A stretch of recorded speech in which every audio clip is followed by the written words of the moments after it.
Why, hello. Good morning, good morning.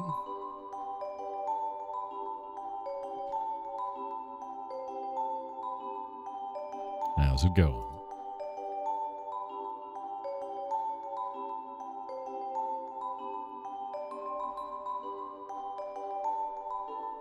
We got all kinds of stuff to do today, man.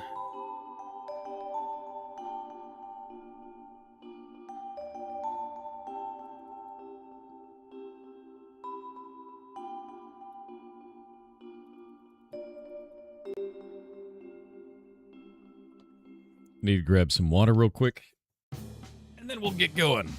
Hello, why? Oh, you can't reverse it. You don't understand the power. Don't do it.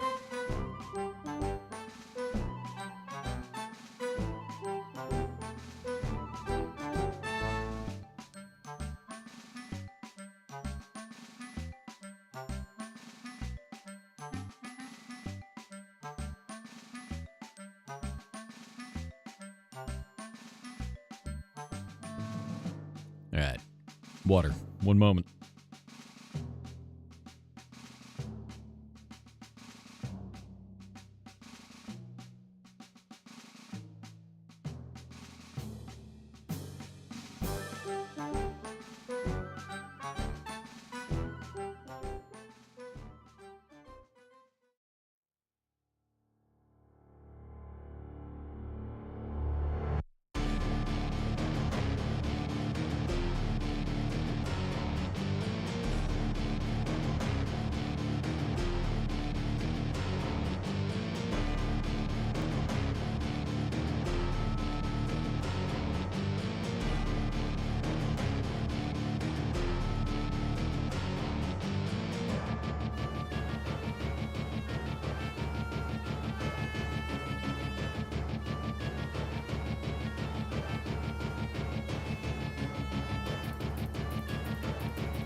Alrighty. Had to check on the ferrets real quick.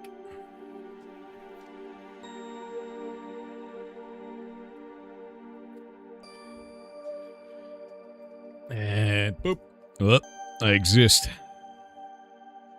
Good morning. Good morning.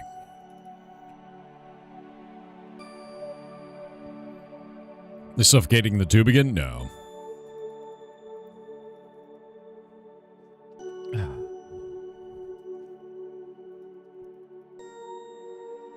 Alrighty. Where is breakfast? I didn't eat any breakfast today. I'm not hungry yet. I ate too much yesterday. Had a big food.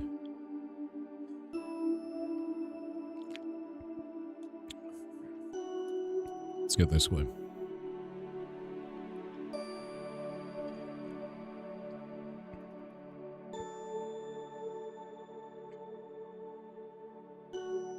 Whoop.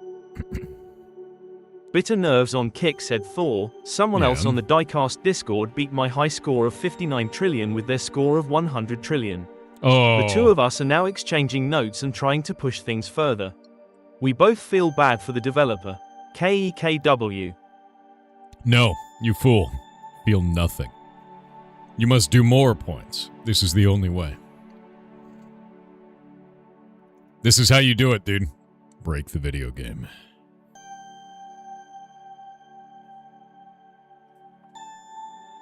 Yeah, my hunger was stolen by big food. That is actually true. I need 95 more tickets today.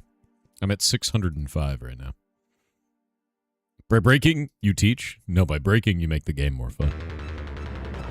And then eventually it leads to giga ridiculous challenges, you know. Zelda roguelike?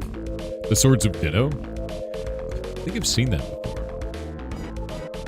Yeah, I've seen that game.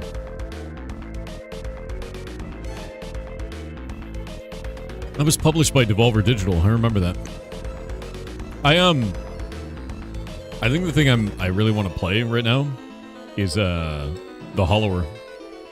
Like that game looks really goddamn good. Yeah, Swords of Ditto I've seen. Did I hear that Thor didn't eat? No, Mirror, there's a difference. I ate twice yesterday. And one of those things was a really big sandwich while I was taking a shower right before I went to bed. I had a shower sandwich. So I'm not hungry at all right now. Like in any way. It was not soggy. It was glorious. It was a glorious time.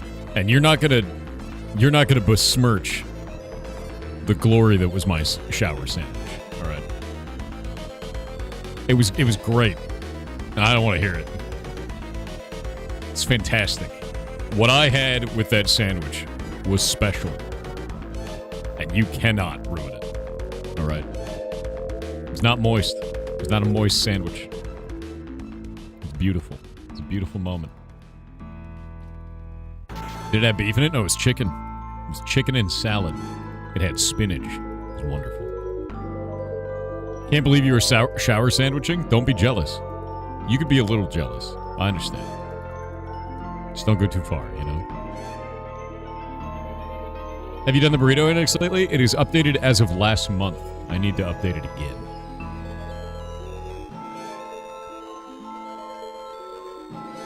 Soon Thor will be one of the mushroom men under the stairs. I'm ready. Speaking of which, my mushrooms are done. I gotta make some more blocks, so I'm gonna do that. Namiko mushrooms turned out to be... I didn't know how to grow them, but now I do.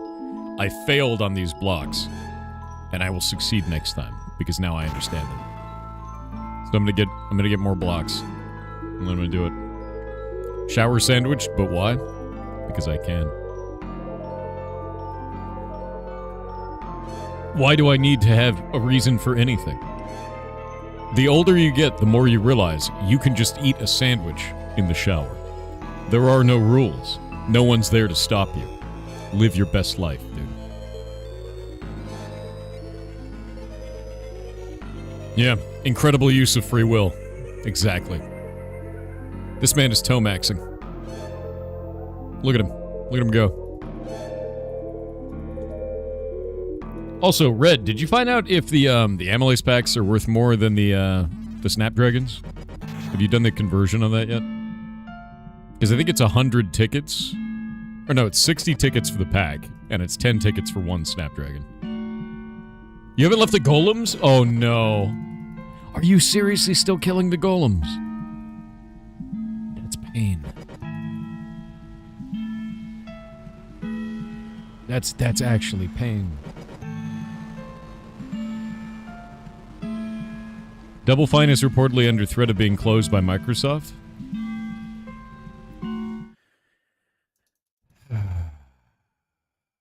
If I had all the money in the world, I would buy the hell out of that studio and set them free, my dude. Double Fine is one of my favorite developers that exists. They make amazingly weird video games. And I think the problem with Double Fine is its greatest strength, in that they create games that are experimental, that don't always work, that are strange, right? And because of that, they're risky. And some of their games just fail. But they make some of the weirdest, wildest, best games out there as a result of that, right? And I've always known, like, I'm always like, man, one of these days, Double Fine's going to have financial trouble. And if that's the case, if they're under threat of closure, I understand. But I really hope Microsoft pulls its head out of its ass before it does that. I really do. Double Fine is amazing, dude. They're an absolutely incredible company. Wild aspirations.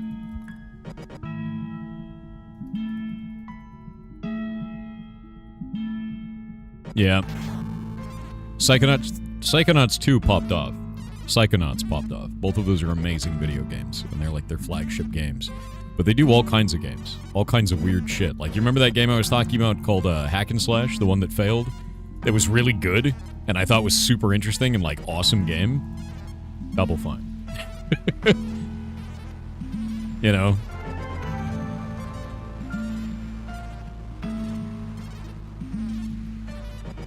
Holy shit, thank you for the gifted subs, man. Thank you for the 5. That's very, very nice of you. You guys remember the game Keeper, where you played as a lighthouse in that, like, drug trip game, and I played as a lighthouse on the game? But I was a lighthouse where I was actually like a crab living in a lighthouse. Remember that? Double Fine. Literally, every game of theirs is like that. They're so goddamn weird. And they're some of the coolest games that are around, man. I love Double Fine. I've always loved Double Fine. Do you remember that game where it was like... Do you remember the game that I played where it was like retro 70s, and I was a dude's head that detached from his body and could fly around? And then I could use my head to attach to other bodies and then run around as their bodies? Do you remember that? The game called Headlander? Double Fine. Everything. Everything Double Fine. Everything.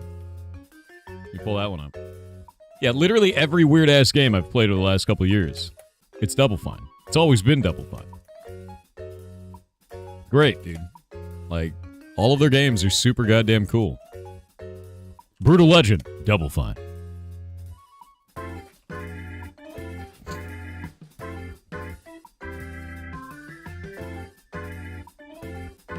Grim Fandango. Double Fine. Psychonauts. Full Throttle, going all the way back in the day. Oh, and one of my favorites that I bring up all the time, my favorite point-and-click adventure of all time, Day of the Tentacle. Double Fine. And by the way, it's still the same dudes making them. It's one of the few companies that exists where they didn't change all of the staff. It's the same guys at the head doing the same shit they've always done, making weird-ass games. You know? Anyway, go look at their stuff. You see their latest, your clay pots? The one called Kiln? I haven't seen what the game's about yet, but it's probably weird as shit. Yeah, what is their latest game? Let me see here. Wait. Are you actually... Is he using his butt to make a clay pot?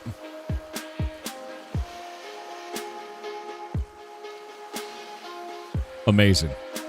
An online multiplayer pottery party brawler from Double Fine Productions.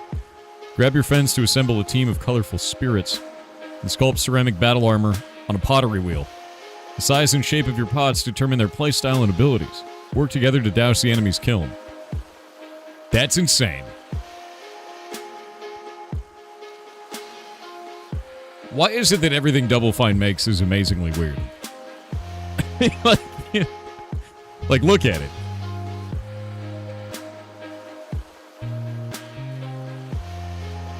Insane. Actually insane. Amazing video games, as always. Is this a VR game? How are they doing the hands?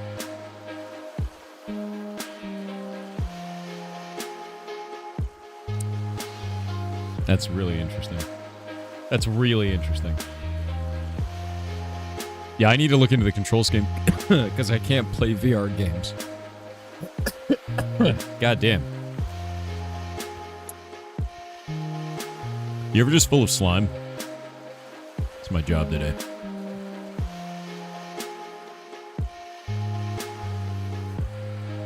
Broken Age was also a lovely puzzler by them. Yeah, everything Double Fine does is awesome, man. Yo. This guy's in full grace. He's got the farming cape. What are you Tomaxing?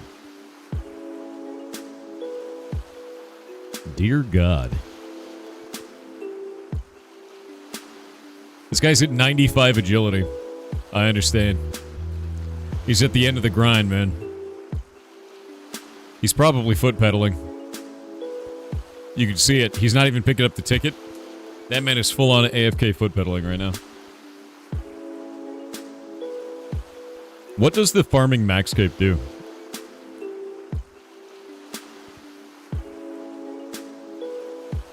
Probably auto-clicking? No. Auto-clicking gets you banned. You know. I used a foot pedal to do mine. Kiln is not VR? Is it not? Man. That's kind of cool, though.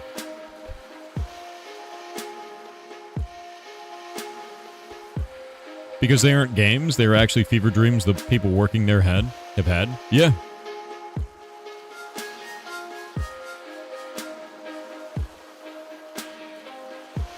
I'm really sad that there's even a possibility of Double Fine being closed. They're one of the few studios that exist that just makes wild, weird shit instead of shit that's meant to be marketable over anything else.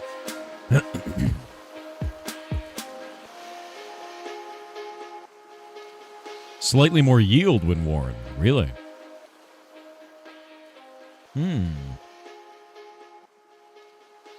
What does the strength cape do? Because I'm trying not to get 99 strength first, but I think my character might accidentally hit 99 strength first. Can Microsoft close them without an option to sell them? Technically, yes. Really hope they don't. They're trying to buy themselves back from Xbox so they don't shut down. How much do they need? Are they going to do a, like, crowdfunding thing?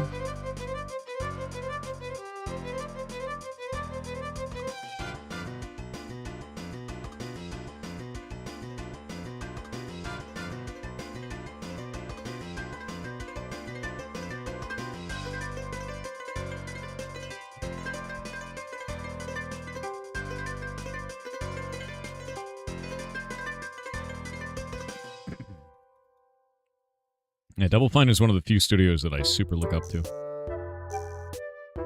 Strength Cape is a teleport to the Warriors Guild. It's kind of a weird one. Ugh.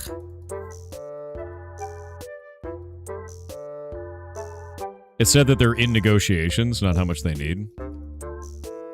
Alright.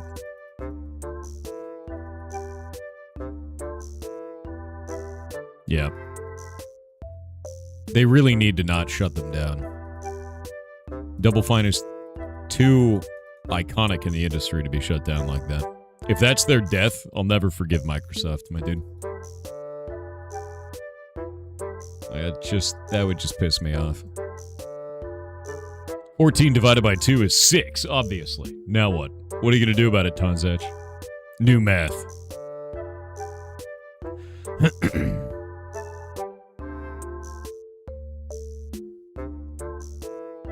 All the combat skill capabilities are mid besides magic. What does magics do?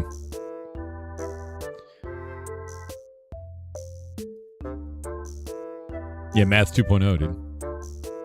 It's the new math. Oh, Red, stop killing golems. 7777 on Kick said 4.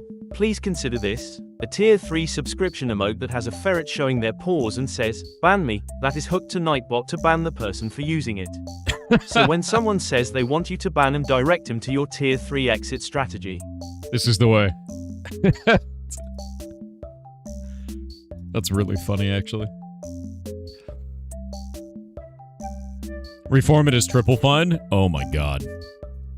Honestly, dude, if the devs of Double Fine get closed down by Microsoft and they reform their studio as Triple Fine, that would be the funniest shit. That they have the opportunity to do the funniest goddamn thing. And I hope they do. I hope they do. They just add another head. Because Double Fine has 2 heads.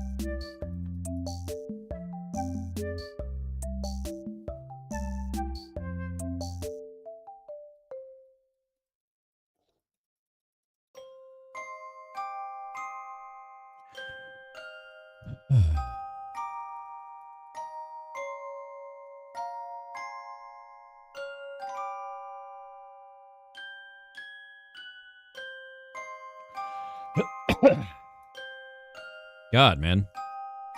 I woke up with like phlegm in my throat and I can't get rid of it. Hail Hydra. Hail Hydra.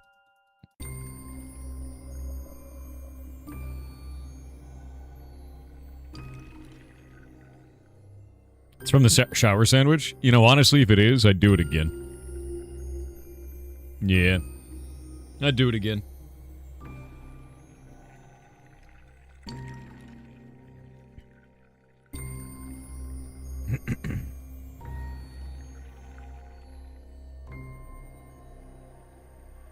I did get that one, right? Yeah, I did. Alright. I'm about to hit 600,000 agility XP. Hell yeah.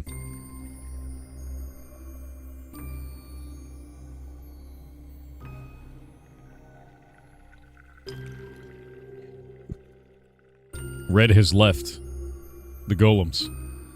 You stop doing things in the shower? Hell no. Why would I ever stop doing that? It's downtime otherwise, man. That's wasted time.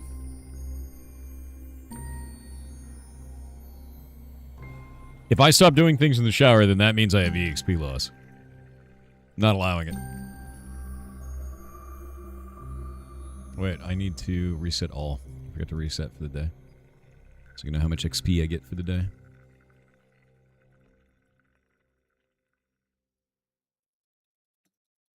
Showering is EXP waste confirmed? Dude, it super is. What do you mean literally Kramer?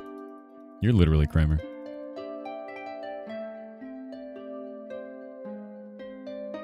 What is this? It'd be really cool if that would click. There we go. Microsoft considered spinning off Xbox as its own company? It's got to be a tax reason for that.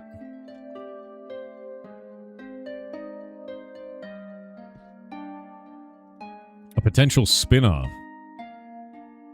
Huh. That's got to be like an investment strategy, tax strategy kind of a thing.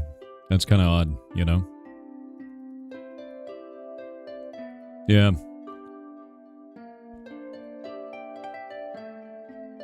Live event of Xbox seemed great. Giving consoles and saying they're returning to exclusives. I don't like exclusives. I think exclusives on console are always bad for games. I don't think there's any benefit outside of a lot of money, right? It's basically soft launching your game. It's a good way to like clean up bugs and like get feedback and shit, but it also kind of nerfs your true launch for your video game. That's with timed exclusives. With actual exclusives, like permanent exclusives, you're basically selling the game to Microsoft. You know? That's really all you're doing at that point. Because Microsoft will pay you a shitload of money for a timed exclusive, and they'll pay you even more for a permanent exclusive. So,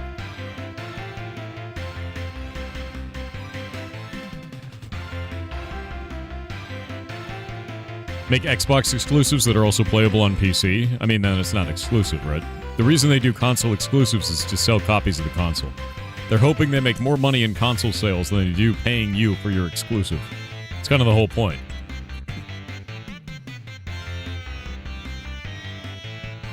Back to the farmland for you. Good luck.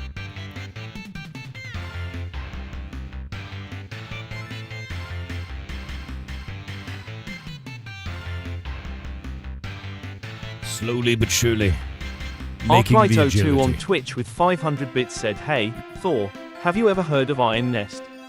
You No. play the operator of a giant, walking, super heavy artillery crab, tank, Love that. turret, thing. It's Okay. a remarkably engaging, very manual and deliberate process. Their demo just dropped on Steam earlier today." That actually sounds really awesome. There was one that I wanted to play that was like Planet Gun, but it has a very long German name.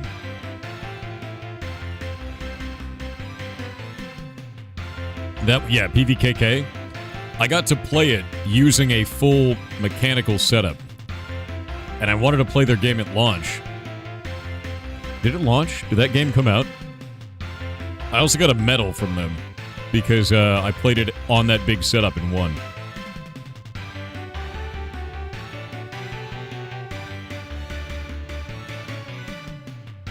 It was super fun. Yeah, I've got the medal in my bedroom, I think.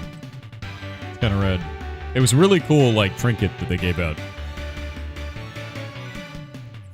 Yeah, it's basically Big Planet defending gun.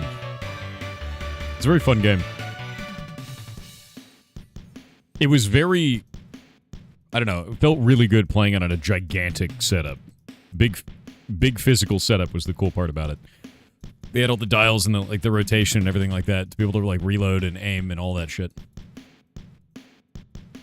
Have you seen Hella of Mice and Magic? No. Is it like Might and Magic? I love Might and Magic, by the way. I've been playing Heroes of Might and Magic off stream, and I really enjoy it. Dude, I'm full of phlegm today. It's over. This is how I die. I don't even feel sick. It's just like phlegm. Like annoying phlegm. Please don't die. No promises. Did they fix the old performance issue? Yeah, they did. I don't have that issue anymore.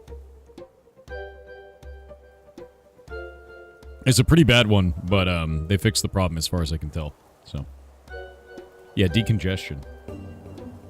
Actually, what is it called?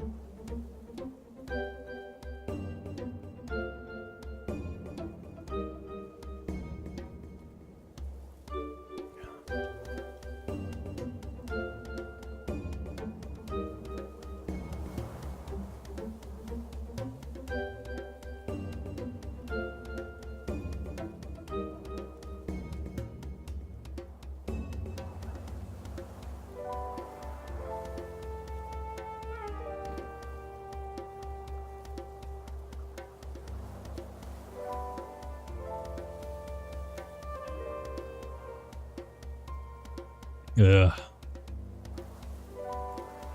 I don't think that's true. Almond milk toast. I don't think that's true at all.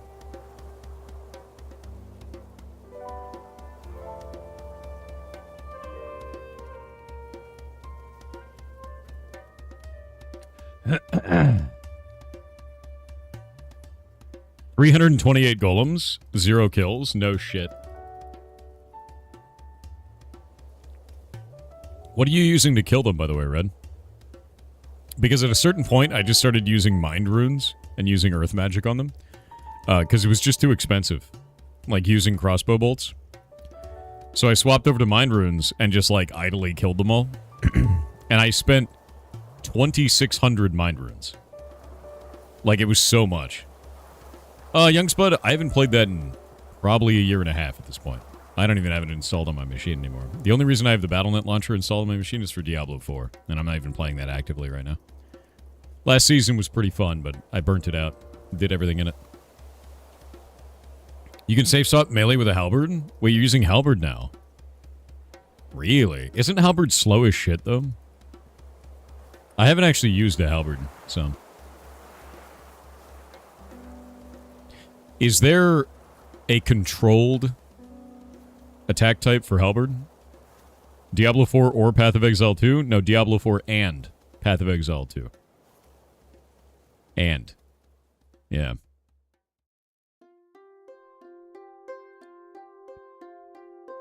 Yeah, and. I play both. A lot.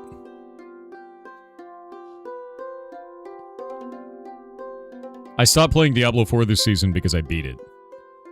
Like, I ruined the game. I'm on Torment 12, can't take damage, don't give a shit, kill everything in the game. Kill Mephisto in seconds. Like, it's over. Yeah, it's... Like, it's done. The season is done for me.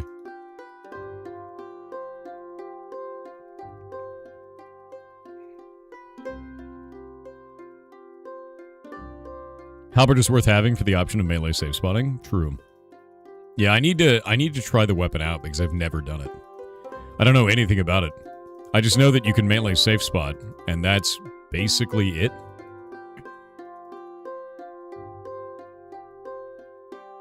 Thor, how do you feel about Red getting up at like 7 a.m. to do agility with you? Definitely not a competition. Totally not. Couldn't be. And it's good that I'm in first place. Is this Guild Wars 3? God, I hope. I'm ready, dude. I'm so ready for Guild Wars 3. It's almost 10 a.m. for you? Well, it's midnight for me. Well, I guess it's 1 a.m. now. You stay today and you farm your share? How many tickets do you need to get today? Because if I get 200 tickets today, I actually get the pirate hook. So... I might actually make that the goal. Instead of 100 today, I might do 200 today.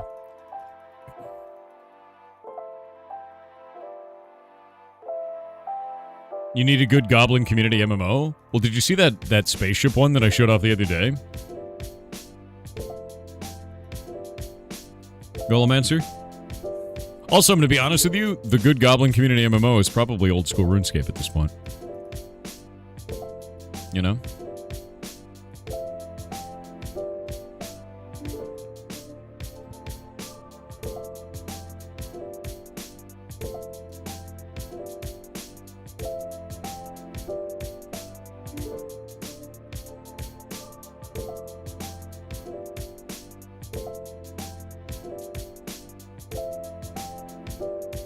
Might need to set up a date to do large-scale minigames with the goblins. I'm going to. I think that's one of the things that I want to do is after the Pirate Indie Game Show is done. So, like, in July, I'm going to start setting up events. And we should have fun in the game.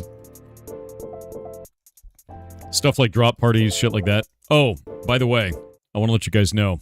Off stream yesterday, I went to the Wildie. And I completed Family Crest. Because I found out, at the end of that quest, I needed to go to the Wildie. And I did it. And I killed the demon. And then I escaped. I went to a super low pop world. I went out there, and I killed it. And on the way back in, a player ran past me, and he stopped, and he looked at me for a moment, and I just kept running, and then I escaped the Wildie. But thankfully, it looked like he was like 60 combat. His level said 60, so like I don't think he would have been a danger. I think I would have been okay. Proud of you. That was my first time in the Wildie. It's horrifying, but I did it. And then I smelted all of my gold, and I gained a bunch of smithing levels. So I'm at 45 smithing now. You might have been more scared of you. You could be 99 strength and 60 combat? That's horrifying. Thank you. Thank you for that. He wouldn't have necessarily attacked you, but sometimes you never know. I guess that's true. Sometimes you gotta risk it for the biscuit. I risked it for the biscuit, but now I have goldsmithing gauntlets. So, hell yeah, you know. So now when I smith gold, it's worth dramatically more smithing XP. It goes from something like 16 to 56 or some shit. It's like an insane upgrade. It's adding a bonus 150% on top in terms of XP gain from smelting gold. Blast Furnace is amazing for goldsmithing. I haven't done Blast Furnace yet. Maybe we'll do that today. What level mining do I need for blast furnace? Or what level smithing? Yeah, spacecraft is the game. Golem Master.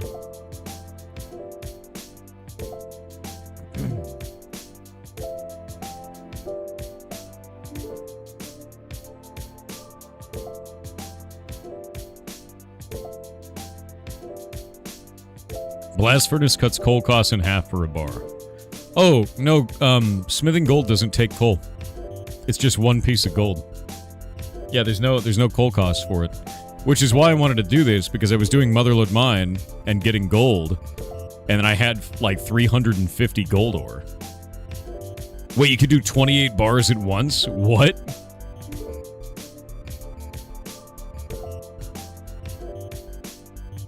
That's absurd. No, that's insane, actually. If you could do 28 bars at once, do the goldsmithing gauntlets still work?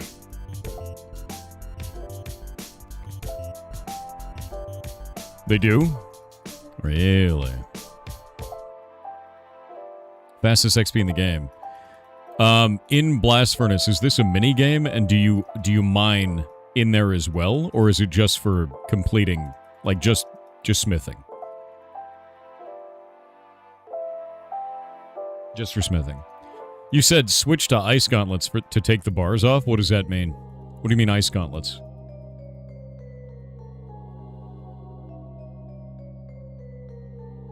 Every second you use it, it costs money, though? It's like a service? Oh. You.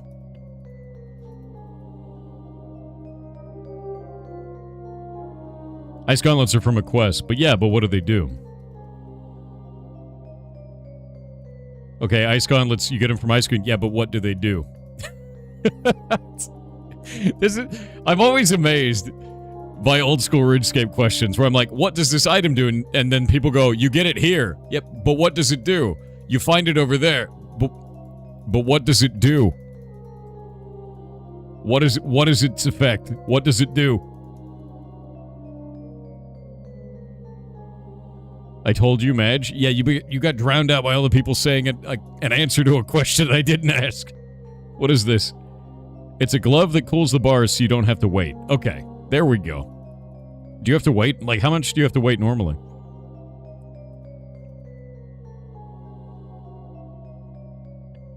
Someone's vanilla. Ah. Oh God, the slime. Summons Vanilla Ice to sing Ice Ice Baby. You know, I believe it. You pour water on them normally? How are you okay, Gramps? Dude, I'm full of slime. I'm like a phlegm monster today. That's not good. I'm dying. Zafarov on Twitch with 300 bits said, streamer, I just received news that the US government is restricting access to the new Fable game. No. Do you think it's too greedy to keep the new game for themselves? They're not doing... That's not... Oh my God. I swear to God, dude. It was so funny because I was like, yeah, the US government's restricting Fable, and then everyone's like, what? I want to play that game. And I was like, no, it's an AI tool, no. I swear, it's spread across the internet. It's insane.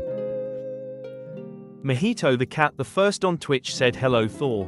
Since you mentioned you've seen the rug cleaning videos, a popular rug cleaning content creator, called Mountain Rug Cleaning, released a phone game where you can try rug cleaning yourself.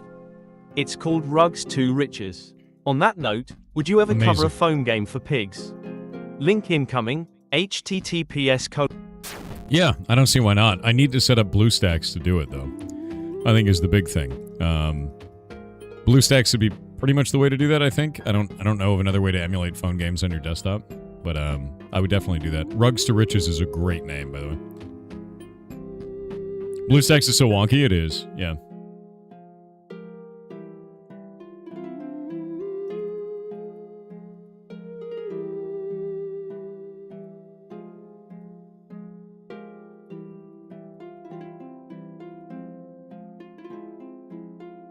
What are you talking about, Nabu?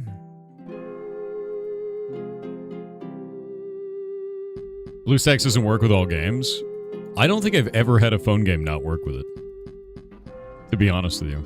I think I've always had BlueStacks work. So I'd be interested to see what kind of games it doesn't actually work with. There's a native Google Play app for PC now? No shit. Really? I don't think I knew that at all. If that's true, that's actually kind of sick. I'm super down with that. Oh, that means I can play Monster Hunter now on my PC. Oh, the Fable TTS app just sent? Oh, yeah, no, fair. See, now I need that. Why take my Fable game? Because it's funny. Why not?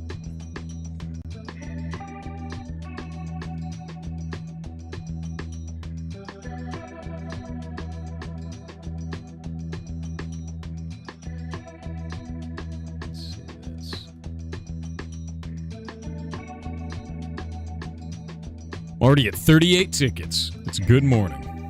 See about the Ocarina of Time remake? I heard that they're doing a remake. I haven't seen anything about it, but people have been talking about it. No, I do. Paw Code over on YouTube.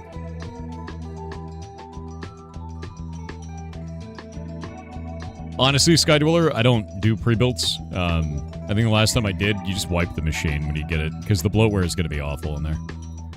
It's always going to be a nightmare, man. Remake controversy? Ah, whatever. The thing that I always feel about it is, if they're remaking the game, it's because it had something special about it, and if they can't capture that something special again, then it doesn't, you know, it's still the original game. And you should play it, you know. Speaking of which, we're now 16 days into June. Where's my SNES, dude?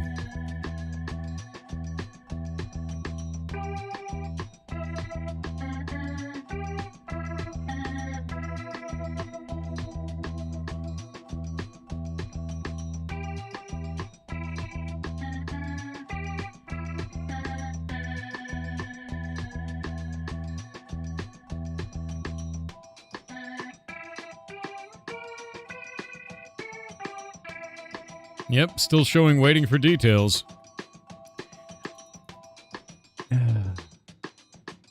I think you'll have to go Boomer and call them about your order. I already sent them an email, and they said, we're working on it.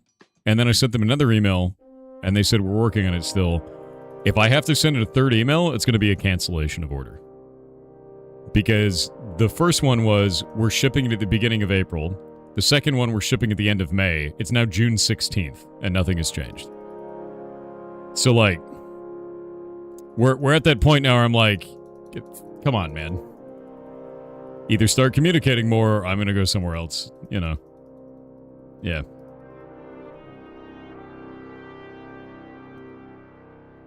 Did anyone get theirs? Yeah, people are getting their shipments, too. Like, that's the other reason where I'm like, I'm seeing people get them.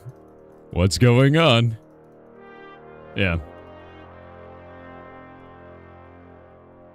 They're busy moving the money into an offshore account. I don't think so. I just think they need to communicate more. Because it's like, I want to know what's going on with this. And I'm not getting any communication outside of me sending an email. Yours was late? You only got it last week? My dude, I ordered mine January 1st, before I told the community about it. I intentionally ordered mine and then told you about it.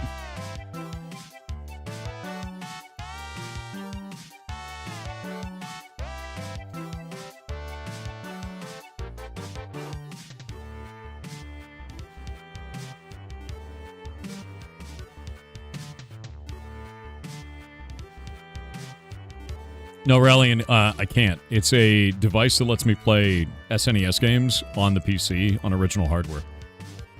Not an actual SNES. Like this. For Game Boy. Yeah. And that's the problem, because I was like, dude. And they'd been making it. They had the pre-orders come out on January 1st. I ordered it day 1.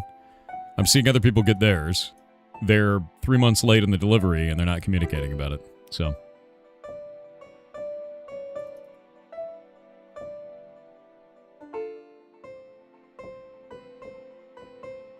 Wait, what are you talking about? Mark of the Dragon? They got me through DMs of a hacked accounts asking you to help beta test a game for them. Just a heads up to everyone. Yeah, never trust those DMs. Yeah, we're months late, you know. Non-US seem to have gotten theirs first. That's what I'm looking at. That's what it looks like to me. But it's like, dude, I just... I had this event planned for April. It's now the middle of June, you know? Yeah, you got funny gamed. I'm sorry to hear that. Funny gamed is not the fun. Not the best. Right, I need to grab Google Calendar and set these games up. Level 68 agility.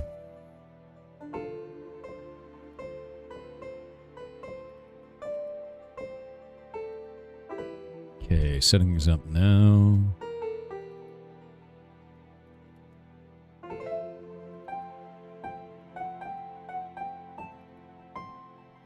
Got 3 games today, man.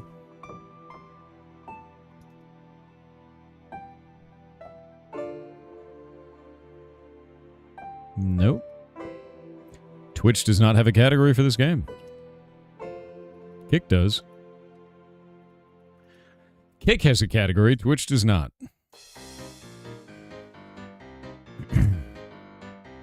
What are you playing today? So each day we have 3 new games from the Pirate Indie Game Show, where we're showcasing a video game. Oh yeah, I gotta turn on block game, 1 sec. And then after we showcase the video game, we have the devs on. And that's it. So I've been doing that. It's been really, really fun. Oh, please don't make me fully sign in again, you piece of shit. It totally is, isn't it?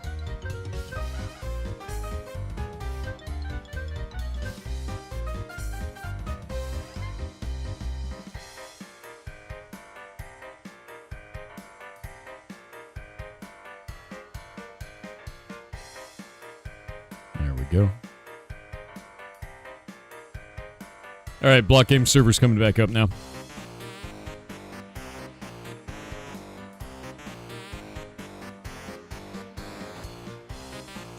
Yeah, really weird. Really weird that Twitch doesn't have the title on this. Because they should.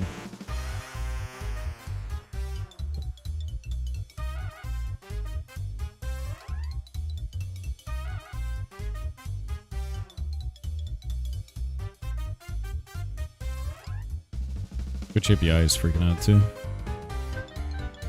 Come on, man. Oh my god. Games plus demos. Just do the search. Oh, it's the spinning wheel of death. No, I don't need a bunch of things that have the letter G in it. I swear to God, I'm gonna lose it, dude. Twitch does this thing where if you type in games plus demos, it gives you, over their API, basically everything you didn't ask for. Any game with the letter G. Terrible. Yeah, any game with the letter G, dude. And I don't understand why they do this shit.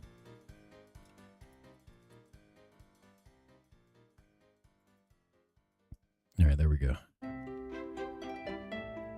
All of that stuff is set up for the first game, and I'll get the other one set up later.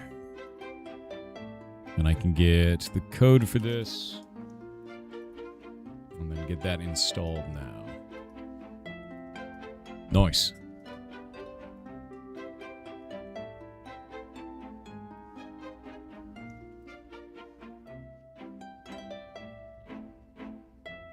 We're gonna have a good shooty guns time this time. I'm actually excited for the shooty guns game. It's gonna be great. Everything in the games category, I know, right?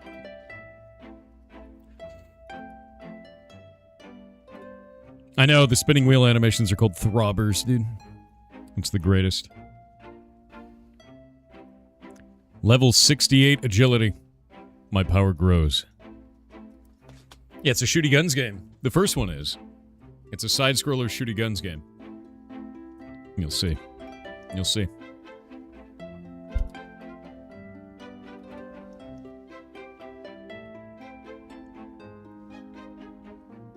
Oh shit, wait. Am I not wearing my... I made a mistake. This whole time, I wasn't wearing my gloves. God damn it. God damn it. What did I go through all of that to actually, yeah, XP waste. Really bad XP waste, actually. Really bad XP waste. That's terrible. Why did I farm those gloves if I'm not going to wear them, dude? That sucks. That's so bad. Bad XP loss. Don't worry, you're one level above me. No, I need my gloves. Ugh. There, much better. Agi minning, exactly. It's not good. Agility failure.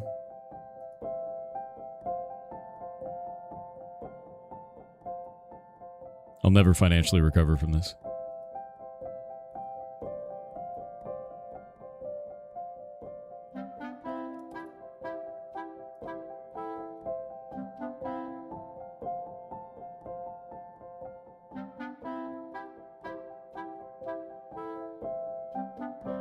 Yeah, I noticed. I was like, why is it giving 24 XP? And I was like, oh no.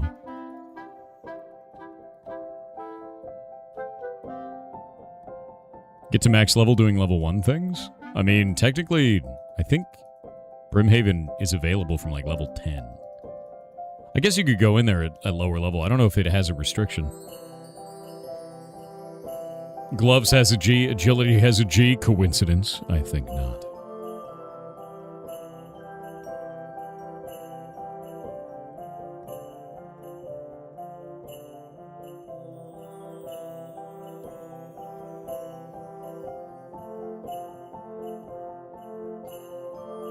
Yeah, the horizontal axe gives 28 with no gloves, so the reason that you do the spike trap, Red, is you can do the same spike trap over and over again permanently, and it will never stop giving you XP. And also, it has the second highest rate of return of EXP. The better one is technically the Falling Rocks one that looks like two steps, two tablet things on the ground that does Falling Rocks.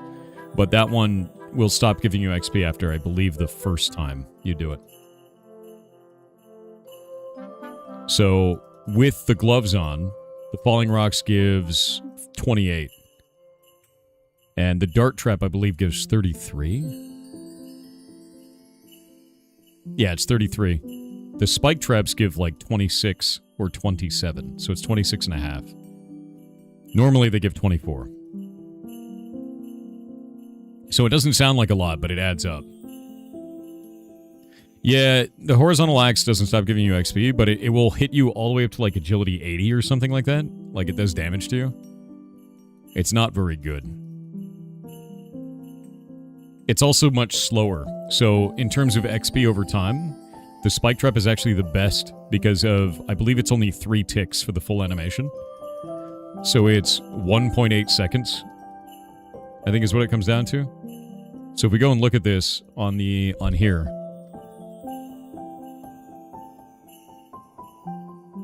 they did change this, though. And it's not on the wiki. Because it says here that players will no longer fail this obstacle at level 50 agility, but I failed at 58. So I know it's possible to fail it. They changed something. I don't know when they did that. Or the wiki's just out of date. Or wrong.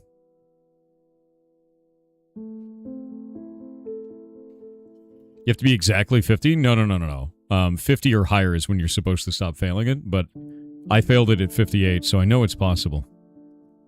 Yeah, it gives 26.4 XP with the gloves on. And it's a really, really small, window. Let me actually pull up all the traps. Pressure pads are really good. Floor spikes are really good. Both of those are the thing that you want. That is the most amount of XP you can get. But pressure pads you can't spam. And floor spikes are the best. Floor spikes, you could technically just ignore the tickets. Doing the tickets is a slight increase over it.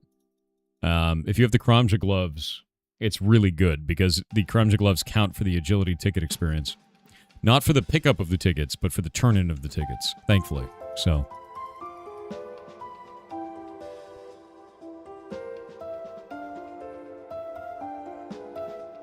yeah, here we go. The speed of these.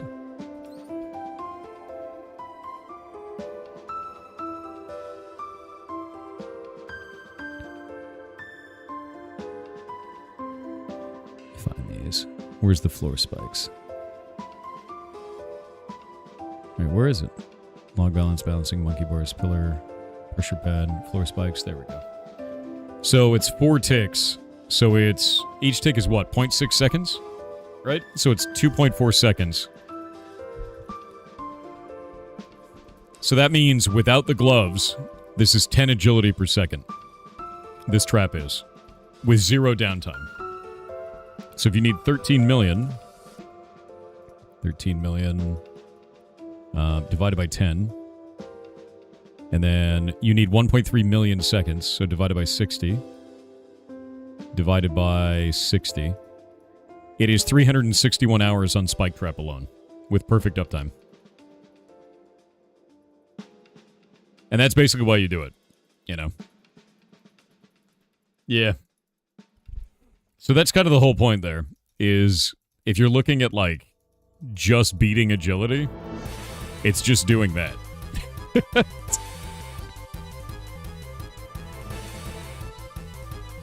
And that's why the gloves are such a big deal, because it increases the amount of XP you gain from 24 to 26.4 on this.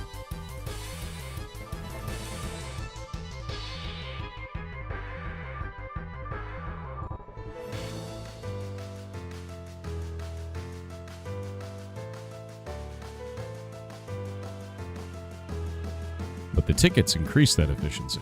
Like, quite a bit, actually. How much do I need left? 55k? It's not enough.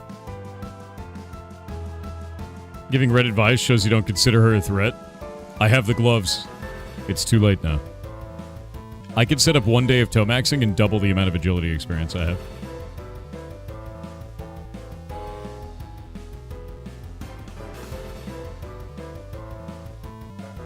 Good morning to you.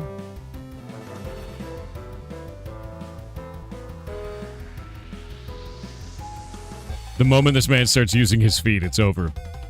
It's a very suspicious comment.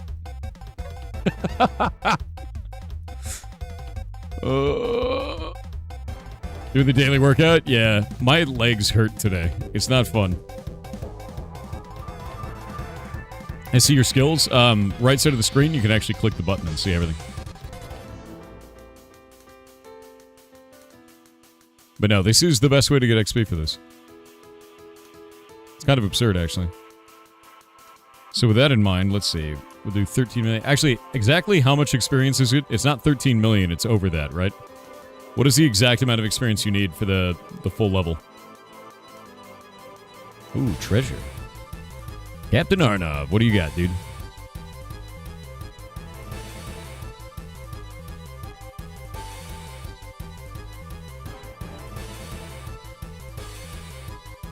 A golden ring!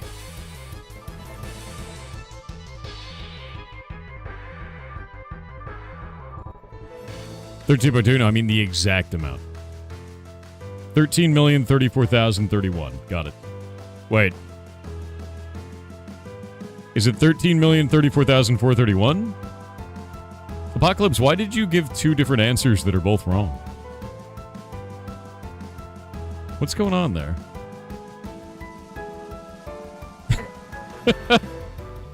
You're looking at your closest skills. No. Why are you like this? Alright. So, if we get 24 per divided by 24 equals divided by 26.4 on the other one, it is the difference of about 50,000 of these. It is 50, like the gloves make it so you have to do this 50,000 less times, which is crazy. It's about it's 493,000 versus 543,000.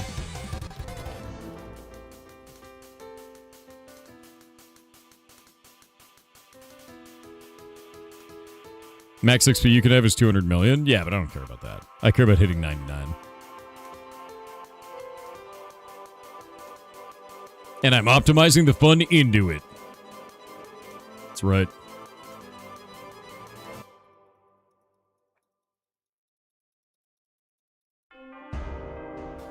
Yeah, no, that's good agility, man. 200 million gives you 15 times the chance for the squirrel. My man, if you don't have the squirrel by 200 million, that's how you die. Like, it's death. No one survives that, you know? Because at that point, you should just be doing Penguin Arena. And Penguin Arena is like the only way to get the pet at that point.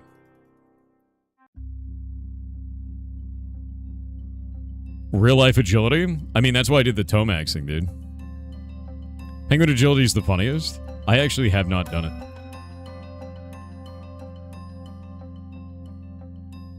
Okay, times 2.4 seconds. Times 2.4. Times 2.4. Divide by 60. Divide by 60. Divide by 60 again. Divide by 60 again. So, the gloves save you about 33 hours? It looks like? Yeah, about 33 hours. Which is pretty wild, to be honest with you. Yeah, they save you about 33 hours. Don't you want the squirrel? Yes, I want the squirrel, man. Every one of these ticket turn-ins gives you a chance for the squirrel, too, by the way. Like, there is a squirrel chance on this, on the ticket dispenser itself. Let me pull it up. Giant squirrel.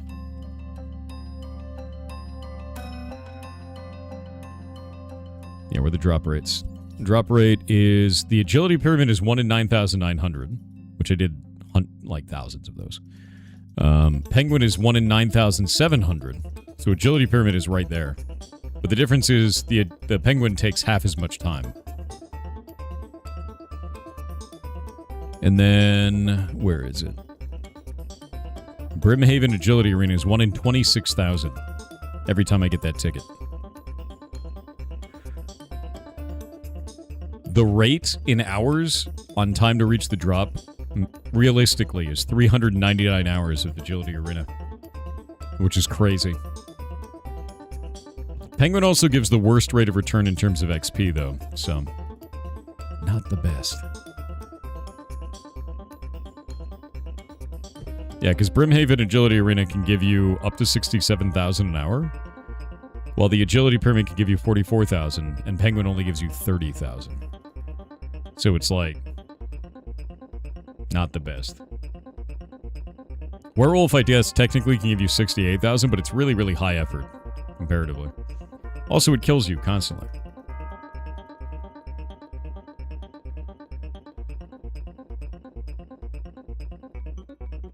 Yeah, it seems like you basically just do this till Ardone. Still. Nothing's changed. But I don't think it's worth it to even change, because as you go up in agility levels, this gets more efficient. Yeah, this gets way more efficient. You have bad luck with pets? You recently got a beaver at 2x the drop rate? Oh, man. I started doing meteors, and meteors have a chance to drop the mining pet. And that seems like the best way to get it.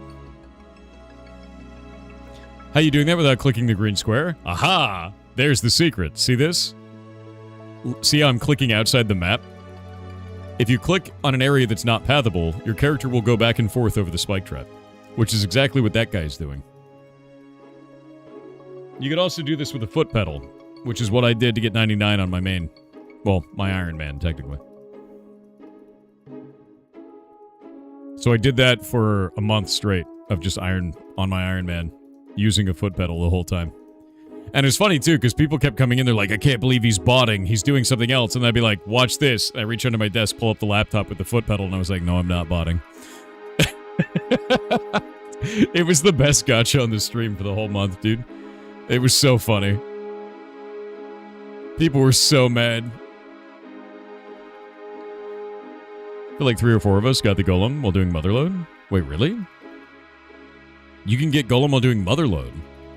Really? That's actually really good. I started a new account. I made a non-Iron Man.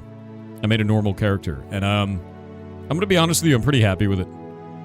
I feel more free with it because I can use the Grand Exchange and make money off of it. I like merching, so I think that's really enjoyable for me, is to go make a bunch of money on the Grand Exchange. Grab your Boots of Lightness yet? No, I have not. I think I'll actually do that during the stream right after my agility maxing. I have 40 more tickets to go. I think that's what I want to do, is I want to get my 40 more tickets for the day, because I'm doing 100 agility tickets a day. And then after that, I'm going to go and get my Boots of Lightness, because I don't have those, and I really should get those. It's Temple of Ikov, right, is what you guys were saying? Because I have the amulet for that. So I don't know. Still technically botting because you're AI? Don't tell anyone. I mean, that's not true.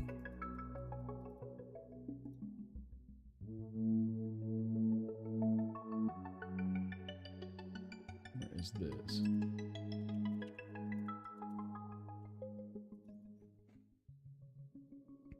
Bring slashing damage and a light source. Is that all I need? Like nothing special?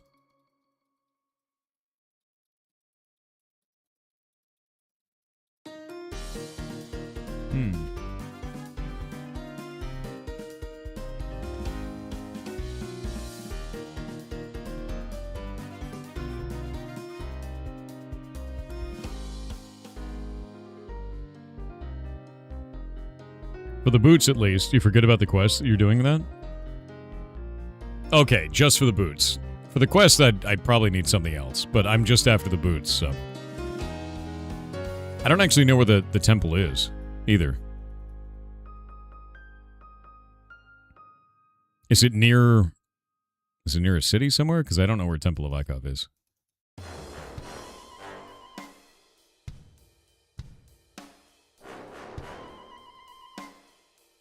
Blazed Out Gaming on Twitch said walked 20 miles in NYC on Saturday. Honestly, might make it a monthly thing.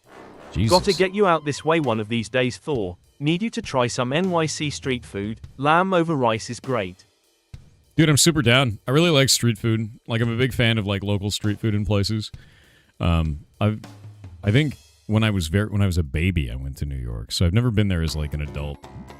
So that might be a lot of fun. I'm not a big fan of big cities, though, to be honest. So it'd have to be for a trip I was already taking, you know? I've never been a fan of big cities. I think after living in Southern California for so long, like living in LA and shit, I just don't want to do it anymore. And now when I go to big cities, I'm like, ugh. In fact, right now is the worst in my area. It is the absolute worst. Let me pull this up. Hold up.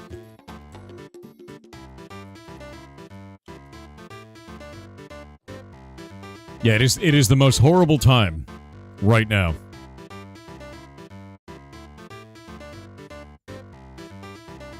We're having the World Cup in Seattle. Yes, yes. 750,000 tourists.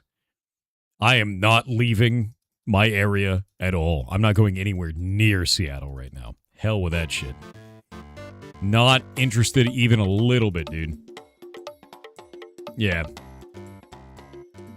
Yeah, stay in your house, dude. The tourists seem lovely, though. Yeah, but there's 750,000 of them and one of me, and I don't want to deal with it. I'm staying inside.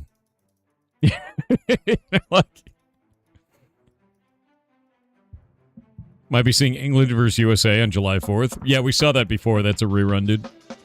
We know how that goes.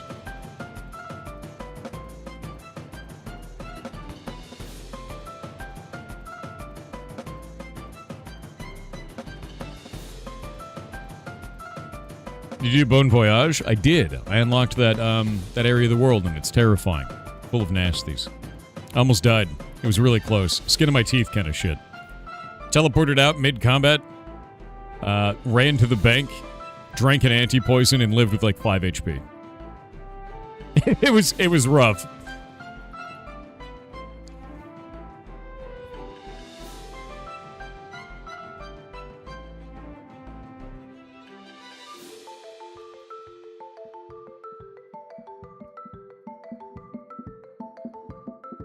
I had 3 HP for the record? Jesus.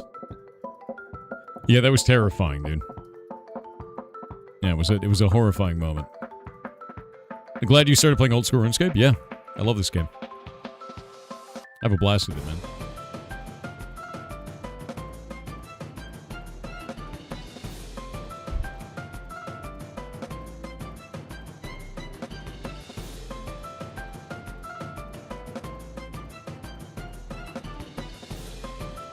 Yeah, the next tick would have killed me.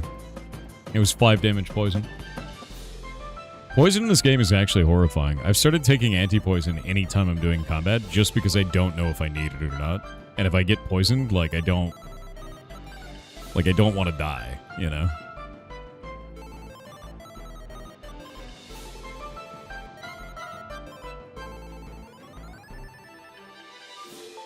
UFC event at the White House?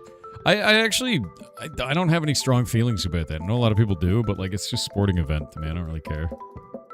Poison is nothing compared to disease? Wait, there's disease in the game? There's disease. Can you cleanse it?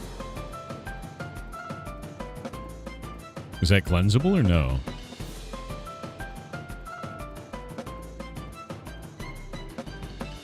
That sounds awful. I need to get a bone today.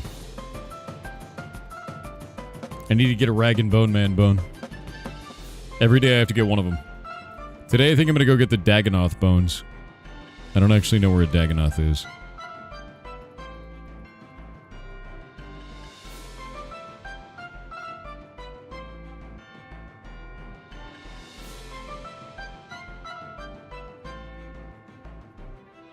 Got out to get a box and got right back in. Nice. Poison turns health green for visual indicators. Serpentine Helm prevents poison venom. Serpentine Helm makes you prevent poison and venom? I've never heard of that item. The hell is that? Serpentine Helm OSRS.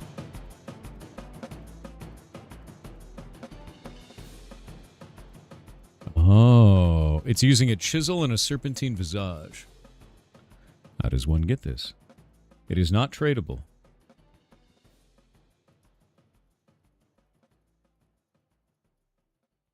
$52 crafting, which I have. Defensive bonuses are comparable to those of Barrow's helmets. How does one get a serpentine visage? Obtained from killing Zulrah. And that is tradable for 3.6 million coins. Huh.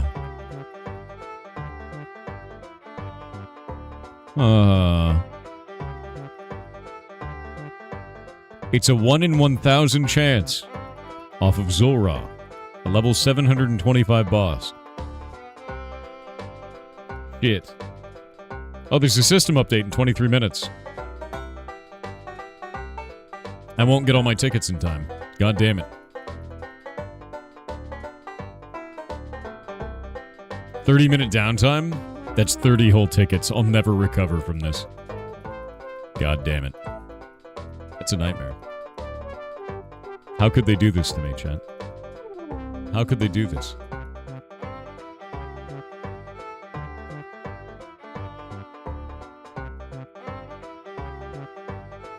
If it's any consolation, you're not farming either. Oh.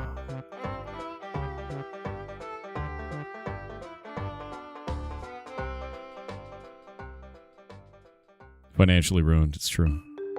The tickets are such a big deal in here, by the way. So if you didn't know, the gloves also increase the ticket XP from 345 per ticket to 379.5. Which is just great.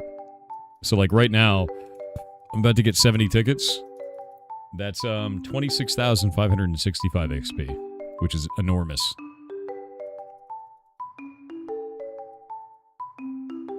How many tickets do you need from 99? A lot. Like, to be real with you, 1,000 tickets is only 379,000 XP, so... It's definitely collect the max, you know? Wish you luck back in the Voidling Bound speedrun crap. What do you mean? You're doing speedruns in Voidling Bound already? Really?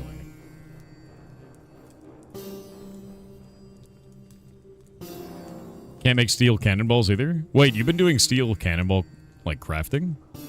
That's interesting. I just get all my cannonballs from salvaging. I haven't done anything outside of that. Did you start running the 4 birdhouses on Fossil Island? I have never made a birdhouse in the game. And I probably should.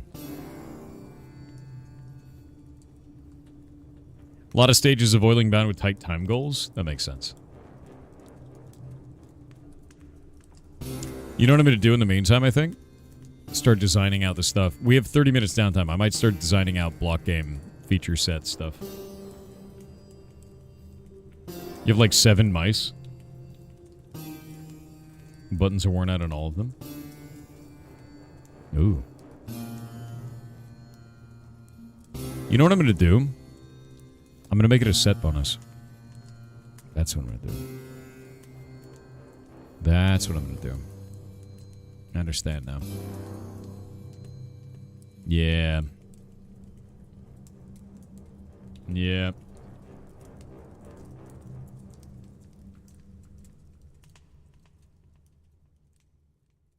Birdhouse is good passive hunter XP. It makes you some profit too. I heard the profit is basically nothing though.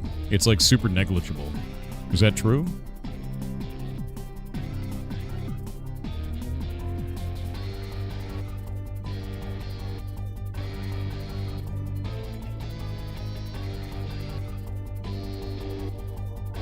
That's not true? Alright. Yeah, because I've never done it. So I don't know. 5k every birdhouse? Is it the nest that makes that money? Because every once in a while I get a nest from doing wood cutting. And wood cutting is like... They're pretty rare for wood cutting. But it's like 5k for a bird nest. You get multiple nests. Really? Okay, so it is good money then.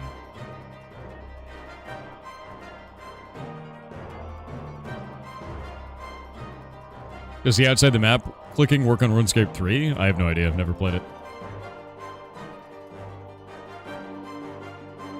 You have to finish this mission in under 3 minutes in Voidling Bound. You keep getting 3 minutes and 2 seconds. Oh, God. That is rough, dude. Really wish you would narrate audiobooks. I don't know. Maybe I would.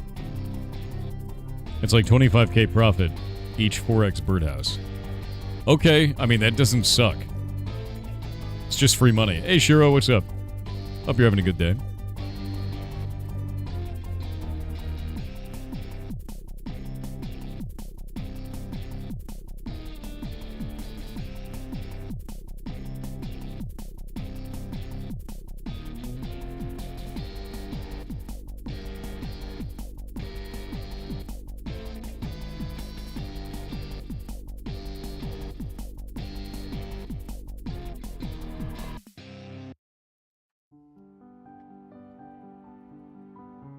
Some birdhouse runs are over 100k with seeds.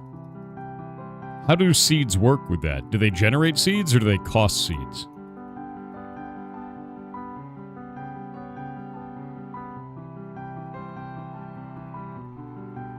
Both? Really? Do you put like crappy seeds in there, like watermelon seeds and things like that? Or do you have to get like a bird seed item, like a special kind of item? Because I don't know how this works at all.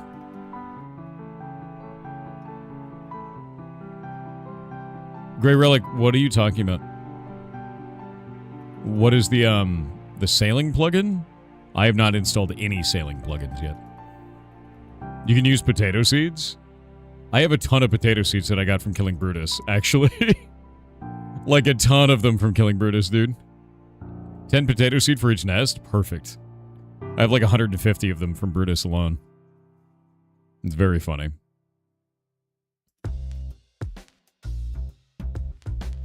Oh, hey. Nice. My goal right now is to get 70 agility today. Because if I can get 70 agility, I can kill blue dragons easy. And that'll be good. Need way more. You'll need thousands. Alright. Sounds horrible. I'm in. Thankfully, potato seeds are really cheap, so... What does 70 agility unlock? A shortcut inside of a dungeon that lets me get to blue dragons easier, and then I don't have to bring a key with me. Which means I get one more inventory slot, and thus 3,000 more gold each time. So... It's just a tiny optimization that saves me a little bit of time. Makes my life easier. Basically, everything in RuneScape is like a million tiny optimizations. Like, anytime you do anything, you're like setting a goal so that you can get a tiny optimization, but they all add up, you know? And eventually you have so many optimizations that you can just do anything you want really easily. Like, a good one is the like, fairy ring teleport network, right? Like, I can teleport anywhere in the game. Like, any fairy ring anywhere, and that just optimized my whole gameplay, you know?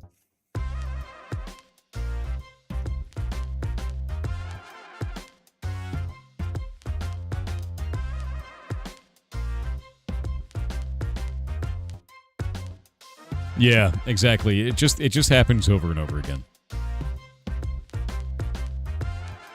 Mushroom teleport on Fossil Island is a must. I have 2 of them unlocked. Need more, but yes. I'm clicking on a knight so I can click a vampire so I can make money. Exactly, dude. That's the game. Why are you clicking on that knight? So I can click a vampire? Why do you need to click a vampire so I can make money? It's so stupid. That's the entirety of the video game.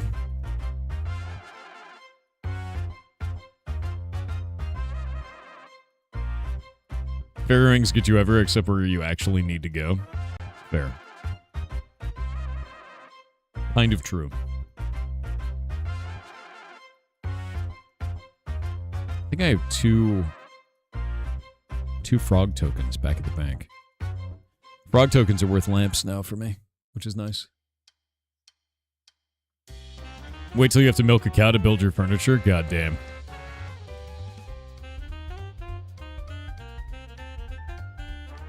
I have 59 cooking right now. I need more cooking. Smooch frog, get lamp. Yep.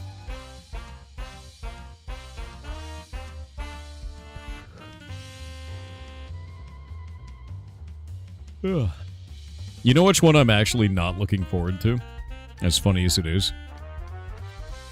It's fishing. I actually find fishing above level 60 to be insufferably boring. It's really not fun. Ads are over. Welcome back.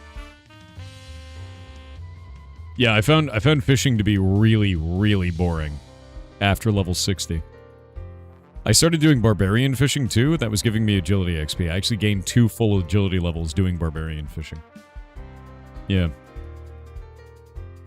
Do fishing trawler? Fishing trawler gives like no XP, man. It's so low. Like, it's so low. I guess it gives a lot of good construction XP. You know. But fishing trawler is boring too. Needs dynamite fishing? It just needs something else, you know? Mahogany houses is better for XP for fishing. Oh, I guess, yeah, for construction. Yeah, I agree with you. I need to do mahogany houses, the minigame. I haven't done it yet. You still do Temperos just because it's good XP? Temperos XP scales with your fishing level, so it is definitely the way to do it. But, like, I already have my fishing barrel. I already have my tackle box, so it's like... What left? The pet? And I guess that's it, you know. It gets kind of old fast, it does. But it does scale XP with your fishing level, so the higher your fishing level, the better. Oh, you know, you're right. The tome isn't a bad thing. I haven't gotten the tome yet. That is true. Should probably do that. I haven't got my dragon harpoon yet either. So, there is a reason to at least do it. I need to do more Wintertod. I'm kind of hesitant because I got so much XP in Wintertod for fire making that I was like, I don't want to do this and get 99 fire making. You know. The tome, additional dragon harpoons, the pet. Why would you want additional dragon harpoons? Do they sell for a lot? Are those valuable? Sell them for a lot? Makes sense. Yeah, because I could do Temperos into the sun. I can just do that. Wait, trying to avoid 99? I don't want fire making to be my first 99. Like, I want to get it 99, but I don't want it to be the first. Not even close. I feel like that would be lame, you know? Just get it to 98, I guess.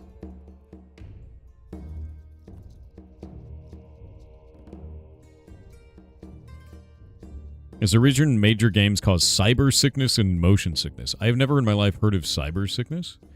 But for motion sickness, it's usually chromatic aberration and motion blur. Those are the two that cause a serious amount of problems for me. 98 and wait for it? Even that seems gross. You know?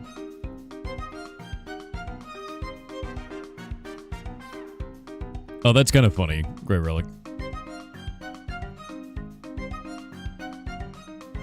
The fire cape is lit. I heard the fire cape counts as warm clothing and a light source. Is that true? It does? It's pretty legit. Cyber sickness is an extreme knock it off for days at a time game addiction. Oh, we just usually call that gaming addiction. Yeah, I've never heard of cyber sickness.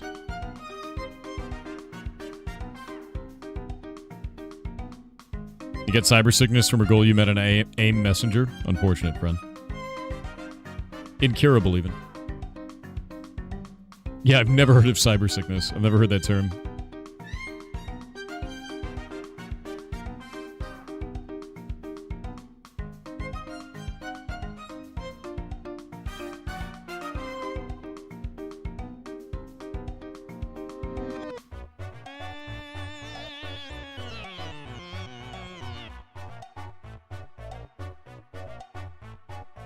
Yeah, once I get level 70 agility, those ticket dispensers give 210 XP each time instead of 180 as well.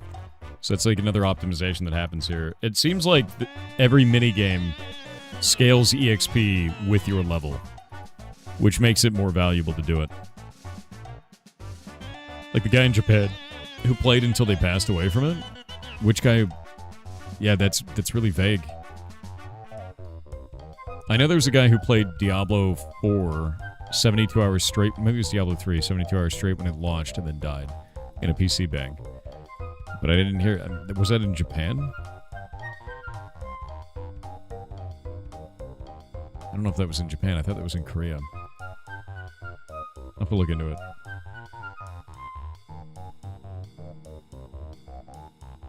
Yeah, Greer, like, that seems kind of cool, though. Like, if that's what the plugin does, I'm kind of down. I'll check it out. You've acquired a copy of Lancer. Oh, did you get the book? Did you get the hardcover book? Meat Treat, they're so cheap. They're so cheap.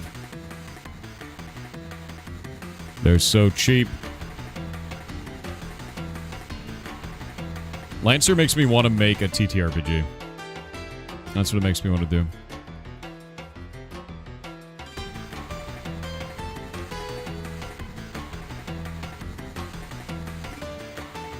Do any of you remember Legend of Dragoon? Yes. What genre would your TTRPG be? Probably psychological horror. Probably cosmic horror. Yeah. Like paranormal investigation kind of shit as a TTRPG.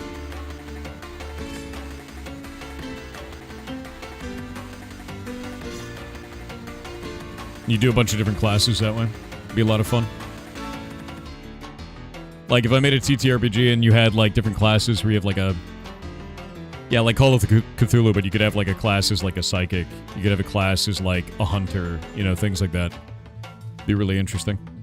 Different ways of monster hunting, and then you do investigations, and those investigations are the campaign.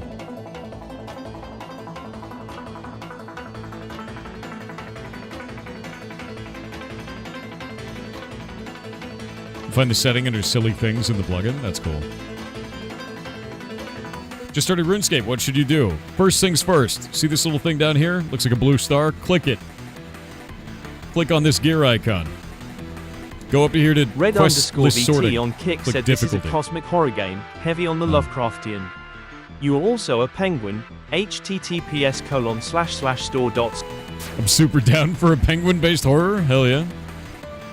Yeah, no, so go into here, click this, change it to difficulty. That's the first thing, number one. That'll sort your quest list so that it'll make it easier for you to understand which quests you want to do.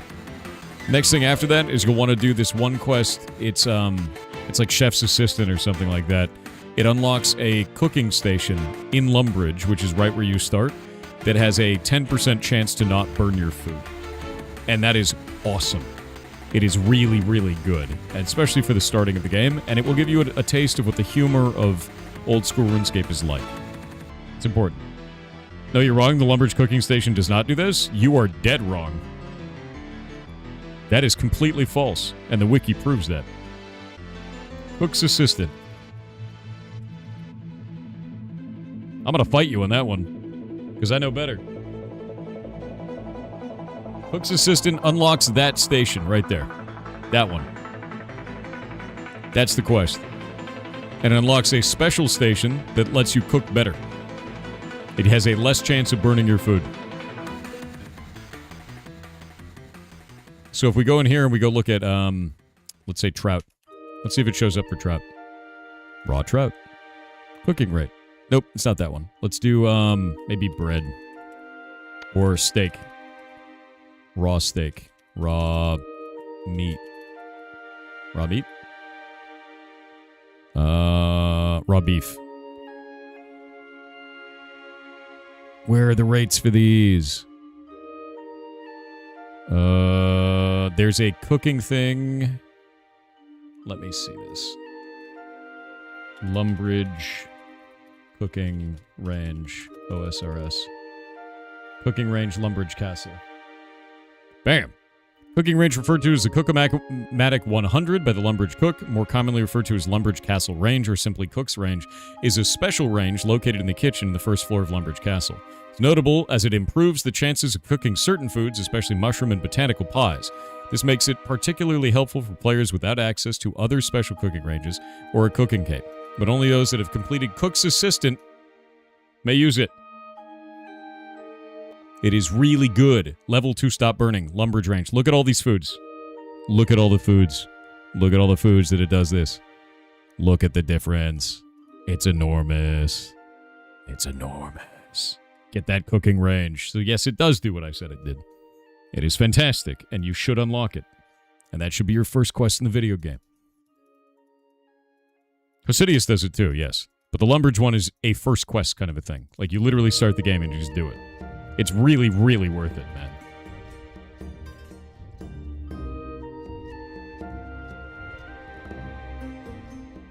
But yeah, no, seriously unlock that. It'll give you a taste of the game's humor. It'll also give you, like, a good bonus that you could use for the rest of the game. Yeah, but it's only some, not all. Dude, it's dozens of foods. If you want to split hairs on it, sure. But it increases your chance to not burn all of these foods. And that's a shitload of foods. Like... Ugh. Yeah, no, not interested in that. Get out of here. Yeah, server's being updated. Yeah, all the foods that matter to a starting player. Unlock that shit.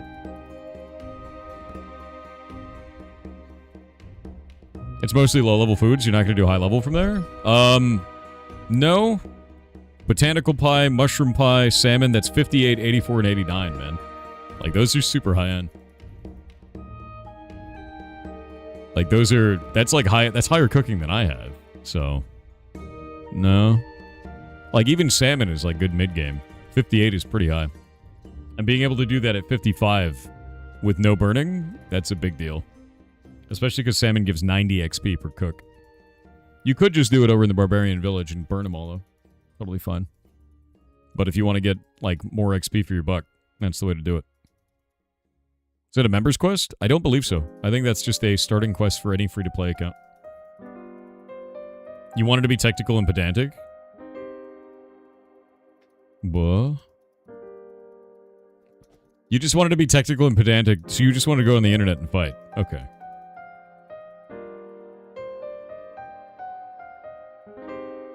Yeah, no, I honestly think that that is the best starting quest in the game. You should just do it. It's fast, too.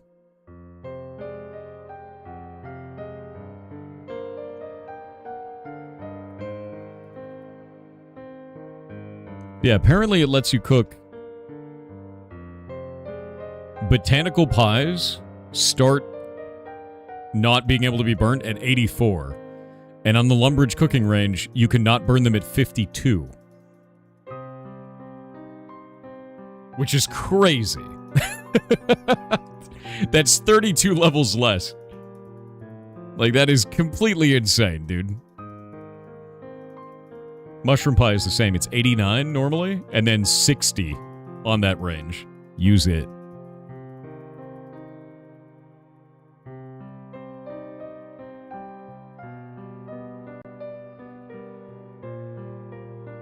No, Alex, it's also endgame foods, too. There's a bunch of endgame foods that are on there as well. It is a good bonus for your account, no matter what. No matter what way you slice it, it is a bonus to your account. And directing them to do that as their first quest is not a mistake. Do that as your first quest. It gives you a good idea of what the game's humor is about. It gives you a good bonus that you can use all the way into endgame. There is nothing wrong with doing that quest. Yeah, people actually just aren't listening. They aren't. No. Like, that is an endgame food. If it takes 89 cooking, that's an endgame food.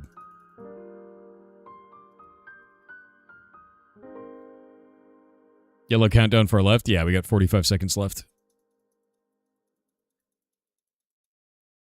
Please, game. All right. 35 seconds. Where's it going to be?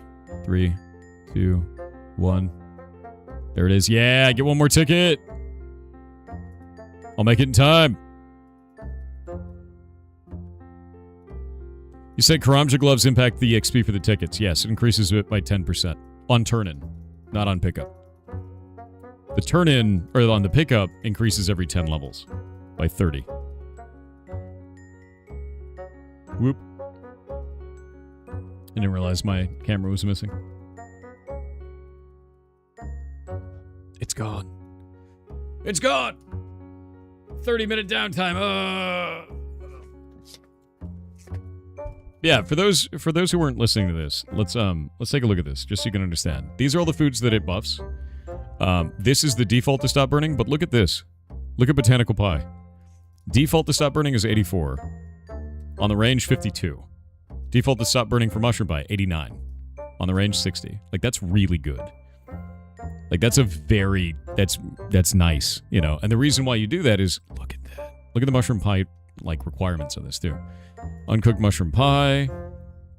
Like, you can get a ton of these very, very fast. And sell them, or cook them, depending on what you want to do. And the XP on that is great. The XP on this is great. Like, the way that I got to 59 cooking was doing salmon on that range, was because of this, so that I didn't burn it. If you want to experience the start of Old School RuneScape, 2004 Lost City. What? Yeah, no, mushroom pie is really good. It's super good. But, you know, this place rocks. And it's like a first quest in the game. There's no reason not to do it. You Iron Man or normal? I played Iron Man as my first character. This is my second character that's a normal one. My first Iron Man got to 99 agility. So, I liked it a lot.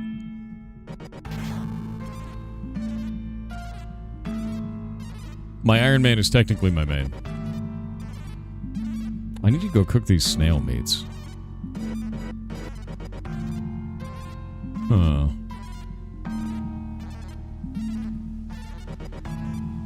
No, Hades? What the hell's wrong with you? Get out of here. That's nasty. Dude, gross. There's 10% higher chance of not burning the food? Yeah, no, it's great. It's really goddamn good.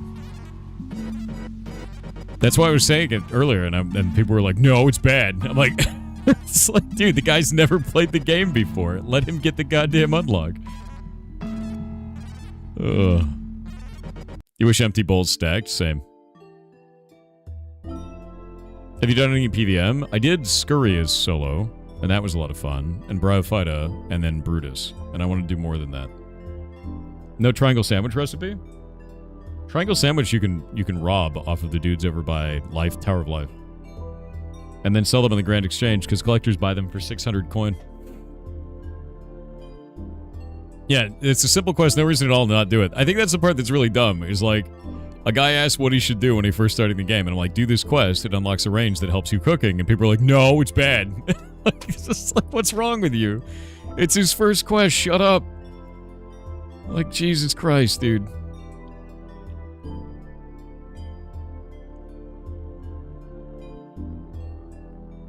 What do you think about the game now versus when you first started? I really enjoy it. Playing now, not on an Iron Man, opened the game up completely in terms of the Grand Exchange.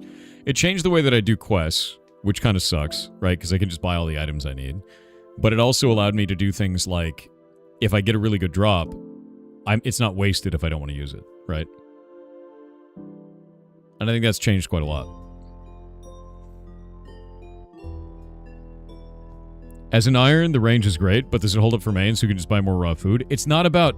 Look, dude, I know this is really difficult to understand. It has nothing to do with your level 99 cooking character. And like how you can optimize every last minuscule EXP out of the video game. It's about a level 1 character that has never played the game before and something he can get that gives him a bonus. Holy shit. My dude. Stop. Why are you like this? What's funny is almost all quest guides tell you to do Cook's Assistant first anyways, because you should! It's like, it's a good quest. And anyone who says otherwise is being a dumbass. I swear to God. That's insane.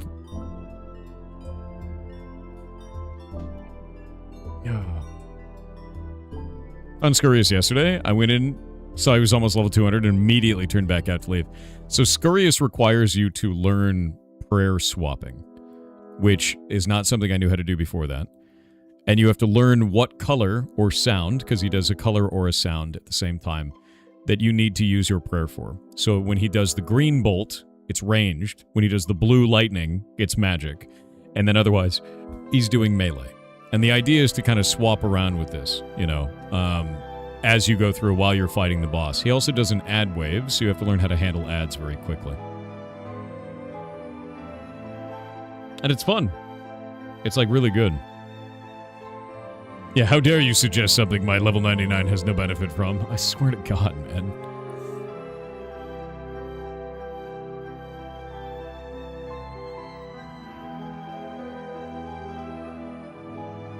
Really, you should do all the free-to-play quests, basically. My plan, like, to be clear, what my plan was, is to do all the novice quests, then all the intermediate quests. And I finished all the novice quests now. They're done on this character, which is great. And now I'm moving on to the intermediates and kind of just churning through every one of those. I do, my main goal overall right now is to do Rag and Bone Man level 2, which I have 75% of the bones for.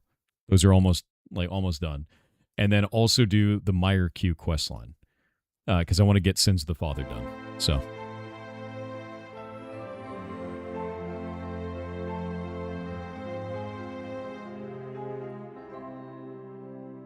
You were horrified when you went from full health to 4 HP from a rock to the head? Oh yeah, you gotta dodge the collapsing bullshit, don't you? Yeah. The collapsing rocks is terrifying, dude.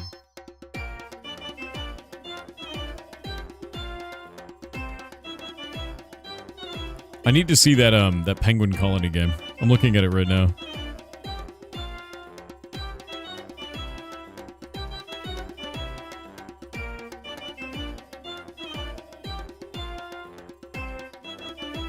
Cosmic horror through the eyes of a penguin. What?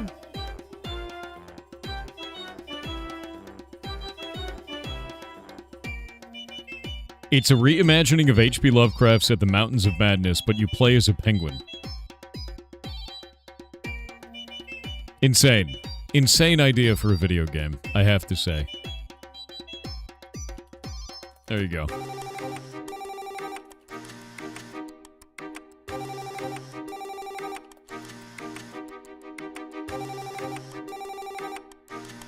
Yeah, massing Scurious is pretty fun. That's really, really fun, actually. Answer your phone? No. What is 2004 Lost City Old School RuneScape? I don't know what that means.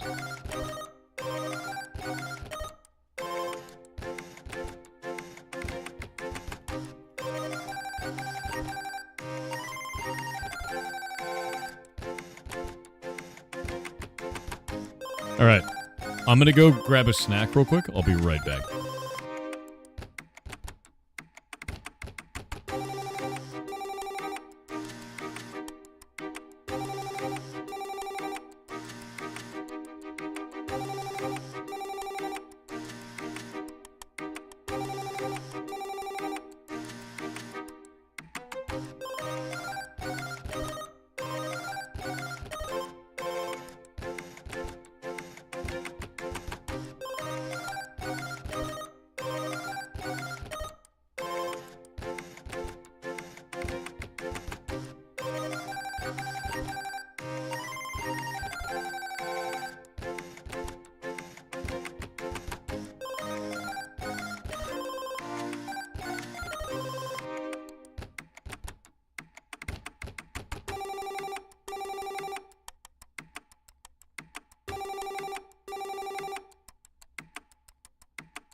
And I'm back.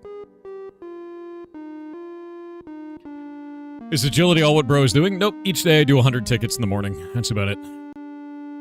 Servers are still dead. The horror.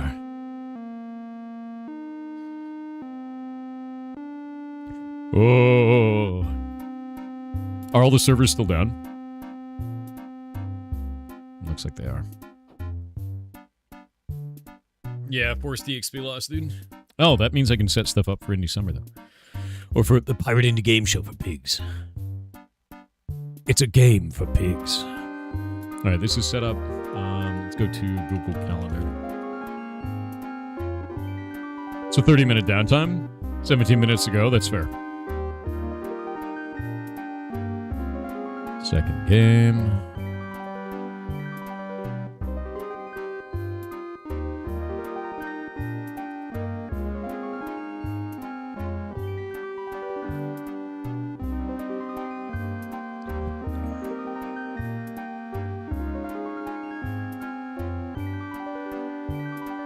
There we go.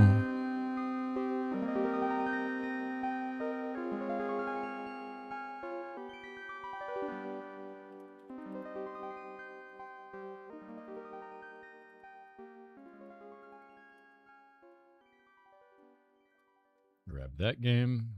Making sure I have each one of these.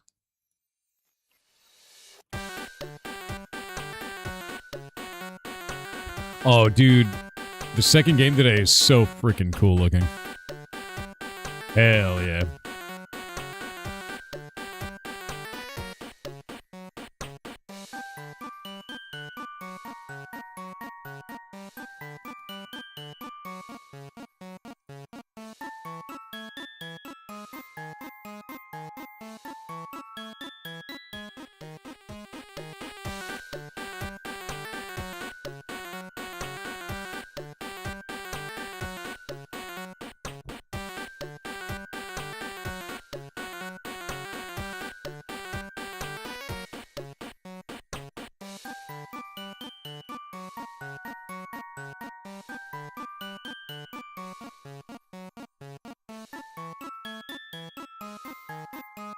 Waiting on those ads.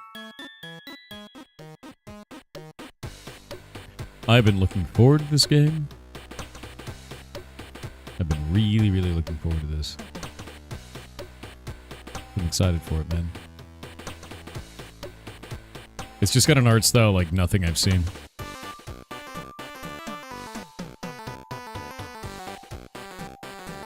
Okay, grab those.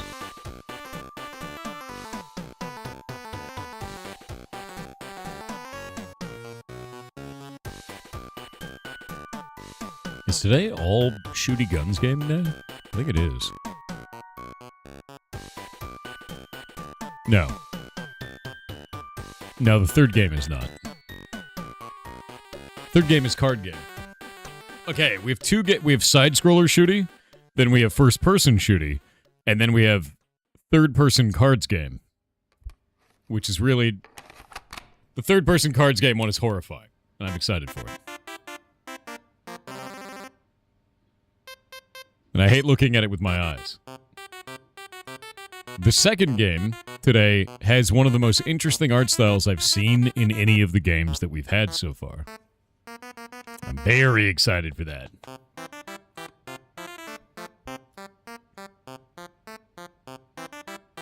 I think it might actually be their first game, too. It appears to be. And it looks boss, so...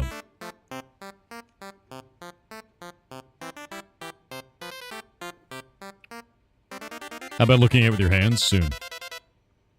What about a fourth-person shooting? How does that even work? I don't even know how that would work, dude.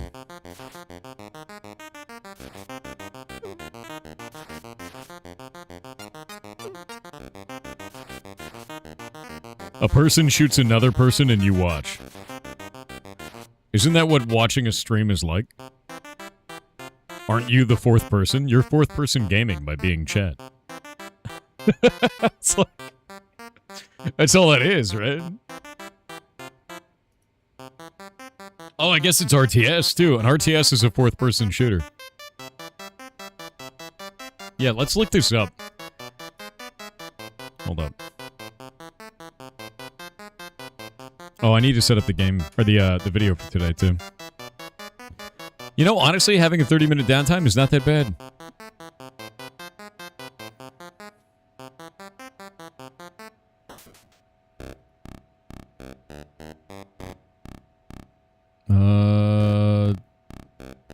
Huh.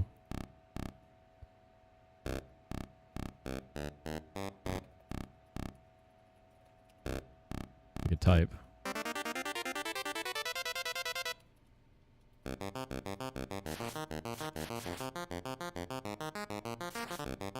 Nice. Set that up for this. Set that up there. Next. Turn that on. Do this.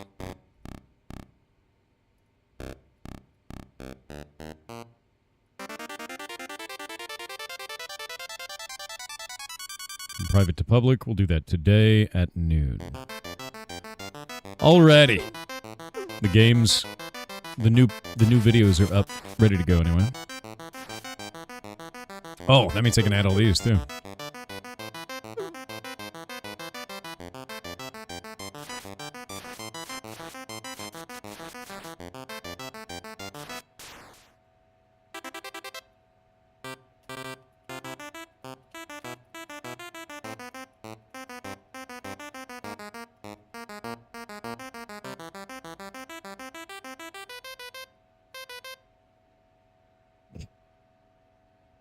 Grab that. Can pull this onto here. I think I have to go to, let's see, pigs. How long has it been down? We're almost ready. It's like 11 more minutes. Thankfully, I've got most of this stuff done for pigs. So,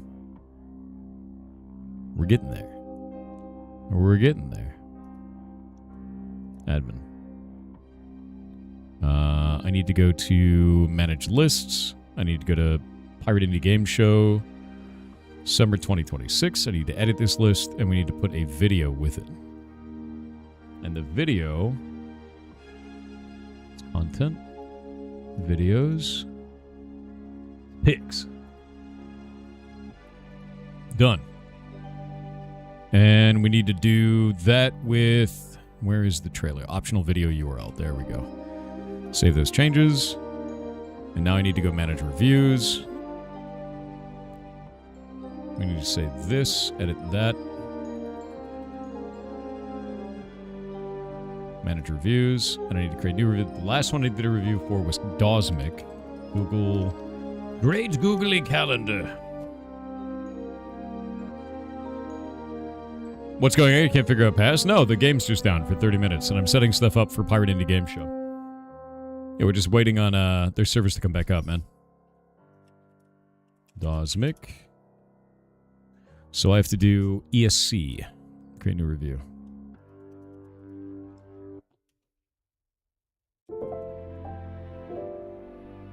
There we go.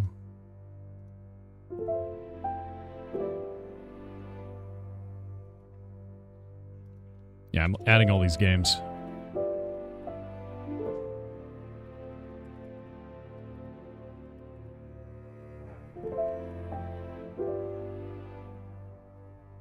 The whole idea is that, you know, I just create all this stuff so that they can get more visibility on their games. And, like, they've done such a good job, you know. Hayaku. Hayaku was really fun. I really liked that game. So I gotta make sure that I get all these guys up on there. Clerks and Quirks. Clerks and Quirks is really good. Your 5 big pigs? Dude, probably true. Login EXP ways? Dude, we're just waiting. I have no choice.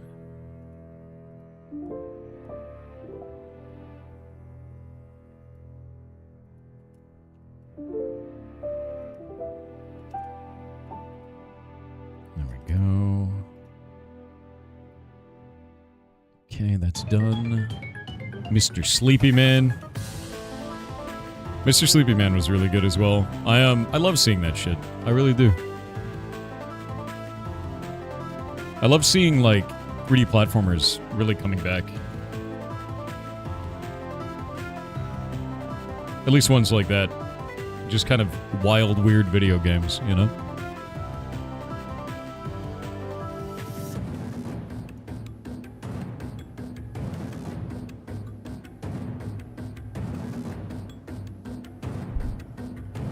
Wizard Magic. Oh, by the way, I think I'm going to play Wizard Magic on stream when it comes out. That game was awesome. And the dev was super fun. It's very in my wheelhouse, too. Yeah, that game was great, dude. We've just seen so many games in this that, like, I want to play when they launch.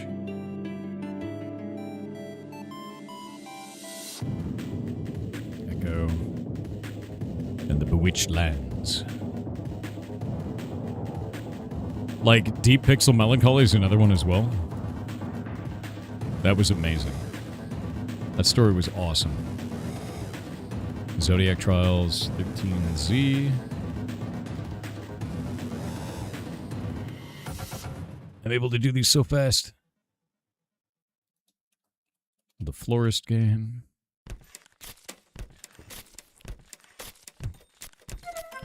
It was amazing. It was really good. It was really good. The pixel art in that game was freaking insane, dude.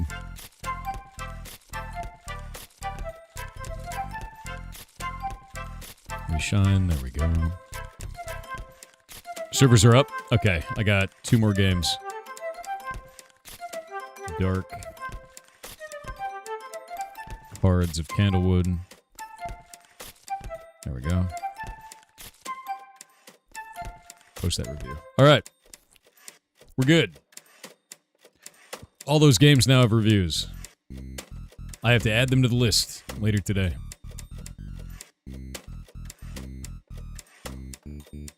It's a lot of games. It's a lot of games. Division 2 just got a massive update. What'd they do?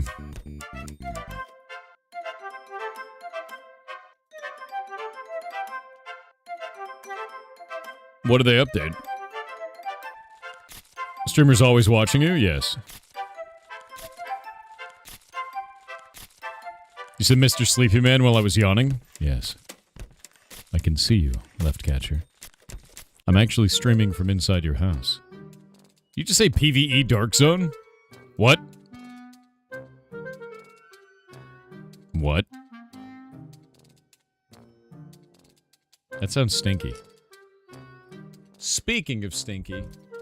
Oh, cheese. Hi. What you doing? What you doing, old lady? What you doing? What you doing? Sniff, sniff, sniff, sniff, sniff, sniff, sniff. You're chunky. How'd you get so chunky?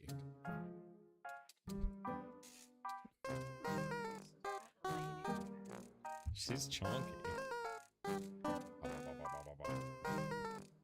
Whoa. Whoa. Look at these. Look at these feet. Look at those pants. What are you doing? Cheese. She's cheese to meet you. Whoop. Is that a beef? Hello, beef. Beef and cheese are brother and sister.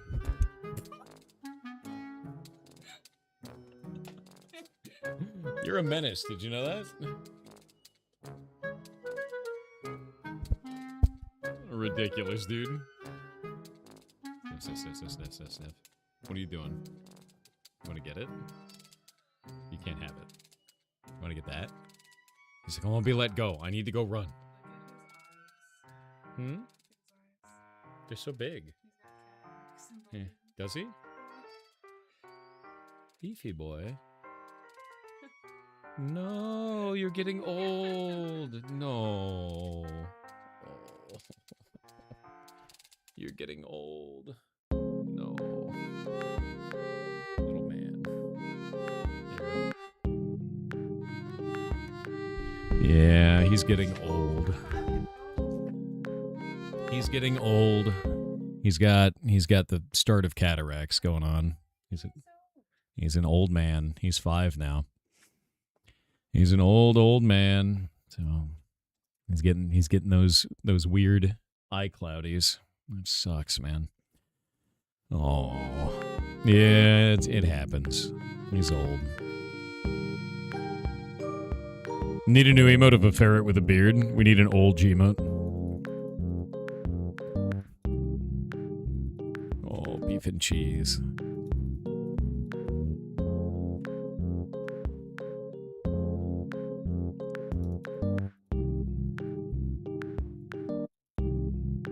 Yeah, old. He's an old man like me. I'm not an old man. How dare you? How dare you? Old wizard ferret emote? I just need the old emote. We just need a ferret with a beard, dude. Folge. Yeah, I know, right? Like, F that mic cover in particular. It's kind of funny. I don't even know if it does much, to be honest with you. Like, does the mic cover even do a lot for the sound? Like, when I take it off and put that back on? Does that change much? I have no idea if it does or not. I've just had it on here for so long that I'm kind of afraid to take it off, right? Like, I don't even know. I guess it sounds a little bit brighter. That's about it. Slightly lower volume.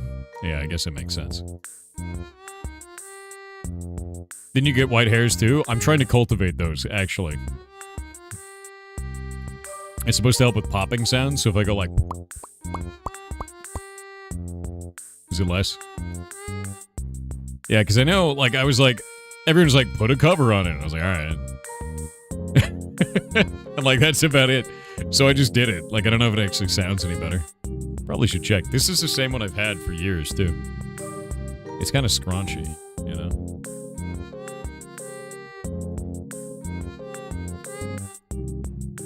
It's when you do P sounds to block the wind. That makes sense. If I blow on it, like... And then... Oh, yeah, no, that's totally different. I understand now. It completely blocks the wind. I got 7 more tickets to go. Also catches spit. True. True.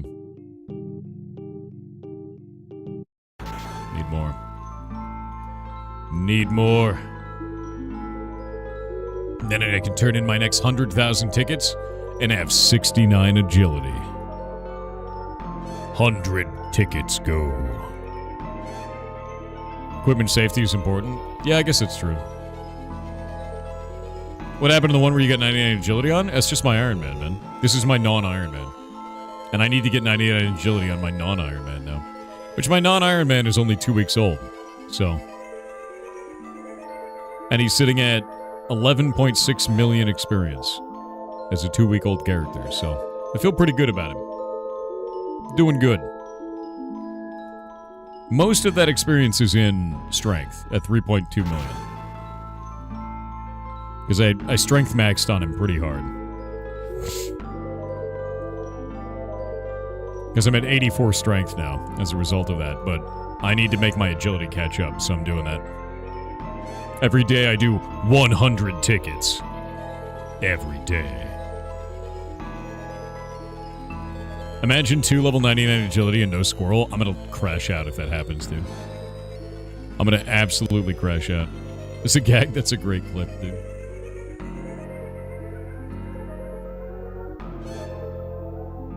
Agility's so zen, you love it? Same. It's like... I like tickets on this because it's like little bursts of bonus. And I also like it because it's not a course where you can fail the whole course by falling off a building halfway through, you know? Which is like, not fun at all when that happens. I really think that's the least enjoyable thing imaginable. 299 is only 13% of 200. Yeah, but I don't want 200, right? Like, I don't want to deal with that.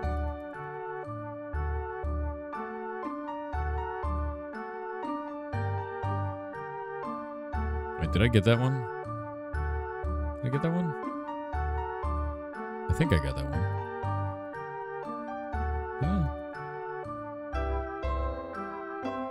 How did you get 84 strength in 2 weeks? A lot of combat. I did not get that one. Oh shit. I almost missed that. Yeah, just seriously a lot of combat. I have 78 attack, 84 strength, and 76 defense. And the character's playtime on it right now... Where do I see my playtime? How do I see the playtime for my character?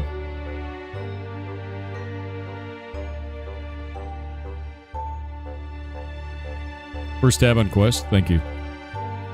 15 days now. So, 15 days, 15 hours. I'm playing about 16 hours a day. So it's like a little bit more than 2 weeks now. Home-axing.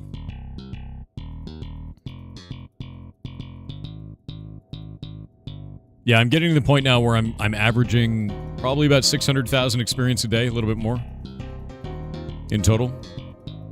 It's my second account. My first one was an Iron Man, and I got 99 agility on my Iron Man. I loved it. Super fun. Yeah, we're grinding, dude. I need to get more XP though. I want to get to about 1 million experience a day in total, and I can do that. I know I can. Could definitely go do moons, probably. I want to get agility up though.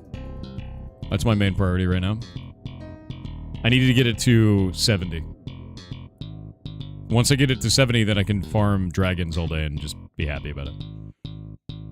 You didn't want to continue the Iron Man? I wanted to play a non-Iron Man so I could run a guild and, like, do all the fun shit that I wanted to do.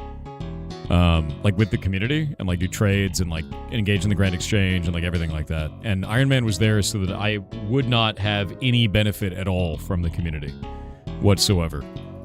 And now, I don't allow, like, big trades. Like, I don't let people give me donations and shit, but I'll trade you for something. Like, I'll give you equivalent value stuff, you know. Do you have a solo self-found guild in Path of Exile 2? No, I don't have a guild for that. I'm going to be honest with you. I think the guild system in Path of Exile 2 is complete dog shit. I love Path of Exile 2. I love that game. But the guild system is terrible. You can only have 30 slots, and then you have to pay $1 per slot to add more people to your guild. It is $1 per slot in total. It is horrible, dude. It is horrible. Yes. It's so bad. It's done in $10 microtransactions. Each one of them is a $10 microtransaction to get 10 more slots. It is horrible, dude. So that means that you have to do $220 to reach the cap of 250 people in the guild. Old School RuneScape gives you a 500-person guild for free. Like, it's obnoxious, dude. I don't think you should ever monetize guilds in a video game. I think it's a terrible idea. You want people to play together in your game, that should not be a monetized feature. Like, it just shouldn't be a monetized feature at all. And Path of Exile 2 does that, and I don't know why they do it, and I think it's a mistake, honestly. It made me, like, to be real with you, it made me not want to make a guild in the game. Like, that's the reason that there's no Path of Exile 2 guild right now. Like, there's just one where I was like, oh yeah, we have 30 people. I wonder how we increase the size. And then I found out that it costs money, and I was like, I'm not running a guild in this game. Like, immediately I was like, I'm not doing this. That's dumb. I don't want to support that. And I legit will not run a guild in Path of Exile 2 because of it. But I love the game, and I have, like, hundreds of hours on it, and I play hardcore solo self-found, and do challenge runs and all kinds of shit. Like, I love the shit out of Path of Exile. Like, I even played back in Path of Exile 1, switched over to Path of Exile 2 when it came out, and I play both. So, like, it just kind of pisses me off that they monetize that. It's just not a good route, dude. Not a good direction for that.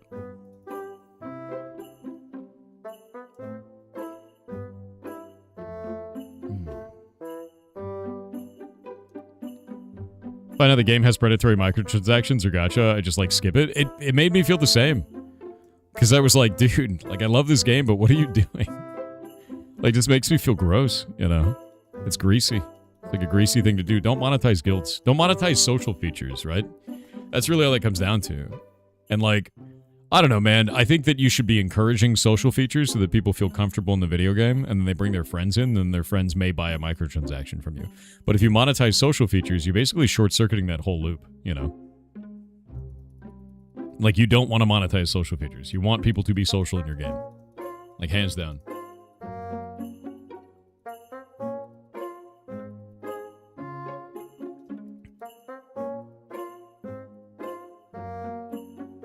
You ever gonna play Neverwinter? I wasn't really planning on it.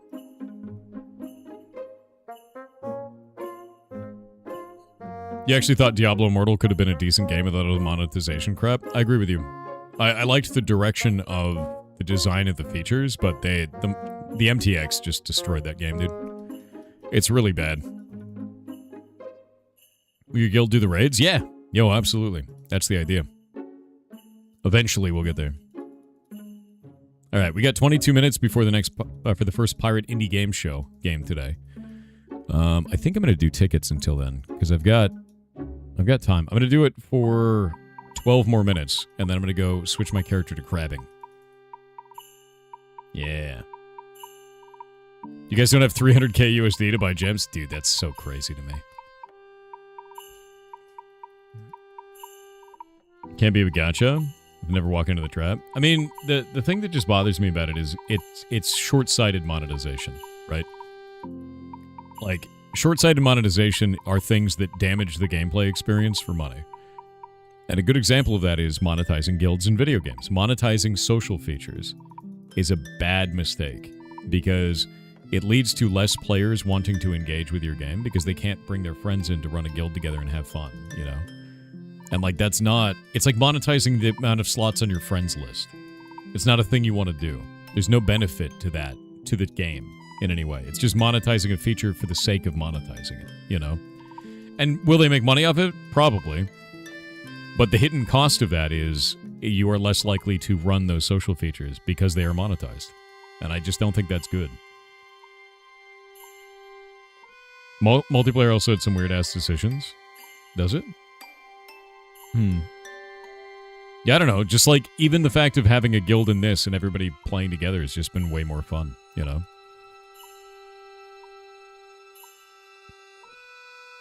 And I think that they're missing out by monetizing that feature. They get money, but the cost is rep. Yeah, I mean, the cost is reputation, and it's also a cost of opportunity, right? Because if less of your players are interested in running social features, there's an opportunity cost to be paid there. Because you may have less players overall, or you may have less interested or invested players as a result. Free-to-play only has 200 slots. 200 slots is fine. I think that's fine.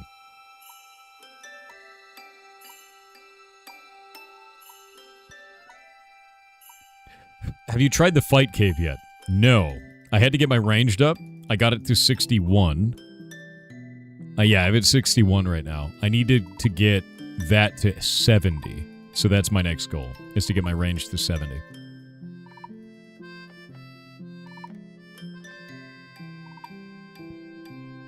You have 4 friends? Nice. 1 is all you need, though, Red.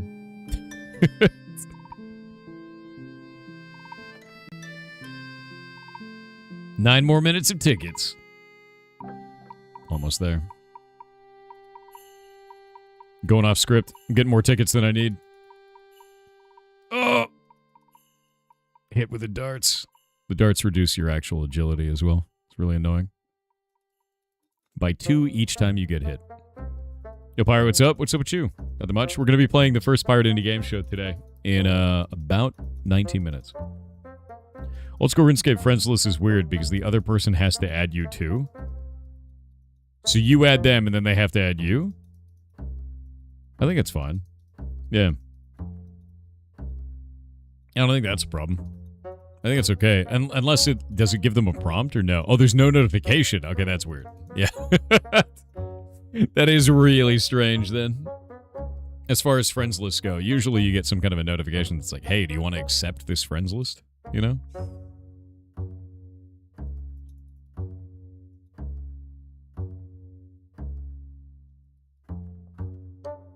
Suppose you find out who your friends really are? I mean, I guess. Not really. Because you never know. You never know who's added you, right? Yeah, the pictures in Draenor Manor, the eyes move. Yeah, and some of them flip and do stuff. Chairs follow you, all kinds of shit. It's kind of fun. Draenor Manor is actually really neat.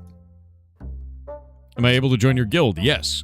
So, Golemancer is usually the one handling that. Golemancer and Zaphiroth can both handle getting you in. Thor doesn't want to be my old school RuneScape friend. You're right. Now what? Now what, Golemancer?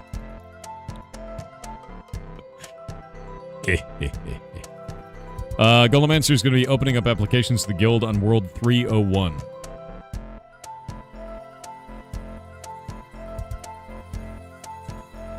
Ticket. I'm at 707 total tickets. Yeah, so World 301 is where the applications are going to be open.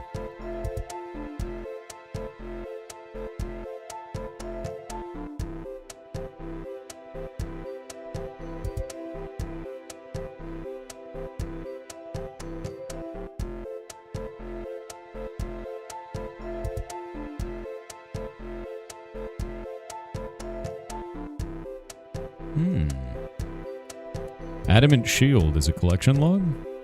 Why is Adamant Shield a collection log? Can't that be crafted?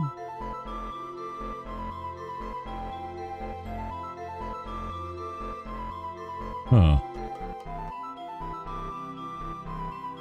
Huh. Weird.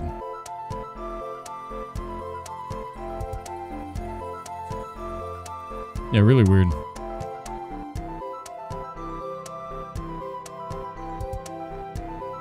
H2 is the clue scroll one? Oh, so they're getting clue scroll versions of the gear.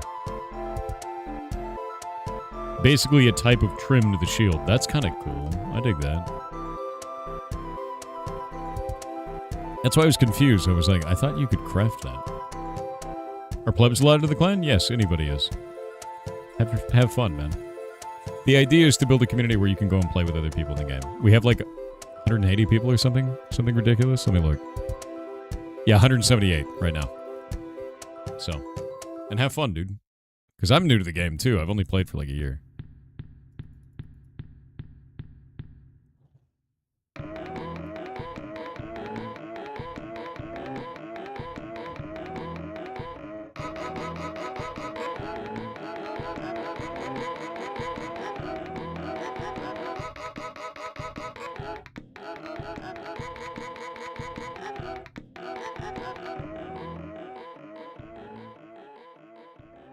Oh, you mean non-subs? I'm going to tell you this right now.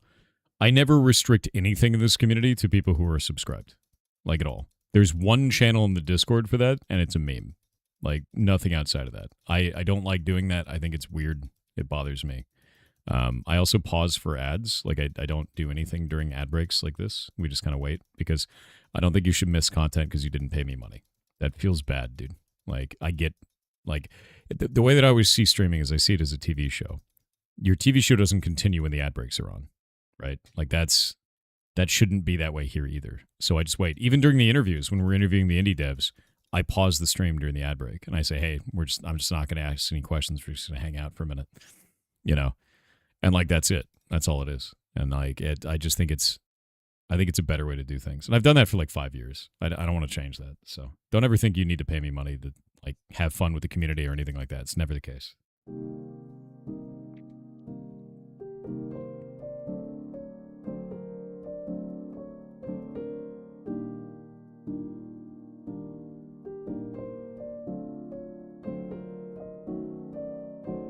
All right. 4 more tickets to go.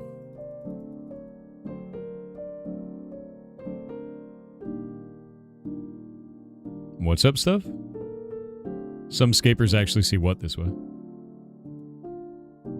It's illegal to have fun in RuneScape? Bro, I have fun in RuneScape all the time. You kidding me? I love getting tickets.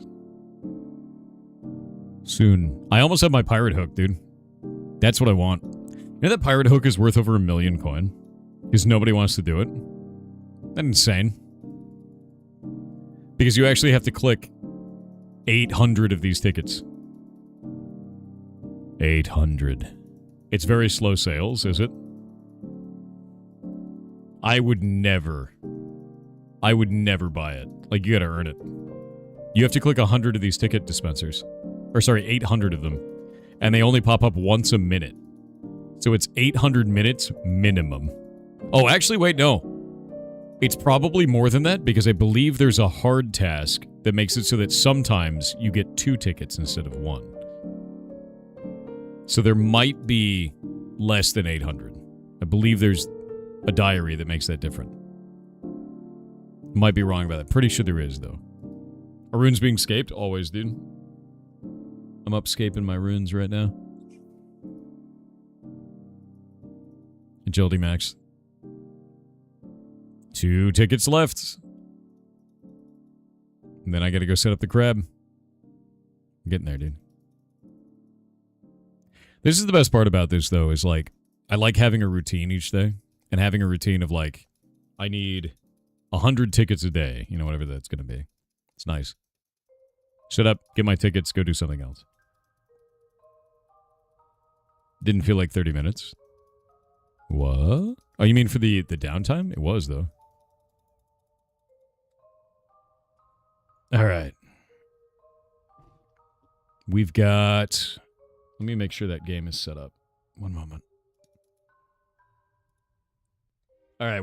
We are good. The game is set up. It is a side-scroller shooter this time. And we should have a blast with it. It's also very funny. We have 3 big pigs today? Yes, we do. 3 little pigs today. 3 of them. The final ticket is upon us.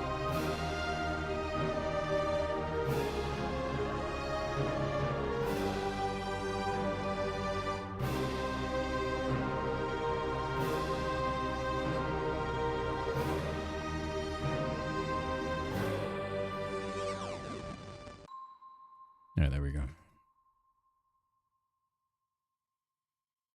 Yeah, you can right-click and top floor the stairs. Yeah, you can.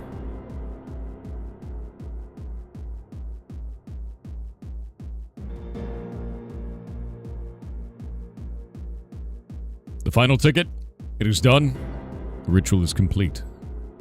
I must now leave this place and turn in my tickets for the day. Which I believe will bring me to 69 agility, which is the best number of agility. Truly.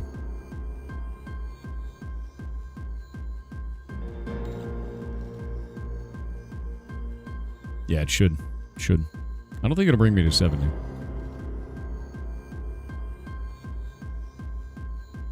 Gotta trade. And gotta do my agility XP. By God. There it is. 69 agility. Glorious. I need to get to 70, though. Unfortunately. Alright. Let's move.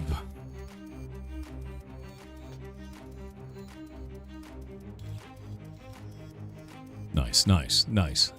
There's a lot of nices in chat.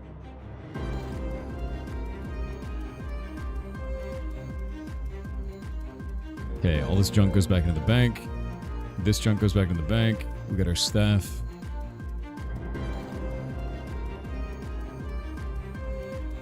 You can't ever have more, I know, right? Don't look. Don't look, chat. It's secret.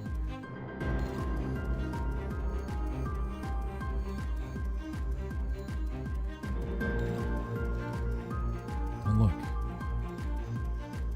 It's a secret. It's a secret. Don't look. All right. Everything is good. What else do I need? Just put a gold ring in there. I don't know what that was for. What are these gold rings? It's weird. Need that. Need that. Need this. Need that. And this. And that. And I think that's it.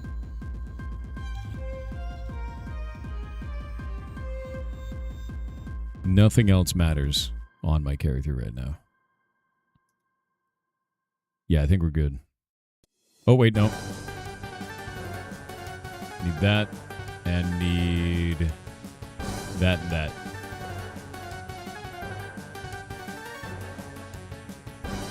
Now we're good.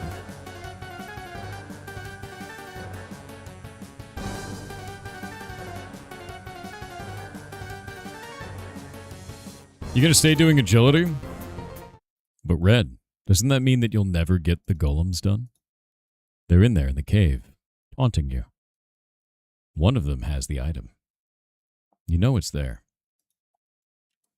The cave taunts you. It's winning, Red. It's winning. You'll go back eventually? No, you won't. No, you won't. The cave knows you're a coward now.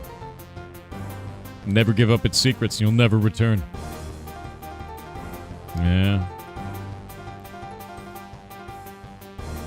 Have you seen IGN seems to have reviewed the SN operator? What did they say?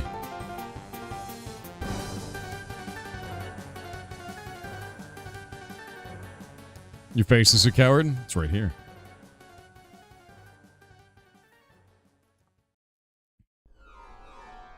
Yeah, what did IGN say about it?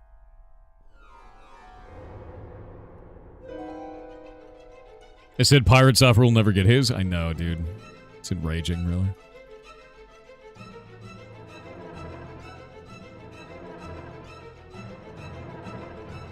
Melee strength plus 111.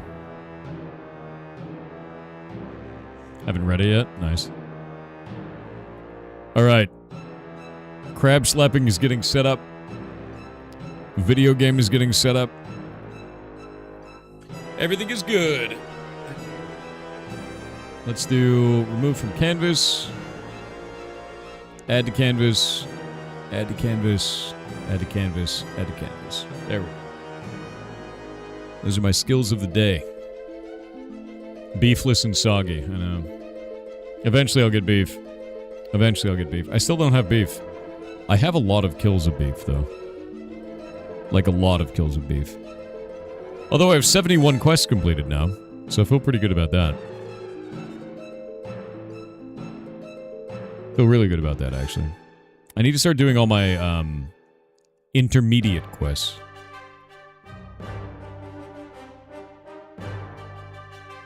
Oh, he's mad.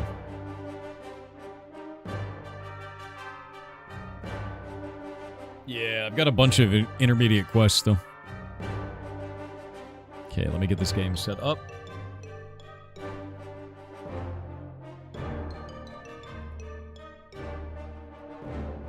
It's gonna be very loud in a moment, isn't it? I can feel it. Feel it in my bones.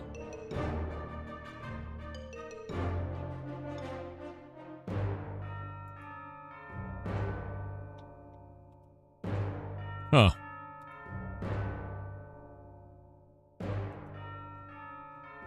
Oddly enough, I can't seem to get the game to let me choose things. Weird.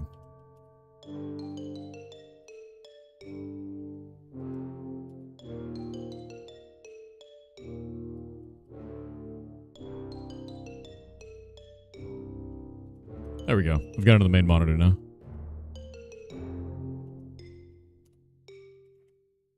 Yeah, there's no mouse. No mouse support in the game. Odd.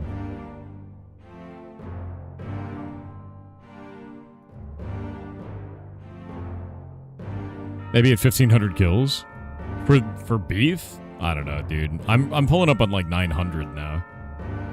Like, it's pretty rough. I do like 50 kills of him a day. Just about. So it's kind of obnoxious. It's like not good. Alright. Whoop.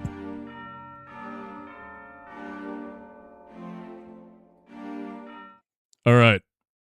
Music is switching over. One moment. Wait till you hear this music, dude.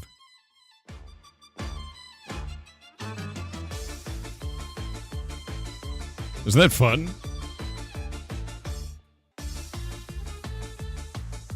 It's great music, right?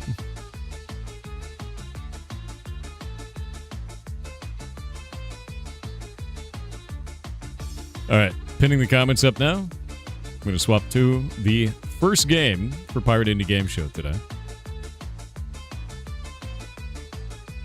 Yeah, dude, Indie June. It's Pirate Indie Game Show this time.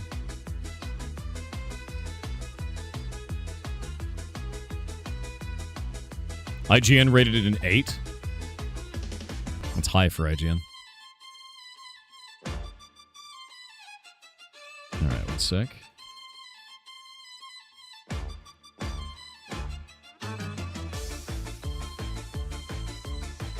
Let's see if this works. It did! Alright, first game for Pirate Indie Game Show today is Uncracked. And it looks like I have to use mouse and keyboard, but I have to use keyboard for the menu. Controller is keyboard.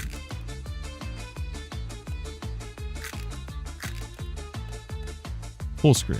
That's fine. Controller. Let's try that. Okay, controller feels really good. Yeah, the crack sound is pretty good. I wonder if it feels good on controller or if it feels good on mouse and keyboard. I'm gonna try it on controller first. Music is great, by the way. Oh. I'm a tiny egg man. Oh, I get double jump. Wait. Can I fall and die? Is there fall damage as an egg? Oh, we can roll. Oh, that egg is gross, dude. Ugh. These eggs are covered in poop.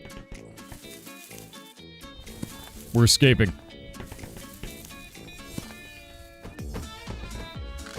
Oh! I think there's fall damage.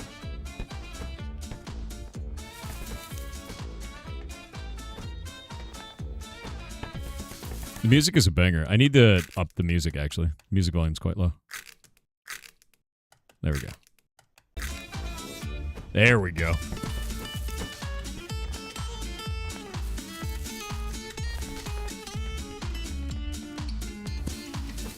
Got it.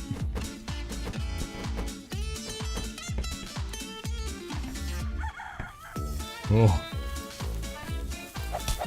Oh, God.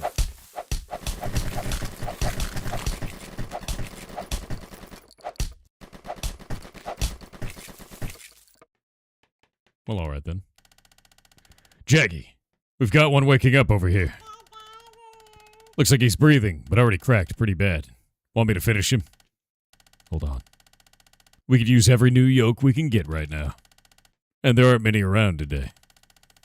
We'll bring him with us and let Maggie decide. You heard him. Get up. That escalated. It did. Pretty exciting cutscene, though. By the chickens. Who did you drag in this time? I didn't mean. Excuses. You know the drill. He gets one shot to prove if he's hard-boiled. Jaggy, you're going with him. If anything goes wrong, it's on you, Shell. Yes, sir. Come on, follow me. The chicken sounds are insane, dude. Yeah, it's very exciting, yes. Alright, let's do this. Don't be scared. Do exactly what I say. Take my pistol and listen carefully. Every weapon has a different effective range. You'll see it in a crosshair. If you're shooting from far, your chance to hit is lower. Always roll closer. You see those targets? That's right. Go shoot them. See the difference.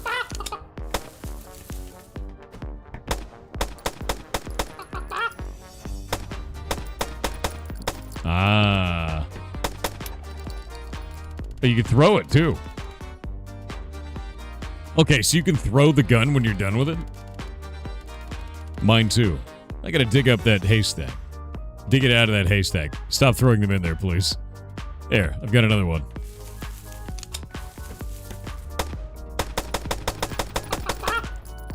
So 50% mischance.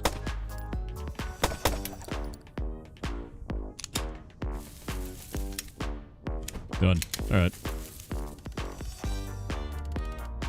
Finally hit the back one. In combat, though, better roll close. Remember that.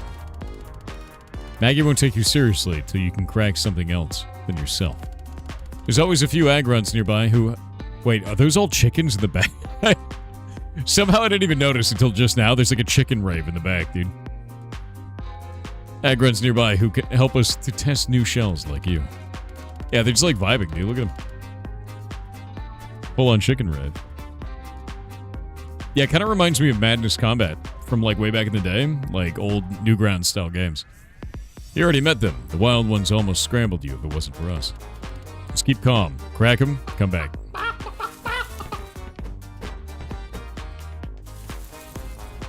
Ew.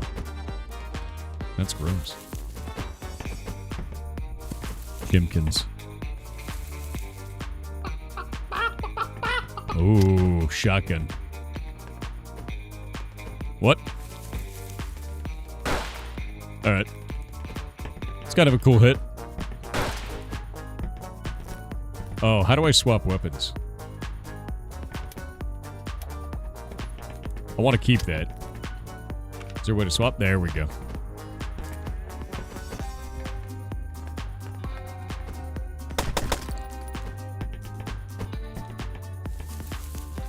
So it's kind of puzzly.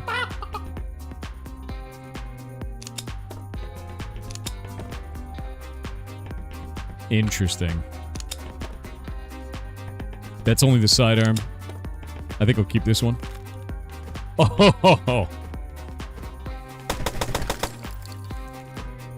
So you can actually roll on them. And then kill them that way.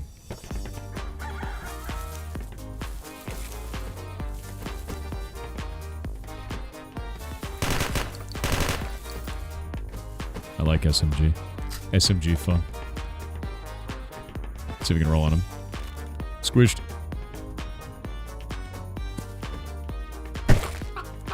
Oh. Can you roll mid-air? I don't think so. Let me try it. Oh, you totally can. This is the way then. Full melee build.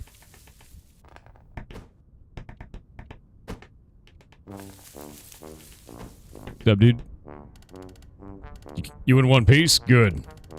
Maggie will be pleased when he sees you can hold your own. Let's go.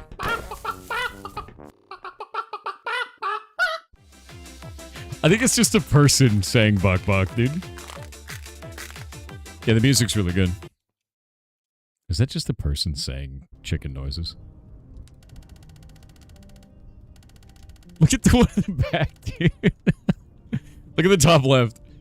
How does an egg get a beard, dude? You have a mustached egg in the top right? That's insane looking, dude. Jaggy says you can you handled them all by yourself. Maybe you can do something. Maybe not. We'll see. There are cages nearby where we want to start a new collection. They say they might not be empty. If you're really worth something, go check them out. If you make it back, we'll discuss what to do with you next. If you ever make it back. Where do you think you're going? Beat it. Oh. Leoji. You're not the first one Maggie is sending. Few recruits tried before you, but they were just more eggs for the omelet. So watch yourself. More eggs for the omelet, Chet. Don't worry, you got this.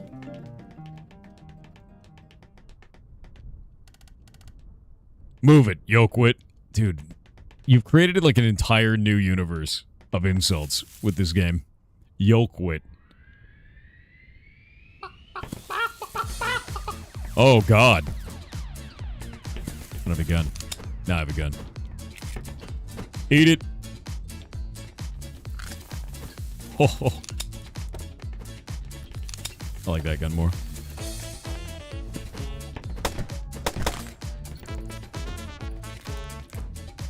Dude, honestly, rolling is... Oh, God! Fall damage is enormous. Fall damage is instant death. Fall damage is enormous, dude.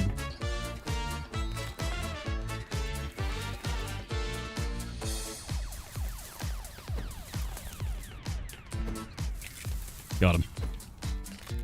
Got him. Love shotgun.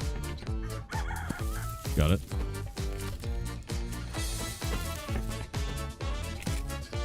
Hell yeah. Full melee egg.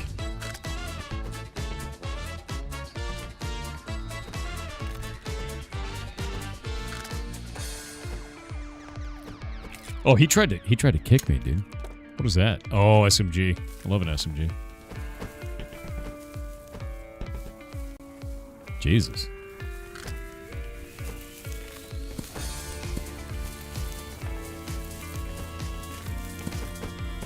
It's more points to, like, melee them as well. Too bad you can't combo the killing rolls. I know. That's one of the things I was thinking. I was like, why can't I combo that? Oh, God. He kicked me midair. Oh, look, the little thing in the top left. You can actually see that I have a crack along my face now.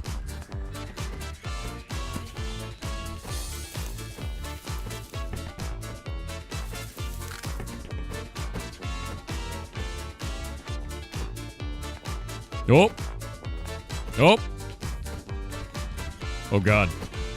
They roll too? I wonder if they can crack you that way. That dude had a gun. Since when do the wild ones have weapons? Need to be more careful.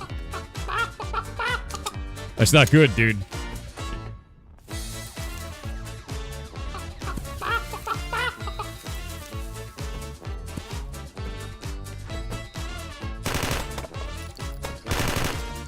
Got him.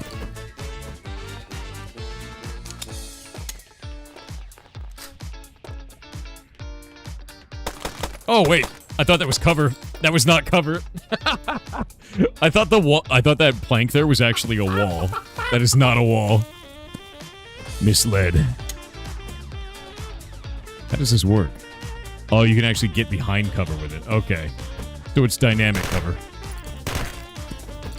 Got it.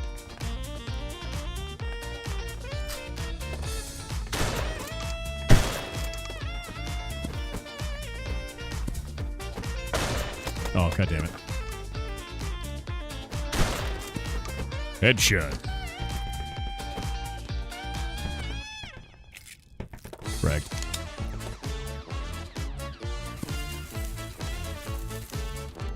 Damn, those weren't just wild ones. I better head back to camp. This is going well. Yeah, headshot. Egg shot, dude. You shoot him in the top of the egg, you know? Dome him. The music is really good, yeah. No eggs shelf. So it wasn't the eggins taking out our new recruits all this time. By the chickens. By the chickness? Wait. There might be a typo. That doesn't matter. He was supposed to finish his mission, but the moment's bullets started flying past his shell, he bailed. Hey. If you actually want to be useful, you'd better start listening more. Those cages need to be clear. You got that? So get back there and do it right this time. Move out. Alright, we're doing it. Look at this dude. Now move that yoke before more wild ones find their way here. Too easy, I need more. Jesus. Yeah, squad, scramble it.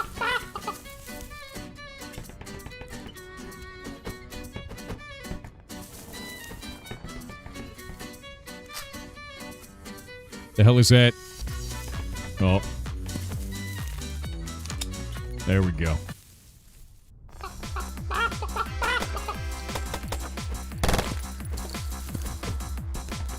Dude, this really does feel like old school, like, it feels like old school, Newgrounds games. And it feels great. There we go. Took a lot of damage there. It's not good.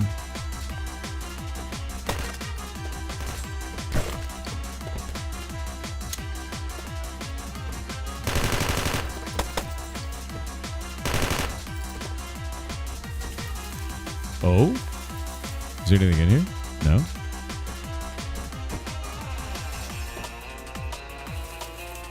Good gun.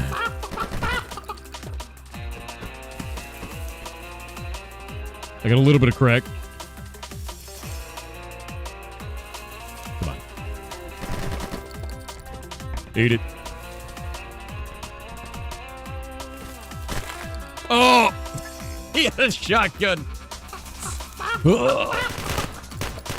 Oh, God, wait. That is a really awkward way to start a level. All right. Starting a level under fire feels very bad. Oh, okay. There we go.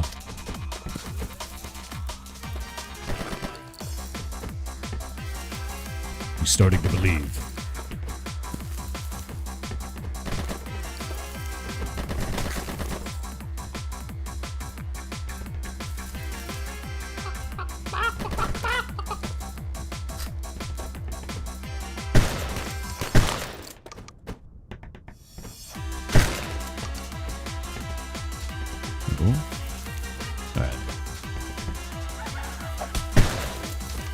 Got him.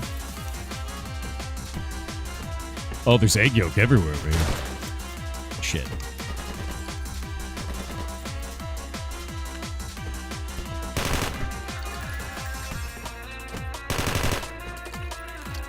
Nice. What a slaughter. Hopefully Maggie will be pleased now. Heading back. We did it. Yeah, the music is awesome, dude. The yolk is strong with this one. It's really fun, man. You've done a very good job. The egg K-47. Okay. Didn't expect to run into eggins in this part of the cages. Show them no mercy. Those eggins are most treacherous enemies these cages have ever seen. What do they call you, Eggy? Alright, listen up. Every day we're losing damn good eggs. Either crack, vanish, or get collected. Oh, we got ads. This is outrageous, dude. I love the setting. It's funny as hell.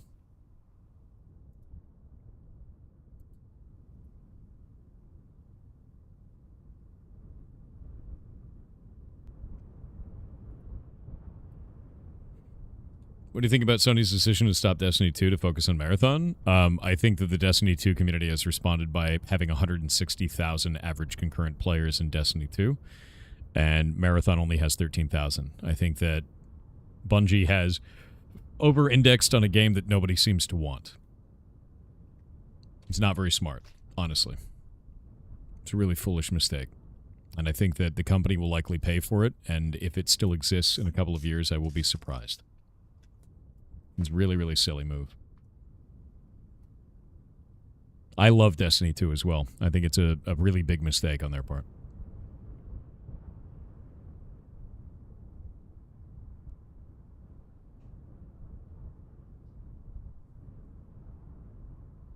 They paid a bunch of streamers to play it for Marathon? Yeah, and then they stole from an artist. And I don't want to touch it ever again. It's a real-life version of a ratio. No, it's just really bad business decision, man. Like, you have a game that is based off of a first-person shooter, a boomer shooter from back in the day that was not a extraction multiplayer game. You made it into an extraction multiplayer. You changed the art completely. You stole from a major mainstream artist and then got caught doing it for most of the visual design and direction of the game. And then on top of all of that, you're releasing an extraction shooter into an established market that is very saturated. Like, this is the game that nobody seemed to have wanted. Realistically. In a time where it's inadvisable to release that style of game. And then they sacrificed their main cash cow and most beloved game to do it. It's very strange. Overall, it makes no sense. Alright. We are back. Collected. So they can die by being collected as well.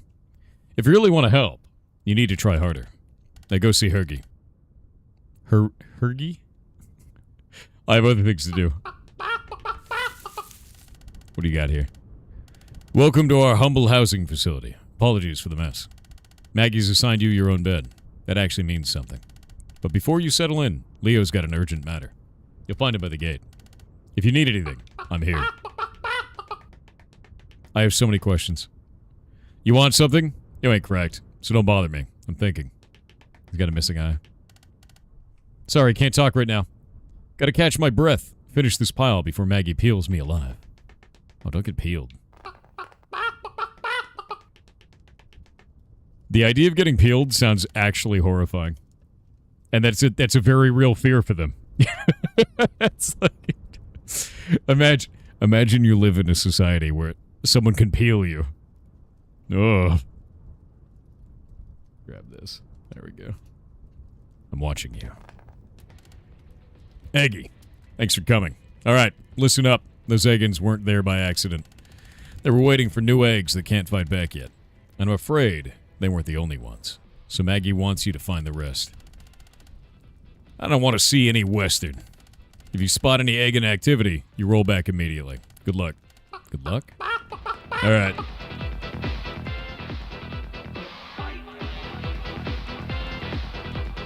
Hell yeah. All the music in this is fantastic, by the way. Later, somewhere in the old cages. So I tell her, sorry, my mom only gave... Oh. Damn, can't go this way. Alright, I'll clear it. Meantime, you should check the area. If you find any sign of eggins, you come straight back to me. What's that music, dude? Oh, can I not kill that one? Oh no, he's good, I guess.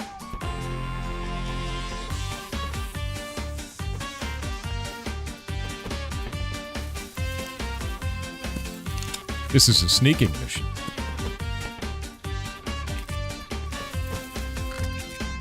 Oh, you can double it. You can do it. That was a 50,000. Oh!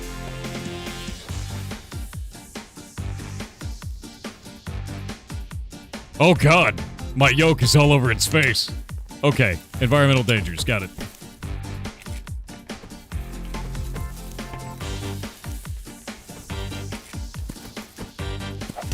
Oh, dude. What is going on here? They're like way more aggressive than last time somehow. Okay. Outrageous, actually. Jesus. Can I shoot the chickens? No, I can't.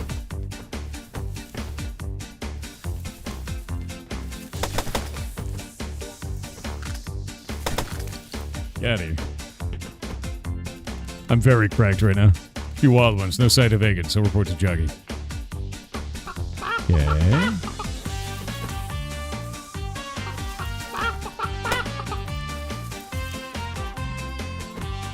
Got it.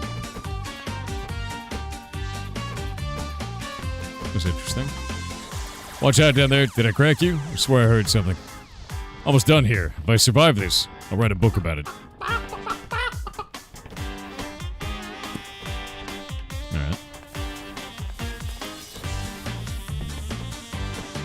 I think I got one hit left of HP.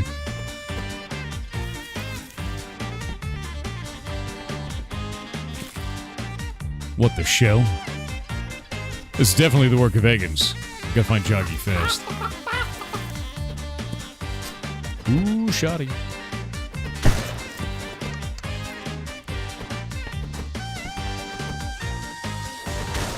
Oh! Somehow missed that.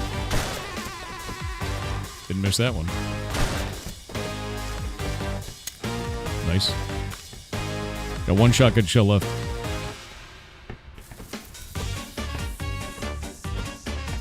There we go.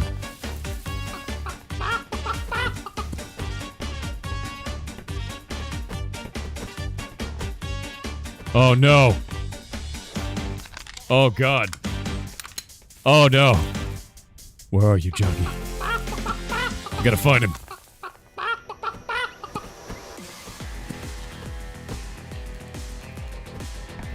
Okay. That's not good. He's got a helmet. I don't know if I can survive that. Nope. I'm dead. I didn't have enough health.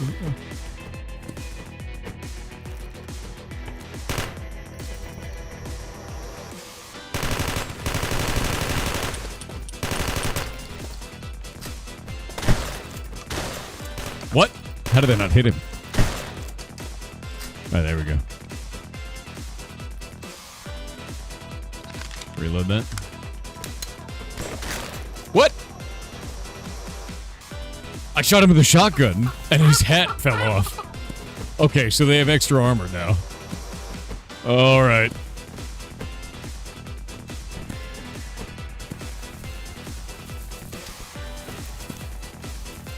Yeah, hat equals armor, dude. What the? Alright, there we go. You're correct.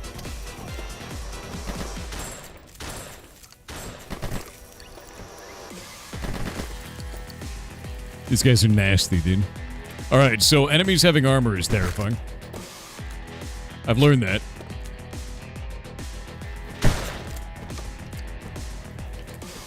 Shotguns are good. Oh. I don't know what that is. Yeah, I had a different gun, but it barely did any damage. Anywhere in the OST for this game will ask the dev. Oh, here we go. Yeah, armor is terrifying. They're very strong with armor. No. Sorry, buddy. Should have never happened. I can do nothing here. Gotta get back to camp. Born to crack. His helmet said born to crack, dude. Nasty. Can you aim up? No. It's left and right. It's getting completely out of hand. Thanks to you, we've become vulnerable again. Dog, throw Juggy's shell onto the pile. Let's go, kid. Oh. The shell were you thinking? Good eggs don't grow on every patch of straw, and they surely don't fall out of someone's backside. It's what you need to become. And Joggy was a good egg. You'll never be like him. Go see Jaggy now. He's got a job for you. Matches your abilities.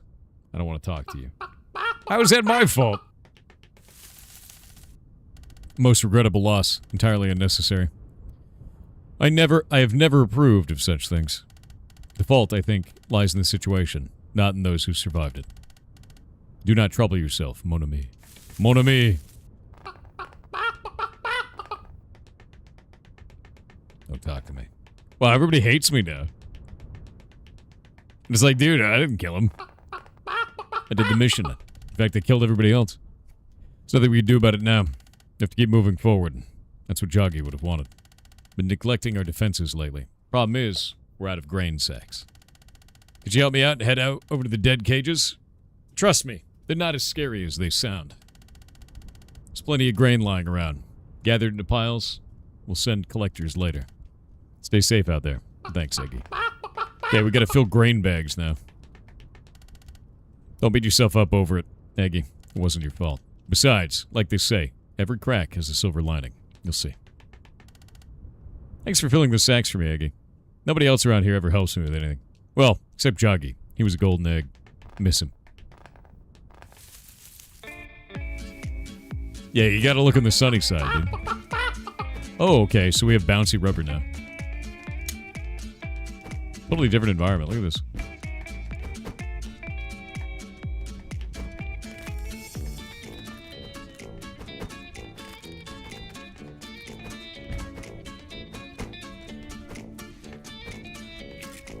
Correct. Oh god, wait, it's really weird sometimes. You have to, like, angle it. The melee is not as easy as you would think. Ooh, wait. I need that gun.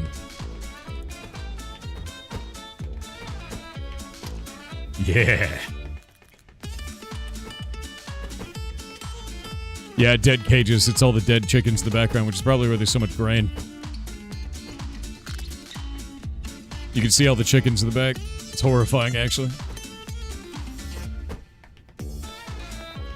Ugh. Yeah, I need the egg K-47. Squished.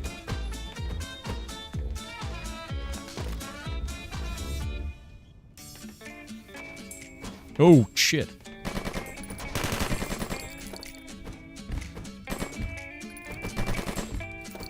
Rude?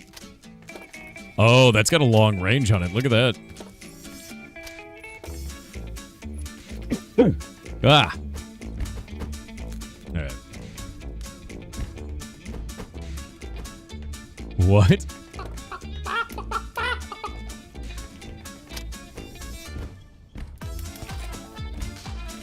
Alright. Well, begun, it's half done. I just wonder who will do the other hand. Find another pile. Nice. I can throw the shovel, though, which is nice. But I don't get a heavy weapon now. Which is not so nice.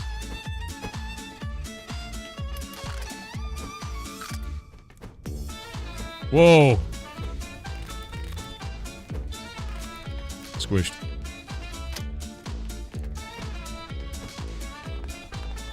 Whoa! Okay, that is not where I thought I was gonna go. What the hell? I got rused. I got rused.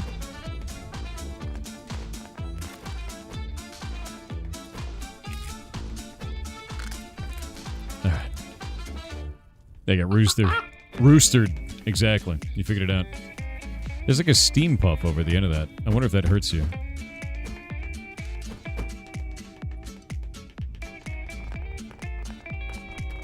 That was weird. Ah, God.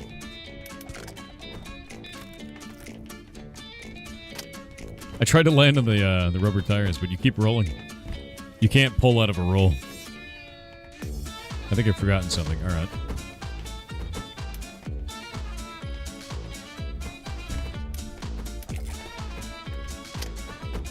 Got it. Got it. Is that all of it? Nope.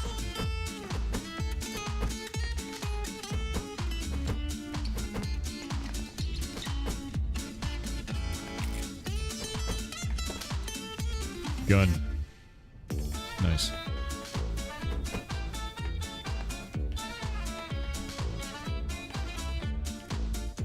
There might be one more bag over here, but I have another shovel as well.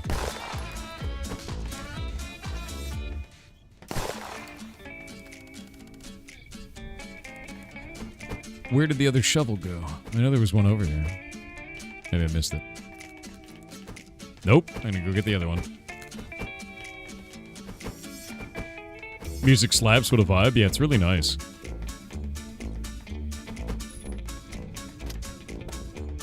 It kind of reminds me of, like, what band is that? There's a couple of bands that I listen to that sound like this, but I can't think of their name right now.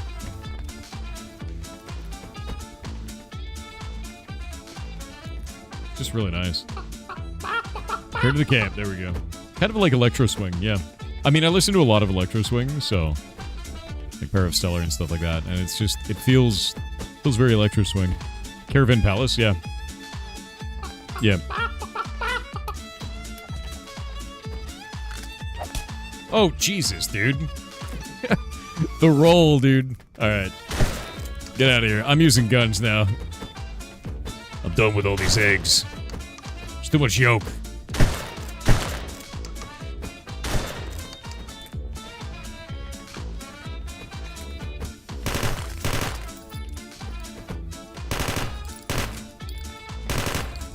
Enough of that. Get them all, dude. Yeah, it's time to stop yoking around, dude. I just wanted to get the bonus points. But now it's like, just murder them all. That was the last one. Sorry, Jockey. Oh, no. This is like a leap of faith, too. I don't actually know what's at the bottom of this, and I hope that I don't die.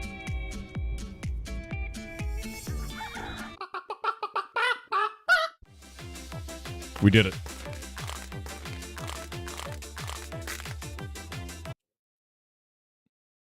Sick of these mother cracking eggs and this mother yolking coop.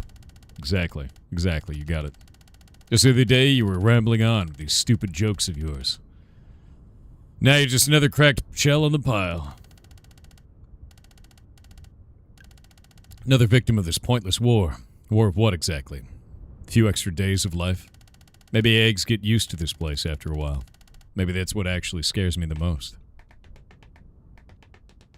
It is just a pile of eggs. A pile of shells, dude. Eggy. You've been to the pile again, haven't you? Don't do that. It'll only soften your shell. Check this out. I found an old assault rifle. From one, never mind. It's not important. What matters is that this beauty fires shell-piercing rounds. Don't worry. Once I get working, you'll be the first egg to try it out. Ooh. Shell-piercing. Thanks again for those grain bags. Now we can finally reinforce our defenses properly. Alright, so we're going to set up a grain bag perimeter, basically. What is this do?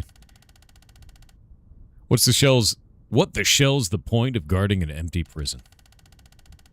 We haven't had any real fun around here in a long time. I like how he has a mohawk, dude. Oh? I'm watching you. Eggy, Leo said he needs you for something. Be so kind and go look for him, would you? Camp 2. Judging by how things have been going lately, we're going to run out of duct tape soon. You better be more careful. I wouldn't have anything to patch you up with. We're using duct tape for all the patch-ups? Nice. These grain bags you brought back should be perfectly fine, but Maggie said we needed new ones, so now I'm filling them all over again. I know it's important for every egg in this camp to have a job. Still, sometimes I wonder if I'm only useful for carrying bags around. I'd like to see some real action someday, too. Doesn't matter. Just don't tell Maggie I said anything, okay?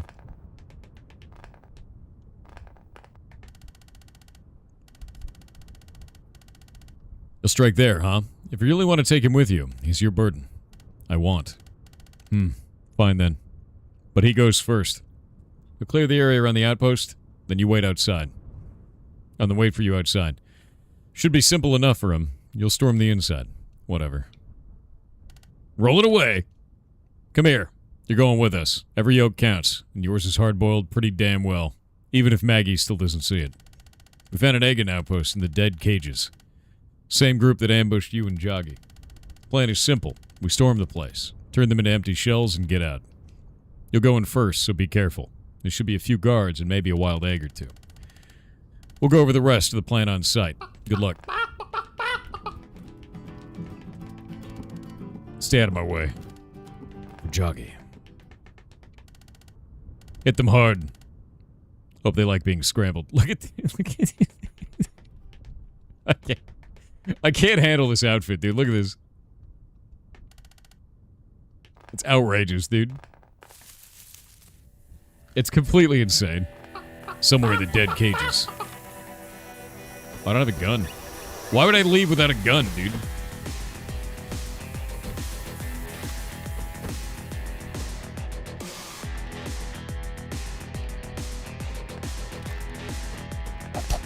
Oh, Jesus, dude. Come on.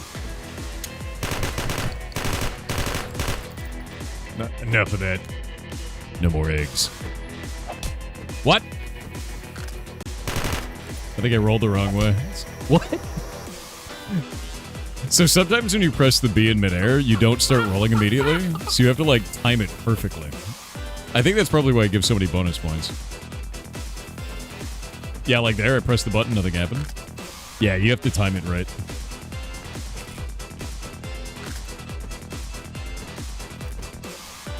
Oh!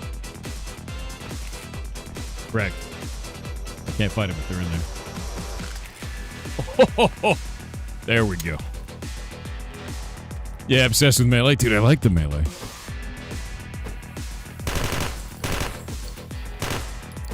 Nope. Alright, Steam.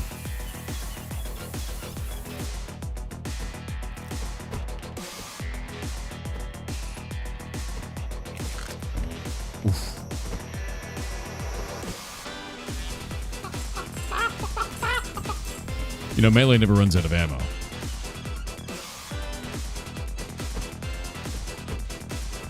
God, the music is good.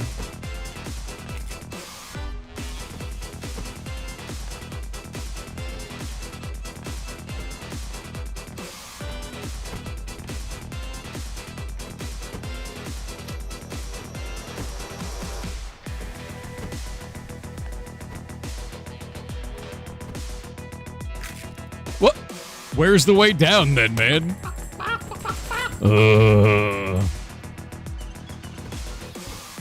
Alright. I gotta find the way down. I don't actually know where it is at all. Because you can't see anything down there. No?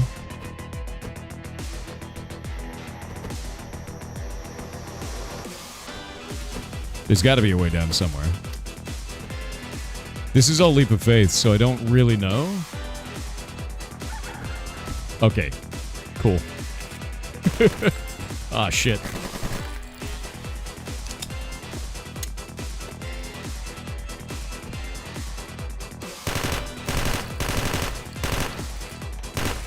No, you don't.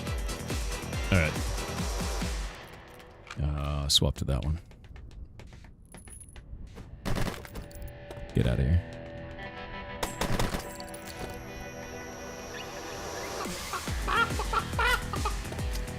Kind of like the,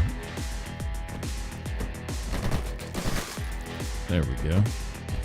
The Egg K-47, dude.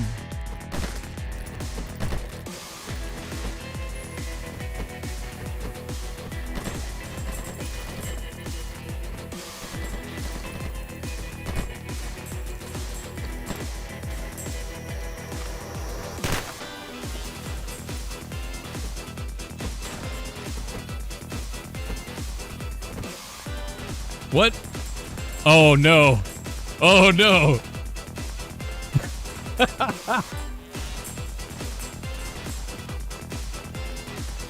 Broke it. I gotta restart it. That's funny as hell.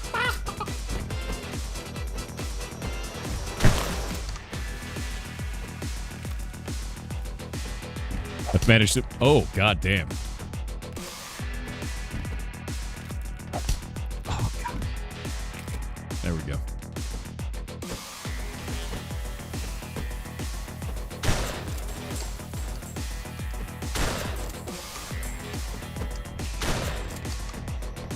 Whoa. How did that not kill him? Mine now.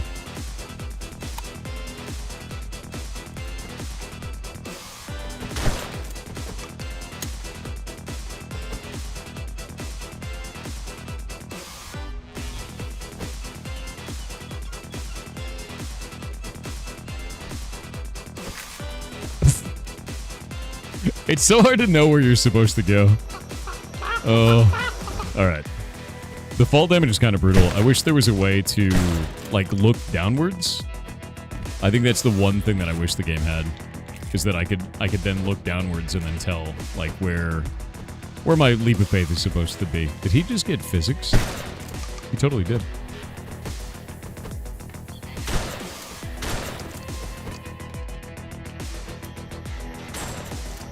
Shit. I'm out of ammo. That's really not good. I don't have any ammo. I think I have to restart. Yeah, actually I'm gonna keep this gun.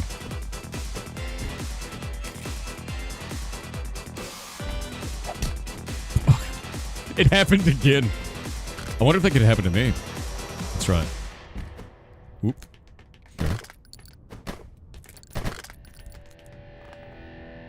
How did he do that?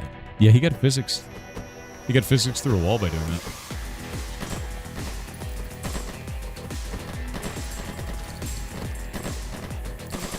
I can't shoot through that correctly. That's funny. There we go.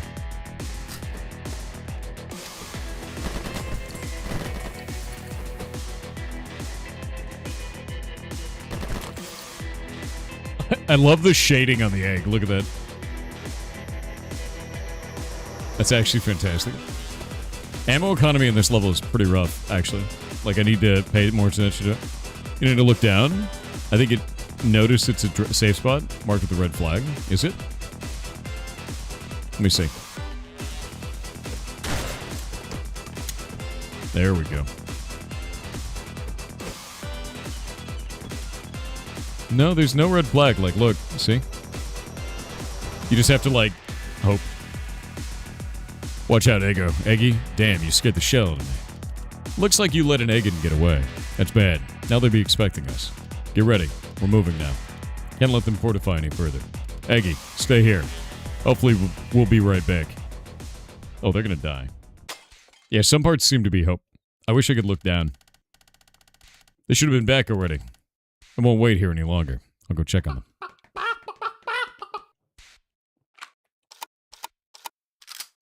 Nice. Eggy, we're getting scrambled here. Thinking you let escape warned the rest of the base. They set up a nice little trap. They blocked our only escape route. And now we can't move without getting turned into omelets. You need to find another way around here and take them out. Hurry. We might have cuff. Failed. But you'll never collect them. My buddies will get you. That's your fate. What? Am I shooting bullets made out of air? Like, what just happened there?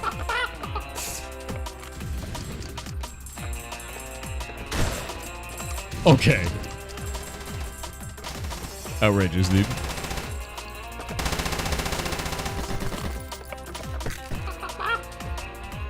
What's up, guys? Gentlemen? Thanks. Wouldn't have gotten it out. Made it out without you. Also, we wouldn't have gotten into this mess because of without you either. Doesn't matter. We need to keep rolling. You go first. We're right behind you. All right. Run that. Go through that again. Oh, great. You showed up. God.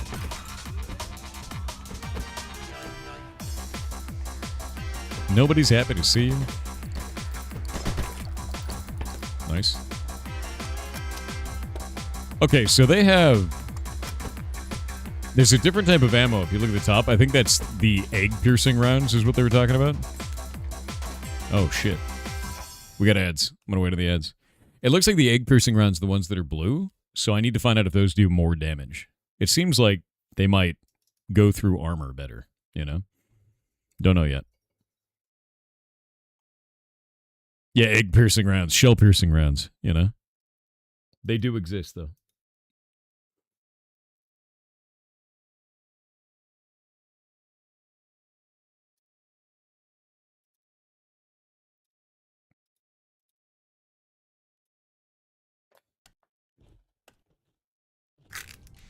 I just want to hear the music.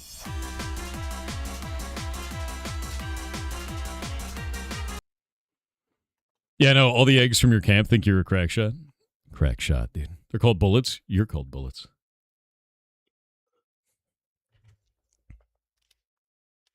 This is what's going on in the Tyson chicken factory. I know the true story. I love that we found like only 2 bugs really so far, but they're so minor it doesn't even matter. It's very funny.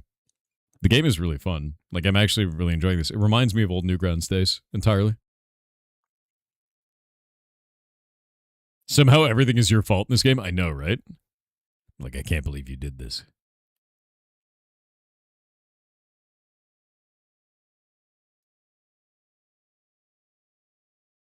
Will it be released on Xbox? Oh. Oh. Is your egg a lizard egg? No, because you'd be soft, wouldn't you? I thought lizard eggs were soft. I might be wrong about that. Oh, not called wild eggs, but instead call them free-range eggs? That's amazing.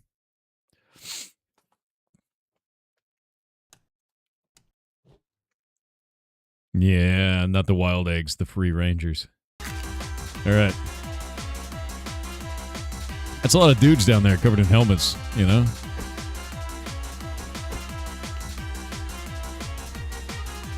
I don't know if there's anything you can do about that. Shit. You know? I'm probably going to die here, but I need him to move a little bit to the right. They're covered in armor. Yeah, that's not going to work. Oh, I have to go through the whole cutscene again.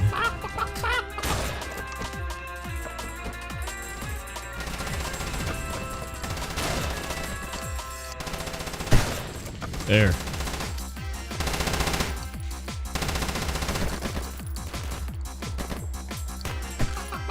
Nice.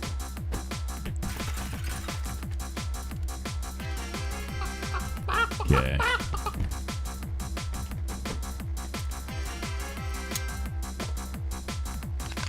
Yeah, we don't want that one. Ah! I want that gun! What? Used it. There we go.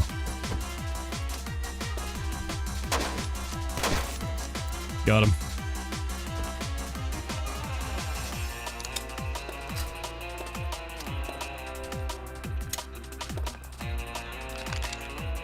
It hurts. But I'm alive. Oh shit. Not for long! Oh my god. That dude just jumped to his death.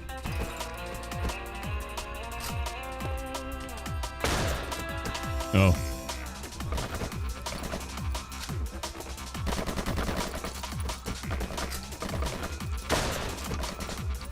This is the worst position to be in. There we go.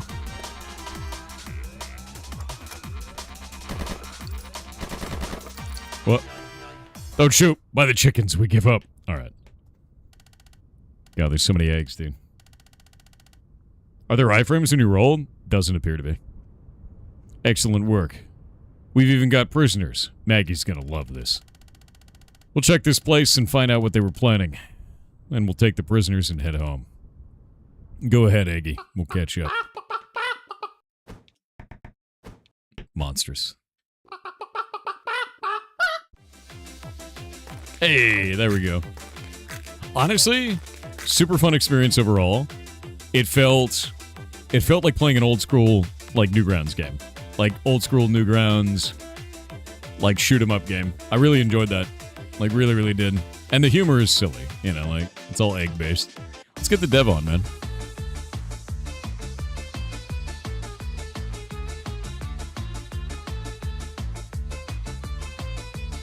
Let's see here.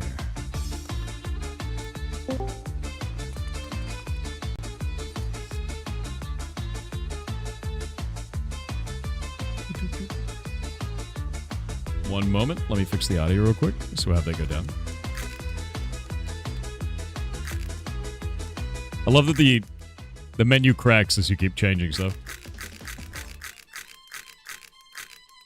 That's fantastic. Turn this down a little bit. Hey, can you hear me? I can hear you. Oh, rock on. Okay, so if you'd like to introduce yourself and tell us a little bit about your game. This is fantastic, by the way. I really had a good time in this, so thank you. Thanks very much. Yeah. Thank you for having me here. I really appreciate it. So, yeah, my name is Martin. I'm from Czech Republic. I'm solo developer behind this. This is my first project. Your first one ever, huh? Yeah, I started this like some 5 years ago, but actually I start learning how to code, how to animate, how to draw this stuff 5 years ago. And so I didn't have any previous experience in game development or, as I said, in coding, drawing, and animations. That's fantastic, dude. Like, being able to do that all as your first project, that's wild. Nice job, man. How you feeling about it? You nervous? Yeah, a bit. That's A okay. bit, especially in speaking English. So it's also always more difficult. Your I English al- is great, though, to be honest with you. So you sound fantastic. Completely makes sense. No worries. I always wanted to create some game from my very beginnings. Hmm. Basically, my first game I played was when I was 4 years ago. It was Wolfenstein, so that's the game which created my shooter DNA. And when I finally start learning the coding, basically I started on a primary school, then secondary school, then college, but all this was quite useless. I was useless. So then I was trying some books, some videos, tutorials, and after many attempts, I finally learned how to write some first sentences of movement code. And when I had that movement code, I wanted to start creating immediately something. So actually, I was thinking on the very beginning that I will do something similar like the Jordan, who created Prince of Persia in 90s. That I will basically shoot video of myself doing, I don't know, climbing, fighting, and all this stuff. But quite quickly realized that it's not that way. So I was It's really trying tough. to Yeah. yeah. So I was trying to draw some character, so some basic shape, some square, some circle, okay, oval, and then I got inspired by Rayman series. Like So like the to- feet. Oh. Yeah, exactly. Because I realized I didn't need to connect them to the main body, and then the whole animation process was quite simple. Because if you check the idle animation, it's just moving up and down, and that's what remained in the game. And then later start resembling an egg, and then I was thinking, okay, they might start shooting each other. Maybe it will be fun. And then later I start building the whole concept around it. So this is definitely no passion project or no dream project. This is more like a project I'm creating from some desperate. I was desperate. Mm-hmm. No, that's actually awesome, man. Like it's cool to see that you've taken this as far as you have, right? Like it feels. I don't know. Did you ever Did you grow up on Newgrounds or anything like that, like old school like shooter games and stuff on there? Not really. Because it When I feels was trying just to- like that for me, like Madness series and stuff like that on Newgrounds, and that's a good thing. Like it feels really familiar for me, and it feels good. So like you've done a great job here, man. I know now. I know that it start. Some people might have this kind of feeling, but in the beginning it wasn't really purpose because when you basically don't know anything and you are eager to create something, then creating some 2D shooter is basically, I thought, maybe the easiest way how to do something. No, that makes So, sense. for example, Yeah. this Dizzy game from 90s with this called, it was a game called Dizzy, and you are playing as an egg, and it was some platformer. I didn't know about that game. Just later, I just found out that it reminded people this game. Which one would that one be? Dizzy. Dizzy. Yeah, it's Let me in see. the chat. Oh, yeah. If you put it in chat, I'd love to see it. I haven't seen it. Yeah, because I'm looking through these, and it's funny because like stuff like that just feels. I guess it just feels really good, you know, like to have kind of a shooter with a very defined sort of gameplay, and it's got you've actually added a lot of weapons to it, man. Like you've added a ton of different weapons to this. They all work differently. You have cover, you have like jumping mechanics, you have melee on this. You've added a lot of features to it that I didn't expect going in, and they feel really nice. And it's very like, I guess, what is the word for it? It's brutal because you die fast. You die just as fast as they do, you know, and like that's I think that's really fun. It makes it really enjoyable because you don't feel like an overpowered, you know, like the hero of the story. You're just another egg, you know. To be completely honest, I still call it solo project because I'm the only one who is working on it actively. But this graphic style, I didn't draw it anymore. I draw the last style. I was thinking that it looks good, and when I was thinking that it looks really good, I put it on the internet. Internet told me that it doesn't look good, and later I found on the internet some graphic artist who helped me to recreate different and mainly unified graphic style. Okay, so you've expanded the team out from being a solo project to being two. Did you also make the music, or is that outsourced as well? Originally, I was thinking that I will find some what's it called? A Musician? guy who will a guy who will create music for me. Yeah. But after I got scammed, then I was thinking I will find a different approach.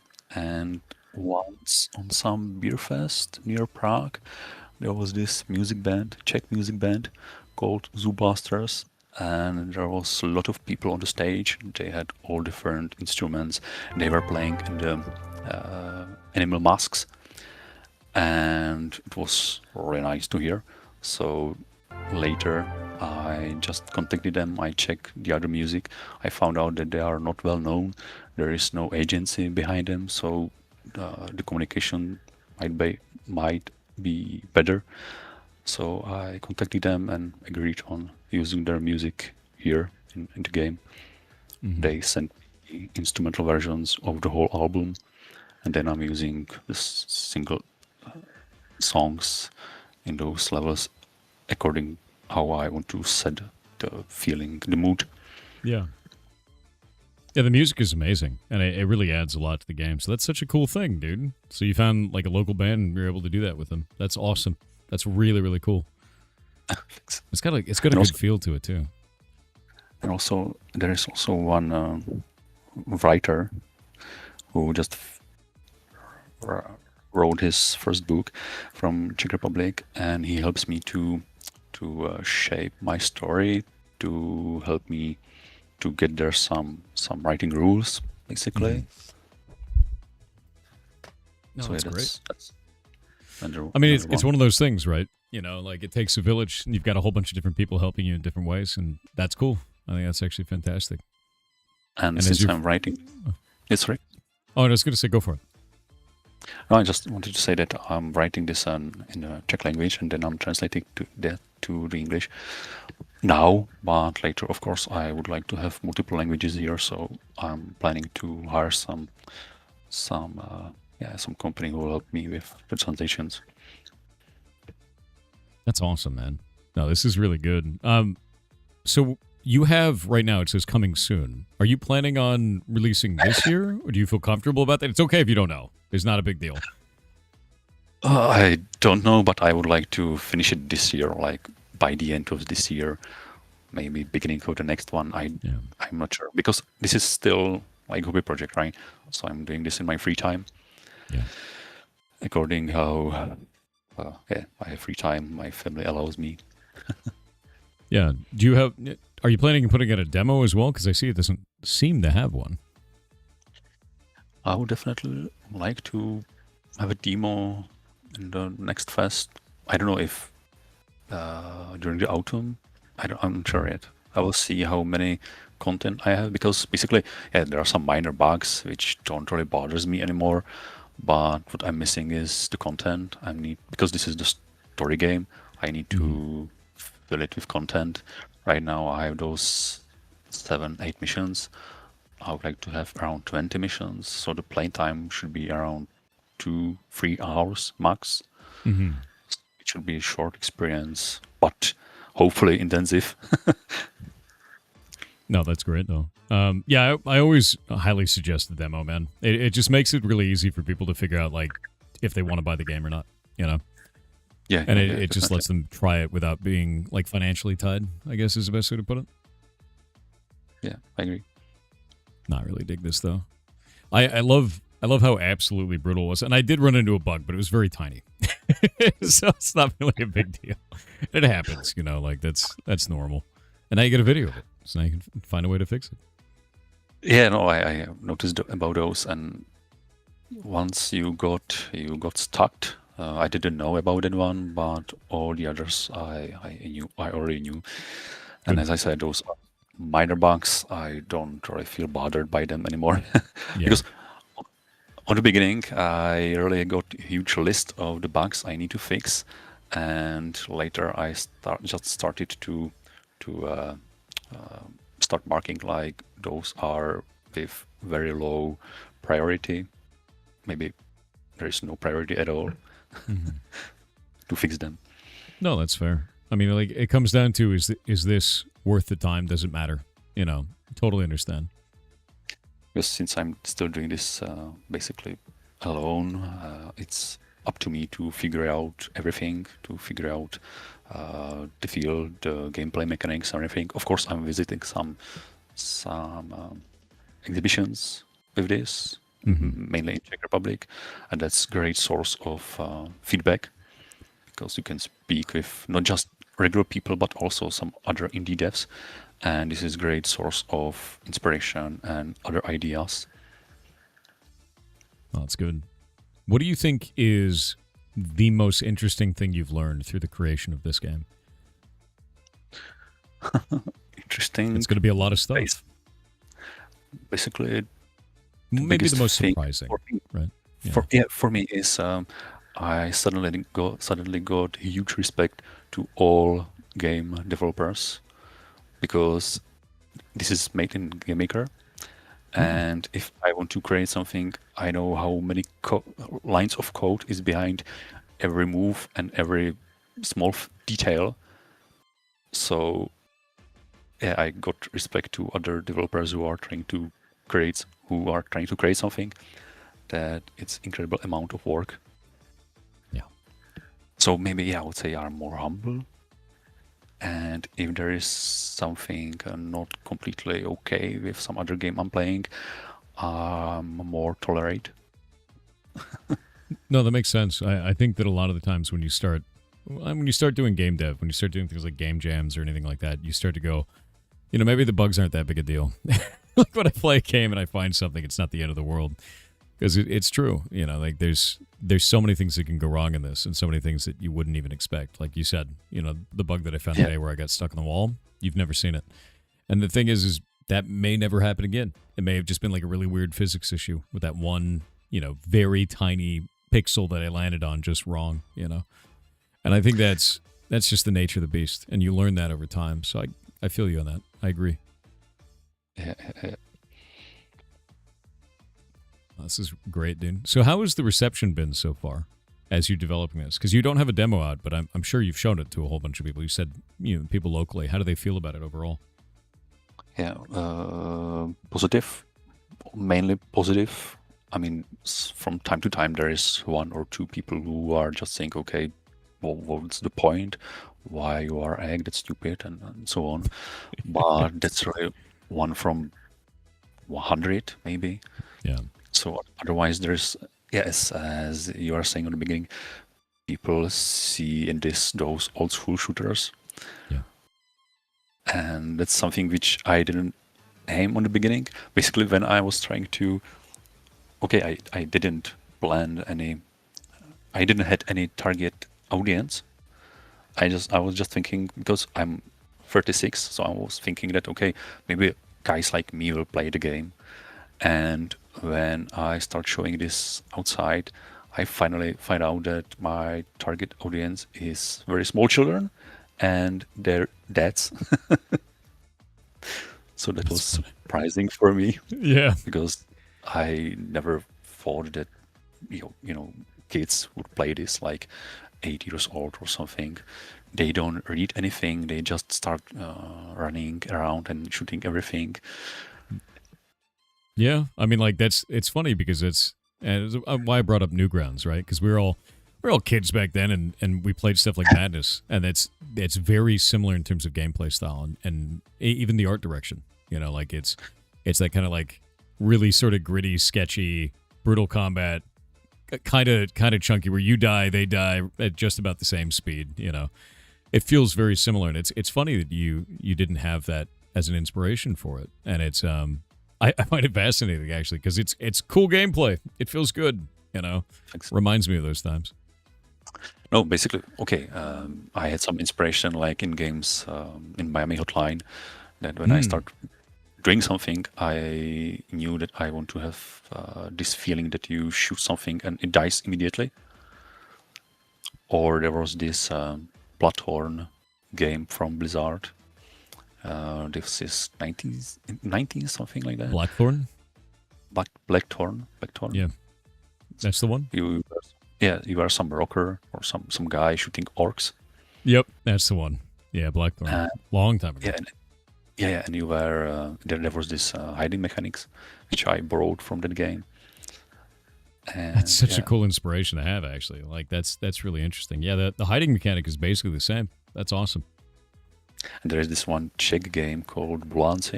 It's about pillows who are shooting each other, and it's quite old game. I mean, they made a sequel recently, but it's not as good as the original one. And it was top-down shooter, and one hit, two pillow, and there was a lot of feathers and a lot of blood around. So I wanted to recreate also some different gore, and a lot of yolk and a lot of eggshells seems like a good idea. Yeah, I think it's actually cool that you have yolk in this. So it's always funny too, because like most of these shooters, like I think it was Madness, it's blood everywhere. But you could do yolk, and it's like it's kind of cutesy in that way. Where it's like, oh, it's not blood, it's yolk, it's fun, but it's everywhere. Yeah, and that's I still don't know what rating should be on this game, because there is some violence, there is some shooting, but no blood. There's no blood. It's violence and shooting, but no blood, because it's yolk. You found the loophole, Oh, Blackthorn was released as Blackhawk in parts of Europe. Really? I didn't know that. I always never knew it as Blackthorn. So how does this game, has it changed the way that you see eggs now? Developing this, it changed it. It would be interesting to hear from some players that when they go to cook dinner and do some scramble or something, it would be great or cool if the cooking would actually remind them my game. Yeah, heck yeah. Well, rock on, man. No, this is great. And I think your journey to get here is actually really fascinating. Being able to do this as your first game, go all in on it, and try this for a long period of time. And as you said that you have a day job outside of this to support everything with that. Has that been a difficult point for you of balancing what you want to do with your game versus your day job on this? It was difficult in one thing, and that's that basically if you are sitting in front of the computer the whole day and you need to be creative, then when you go home and you should start be creative a different way, that's when it's difficult. You are suddenly out of the ideas, even if it's completely something different. And I had really bad time to find how I should continue on it more fluently, because I had a lot of breaks, time breaks. I mean, that's maybe one of the reasons why I'm doing this already for 5 years. I mean, if I would start today with the experience I have today, I hope that it will not be the same 5 years again. But if I would still have the same flow, then because I mean there was like 2-3 months in a row when I just didn't make anything on the game. Yeah. Because of the main job, you are just exhausted, I guess. So I changed it a bit. Now I'm not like in full time with the work, and suddenly it helped a lot, and the game start progressing more. Basically, now there is all main game mechanics and all visuals and everything. I mean, there will still be some new locations which I need to, not me, but with cooperation with this graphic artist to create. But otherwise, it's just creating more missions and playing with this level design, because I don't have any level generator. Everything is made by hand built. Yeah, hand built. Yeah. I don't even know if I will be able to create some level generator. Yeah, no, I mean, like, hand building it, honestly, I think is the best for things like this, because you can determine like where the drops are, and you can determine like how things are displayed to players. You really tune the difficulty by hand, you know. And if you generate it, you give some of that away. It's still possible, but you give some of it away. Yeah. How do you? Oh, sorry, go for it. No, I just wanted to continue that. Sure. That's, for example, what it's unique for my game, because you notice you can shoot just right and left, and the only reason for this is that on the very beginning, when I just wanted to start shooting finally with this simple first character, this was the most easy way how to create it. And then later I was just thinking, okay, why not to keep it in the game? Maybe he could shoot above or below, but I really like this idea, and then I start building also I'm building the levels in reference to how you actually can fight your Egons enemies and how they can move around the level. So I find it now more balanced, I guess. I mean, if you suddenly could start shooting down or up, it will be difficult for me to teach the enemies that they can somehow defend. Makes sense. I think it would. I like the gameplay where you shoot right and left, honestly. Generally, you would expect it to be like a twin stick, and you shoot in any direction. But the fact that it is left and right, and the enemies shoot left and right, means that you've set up different environments around that. You just have to rebuild the whole game. I wouldn't do it. I think it's in a really good spot. It feels good. So I can understand the desire for some people to shoot in every direction, but I don't think it's necessary here, if that makes sense. Yeah, I think too. And also there are some other plans with the game, like not just finishing the game, but also I would love to have some kind of multiplayer here, but I don't know. I don't know anything about network code yet. I don't know if there should be some online multiplayer or something. I was thinking maybe to create some arena, and maybe there could be friend on a split screen who could help you to battle those incoming waves of or different enemies. I think that could work nicely without any major changes in the game. Yeah. I think actually something that may help you there, especially because it's your first game, make local co-op first. And the reason why is Steam allows you to do like local co-op with a friend anywhere in the world with the same game. So if you do Steam Play Together, they can do that, and then you don't have to do any network code. You just do local co-op. You're done. Okay. Yeah, it's super easy. Okay, that's interesting. Thanks. It's actually just a checkbox on your Steam page in your Steam partner page for the game, and you just say, "Do you want like Steam Play Together?" And you just say yes, and then it's in. It's done. It's super. There's no implementation. There's no hooks or anything. And in GameMaker, it's literally the same as allowing a second controller to control a second character, and that's it. That's the whole implementation for you. I will definitely check it. Now the priority is finishing the game, of course, and not adding any more game mechanics, because each time I'm visiting some this conference in Czech, or I was in Germany once, there's always people who are giving you ideas what you could add and how you could change it, like putting some explosive like grenades, bazooka, or whatever. Yeah. And I mean, it's just extra. It's just more. It might be fun, but I'm afraid that I would never finish the game if I would just be adding more and more stuff like this. With that in mind, you want to get it done by the end of the year, this year, and you want to get all this stuff out. Do you feel confident in that timeline? Are you hoping that you do it, or is it more of like a really soft target for you? Now I feel confident because, as I said, I have different flow now. So each month I'm able to create multiple new levels. It depends, of course, how much I'm following my own plan. Because, for example, this last mission when you were attacking this kind of base or something, and I was thinking that you could maybe split the story there, that there could be like 2 endings of those mission, and then it could influence maybe the final ending of the game.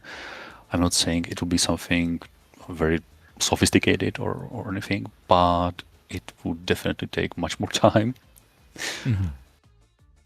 So or I'm just creating the level and I'm thinking, okay, there might be some nice cutscene here. It would fit what is actually happening there. So all those sudden ideas are extending my time. So I really love the music in this. Based on your agreement with that band, are you able to have an OST for the game as well, or does it have to be only in the game? I didn't agree with them on this yet, but I would definitely love to have it here. I don't really know what it might be. I mean, how many people can buy the standalone soundtrack through Steam and not to support the band directly or to buy the album elsewhere. But I think I would find it cool to have their this official soundtrack on Steam. I think it'd be really awesome because I love the music in this and I like the gameplay. So I think it'd be cool to do that. And whatever agreement you make with them, to do that would be, if they agree to it, I think it'd be awesome, man. Because people in chat really like the music too. Yeah, that's really nice to hear. Thanks. I would also love to hear some physical box, because there's a lot of companies in Czech Republic who are able to help you with that and create some unique, physical rewards. Oh, cool. To play. So that's something what I'm thinking about too as well. Someone in chat said the music is cracked. Ridiculous, dude. Oh. All right, I'm going to ask you two really hard questions. You ready for this? This is the tough Yeah, ones. definitely. All right. Definitely. So your game is you're hoping to get it out this year. You've got it in a really good state. What do you think you want to sell this game for? How much do you want it to be? And if you don't know, that's okay. You can always ask people in the community, and they can give you how they feel about it. Well, on the beginning, when I started creating this, I had completely different idea. But later, as I was seeing how other indie games are doing with sales, and I saw their price tags, I got scared. Also, I got in contact with few publishers, like one or two, and they gave me also some ideas what should be the max number. So I think that it shouldn't go above 10 euro. I mean, if it would start with 8 or 9 or something, it might be good. Sure. No, that's good. I like that. Yeah, Because super down with it. especially in reference to the playtime of the game, there should be around 20 missions, and you are quite experienced. So I saw that one level you are able to finish within 1 or 2 minutes. Then the last one, it was maybe 5 minutes. Mm-hmm. So I think that 2 hours will be already max for most people. So I hope that they will not be able to finish it below 2 hours and able to return it on Steam. Yeah. No, I think 10 makes a lot of sense. I don't think I would have any problem buying that at that level. And I think that's a really good standard for indie games too, is that price.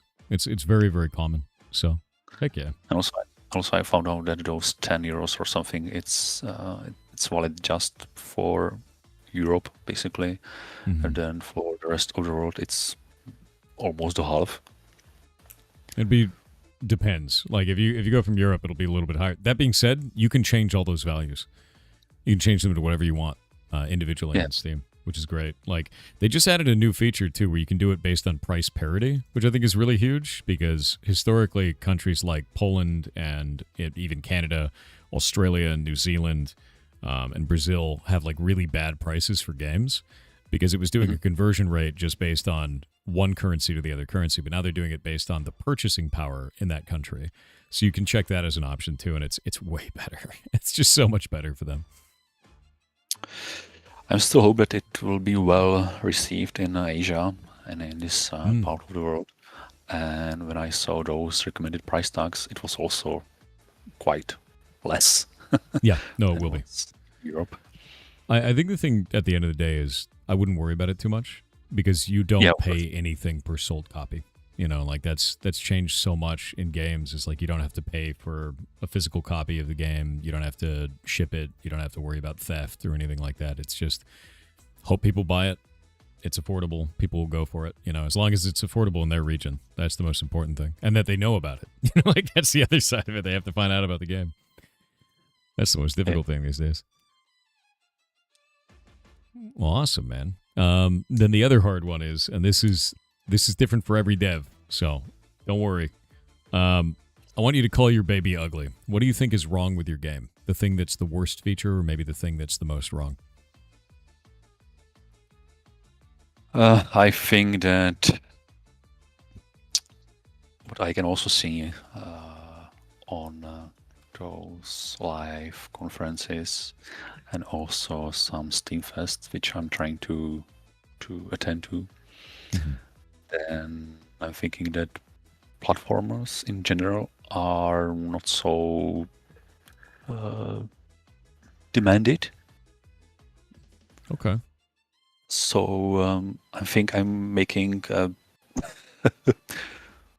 genre of game which is not basically demanded now in the world, because you can see all those horror games or roguelite and stuff, and there is not really much platformers. And if you start checking some statistics, you will see that those platformers there are on a bottom of the charts everywhere. So I think that I'm a little bit worried that I'm creating genre which is not demanded currently. But hopefully, I hope that I will change it with a different look, different gore, and maybe it will be interesting for someone. Mm-hmm. But otherwise, if I should answer more like focused on the game or the gameplay, I think it might be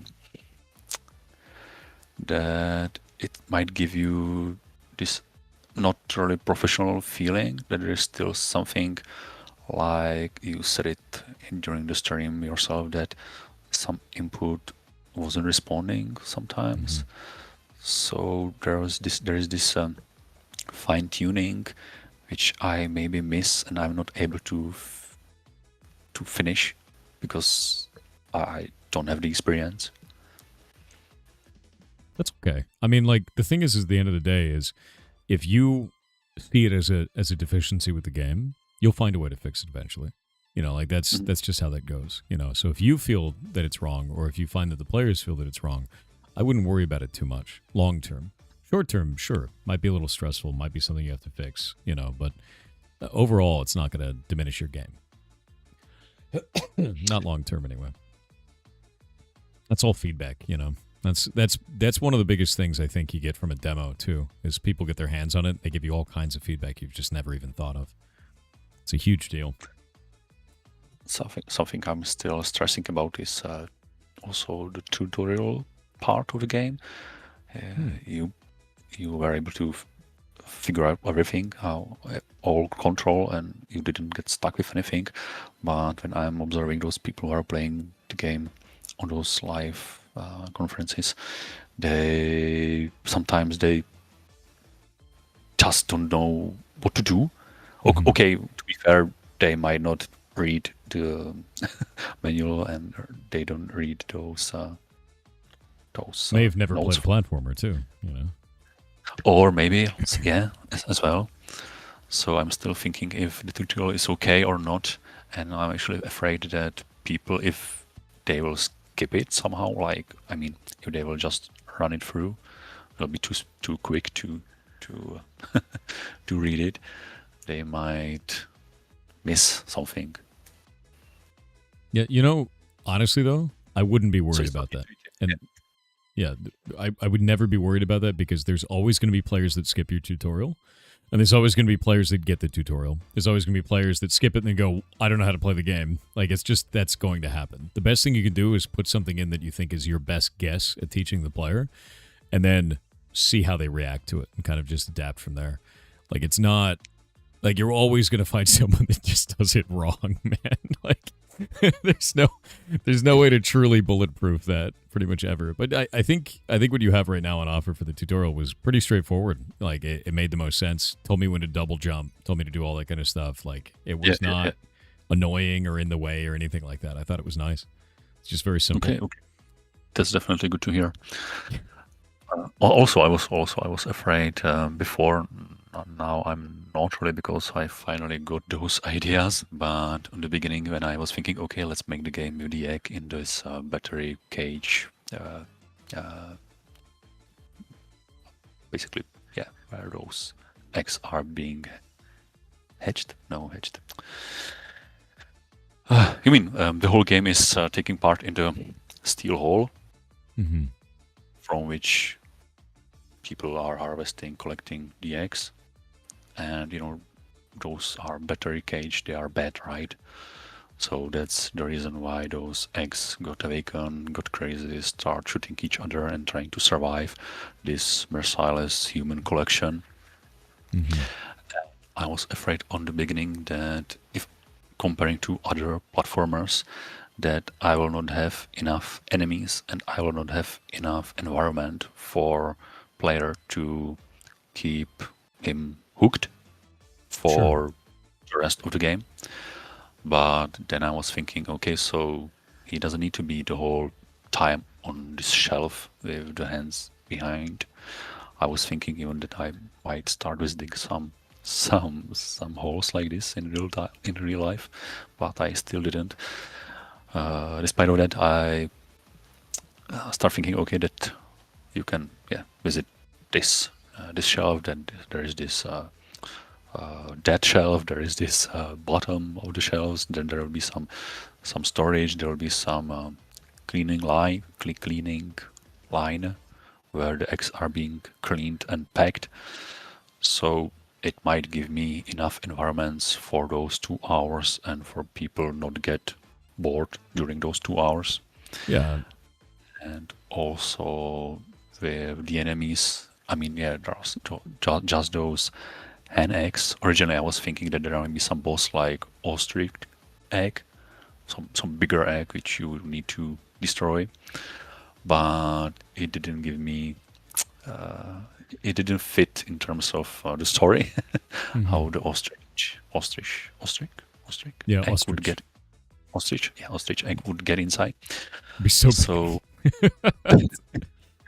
So it's still about those chicken eggs, and there are some variations like those wild ones, those armored. There will be even more armored, and there will be some rotten because if you shoot an egg and you just leave him to yolk, not to bleed, but to yolk. To yolk out. Yeah.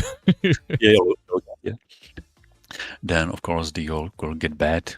It will be smelly. It will turn green, and then it will become this rotten egg, which will start attacking others' eggs and spreading this disease. So, like zombies. Sounding like zombies. Yeah. We have ads right now, so we're going to wait about 1 more minute. So yeah, the ads are going on. Don't worry, they can still hear me. They can still hear you, but I just paused during the ads. I'm just going to wait. Okay. Yeah, no worries at all. Yeah, I don't want them to miss anything just because they didn't pay any money. It's not fun. No, this is really nice of you that you are even those you are counting with the ads. Always. Yeah. Always have. It's been like 5 years, 6 years this way. I just think it's the right way to do it, And as I saw, you are streaming like 12 hours per day. Yep. So that's quite impressive that you will not get bored. No, I stream 12 hours. I stream 12 hours and then I go work for another like 5 right afterwards. Okay. Just about. That's cool. That's my day every day. But during Pirate Indie Game Show, so during pigs like this, it's just been a lot of fun. Oh, ads are over. We've escaped. All right. And also you saw all different weapons, but there will be more. I think there might be double of the weapons than what you saw there. Really? But it will be just for the feeling to maybe start blasting with something different. But they are not so big. They don't have such a huge differences between each other. I mean, there is some small damage, like the simple pistol give you like 1 HP. Then there is this shotgun which can blast you immediately. And there are some very small differences between different rifles, like they have different recoil, or they have the fire rate is higher or lower, and different number of bullets in the magazine. I'm not trying to. Basically, I don't care much. I'm not trying to. I'm just forgetting words. Not trying to like reinvent weaponry, basically. Yeah, or make it more complicated than it needs to be. I think it's really straightforward, to be honest with you. I think the weapons are really fun and interesting, and I definitely found a style for the kind of weapon that I like to use, like the as Chat called it, the Egg K-47. Yeah. It's very funny. But no, I really dig that. I like how you've done the enemies where you're right. You couldn't evolve on more enemy types, right? You can't make new enemy types in there, really. So you have to add different equipment. I don't know if I'm correct in this, but are those eggs on the screen right now, are they wearing other people's shells? Like an armor, yeah. So that's horrifying. It's like wearing a guy's skin. Shooting him, you start slowly shooting off those small bits of armor. Yeah. until he's completely vulnerable again. You know, it feels really good, and I think that you've given a varied level of difficulty based on the enemies that they have. And as I was seeing them, I wasn't really seeing them as the egg. I was seeing them as the weaponry they were carrying, right? Which is good. I think it's actually a really good thing. I see, like, oh, that guy's got a shotgun. That one's got, you know, an assault rifle, and I got to figure out how to fight that dude based on the weapon that he's carrying. So I think there is good monster variance based on that. So did you feel some level difficulty that it was changing? It was increasing a bit. Oh yeah, no, absolutely. Especially when they started getting armor, like when they got the armor pieces, I was like, oh crap, I don't know if I could fight that. Got to be more tactical about it and be kind of sneaky, you know. Yeah, because for example, if you would grab SMG on those people, it has much different firing rate. Mm-hmm. So you blast them immediately, because if they're wearing our helmet, you just need to shoot them once and then you can kill them again. So yeah, I'm trying with those enemies types and different weapons. I'm trying to play with level difficulty. Yeah, and nice. I'm hoping that it's getting well. Yeah, it definitely feels good for that reason. The weaponry feels nice. And it's cool that you can throw the gun, too. Throwing the gun definitely was really effective. The throwing shovels felt really good, too. That was also inspiration from Hotline Miami, because you can grab the gun, you can shoot the whole magazine out, and then you'll just throw it away. Yep. So that was also inspiration from Hotline Miami.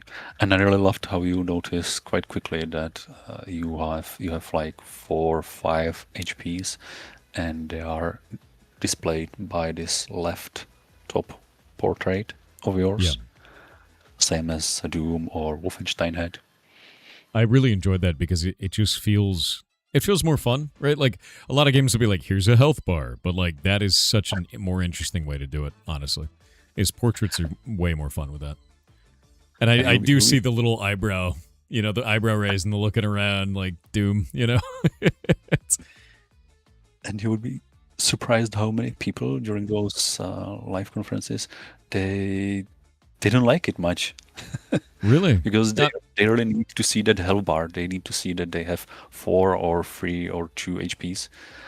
And on the beginning, I didn't want the player to have some health bar at all. I just wanted to, as a Hotline Miami, to get one shot, one kill.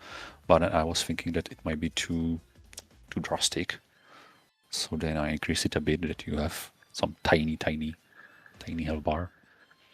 Mm-hmm. But I like didn't want to say it directly. Yeah, I like it this way because, to be honest with you, if I have more than 1 HP, then I'm good. It's like anything past 1 is a luxury. My egg isn't dead. I'm good. You know, like just don't get hit. I was thinking on originally that Wolfenstein or Doom, they were the first games who had those, and then I found a video on YouTube that this game mechanic is called Chicken-O-Meter. Is it really? Yeah, and you can see there that the very first game who like invented this health bar, which is being displayed differently, was some kind of Tetris game. That basically you were doing something, and as soon as you were losing HPs, there was roasted chicken on the right, and someone was eating that chicken. I can see that now. Yeah, it's called the Chicken-O-Meter. It fits. That's funny. Have you actually thought about health kits or anything like that throughout the run, or do you think that doesn't need it? I don't know if you would ever have a challenge that would require something like that, like a boss fight or anything. Because I know they were talking about using duct tape to heal, which is funny. Yeah. You will see those yellow medkits somewhere that your friends are using to tape someone. But I'm still thinking if I should implement it for the player as well. Maybe for those boss fights, there might be difficult, and then I think that it might come handy during those boss fights. But otherwise, I'm creating those levels not so big and not so long. So if you die by the very end of the level, it should not get you frustrated to repeat it. Mm-hmm. No, that makes sense. I like it where it's at right now, and I think like as you evolve it going forward with new weaponry and armor and everything else, I'd be interested in see how you do that. Health kits are just one way, you know. And also there'll be some static guns like this heavy machine gun, which is already there, but just for NPCs to use it. But also there will be some levels where you'll be just cracking those eggs with heavy machine gun, because that's the main. Still the main feeling I would like to deliver to the player. Nice. When he's cracking, shooting the eggs. So it was interesting for you that you got hooked by the melee attack. I love and it. Just falling on felt good, you know. Like, and also when you can chain it and it like bounces over multiple, like that's great, man. Yeah. And also I didn't want to player to use it too much, so there was the small timer at the beginning, which restricted you to do just one roll after 1 second or something, but it slowed the game a lot. So then I just removed that, and even if I didn't plan to have like those double jumps to correct 2x short session, then it's nice how the game involved itself. Yeah, no, absolutely. I think it turned out really cool with that. So I know you're kind of at the beginning of your dev journey, even though you're 5 years into this, right? It's because it's your first game. Do you have any advice that you would give to anybody else who's just starting out, maybe just making their first game or about to make their first game? Just start and persist, because if I see now after those years, if I check how the game looked on the beginning and how it looks now, I mean the difference is huge. So if someone really wants to start his own development, they should just start doing that, and they should not be worried to ask about advices, because I also wanted to create everything by myself. But as soon as the internet told me that my previous graphic was rubbish, then I was finally able to move forward and find some better solutions. And now I can finally see this difference between those different graphic styles. But before I just couldn't see it. I thought that it looks good, and a lot of people told me it didn't look good. So if I wouldn't listen to them, I wouldn't have the game as it is.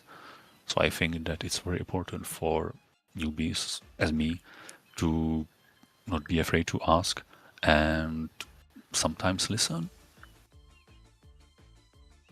Not all the time, of course, because there might be some advices, or people can give you some advices which could shape your game completely different way than you are planning to. Differently, you plan it yourself, but maybe find some balance. I don't know. No, that's a fair answer, honestly. Well, we are almost at time, but I'm interested if you have anything else you'd like to leave the community out with. What would you like it to be? I don't really know. Anything. Anything at all. Oh, by the way, If go you wishlist the game. Do it. Wishlist the game. Yeah. There If you like the game, please check it. If you like it a lot, you can share the word with your other friends as well. And yeah, be nice to me. He's just an egg, guys. Be nice. Be nice. Don't crack the egg. You know. No, the game is really fun, man. I don't think you have a huge amount to worry about. Yeah, you're entering a market where there's less platformers, but that means there's less competition at the same time, and you're making something really interesting that stands out visually, audio-wise, and gameplay-wise. So I hope you do well. Yeah. I really do, and I think it's in a really fun spot. So keep it up, dude. Fingers crossed to me. Yeah. Well, heck yeah, man. Well, I hope you have a wonderful day, and thank you for showing us your game. Thank you very much for being here. It was really lovely, and I really enjoyed it. It was really great.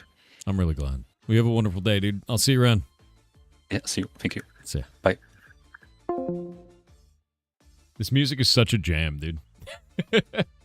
Yeah, the game is really good, and the music is really good. It's cool that it was his first title, you know? It's very, very... It's a really interesting title for a first title. It is. Like, the idea of just an interesting world setting kind of feels like old school, like Madness, you know, Madness shooting games, like back on Newgrounds. It just feels good. It's fun. It's a fun game. Yeah, no, you got to start somewhere, and it's quite promising. Exactly. Like, for a first game, not bad at all, dude. Like, not even close to bad. That's fantastic. So, hell yeah, man. All right, we're going to get back over onto RuneScape for a little bit. But I have to do, let me see, grab this, grab that.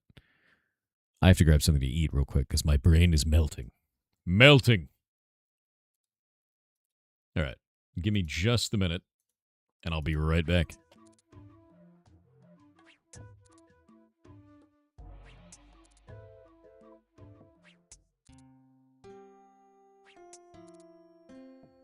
I'm going to leave you with Sea Shanty for the boys. Please. Oh my God, there's so many songs. There we go. Enjoy. Enjoy.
And I'm back.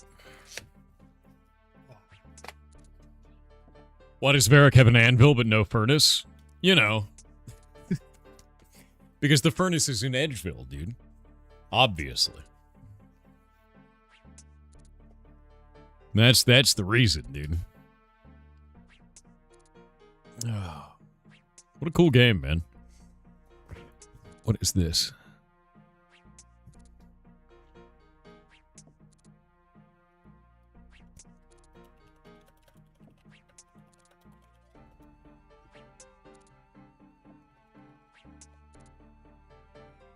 Deviled expansion?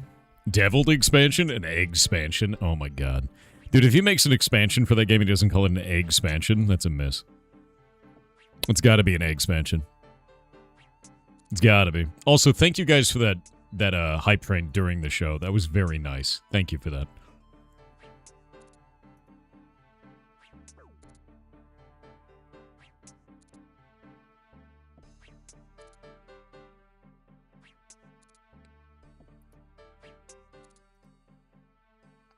Game about casting off the yoke. Jesus, dude. That was RuneScape 3? No, it's not RuneScape 3. I'm waiting for this crab to die, and then I'm going to go back. I'm going to go do something else. I have a quest that I have to do, I think. I think I have to do Ghosts Ahoy. Which I don't know what I need for Ghosts Ahoy. I think I'm on the step where I need Nettle Tea, right? I have to take it to the witch. Pretty sure that's the case. One small favor time? No. Ghost Ahoy lets you get inside of the ghost space without using ectoplasm, right? Isn't that the case? I think that is.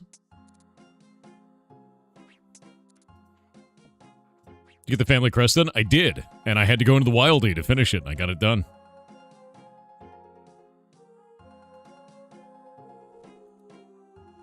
Which was terrifying, by the way. I went to a low pop world and then tried to do it. And as I was leaving, a guy ran past me and he stopped and he looked at me. But he was lower level than me. And then I just kept going. Oh, the window in my office is open, don't worry. Yeah, it was deeply terrifying. I was like, no. I've never PvP'd even once in this game, so I get the PvP jitters, dude. Yeah. Tower Defense Survivor Bullet Heaven game? Monsters are coming. I dig that. Let me see this. Yo, that looks cool. What the hell? 82% positive, huh? I was thinking about making a bullet hell game at some point. You PvP, right? Only in this, because I've never done it. Any of that shit's old hat, but like in this, I don't know anything about it. I don't know what I lose either. Yeah, Monsters Are Coming looks really good. I got flags. Let's empty that. I have so many gems now, dude. I'm doing really good on gems. I gotta do a gem cutting soon, because I have another 91 sapphires. Alright, let's see. What weird bullshit do I need for this? I need nettle tea. Nothing for nettles. They're in Edgeville. I need leather gloves. Need me some gloves. But yeah, look, I got my goldsmith gauntlets now. So that's a thing. It was really nice. And I'll go get nettles.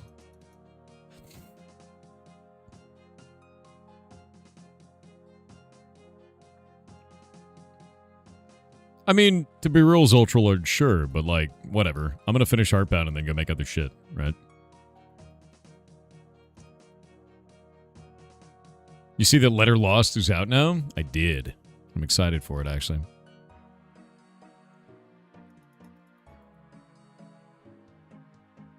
There's the nettles.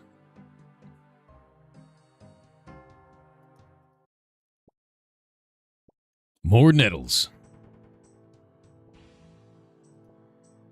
This is the only place that I know that they grow, by the way. It's literally just right here.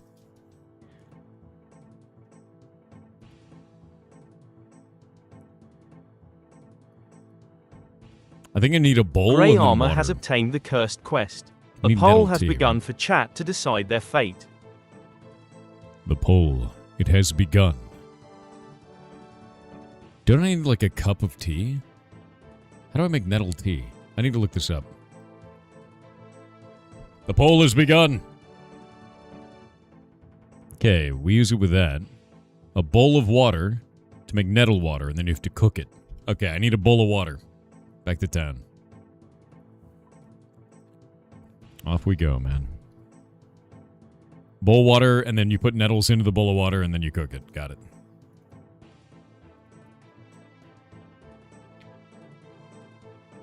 Make him draw a cursed egg. Dude, you guys gotta vote.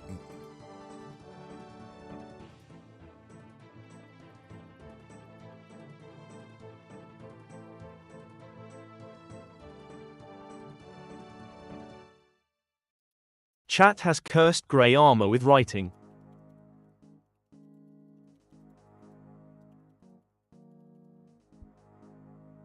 Zoltralord's in chat, you know. You need to write a one-page story that is safe for stream called 50 Shades of Zoltralord. Good luck. Good luck.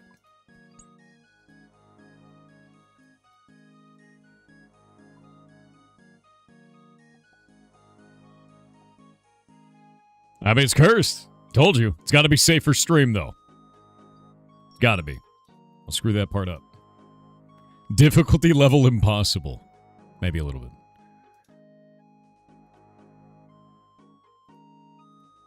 Alright. Nettle water. Let's make all 4 of those. Okay, we got nettle water. Now I gotta go cook it. Do we have a good cooking station in here? Right there. Oh, that's the Cook's Guild. Wait. I need to wear a chef's hat. That's why it's important to keep a chef's hat around. Oh.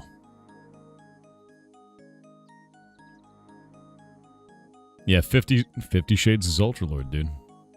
It's grim, but it's, you know, it's what you wanted.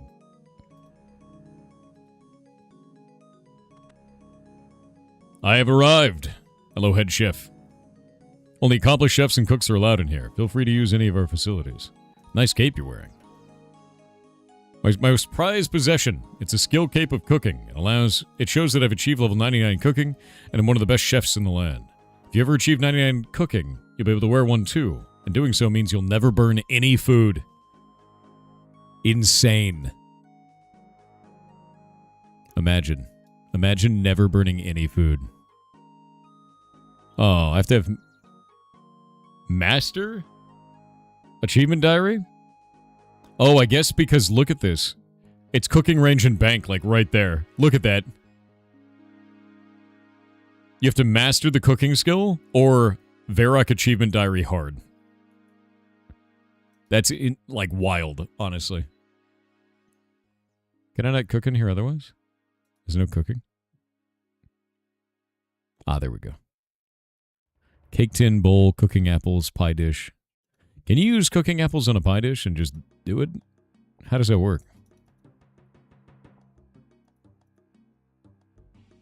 Does that work? Do you have to use a knife? I bet you have to use a knife.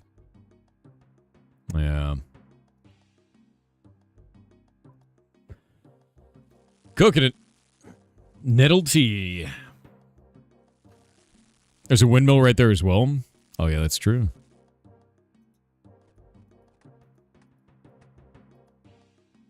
Yeah, there's a dairy churn there, too. It's like the perfect... Yeah, it's a mill. It's the perfect... The perfect chef building.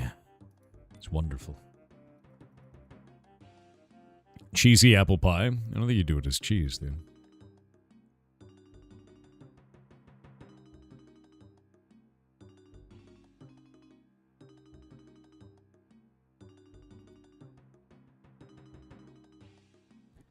Do you guys want to see something really funny?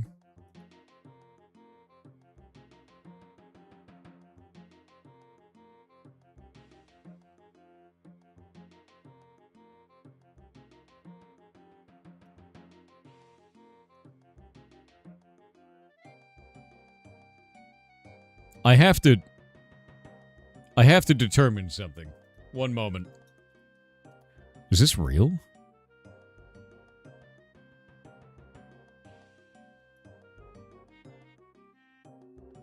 Oh, dude, I got Google AI to hallucinate really bad. I got Google AI to hallucinate about Zoltralord. Oh, man. Oh, man.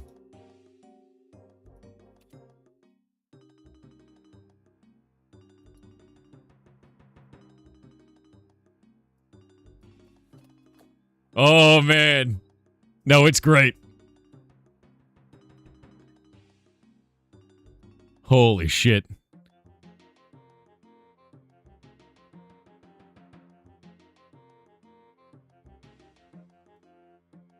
You're not even ready, dude.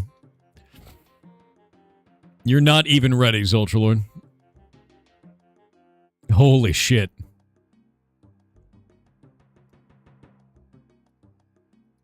This is insane.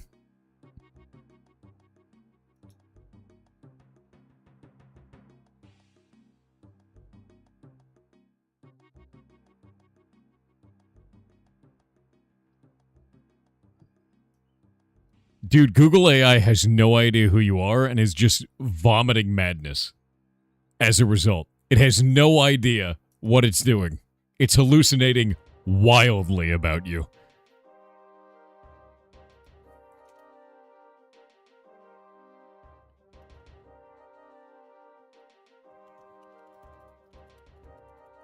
This is insane, dude.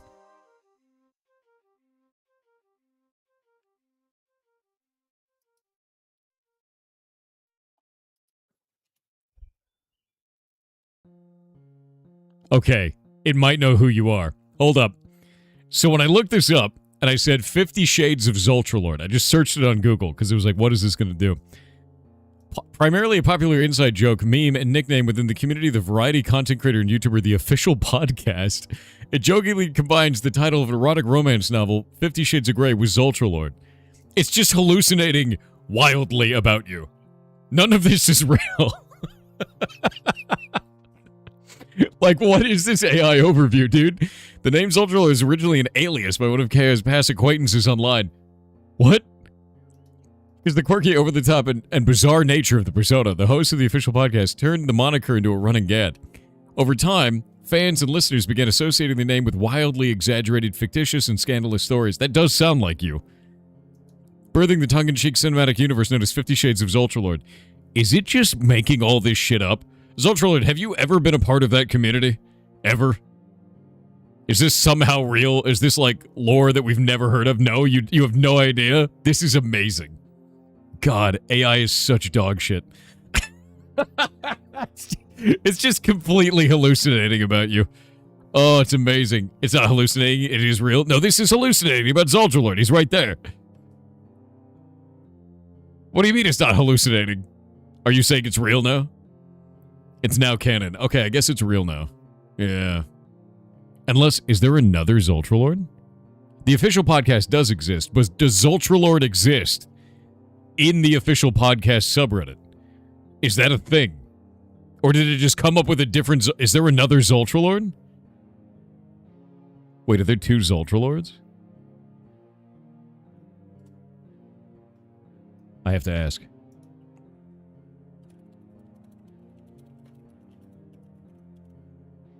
I just said, show me proof of this claim. I'm waiting for it.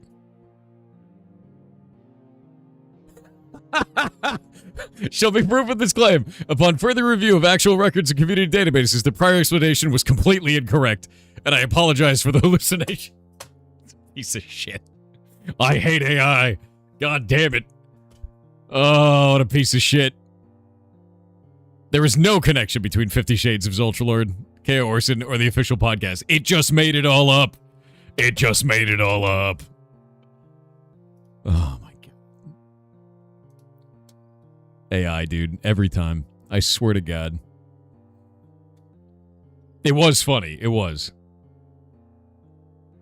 Oh. Claude likes haikus. That's enough for me. Fair. Apologetic, self-aware ass. Yeah. It tried to tell people you were a deviant. I mean, it's right about that. Let's be honest. Yeah. Yeah. That one's just real, you know? I need to teleport to CKS. That's where I'm going. I don't think I need any armor for this. I think I'm good. Off we go. Zultralord almost got caught. Dude. AI said that you're an old school RuneScape wiki known editor. That's amazing. That's incredible, dude.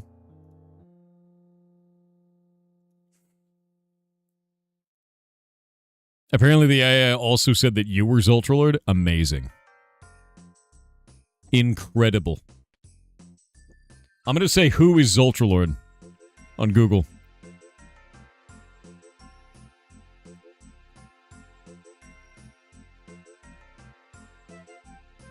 Zultralord is a prominent community member and moderator in the Pirate Software community on Twitch. What? They are well known within the streaming community and frequently create clipping content related to game developer and content creator Pirate Software. For a quick highlight of Zultralord's fan-favorite antics within the Pirate Software community. It thinks you're a moderator. That's amazing. This is so funny, dude. Oh, this is the stupidest shit I've ever seen.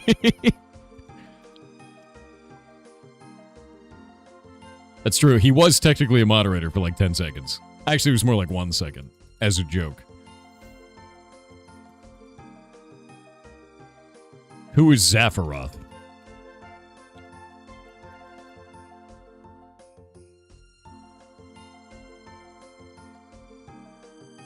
Is Zultralord secretly Zapharoth?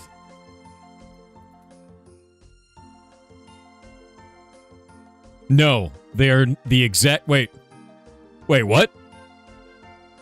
What? Hold up. This is gonna get insane.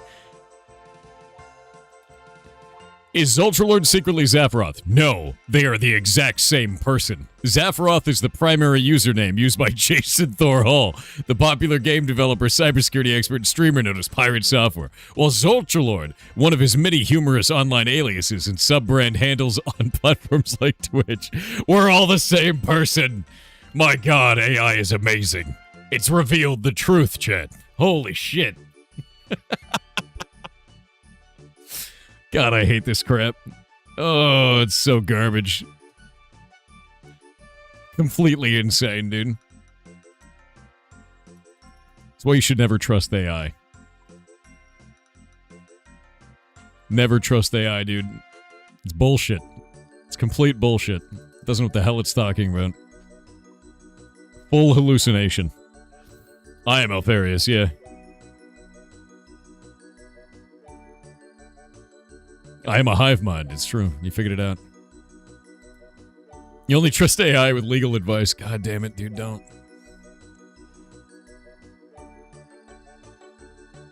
I hear about the Necrovirus.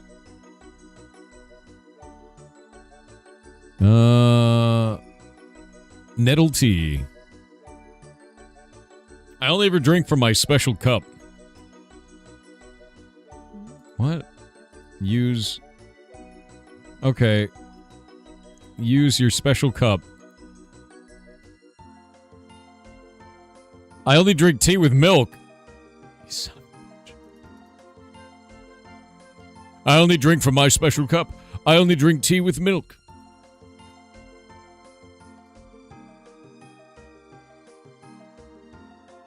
Have you seen this? What have I seen, Lasquez? Actually outrageous, my dudes. Game is British? Oh, the game is British, yes.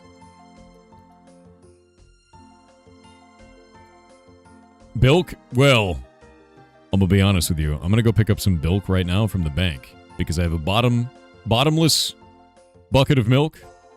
My bilk bucket. It's right here. Use. There we go. Bottomless milk bucket. Done. Who doesn't have a special teacup? I don't have a special teacup. I have like a bunch of teacups. I have a bunch of mugs. Drink out of mugs, man. I'm a mug guy, you know?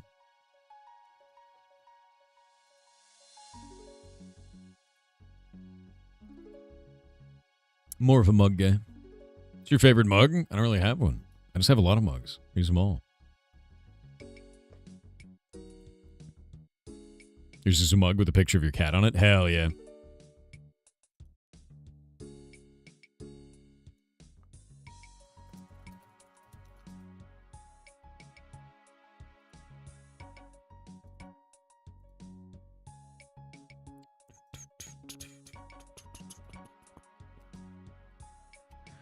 All right, here we go. Here's a lovely cup of milky tea for you in your own special cup. Enlightenment glows from within her eyes. Ah, that's better. Now let me see. Yes, I was once a disciple of Necroverus. Valerina. The name sounds familiar. Yes, Valerina was once a very good friend. It has been many years since we last spoke. How is she? She's a ghost, I'm afraid. They're all dead then. Even Valerina. I should have done something to stop what was happening instead of running away. She and many others. There might be one way. Do you have such a thing as a ghost speak amulet? I do! What do you mean no I don't? God damn it, I have one in my bank. That will give it the power to command over ghosts. It will only work once, but it will enable you to command Necroverus to let the ghost pass on. Necroverus had a magical robe for which he must have no more use. Only these robes hold the power needed to perform the enchantment. All his rituals came from a book written in an ancient sorcerer from the east called Harakanto. Bring me this strange book. Ancient sorcerer from the east called Harakanto. I cannot read the strange letters in the eastern lands. I will need something to help me translate the book. Okay. Alright. So I got a bunch of shit to do. I'm sad that Nettle Tea actually doesn't do anything. Upgraded Ghost Amulet! Yeah, it only can be used once, though, so I guess it's only upgraded for limited time, you know?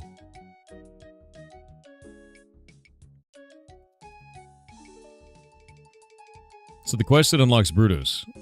And I wonder why if that came up meme of where all the cows name girls on this... Wait, what? I don't even know what that meme is, dude. I've never heard of the one you're talking about. Alright. Where's my Ghost Speak amulet? There's so many amulets. There we go. Ghost Speak!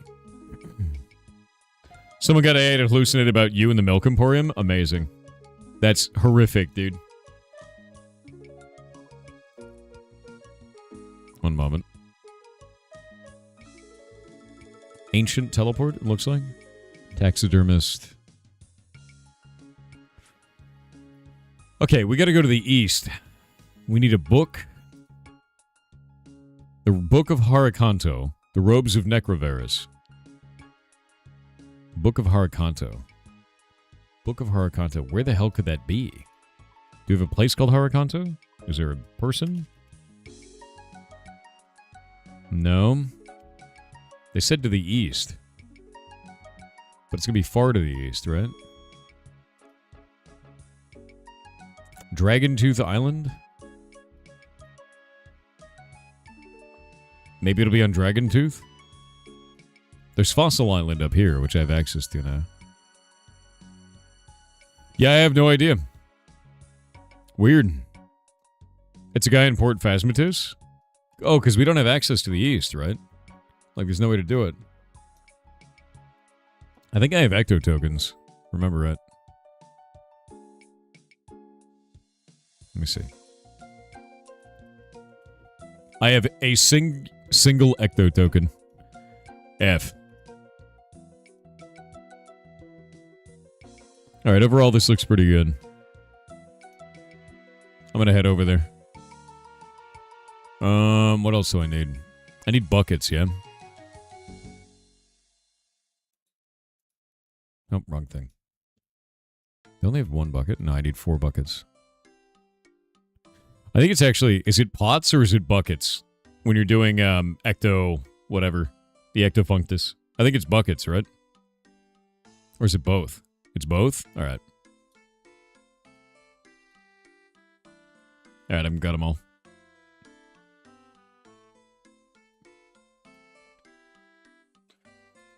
And how far away is that? I'm just going to teleport over there.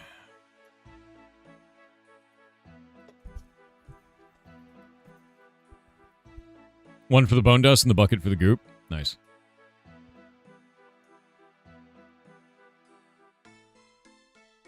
We're going to ALQ.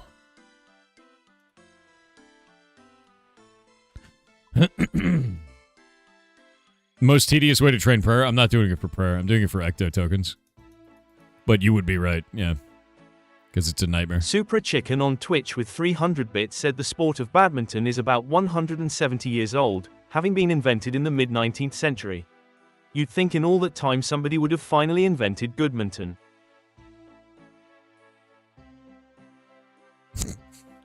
It's so dumb. It's so dumb. Of all the jokes you could tell. Take the bones. I need 4 of these.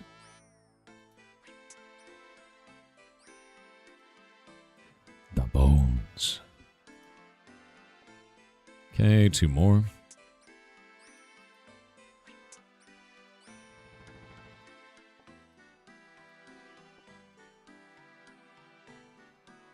Why you like this? Why are you like this? Why would I be any other way? Into the trapdoor we go.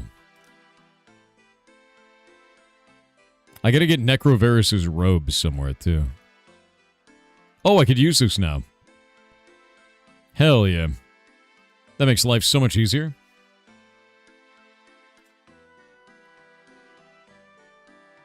WL_Blazkevich on Twitch said you ignored my stream streak. What? We are now mortal enemies. It's the only sane thing to do on the internet. And I shall not rest until I get 1000 streak. Just to get my revenge. But nah, for real thanks for 600 amazing streams. Your love number go up. I didn't ignore it. I didn't see it. What do you mean 600 streams? My dude. I should do an alert. That's crazy. 600 is wild, dude. Also, Vinthil just got 420, which is hilarious. Smaller, but funnier. Stream streak of 600 is nuts, man. Alert every 100 over 500? Dude, I'm just going to alert every 100. 100 is nuts. 100 on its own is amazing.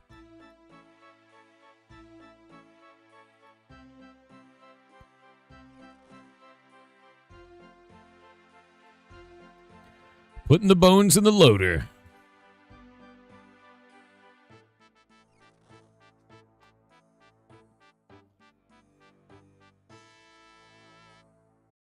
This takes forever. Oh my god. Twitch doesn't even do a 69 stream streak platform fail. Let me actually see if I can do an alert here. Because I have tooling for stuff. Let's see.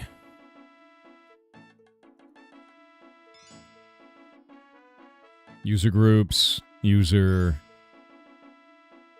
subscribers, sub counter. No. Rewards, raid, prediction, polls, moderation. There's no way to do this. I don't think they actually have a way to key on this, man. Huh. There's no way to do that with StreamerBot. I wonder if they even have an API call for it. Yeah.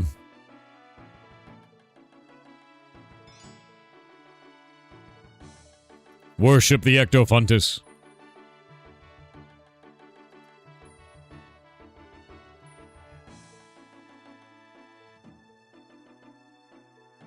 Alright, it's, where do I get my tokens, man?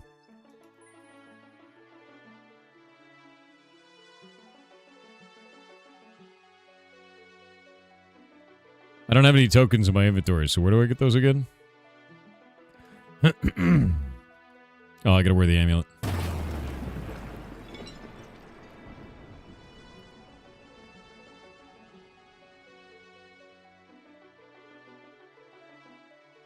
There's supposed to be like an item in here or some shit.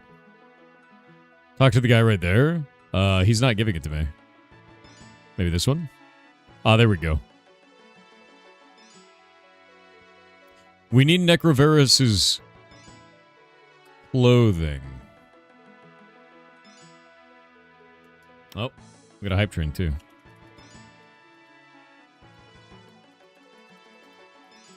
There we go. Handle that.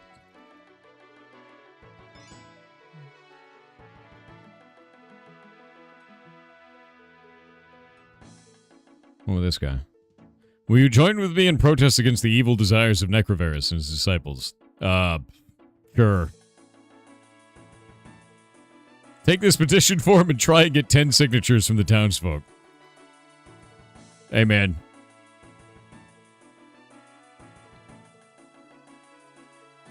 You want to sign this?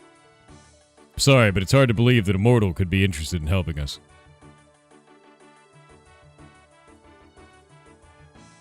Nobody wants to help, dude. Valerina. For Valerina. Where can I find the robes of Necroverus? Still worn by his mortal body, which now lies in a coffin inside the temple. Oh, that's what the coffin is. Nobody knows what happened to the book. It was stolen from our port and was raided by pirates many years ago. Never seen since. Pirates got it. You try asking some of the traders in the east. From the east, they might be able to help you. Got it? Nobody wants to sign my petition, man.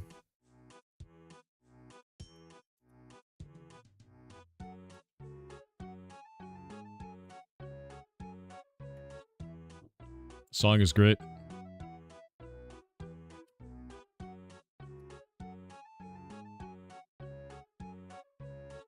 Let's see. These guys all have trades still. I need to talk to the ghost captain. Where do you sail to? At the moment, nowhere. The mini ectofunctus that powers the ghost ships is in major need of repair. Until he gets it, the ship is going nowhere. Oh, I like how the water is like swirling with spirits over there.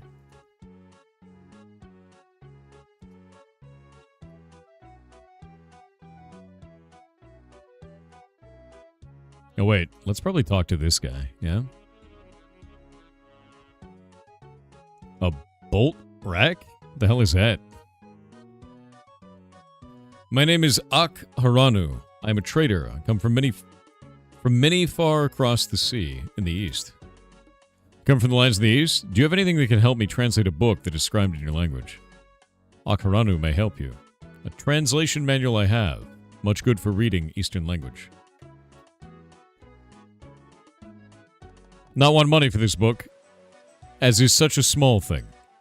But there may be something you could do for me. I'm a big admirer of Robin, Master Bowman. He's staying in Village Inn. Sign an oak longbow for me. Wait, that means I need to make an oak longbow. God damn it.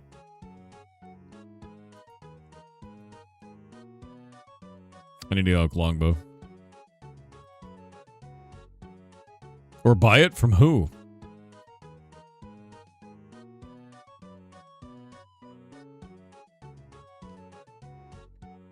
None of the ghosts want to sign this. They don't want to do it, dude. Oh yeah, the Grand Exchange. I meant here. I didn't want to leave, but I guess I have to. Game, what is this pathing? Just go to the door. There's a bank in here. I don't have... Oh, I guess I could carve one. I could whittle a bow. Yeah, I could do that. More 1hunt3r on Twitch with 300 bits said I'm exhausted. I'm not sleeping well. It's just so hard to get comfortable at night. To the arsehole who stole my bed, I will not rest until I find you.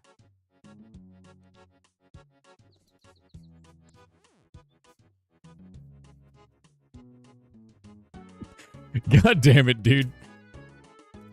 Oh.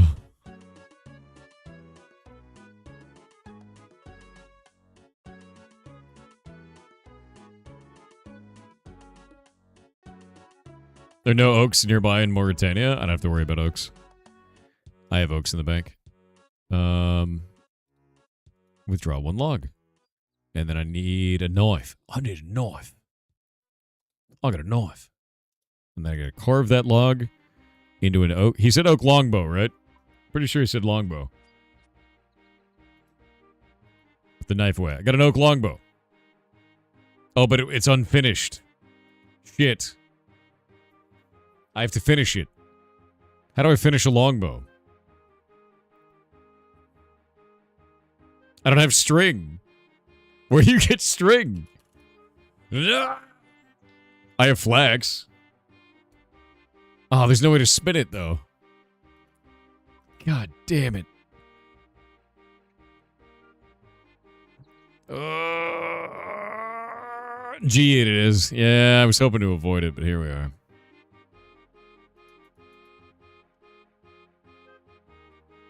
God damn it. Love this song, by the way.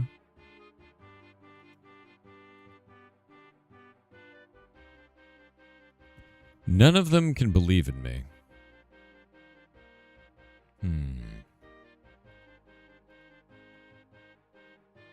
Alright. I gotta go to the Grand Exchange. We're on our way. Varric is a bow shop. I'm just gonna buy the string and finish it. You know. Oh yeah, I gotta turn it up. There you go.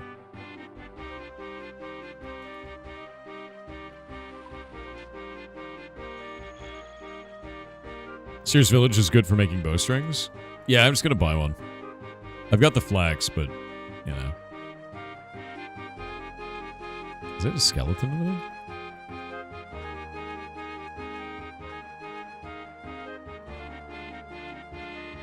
Pizza Lover _1 on Kick said It's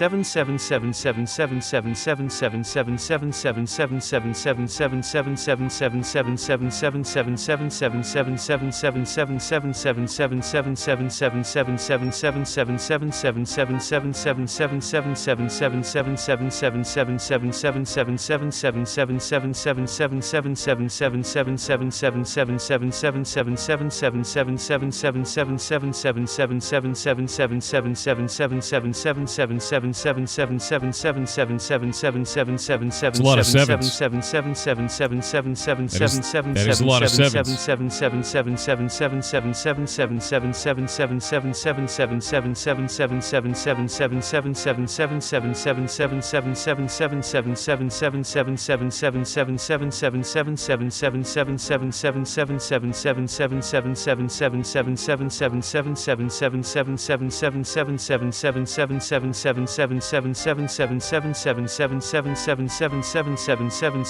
Oh god.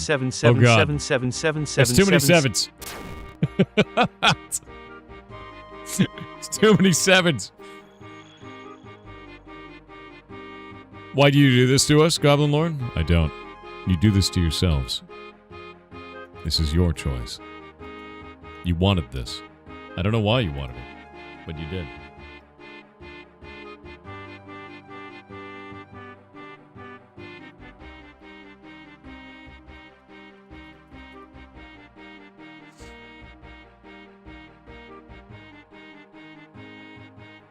We're almost there.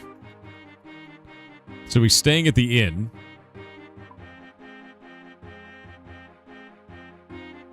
Is the inn inside of Port Phasmithus? I guess in the pub, yeah?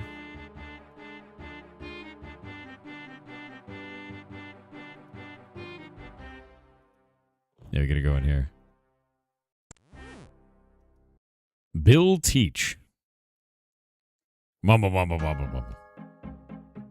Yo, Nightmare of Soul with a 10 gifted subs on Kick. Thank you very much, man. Thank you. It's very nice of you, dude. And oh, yes.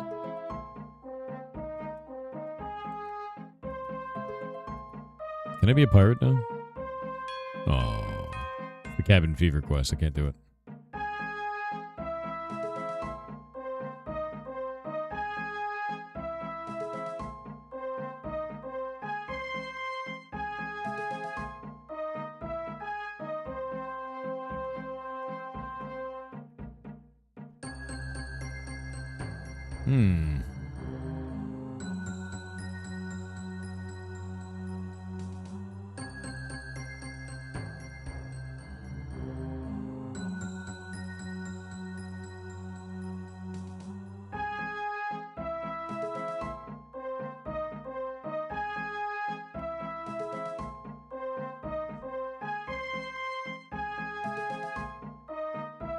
Ugh. I gotta go get money and then gamble with Robin. Yeah, Edward Teach, Blackbeard. Yeah. I think it was really interesting because he's Bill Teach. Just made me laugh.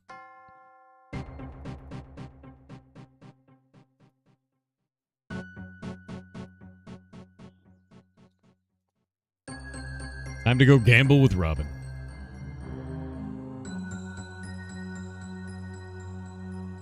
Over 300 trillion, the nightmare.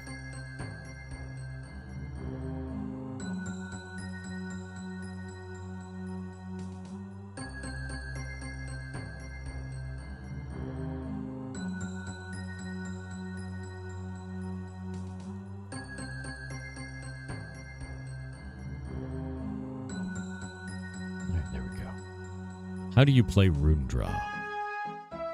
2 players take turns to draw a rune from a bag, which contains 10 runes in total. Each rune has a different value. An air rune is worth 1 point, up to a nature rune, which is worth 9 points.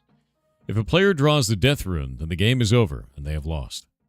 A player can choose to hold if they wish, and not draw any more runes, but this runs the risk of the other player drawing more runes until they have a greater point total and win. Okay. I'll give you a game. Let's do it. I'm gonna draw. I got it. I got 3 points. They got 5. Draw again. Ooh, 12 points. Draw it again. Oh, they got a death rune. I win. Sick. Get on, dude. So you gonna pay up then? You owe me 25 gold coins. How about another game? I'll pay you back with the winnings. What if you lose again? We'll deal with that when we come to it. He's doing it again. Calrus, thank you for the rating party of 7. Hope you're having a wonderful day, my dude. Oh, shit. Oh, that's bullshit. Come on. Still owe me 25 gold pieces. How about another game? We can settle it after we finish playing. Draw. I got an 8. Oh, I got a 15. Oh. Oh. Oh. Oh, I win. Good. You're warring with your guilds in Guild Wars 2? That's awesome, dude. Golomance's art on Twitch with 300 bits said Lime Steris even 7s even 7s even 7s even 7s even 7s even 7s even 7s even 7s even 7s even 7s even 7s even 7s even 7s even 7s even 7s even 7s even 7s even 7. He pulled a death rune of the first turn like I did.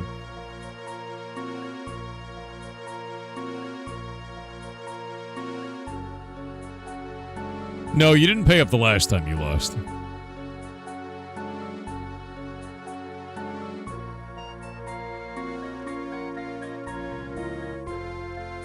Dude, he's gonna keep doing this.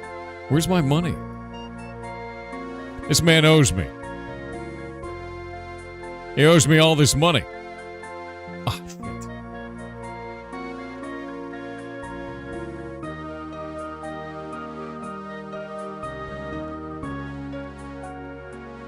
Come on.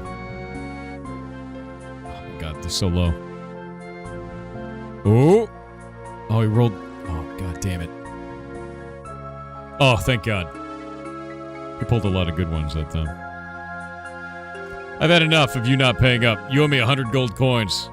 I'm gonna tell the ghost that what you're doing. Please don't do that. Let's suck the life out of my bones. How about you signing my longbow then? Yes, anything. Alright, he signed the longbow. Done. Now we can take the longbow to this guy. What the... The one thing that I wish I could change in old school RuneScape is that when you click on an area to path to it, it should check for all the doors between you and that location and just walk to the door and open it. That is the one thing that I wish I could change about this. You've obtained the Master Bow. Game can't do that. I know it can't, but I wish it could.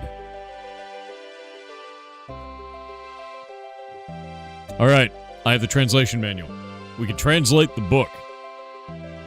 You think the game engine can't? I doubt that. I have doubts. Problem is that it's a PvP strat to door manipulation. I swear to God. Did you do Tears of Guthix? I did, actually. I did do that. Okay, now I need... the Book of Harakanto.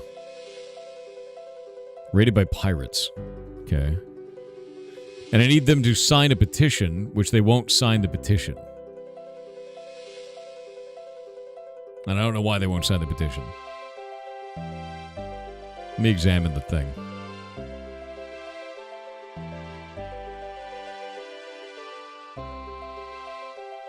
You haven't gotten any signatures yet.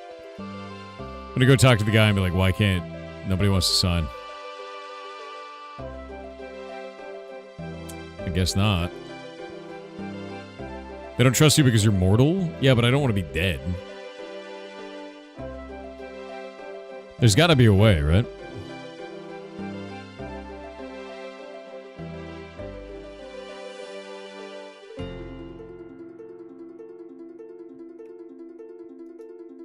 Please leave me alone. No? Got ghost bankers. I don't think there's any way to do this. You need to look dead? Idea. I have an idea for that.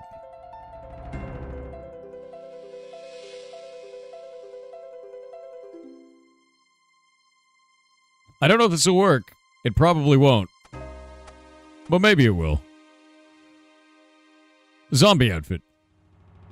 A full zombie outfit.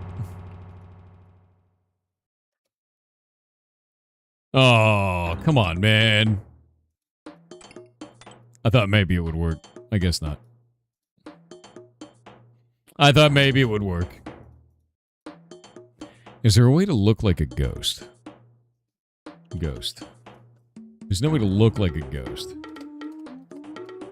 Points for Fashionscape on point? I mean, yeah.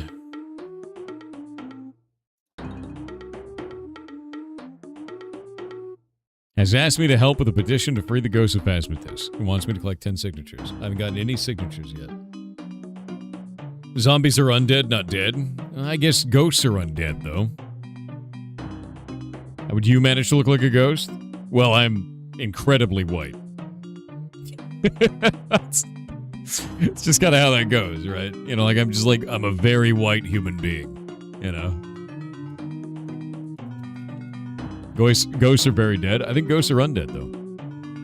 Because they're dead that are not dead, right? I mean, that's just kind of how that goes. Let's see.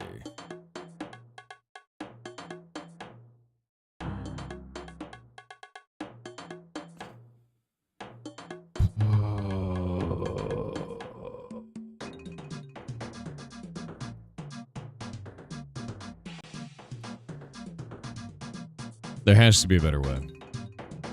I don't know if I could... Is there a cosmetic that makes me look like a ghost? Does that exist? Wear a sheet? Where can I get a sheet? Can I get a sheet? Do you have a thing I could buy? Bolt rack. I don't even know what a bolt rack is.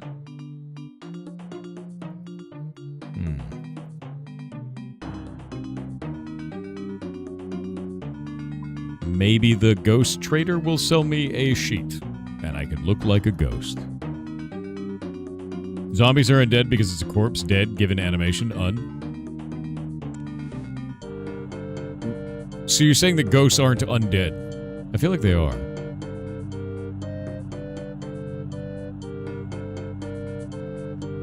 I guess we could buy a... There's nothing here that I can use. How do we look dead? How do we look like a ghost? Where else in town might I have a spare sheet? The inn is the only thing I can think of. We could jump into the ectoplasm, but I think that would just make us all dead, not... like, not undead, you know?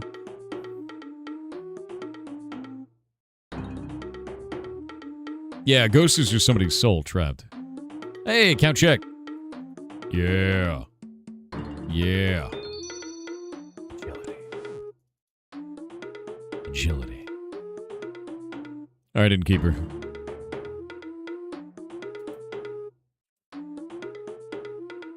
Can I hear some gossip? Graving's out there in the marketplace. He speaks for the silent majority of Port Phasmatis, for those of us who would prefer to pass over into the next world. Okay. You have any jobs I can do?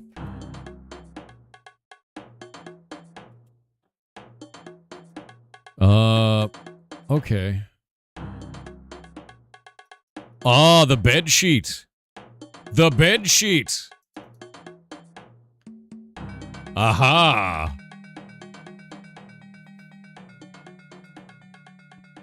I didn't realize I could wear this. Why are you wearing the bed sheet? Oh yeah, why are you wearing that bed sheet? If you're trying to pretend to be one of us, you're not even fooling anyone. You're not even green. Green, you say? Green, you say? We can fix that. We can fix that. Give me that goddamn bucket.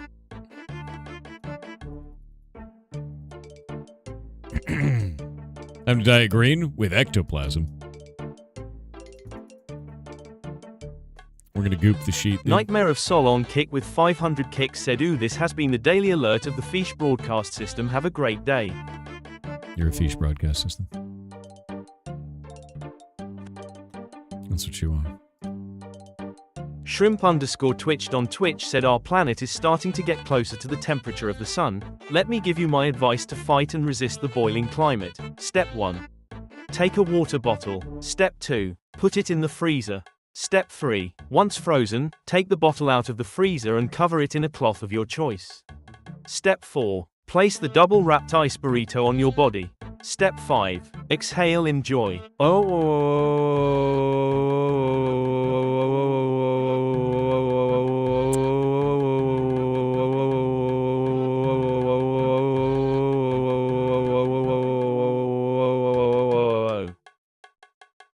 You don't say.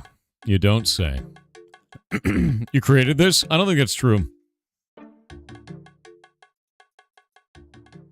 Aha! Now I'm green. Yes, of course. Oh, he's signing it. It's working. It's working. Cost you 1 ecto token? No way I'm giving in to corruption. Suit yourself.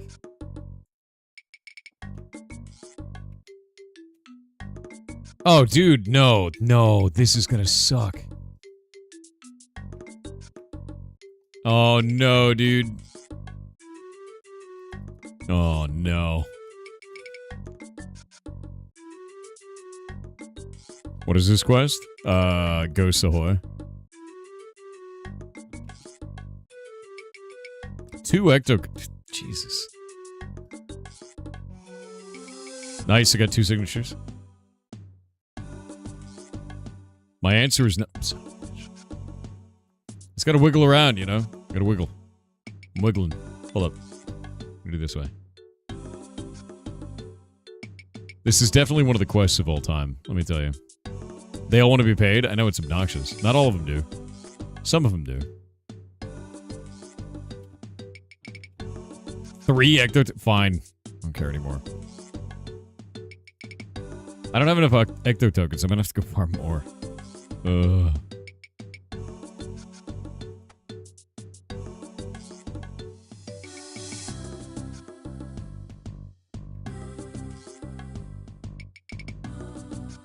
Nice. I got 4 now.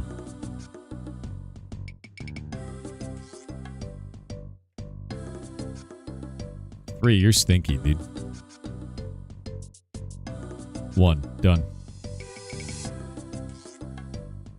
5 signatures.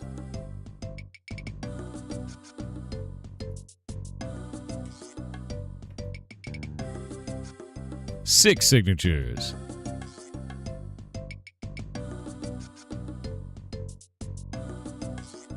7 signatures.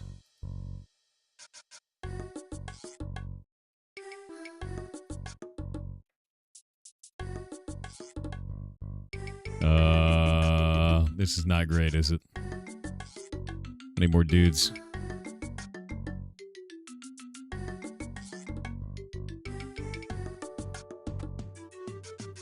Hello. No, goddamn it, game. Open the door.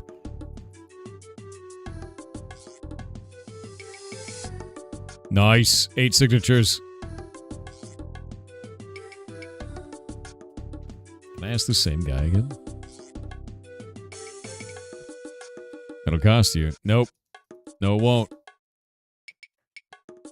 My answer is no. Come on, come on. My answer is no. Oh, they change. Oh, you can just talk to 2 guys at once. Come on, come on. Stop it. Stop running away. I got 9 signatures. I didn't have to spend any of these at all. Can you show your skills tab? Right side of the screen. I'm done. I did it. Yeah, right side of the screen, there's actually a plugin, man. Alright, Necrovirus. Says the citizens of Port Phasmatis should have the right to choose whether they pass over into the next world or not. And not have this decided by the powers that be on their behalf. I see. So you let them pass? Oh, yes. Really? No! Get out of my sight before I burn every ounce of flesh from your bones. Petition form turns to ashes in your hand. In his rage, Necrovirus drops a key on the floor. Thanks. I'm gonna guess this goes here, doesn't it? It's probably gonna open that coffin in some way. Because they said his robes are in his coffin. I was just curious. Inside that room is a coffin. Inside which lie the mortal remains of our most glorious master, Necrovirus. None may enter. Hey, Ghost Disciple, go somewhere else.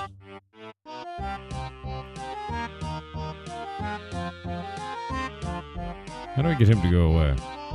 Just turn around.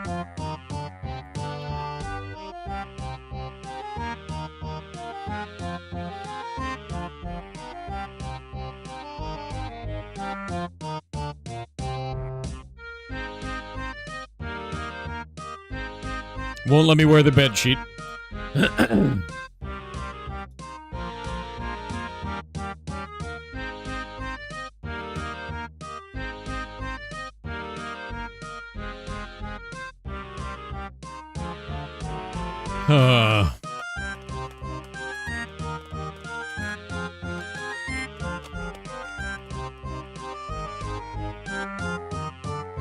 Is there any other way in? There doesn't appear to be anywhere in. It said you unlocked the door? Did it? What? Alright. Cool, man. Thanks for the robes, bye. I don't want to talk about it. Yeah, if you use the key on it, it unlocks it. If you just interact with it, he stops you. Alright, so the last thing that I need, I have a bone key, I have mystical robes, I have the translation manual, I need the book. I need the actual spellbook itself, which I don't have. And they said it was pirates. Do we have a place on the map we can go find pirates? You got Dragon Tooth Island. There are pirates there, maybe? Let me actually look up Dragon Tooth Island. I've never been that place. Dragon Tooth Island.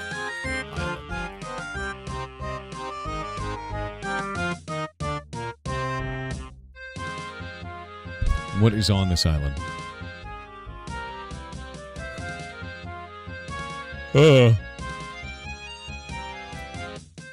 You need 500 ecto tokens?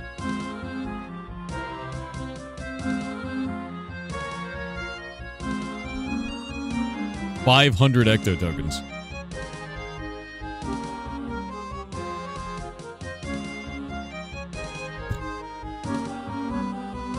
It's got to be a better way. They can't truly want me to have 500 ecto tokens, can they?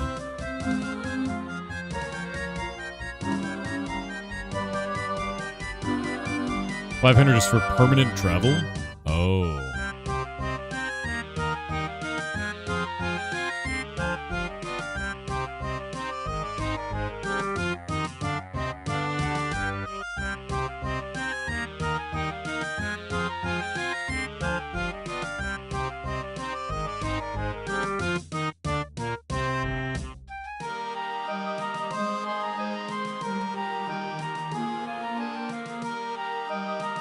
Oh. I need more ecto tokens. Oh, but we got the next Pirate Indie Game Show game. So, I'm gonna have to teleport away. And we will come back to this quest afterwards.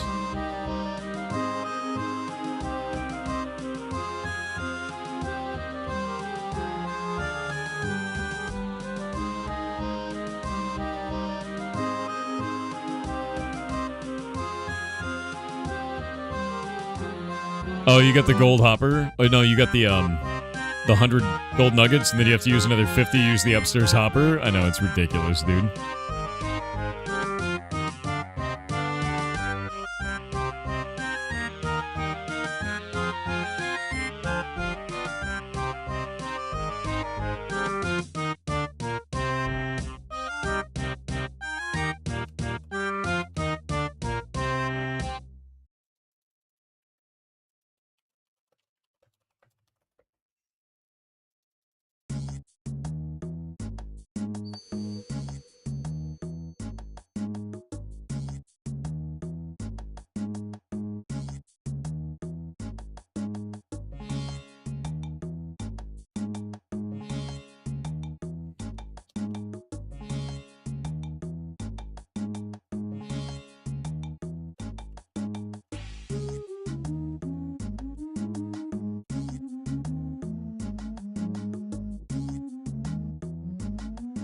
Go get my pickaxe. Got all my stuff. Get your third beef at 840 kills. Shut up. You're a monster. What do you mean you got your third one? God damn it, dude. It's such a piece of shit. Third one?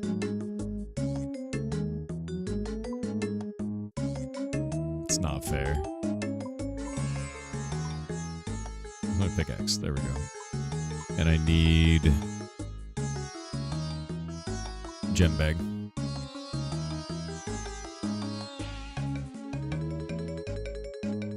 Should have a beef only day. I'm not invited.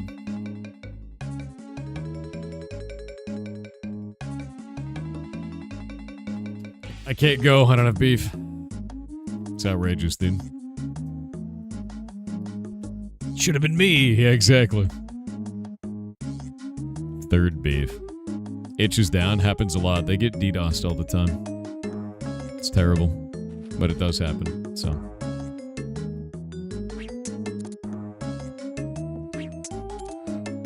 Alrighty. Is that dude using a magic bow with no enchant? Get the enchant. It's worth it. You're at 3,800 kills with none? Jesus, dude. You could be like Mori. Mori Hunter, right there, got one at the second kill, and then again in 32nd kill. Ridiculous, dude.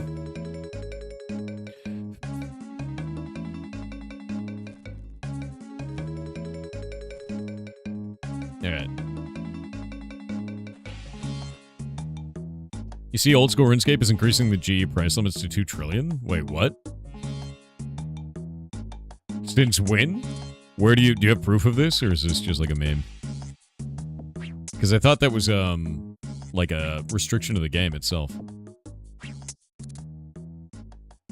Yesterday? Link. Yeah, link. I would love to see that.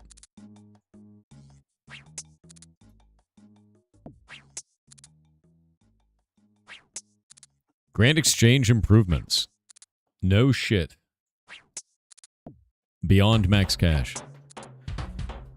G is a fundamental part of old school RuneScape's economy for well over a decade. Whether you're stocking up on supplies before a boss trip, selling up your loot, or flipping items for profit, the G is where it's at for major trading functions throughout Gillinor. Over time, one limitation has become apparent. The maximum number of coins a single offer can trade is set to 2.1 billion. Okay.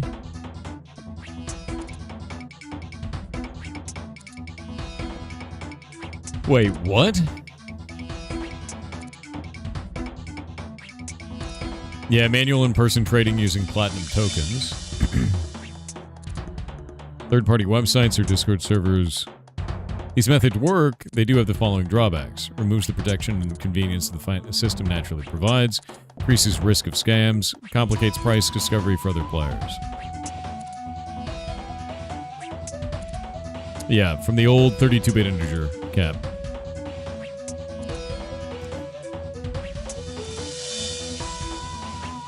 Okay.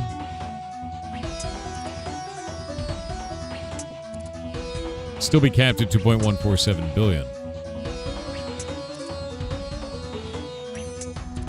They're allowing it to go beyond that, huh?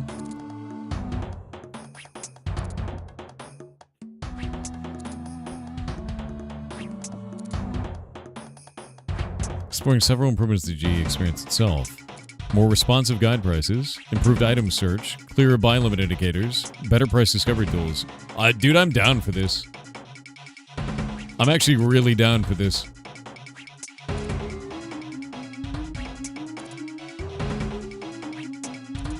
No, that's huge. That's really huge.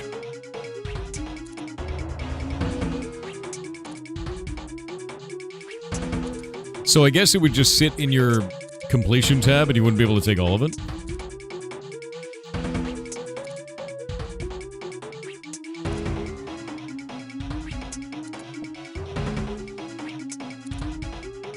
That's freaking awesome, man. No, on Kulden they did not. itch.io gets DDoSed all the time, man.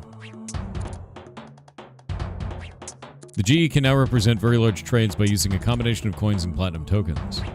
Any value above the traditional 2.147 billion coins limit can be automatically handled across both currencies, allowing high-value items to be traded safely through the GE. That's fantastic.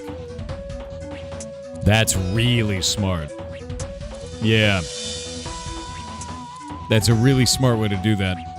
Good. Yeah, no, that's cool, man.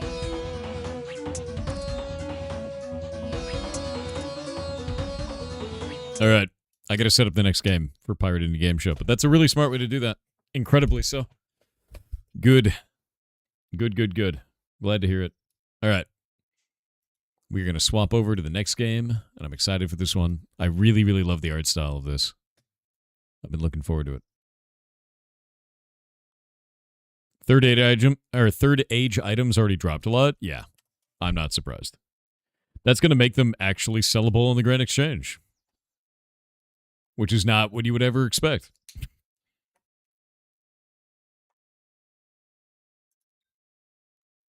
All right, let me set this up.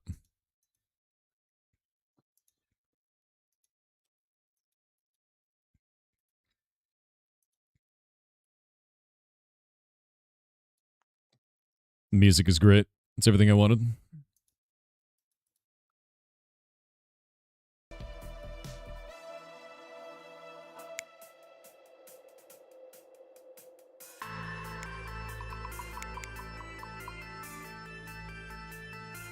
You guys hear the music?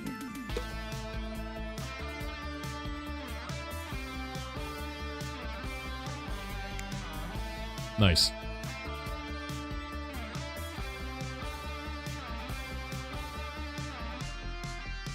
Getting the pin comments up. Okay, pins are up.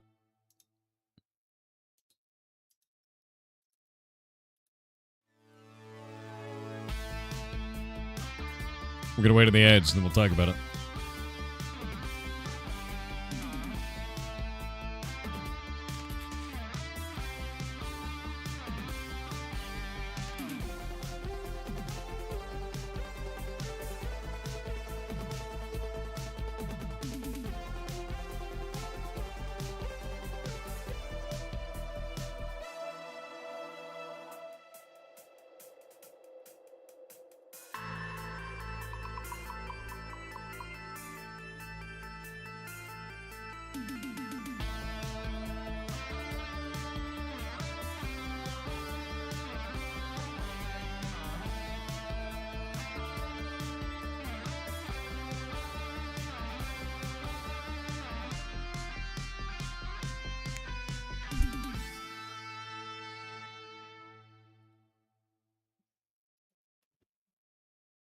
Okay. I see the devs are already in the voice chat channel. I will be joining you guys in 1 hour. It's going to play it up first.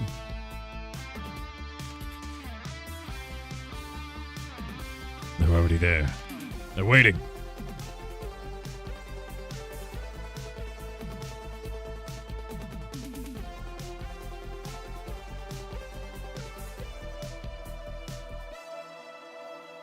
They're preparing. I know, right?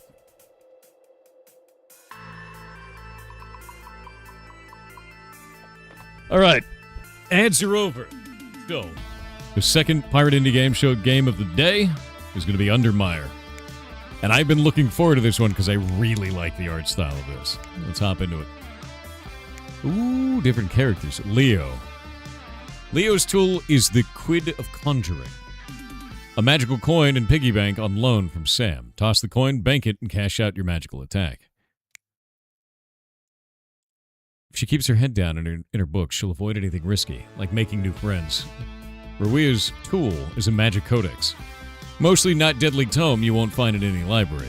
Flip the pages and cast your spell. What could go wrong? High risk? And there's another character. I think I'm going to try out the spell book first. Let's see. Yeah, the art style is awesome. Wait till you see the first person of this. Look at this. We're going to the tutorial. McLean. Okie dokie, my little saplings. Ready to learn? Probably not. Well, anyway, I had Morven configure these old storage rooms into a little experience I like to call the trials, just for you. All right. To the trials.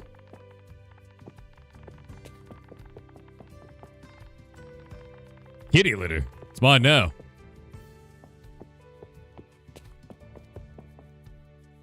Ugh. It won't let me take it. Fine.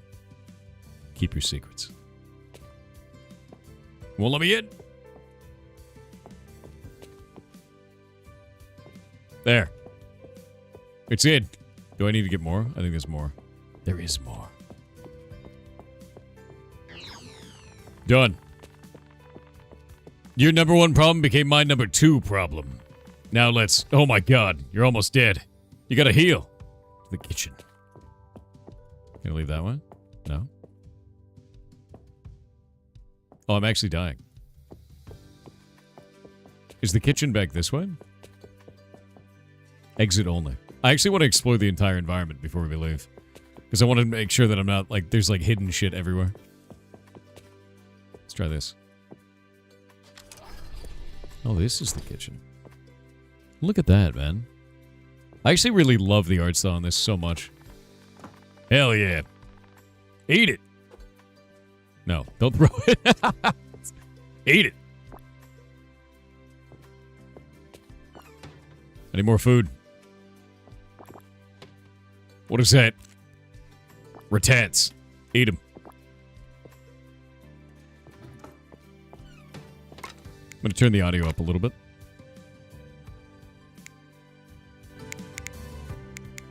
Right about there. Cotton candy sandwich? Nasty. It's nasty. I don't think I'd want to eat a cotton candy sandwich. You know what I mean? Like, I feel it's really gross. You know what I mean? So excited about the trials. What? Who barricaded this door? You have to grab some things and smush a bomb. Alright. I'm ready. Wide crate. That's not what I need.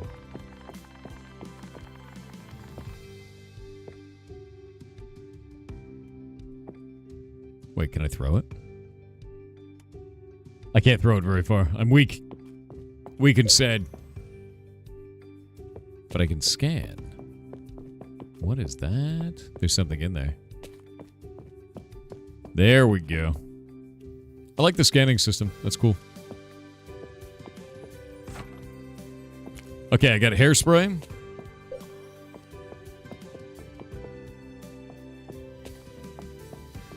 Here's the other one.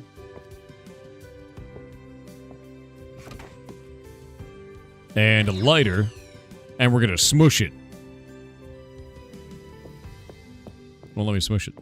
Collect smush gel. We need smush gel.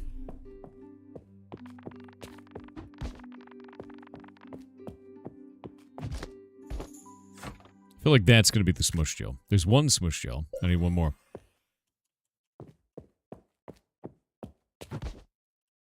I love just running through stuff on this. Alright, now we can squish them together. Now we can squish them together. There we go. I really like the combination mechanic. That's quite cool. Items. Ah, it just makes more of them. Interesting. Bubbly decaf? Can I smush these together? No.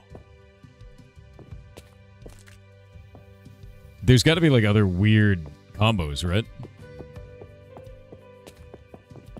Like I really want to play around with the combinations for that. Throw it. Nice. Yeah, I'm going to go try and combo these two sodas together just to see what they do. Liquid pizza. What? What is... Alright. Residuum. I made garbage. I tried to put liquid pizza in something that did not work with it. So I guess not every combination works, basically. Yeah, we did liquid pizza and Fizzo's bubbly decaf.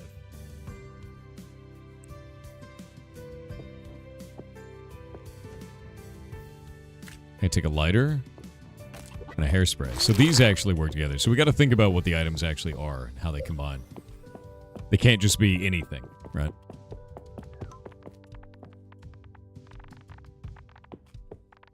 There's no power. Find generator.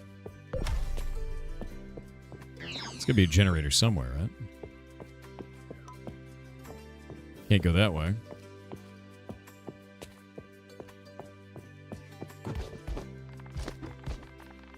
Nice. What is that horrible looking thing? Don't like it. Well, let's see. Submarines also deal fear damage, and fearmongers raise the fear gauge just by looking at them. Alright, so as I look at those, I'll become more afraid. Deep fear. I'm a little bit afraid.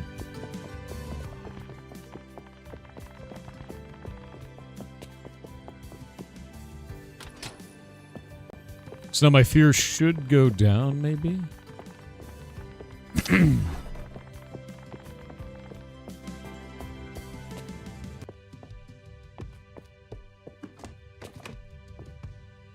Can of liquid pizza.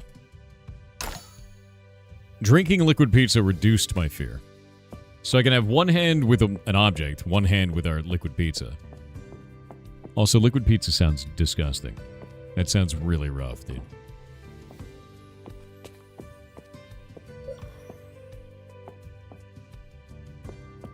trials are this way. Get another liquid pizza. There's our book. So we can flip pages. And then cast spells.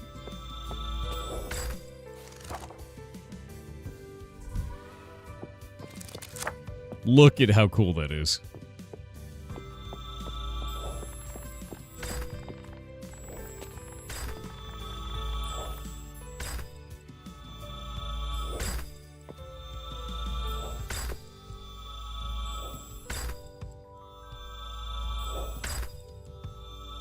It's just a really, like, awesome art style for a shooter. And, like, I think that was the thing that really got me about this on Steam. The speed of the bullet is quite slow, so you gotta really play around with the aim. It's fun, though.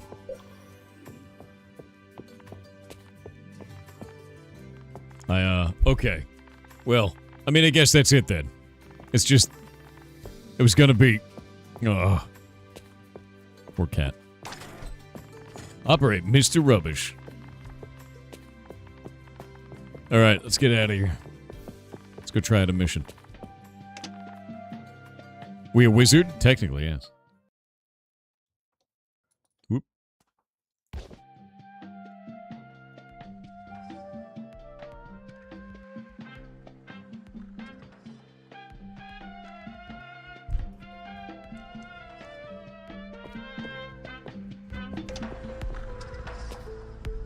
Ghost Friends info below. Think Morwin. Don't forget your life mint. Ghost Friends 1 of 3. Congratulations. If you venture into the bunker with with friends, then you're automatically enrolled in McLean's Ghost Friends program. What is this, you ask? It's simple. Normally, if you die in the bunker, McLean's protective burglar magic will bring you back to the den. However, when you're with your friends, and they can't revive you in the time, then some of their protective magic will be shared with you to maintain your spirit and keep you going. Interesting. As a ghost, your actions are limited to moving, jumping, and interacting with movable items in the world like crates and barrels. You can't use your normal tools and items, and you can't operate bunker equipment like generators and doors.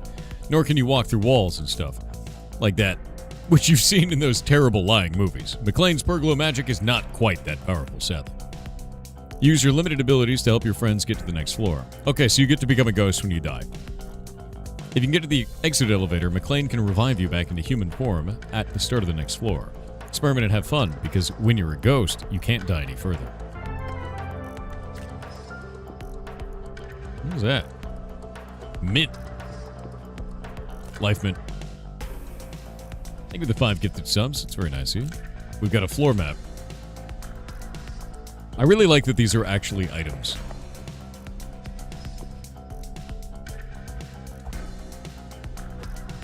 And I can just toss them away. Like, we don't really have an inventory.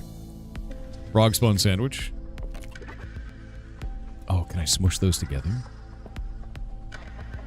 I'm gonna keep the frog spawn. Maybe I'll keep the life mint on me. There's so many items.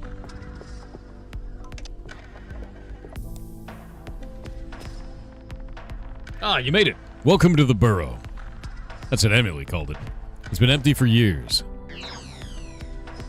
Alright. Alright, got my book. Keyword safeguarded. The tool operates predictably and will never backfire or damage you. Keyword singular, one-sided. The tool only contains one spell. How do we choose a keyword? Keyword provoking. The tool contains multiple attack spells. Oh, so each of these is like a modifier. An anti-fear spell. A healing spell. Spells you stack with the Hocus Focus explode. Percy, Kevin, and Jonker. It has come to my attention that my shipments are not arriving at my bunker, even though my money is being spent. Gentlemen, you must be out of your minds if you think I will believe these outlandish excuses. It's a cat. It's not broad-shouldered. It's overweight. You're several grown men. I want my sludge soda, and I want it now. I don't want to hear about this rising number of human casualties. All right. Written note. You have to return the excess smush gel. It was seriously dangerous. One of our guys, or one of your guys, Kevin, I think, he tried to show me how it works as an April Fool's joke, and his hand got merged into a can of paint. It's disgusting. Worse, the David Cronenberg movie you made me watch. Or worse than that David Cronenberg movie you made me watch. The horror, actually. And now he's in the hospital. Please just dump it. It merges things. Good grief. Okay, so you can merge yourself now. Great. Fantastic. I need more of it. Don't forget, if you want to smush, you need smush gel. Yeah. Okay, we got a bunch of combinables. I wonder if we could combine those. Hopium? What is hopium? Can we combine hopium?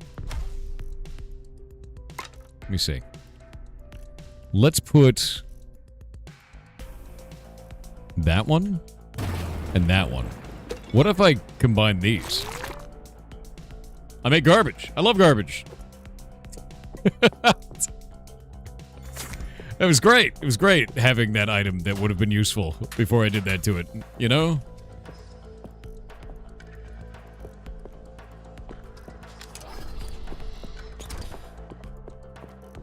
Generator's up and running. Don't touch it. Find the other one. Okay.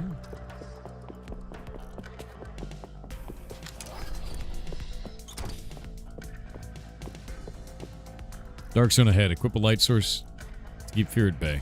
Left some glow sticks in a chest nearby. There's a glow stick.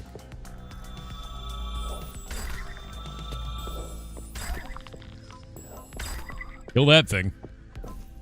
I don't really have any glow sticks.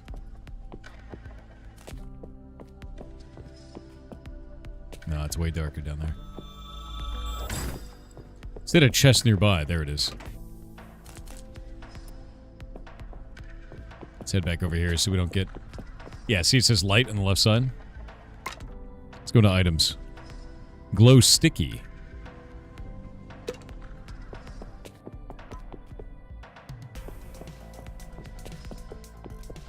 The light on the left side will determine fear.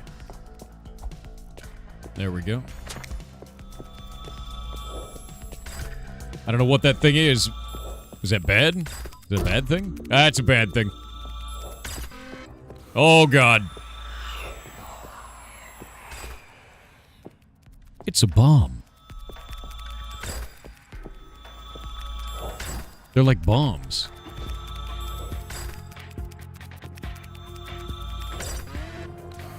Yeah, they totally are. Alright. So we gotta throw glow sticks, we gotta pay attention to the fear, and we have to move fast. Is basically what the game is telling us now.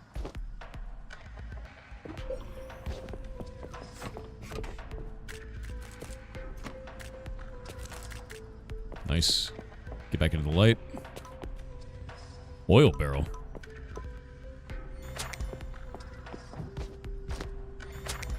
Safeguard on this one. Some kind of coins. Useful. Basketball. There's the generator. Now we got lights everywhere. Nice. So this book actually has Safeguard on it. And it does have a heal spell. That's useful. The animation looks interesting. The animation's fantastic in this. It's just really nice.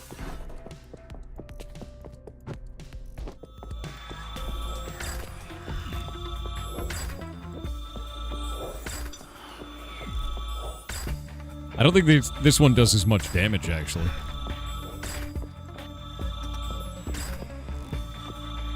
Yeah, it feels way weaker than the other one. I wonder if it could... Right? Does that not work? Maybe it does. Is it gonna blow up?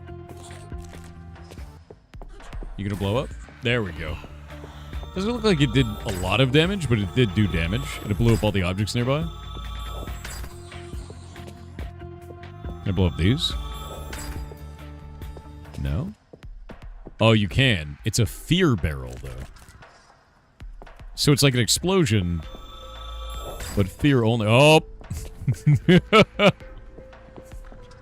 The interesting part is it creates light for a little bit of time, so there might be a reason to do that.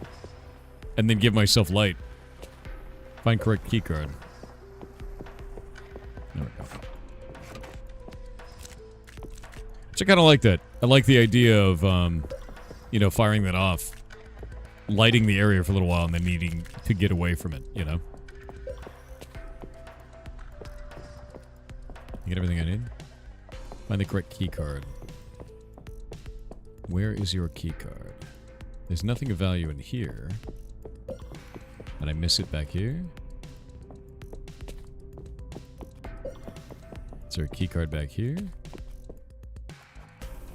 You have to return the excess smush gel. That's that one. Ah. I'm wondering what all these materials are for, too. There might be a crafting system or something like that. That might actually be really awesome. If there is, I'm down, because crafting is always really cool in games like this. So you can just blow these things up.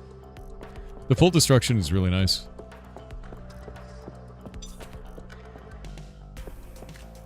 It doesn't appear to have a keycard in here anywhere. So where do I need to go? Oh, it's in the kitchen. No, you're totally right. I didn't see that up in the top right. So where is our kitchen? There's the cat back over here.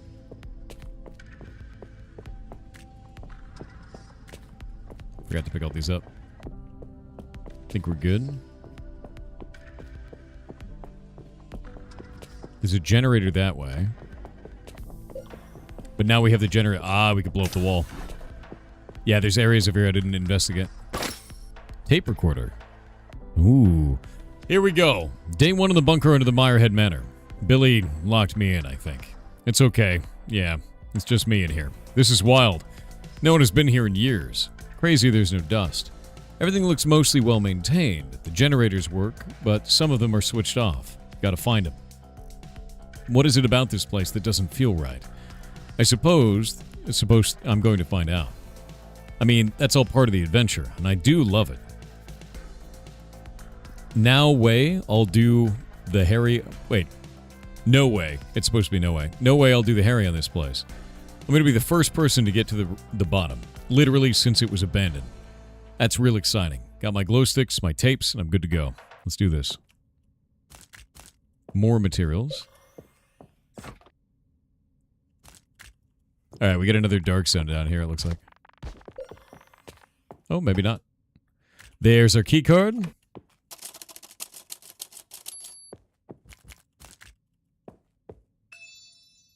Explosive firebomb. Yes. Yes. Safeguarded in singular. So singular only has one spell, it said, but now it's improved. Look. Wait for it. Yeah, so we shoot 3, and there's no other spells in it. What is that? Defense boost or damage boost? Damage boost. Done. 100% done. Safeguarded and jittery? No, thank you. Get a lore on that. Turn that light back on. Okay. Yeah, the triple shot is pretty goddamn nice. Pretty happy to find that. That was the bottom of the dark zone over here. We'll go back up this way. Nope, wrong way. This way. Yeah, don't need defense if the enemy's dead. Maybe it is this way. Yeah, it totally is. Never run. The animation for this is wild. You're not holding your keycard. Equip it from the items menu. Okay, so we actually have to equip it. And we'll equip left hand. There we go. Okay. Now we can switch back to our tool. So they're like part puzzle, part exploration, part dungeon crawler, kill enemies. First-person shooter. Yeah, the art style for this game is amazing, dude. Dr. McLean, read the email. So I took the liberty of routing the elevator to the old rumpus rooms here. Before you properly head down to the next floor, I'm not sure what you'll find each time you arrive, thanks to that dreaded flux magic, which keeps things shifting around. But I'm pretty sure you're safe from critters and fearmongers, and reckon there's plenty of goodies to stock up on before you continue. Toodlepip. I love Toodlepip. It's great, actually. Yeah, we can just grab everything. Snag all the stuff. Bunch of lighters so I can make more bombs. This many eyes? Wait. How many eyes are missing?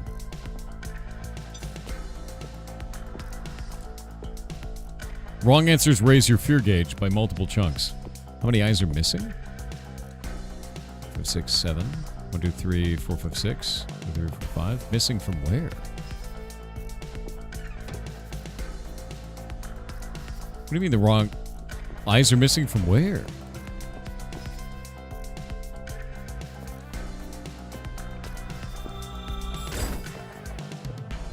There's a little guy under there too. How many eyes are missing?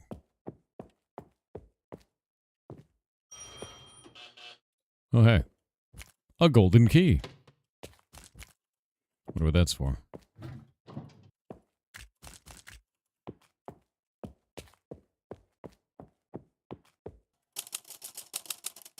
Things I shan't talk about to potential investors. But I shan't talk about to potential investors about anymore. An ongoing list. Talking Cat. The Ancient Evil.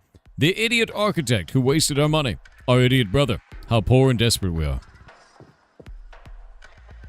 Fantastic. Missing eyes.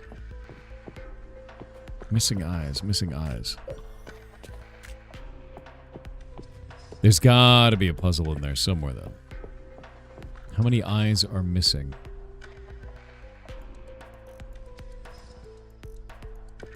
What is that? Okay, so there's secret jumping puzzles, too. There's 2 owl eyes there. There's 2 owl eyes there. Okay, I understand now. You got 1, 2, 3, 4. Let me see. 5, 6. 7, 8. These are the eyes that they should be. How many of those are not the right eyes? I'm just dropping items because my fear is too high.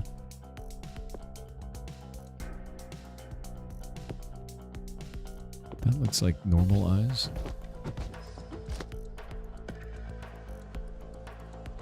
These eyes look correct, right? Oh wait, there's stuff on the ceiling too. What the hell? Alright. Is there one in here? How many eyes are missing? It's 1 owl. 2 owls. 3, 4.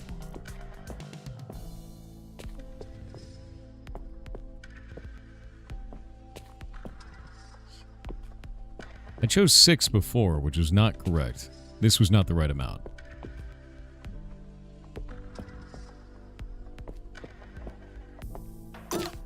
No? None of these are correct then? Huh. Oh, I guess that last one was correct. I guess it was 5. I'm trying to understand why, though, because there's not that many number of owls. The owls don't have that many number of eyes, and they look like they appear to have correct number of eyes, right, for each one of them. Yeah. You only have a certain number of owls on here. Or a certain number of eyes. This one here is 7. This is 6. This is 5. This was the correct answer, which was weird. And I'm wondering why. Huh. Let me go and lower my fear. If I can, anyway. Wait, what? Where are my items? Do I not have any items suddenly? Oh. We got ads. We got ads. I'm gonna wait.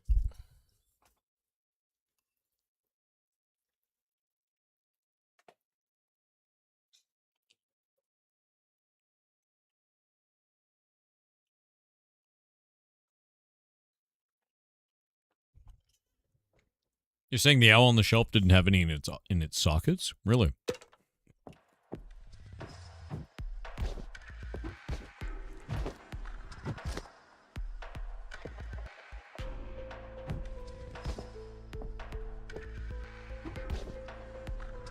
Yeah, that one has all of its eyes. That one has them. That one has them. That one has them. So, like, Yeah, it's confusing. I don't know.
And I'm back. All right, ads are over. Okay, so one of these owls is missing an eyeball. The other ones in the room that I can find are not. Like, if you look at that one, he's got all of his eyes. That one's got all his eyes. That one up there's got all his eyes. This one has all of his eyes. That one has all of his eyes. That one might be missing them. I guess that one's missing two. There we go. So that means there's another owl somewhere in here that's missing two eyes that we didn't see. I guess in the future what I need to do is be very meticulous about this, you know? Damage boost, for sure. Also, by getting all that fear, I lost every item in my inventory bag. All of it. It's all gone. Which is kind of wild.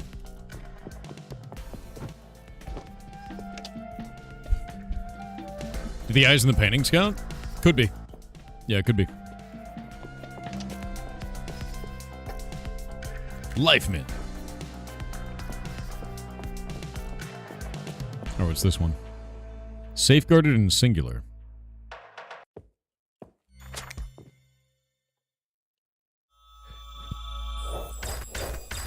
Oh, that one shoots a triple. But this one is a fan. I think I like the fan more. It's more like a shotgun. Actually, no. Machine gun.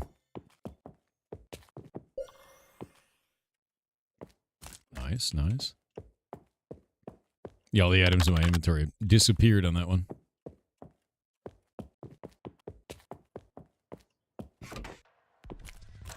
Nice. Glow sticks. Something down there. Time to get haunted. What? Hey, McLean. Bloody typical. I was all ready to chill out for the night. I went looking for some good stuff. Just look at the state of this place. Yeah, it's sideways. I love the environment on this.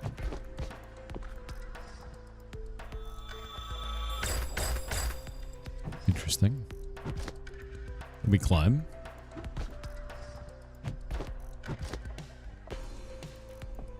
All right. We have a weird environment.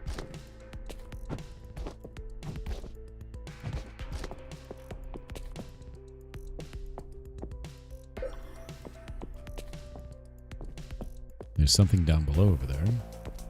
We need to find a generator for that. Need a generator for this. Some more items there. We can go down this way. I'm going to need to get some tooling, though. Oh, wait. Is my inventory just missing now? Oh, weird. Okay, hold up. I didn't lose my items when I had fear. I clicked downwards and it changed to my favorites. I didn't realize that's what was happening. Okay, that makes way more sense.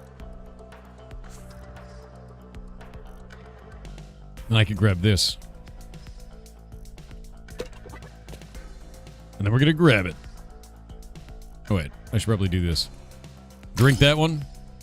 Drink that one. We're going to remove all of the fear by drinking all of this soda. Done. All right. Yeah, I didn't realize that's what was going on. Let's see here. Glow sticky. Let's do that.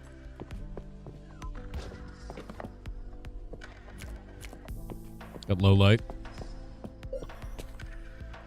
Got a chest down here. Oh, do we have to... There we go. Whatever that was, it's not good.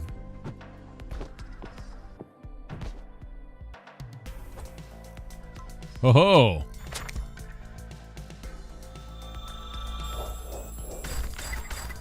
Got him. Nice. Nice. Brighteum. It's a new material. It seems like I really only need one glow stick for one of these areas right now, which is not so bad. Mostly because you just keep returning to it, which is pretty nice. I love the environment, though. Like, the idea that it's up on the ceiling like this is just pretty cool, you know? Yeah. Pizza soda, yeah, it's horrifying.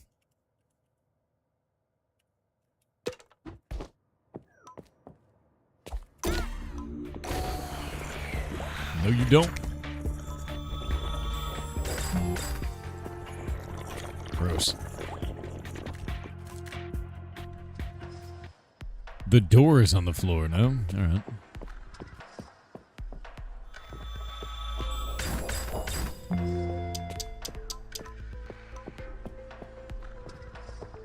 Hello. Looking at them gives you fear, by the way.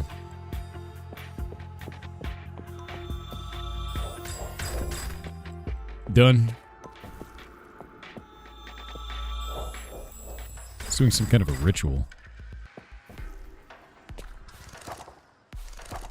Okay, let's swap back to this.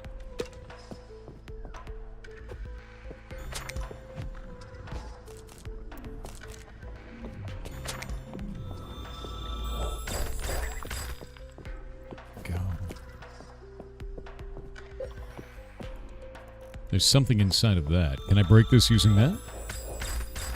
Nice. Okay, so magic actually breaks those barricades as well, so I don't need to use bombs if I don't have to.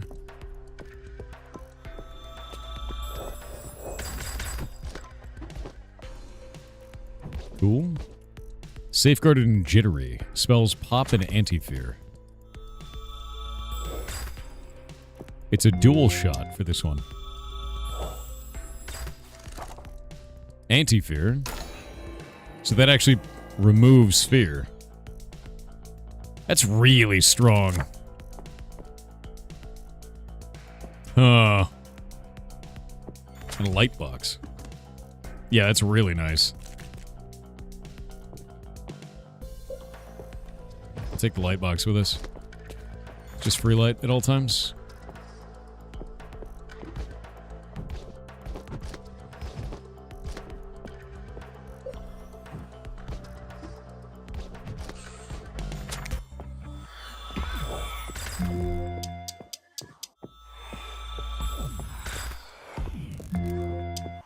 Timer on that is rough, though.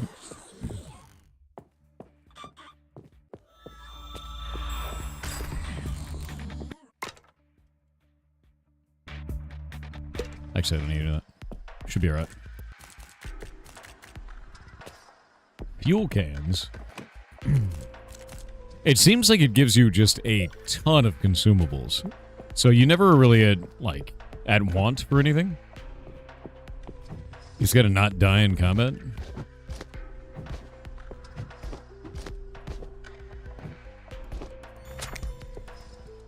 That's a more powerful light box. Weird. And now a green light box. Huh. Huh. Safeguarded and alleviating. It has soothe and flicker. Alright. I think I like that.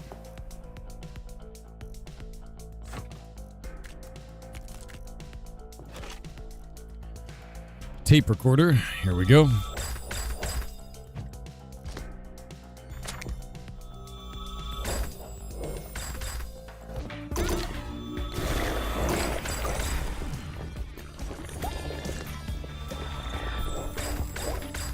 Got that one.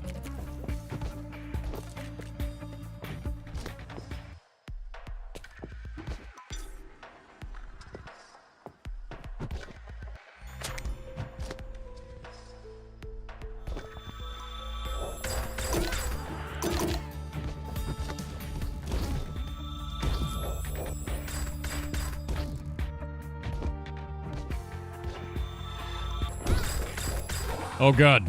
It went right through his body. There we go. Alright, let's see here. No, it's hairspray. I need a liquid pizza and a rat-a-tat.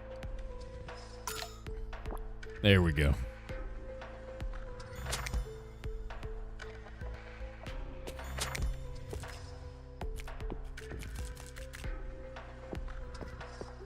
Oh, it's true. I do have a heal spell now. You're not wrong. The cooldown on it is quite long. And it doesn't heal for very much. But it is there.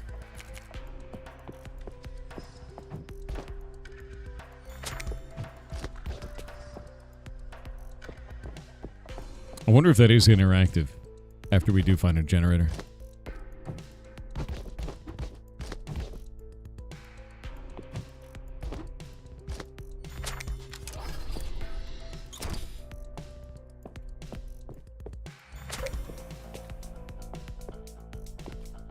Something in the back here. Money, money, money, money, money. All right.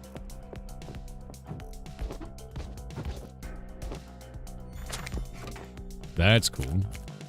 I've got all the smush gel, but I haven't really been experimenting with it very much yet. And I kind of want to.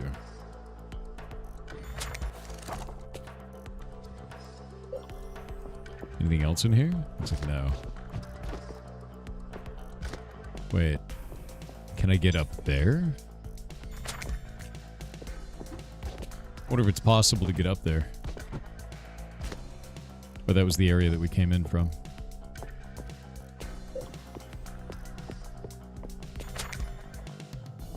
Oh, wrong spell.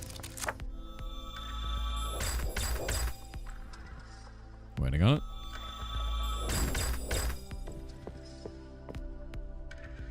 Okay, we got another book. Damage boost, literally always.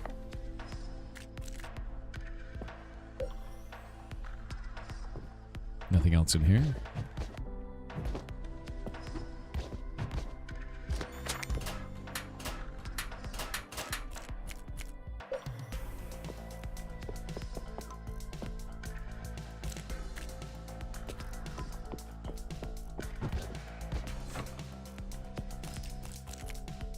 Alright, let's see. We landed in here. I've got this whole area pretty much mapped out now. There's no generator in here. Gravity spell could exist. Maybe. Don't know yet. That looks like an area that I can open if I can find a generator. But I'm not seeing one right now. What is that? Ah, there's something else there too.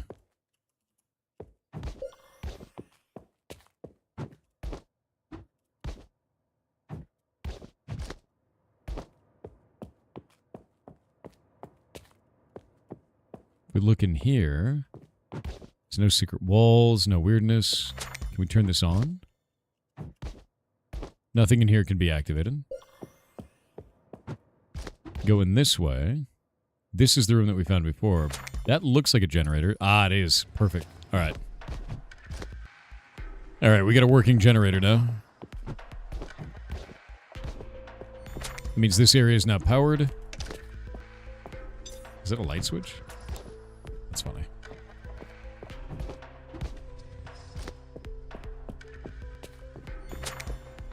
Nice.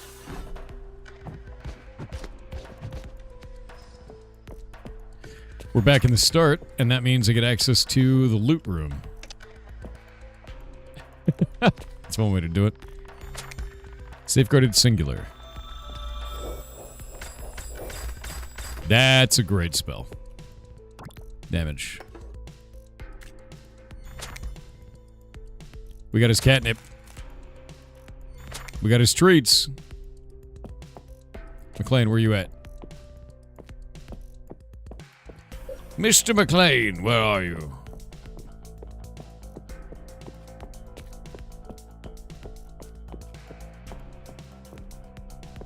Where did he go?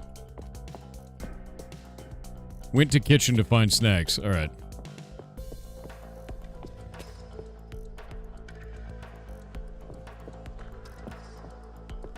This is not the kitchen.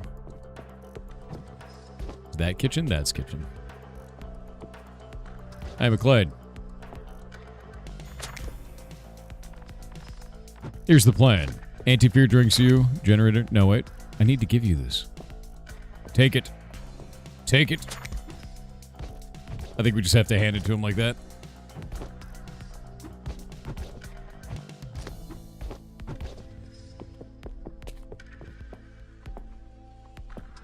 Got our catnip. I can just drop it in the pit. Nice. Quest complete. Now let's see. Got some coins here. Now we can get to the exit elevator. These levels are really interesting. It's like little... It's like, I don't know, like a miniature kind of campaign thing. There's a little bit of fighting, a little bit of puzzling, a little bit of platforming, you know. It's a nice experience. Key cards. Now I have multiple types of key cards. Alright, let's see this puzzle this time. We learned about smush gel. Junk items smushed together into a bomb, like a lighter and a popping candy. Generators have symbols on them, and anything else with the same symbol is powered by the same generator. I'm just dropping items randomly.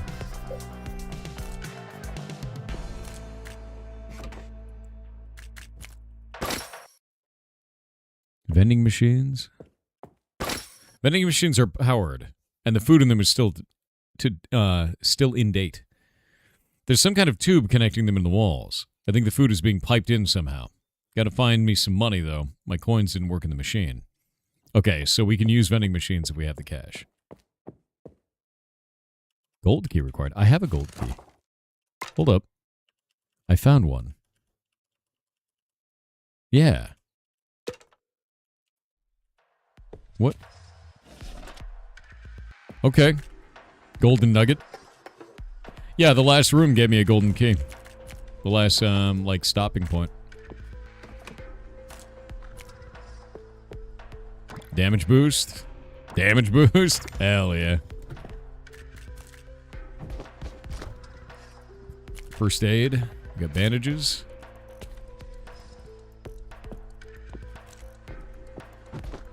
That is a lot of stuff. Alright. I wonder what that's for, actually. Let's take a look. I managed to get a gold nugget out of that, or a gold bar. Stable blazon. Consume now or smush into something new. Increases fire magic resistance by 50% for 60 seconds. Okay. It doesn't say. The item isn't in there. Maybe it's an account item.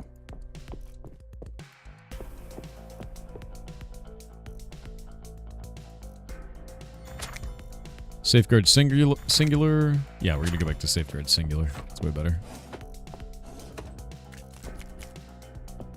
Glorious.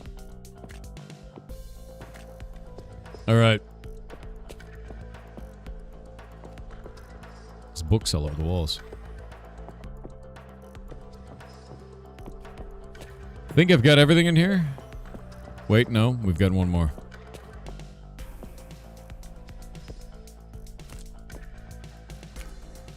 Alrighty, let's head out. I like that even the like between level things actually have stuff, you know? Like things to explore and do. What's our mission this time, McLean? Sort of like having you around. You're a disposable scout. I feel like I can just throw you away at any problem, or throw you at any problem I have, and you'll just deal with it. Well, guess what? You have a problem? We have two problems. Number one, the first is all the huge stuff all over the place. Not sure what you can do about that, though. Maybe do nothing about it. Easy. All right, then. Problem number two, the second is the infestation problem. All these bloody fearmongers and the little ones and the big ones and the critters are just everywhere. So you're gonna be my exterminator. Destroy them. All right. No, we're doing that one. Oh, it's dark in here. Hold up.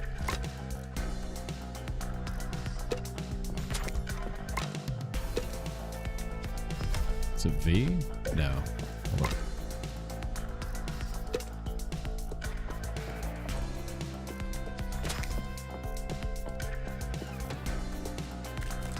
Use this as our little base camp for now. Get all the lore. Look at the giant table and chairs. Ah! Try and jump on the back of the chair. Oh, it's very slippery.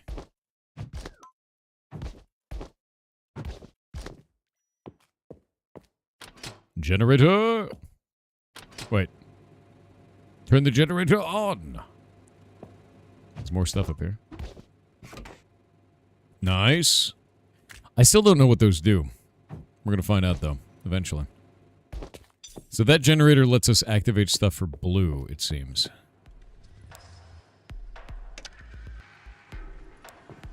Turn that light switch back up.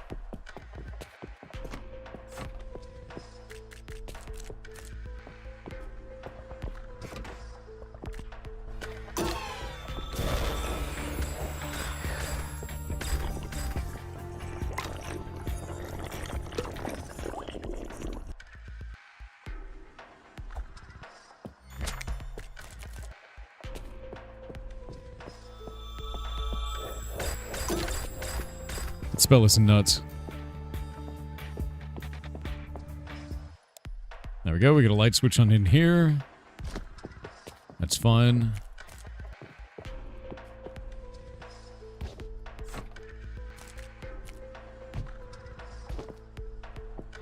No, can't interact with that.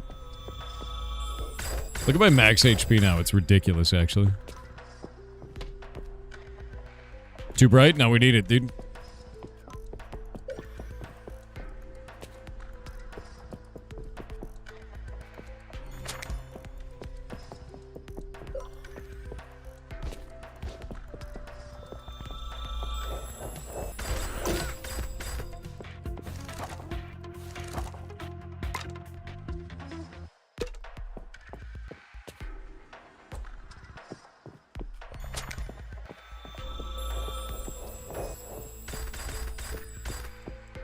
Killed it.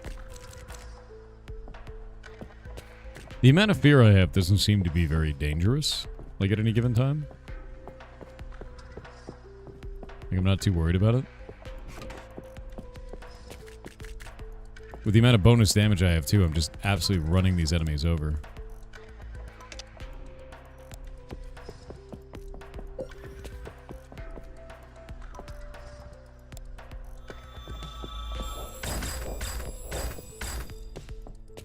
Oh.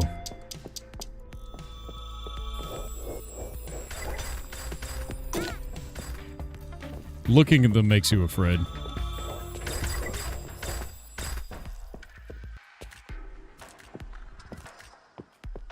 Like eventually. There we go. There's something up top. Nice. Damage boost.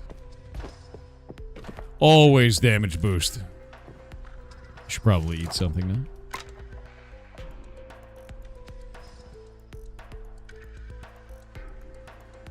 What does that do? 3 health. I need like soda.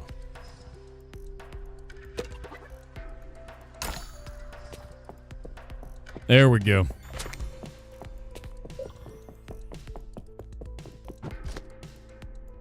Smush jelly, you say?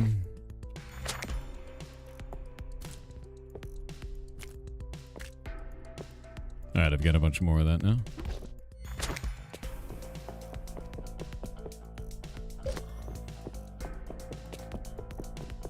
I think we came in from this side? Yeah. There's so many coins as well. I've got 45 of those coins now.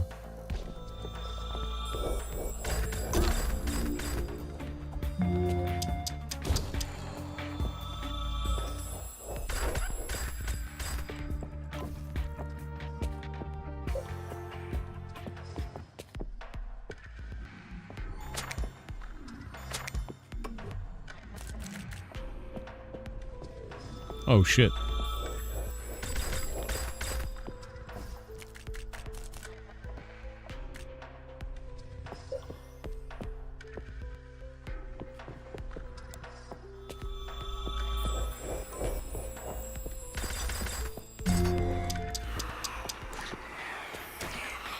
All right.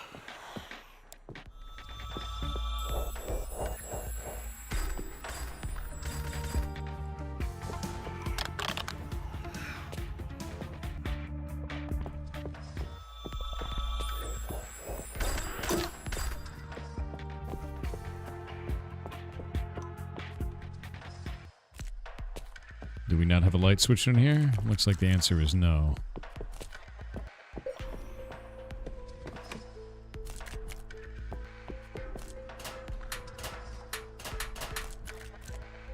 The light just starts making the fear go.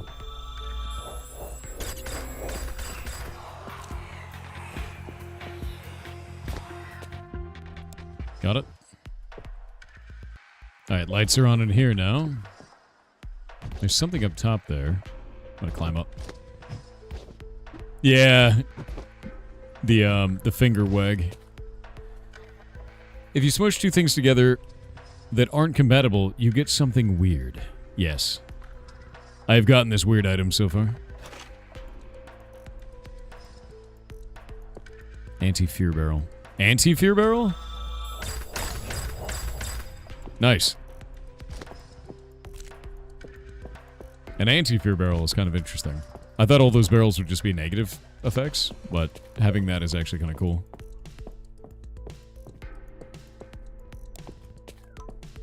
Light switches.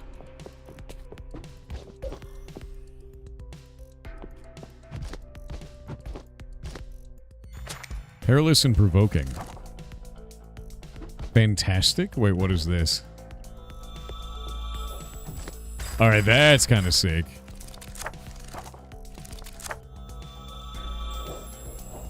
We have a 5-shot, and then another one of a fan.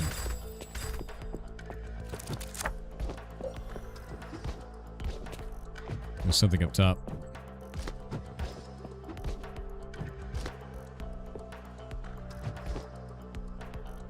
Damage. Look at the amount of HP. Alright.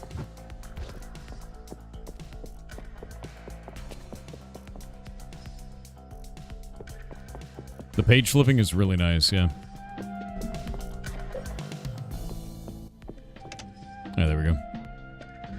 Nice. Hell yeah.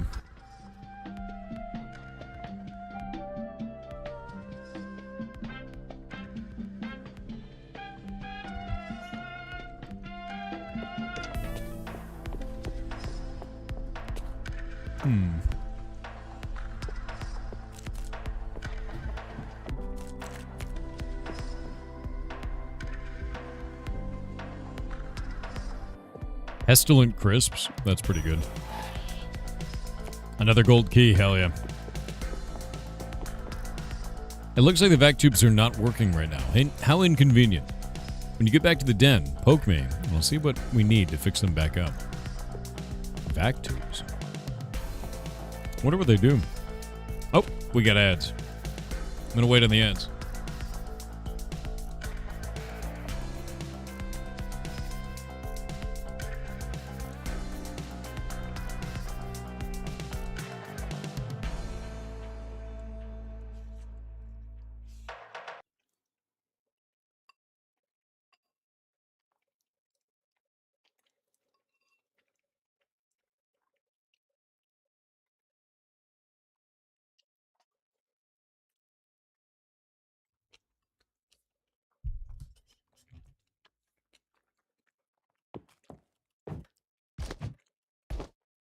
Dev time? Yeah, we're going to have the dev on in just a moment.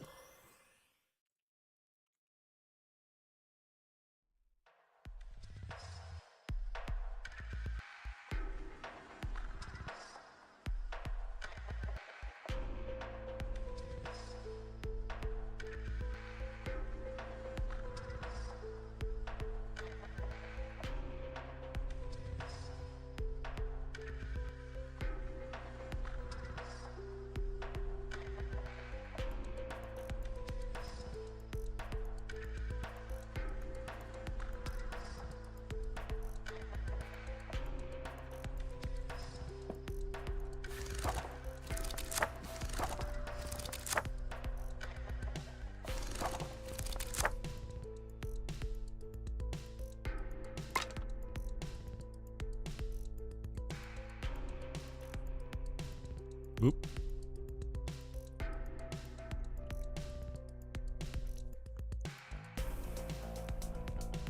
An inconceivable beef sandwich.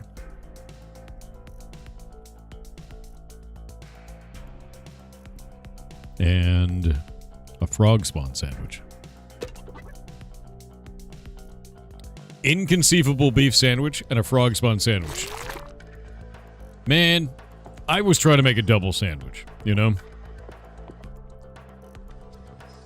I was trying to get it, but I guess not. Alright, I'm going to get the devs on. I'm going to talk about it. I kind of want to try smushing a couple more things first, though.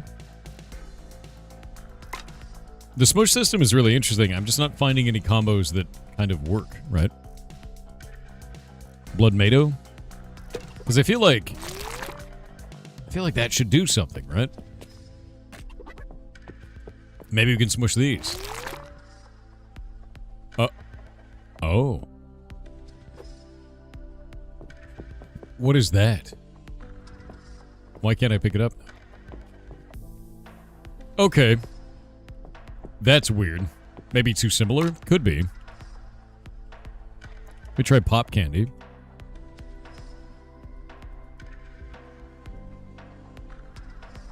And it can be smushed into a bomb.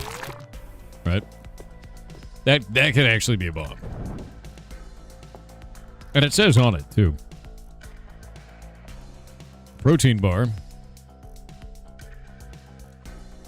And a Spectre chili soda.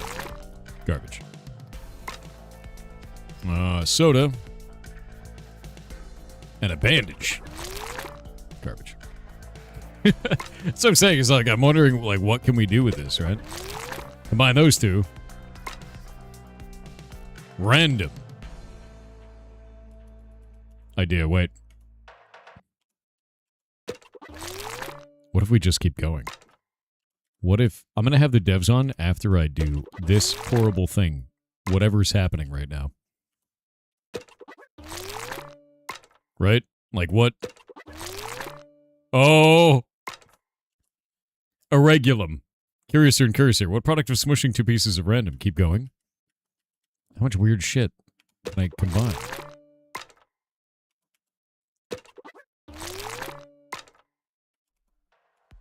I need 4 of these. Right? And now I need...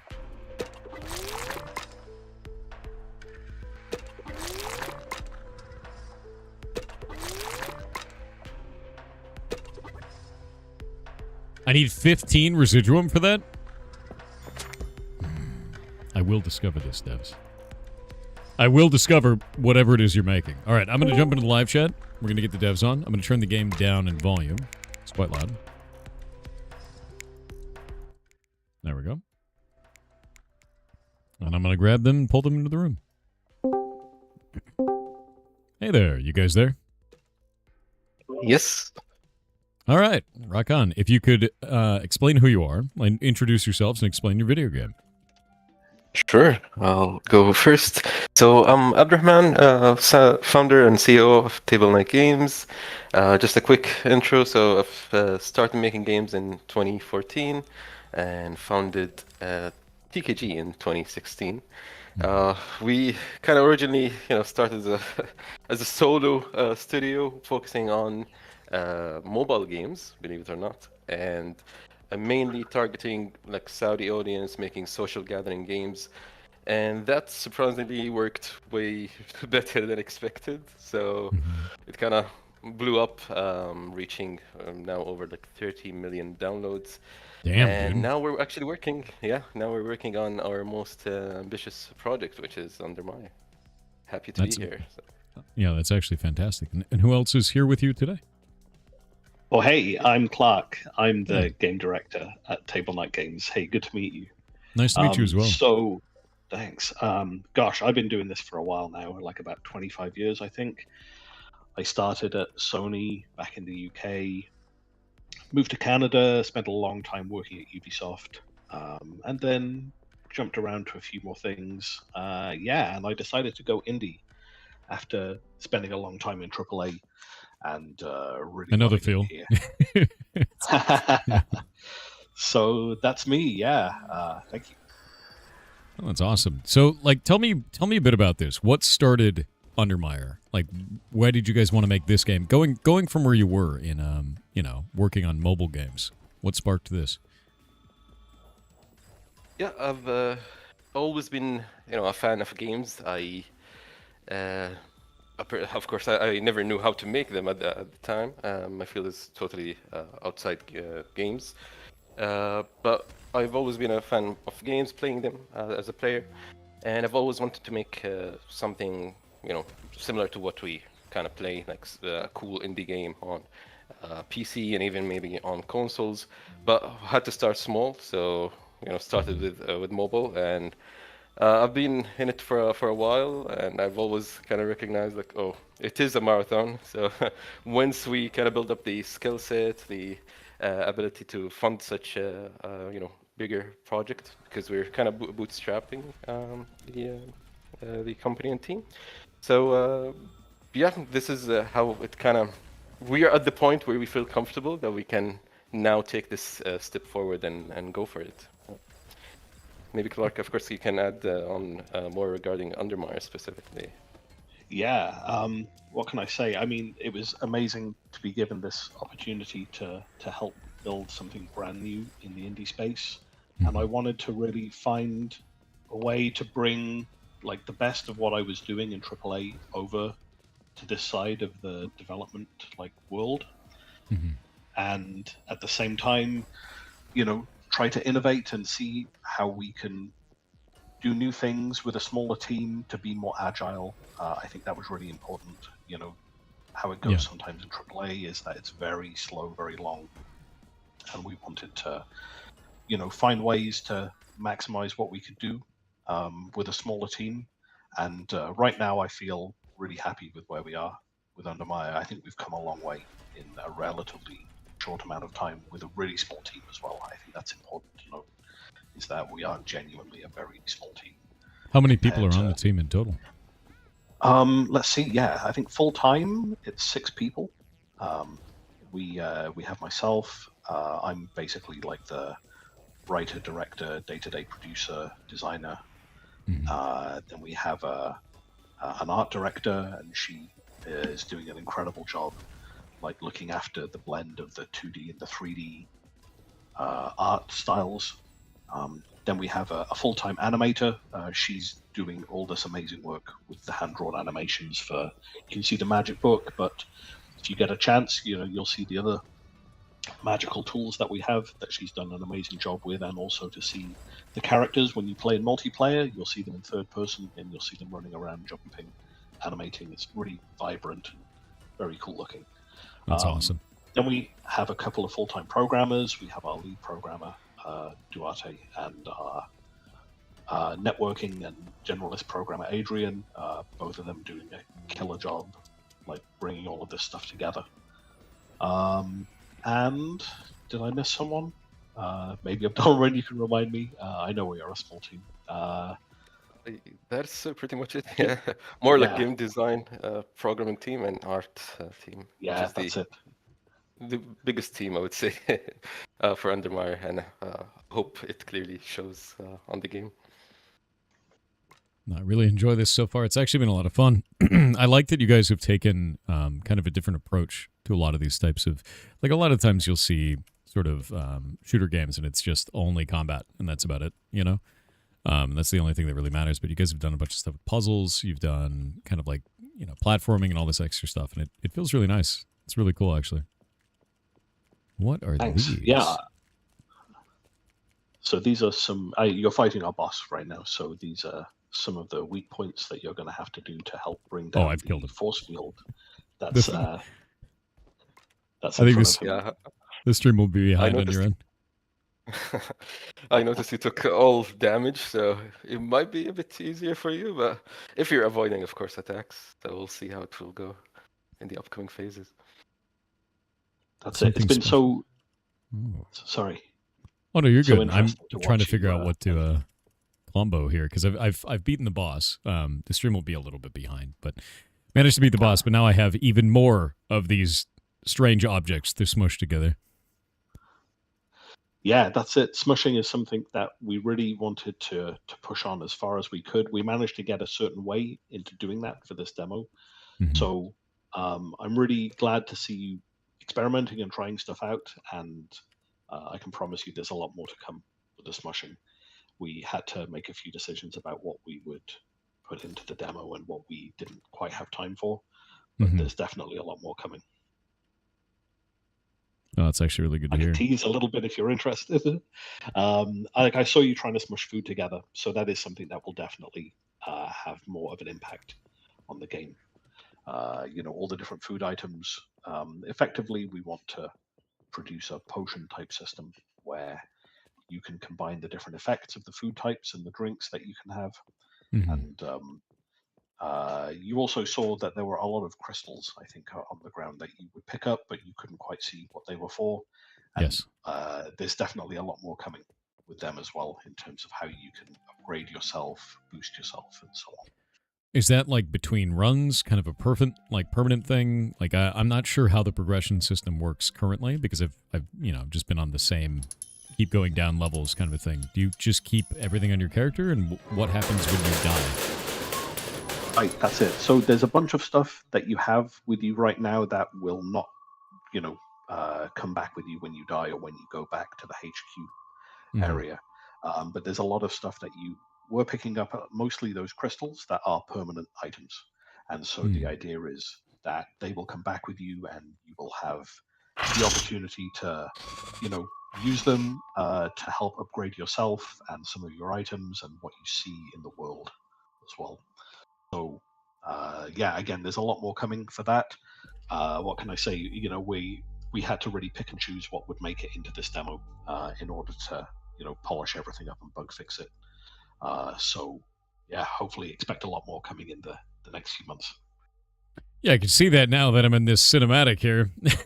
I really love this art style, man. Like, I think the thing that really captured me the most on this is just seeing you guys are doing all this 2D art in these 3D environments, and it looks fantastic. It's very unique. We were really trying to find something that would help us stand out because, there's so many different games, so many art styles. How do we find something that really helps set us apart? I think that blend of 2D and 3D, I think is what we settled on, and I think we're really happy with it. Finding that amazing art style. We call it a Saturday morning cartoon gone rogue, basically. Yeah. So the idea is that there's a lot of games that have that 2D style, right? Billboarded enemies and so on, but doing it in multiplayer gives it this extra dimension because you should be able to walk around them and see them from different angles, and the players too. And so there's a lot more that you'll see when you've got a few people playing and you've picked the different characters that we have. It looks amazing. Yeah.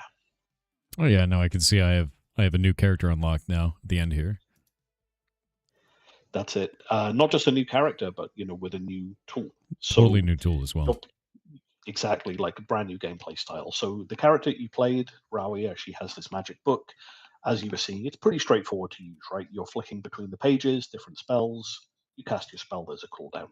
So that's a great introductory tool to the game. It's very easy to use. And so the idea is that as you have a look around the different characters, you'll find different playstyles. So the character that you just unlocked, Hannah, her tool, it's the Hocus Focus, it's this camcorder, and there's a certain kind of class of weapon that we've seen in some other games that we really liked, and we wanted to bring our own spin on it. It's what I would call a stack and burst type tool, meaning you can plant stacks of damage and attacks on enemies and then wait until you're ready, and then you can burst all of those stacks at once and kind of control the environment and the enemies a bit more. That's quite and cool. so, yeah, different camcorders will have different, different types of bursting. You can either control it, by bursting them all at once. Some of them will be on a trigger, so it's up to you to pull the trigger to burst them in your own time. Sometimes it happens automatically. There's different spells for different types of damage. So there's a whole bunch of stuff going on there. I also really like that I don't yeah, have to be looking at the target for this one. right, that's it. You can just pick it, so long as you can take the moment, or two that it needs to target your enemy and put the tag on them. Then after that, it's up to you. Yep, you can Yeah, just you stab can it. also use it on like environmental stuff. So maybe like an oil barrel or like even a basketball. Throw that basketball and kind of burst it on enemies for some interesting environmental Yeah. gameplay. Yeah. I was gonna say that's a really interesting combo. I dig that a lot because it's it's hard to find stuff like that of weird combos in games. A lot of times it's very straightforward, but the idea of attaching that to a model and then launching the model is pretty interesting. Yeah, one thing that players actually found when they were playing multiplayer and we decided to keep it, which is if your friend dies and turns into a ghost, you can actually put stacks on your friend, and that effectively turns them into like a moving, living bomb in a way, or your own personal drone, whatever you want to call it. That's really funny, actually. I love that. It's something that we're really trying to push on with the next round of work, is having a lot of really fun interactions between all of these tools and items that you have in the world, to really try to sort of allow players to create their own little emergent moments of gameplay. Like you saw, for example, there was an anti-fear barrel, right? So that's something that really helps with your fear gauge. You may not know it initially, but it is there. And we're kind of leaving a lot of stuff around the world for people to discover and see how they're engaging with it, because it's something that's really interesting, right, as a developer, where you want to find that balance between how much do you give away and how much do you tell people directly versus how much do you want them to discover and learn about the world themselves. Like I spent a long time at Ubisoft, and there's a lot of memes about how their games just put markers on everything and they tell you exactly where to go and what to do. And this was something I wanted to try to figure out, or a more interesting solution. How much can we just leave in the world and let players find it and trust that they will discover things naturally, and how much do we need to tell them and be explicit about? It's definitely a balance that we're going to keep looking at as we go through the rest of the development. Yeah. No, And nice. the game does indeed have a lot of items to help that exploration aspect of it. One thing that we added to kind of help out is shortcuts. So the key items, you can easily go to them, such as the glow stick by, I think, pressing 5 and the map. Smushable bombs items, like ingredients, by pressing 4. And 3 to consume food and drinks, and you can quickly cycle between them, because we are aware that we do offer a lot of items. That is, of course, in preparation for the smush mechanic down the line. That's funny because I actually didn't know you could do that. So even learning those hotkeys is really nice. Yeah, I was going back to the that's menu good each to know, time. right? I had no idea. We did put the controls in the pause menu, so if you do get a chance to open it, you'll That'd see probably be. the list of everything there. I don't think I ever paused. That's it. It's also worth noting that actually the pause menu doesn't actually pause the game. We decided to let the game run in real time in the background, a bit like Really? Dark Souls, Elden Ring. If you do open the menus, So it's something you have to be a little bit careful of. We wanted parity between when you're playing solo and when you're playing in a group of people, that you have the same experience. So when your menus are open, you're still potentially in danger. You've got to keep an eye out as you play the game. Interesting. Looks like that one's much larger. Light burst major, light burst minor, and heal burst. So yeah, This is it's actually something really that we've interesting. yeah, having all of these different types of magic and types of attacks, especially that's something we're looking at right now with that hocus focus tool.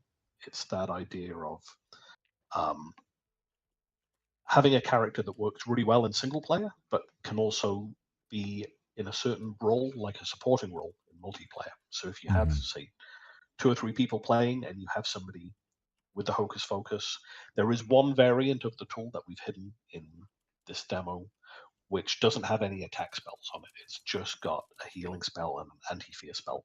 So that person could be in a support role, helping their friends by healing them and removing their fear for them, while they're the ones who go through and attack enemies and sort of are more aggressive in the world. So it's something we'll be looking into a lot more as we go forward. And you can attach this marker to allies just like you can to other objects, right? Exactly, yeah. We've really tried to keep a lot of our systems open so that you can experiment and play with them and hopefully get the results that you're looking for, and sometimes get results that you didn't know you could get, just because you experimented and tried. So right now you can put those marks on your friends, you can put them on enemies. You could accidentally heal an enemy, if you did that. There was one playthrough I did where I threw a glow stick into a room to light up the room while I was trying to attack some enemies. And then accidentally, I ended up tagging the glow stick with an attack, and then I blew it up and I destroyed my own light source. So I had to improvise and find another light source to stop my fear gauge from rising because it was already pretty high, and I, needed to quickly either switch to some cans to lower my fear, find another tool, another item, sorry, to help me with the enemies, another glow stick to throw back into the world. So we're at that stage where we've got a lot of content now. We have a lot of items, a lot of interesting, healing items, but also world items like the glow sticks and all of these like crates and things. And we're trying to now bring all of those together to create that emergent experience that we're hoping to ultimately come out with. That's cool. So you guys have the demo out, like, you've had it out for how long? How long has the demo been up? Since May 8th. May 8th. Yeah, Okay. that's it. We have been updating it. We actually put out a big update just before Steam Next Fest with a lot of extra content in. So the new character of Rauia and this camcorder tool are both brand new within the last week. Nice. Yeah, I'm So interested anyone as who's like, played what has the before- reception oh, yeah. been kind of for that so far? Have people been really into it? Have you guys been getting a lot of good feedback? Yeah, we are now. We didn't announce it officially, so first time, I guess, on the Pirate Software, but we just reached 20,000 wish lists. Bang! So That's great. yeah, That's people really are good. kind of interested into the game. We're getting, of course, a lot of feedback, and definitely encourage people sharing feedback. There are I think the main menu, you can there's like a form that you can fill, share the feedback on that, or even like socials or even Discord. We're really open for it. And actually, a step that we did earlier was we had several playtests and like closed playtests to really get feedback early on, and we've improved the movement, the camera movement a lot just from those playtests. The speed of the game, the pacing, and all of that. So always open for getting feedback from people and kind of developing the game in a way that, with the best way, I would say, possible for Undermire. What do you think is the most impactful feedback that you've received so far that's led to direct changes in the game? Yeah, to me was the movement, character movement. It was originally way slower because we do have this adventuring aspect in Undermire, and we still have it, and we, of course, will continue having it because it is part of the game. You feel like, oh, you're in this mysterious bunker, and you're kind of figuring things out. So that is one of the most. It might be like simple, but it was one of the most impactful for me, at least. Makes sense. Yeah, no, Yeah, Maybe that's Clark. I don't know if is there anything else? Maybe Clark. yeah. I think with the tools, so another tool that you didn't get a chance to look at yet, it's the Quid of Conjuring. It's our magical coin with the piggy bank.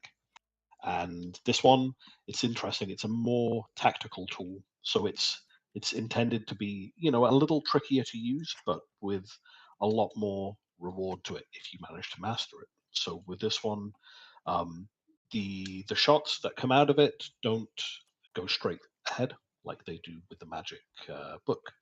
You have to aim it kind of a bit more. It's an arc of a throw. So something that we did put in was the throw arc, for example. So you've seen it with a couple of the items that you've been throwing, so you can kind of see the trajectory of where it will go. It really helps to kind of understand where your shots are going to land, and with that tool specifically, it really helps to make it a much more viable playstyle. It helps you to feel more confident, you know, where you're aiming and what you're going to hit. Definitely the speed of the characters and the tools themselves, they were also a bit slower. Even the projectile, like for the book, was a bit harder to aim. It's still slow, so you need to be, kind of predict slightly where the enemy is heading to hit properly. But I think it improved the facing of the game for sure. Yeah, and for sure you'll find magic books later on with spells that move a lot faster, and you'll be able to get, you know, a much more rapid fire style of gameplay. But at the start of the game, you know, you won't have a lot of those upgrades, and so the game will be a bit more gentle on you, and it'll give you a chance to sort of ease into the flow and improve over time. I've seen that all these levels are like hand built. There's no variance in them each time. Is that the intention for the rest of the game? Like when you guys have it all fully, or do you want to do randomized environments or changes in some way? We did look into this a lot. You know, we were really thinking, you know, how much do we want to vary within the levels themselves? And what we've settled on is that we're actually going to have a lot more levels. So you've seen, I think, three, you know, major levels in the demo. You've seen like this sort of, let's call it like a standard type of layout level. Then you have this interesting rotated, twisted level, and then you have the level with all of the giant items inside it. So you can expect a lot more of those levels, you know, in the game. And then the idea will be is that we'll be randomly picking between them as opposed to, you know, changing heavily the amount of content that's inside them. But there will be some things that you can do, you know, the all of the pickups and the like the containers and the loot. There will be a lot more variance there, and also the enemies. As you go deeper into the game, some of those enemies are going to bleed back into these earlier levels and make it harder for you to do future runs. But at the same time, you'll have been upgrading yourself, so there's going to be like an interesting trade-off there. But we're also really showing off our first major region of the game. You saw it earlier when you spoke to McLean. This is the borough. This is the area, the first sort of starting area of the game. And there's definitely more to come in terms of new types of environments and new areas for you to go exploring in. It's awesome. No, I'm really digging this, man. Like I like the direction that you guys are taking on this. It's quite cool. Just found another one of these weapons, but this one is it auto fires, so it fires or it attaches fast, but then it fires on its own, and I can't trigger the firing. It just does it on its unlike a heartbeat. It's really interesting. That's it. So, you know, this is also something we'll play a lot with. You know, you're starting to see some variance in those tool pickups, and there's a lot more variance that we'll be working on as well. So, right now they're in a fixed place each time you play, but there will be a lot more randomization coming, and there'll be more variations that you can unlock and you know, encounter as you start to go through the levels more. So, looking forward to getting all of that stuff coming in the next few months. Nice. What would you say is the biggest thing you guys are working on right now? The thing that because you're trying to get towards launch and you don't have a release date up, so we'll talk about that. But I'm interested, like, what are you focusing on as a team the most right now? Yeah, great question. I think we've just put a lot of time into getting the camcorder tool in and getting that feel good and look good. We went through some really great iteration with within the team, but then also getting some early feedback from some trusted friends and family. And the other thing that we just spent a lot of time on was the boss that you fought. You know, getting our first major boss encounter in. That's a big thing for us. You know, to have bosses in the game and to have like something big to work towards. You know, big tense, like specialized situations, basically, not just your regular combat. So that for us was great. It was not just a proof of concept, but you know, also basically planting seeds for the future of the game for the next the next regions of the game and the next bosses that you'll encounter. So there's definitely more work to come there. And then the next major feature that we're going to be working on is getting all of our progression systems into the game. It's something that is, it's really critical for us to have that. And again, like it was all a case of picking and choosing what was the most important stuff to get into the game for this demo versus what we knew we needed to take more time on and to really take the time to get it to the best level of quality for everyone. When you're talking about progression, is a lot of that item based? Are there like levels? Is there a plan to be like any experience system or anything like that? Like, how are you guys approaching progression overall? Yeah, so I mean, you're going to have you saw it in one of the rooms that you went into earlier. It was the workbench, which is is kind of like a tease to show you that it's coming soon.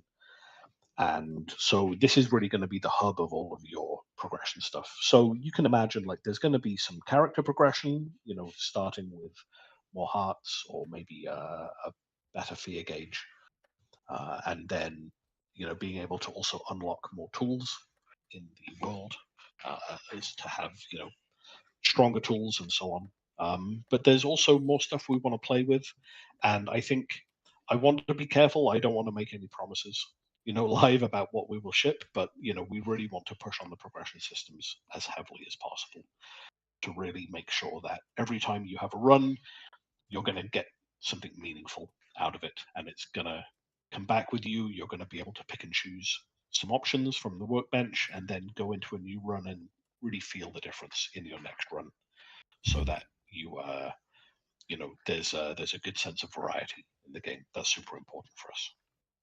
Yeah, and one additional thing that we're working on is a new character with a different playstyle, of course. So looking forward to seeing the reaction on that and how people enjoy that. Yeah, rock on. That's awesome.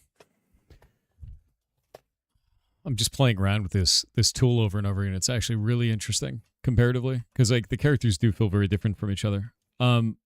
I am interested when you're in multiplayer because you can do like a full team of people with this. How are you guys scaling difficulty with that? Is it just more statistics on the enemies? Are there more enemies? How does this work?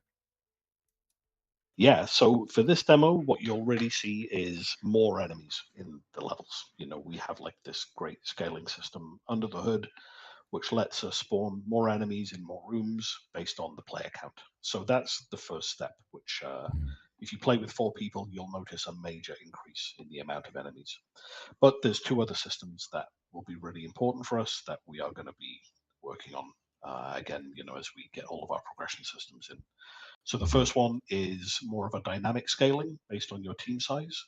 So, the more people in your team, basically, the harder the enemies are going to be, the more damage they'll do, the more tougher they're going to be as well. And then, because that's really dependent on your team size, that's really going to be fair whether you're playing solo or whether you're playing in a group. But then the other one, which is going to be more of a universal system, is like a classic world tier system. So every time you go deeper into the bunker, every time you go down a new floor, the game is going to naturally get a little bit harder. You're going to find that enemies are tougher. They're going to take more hits, and their attacks will be harder.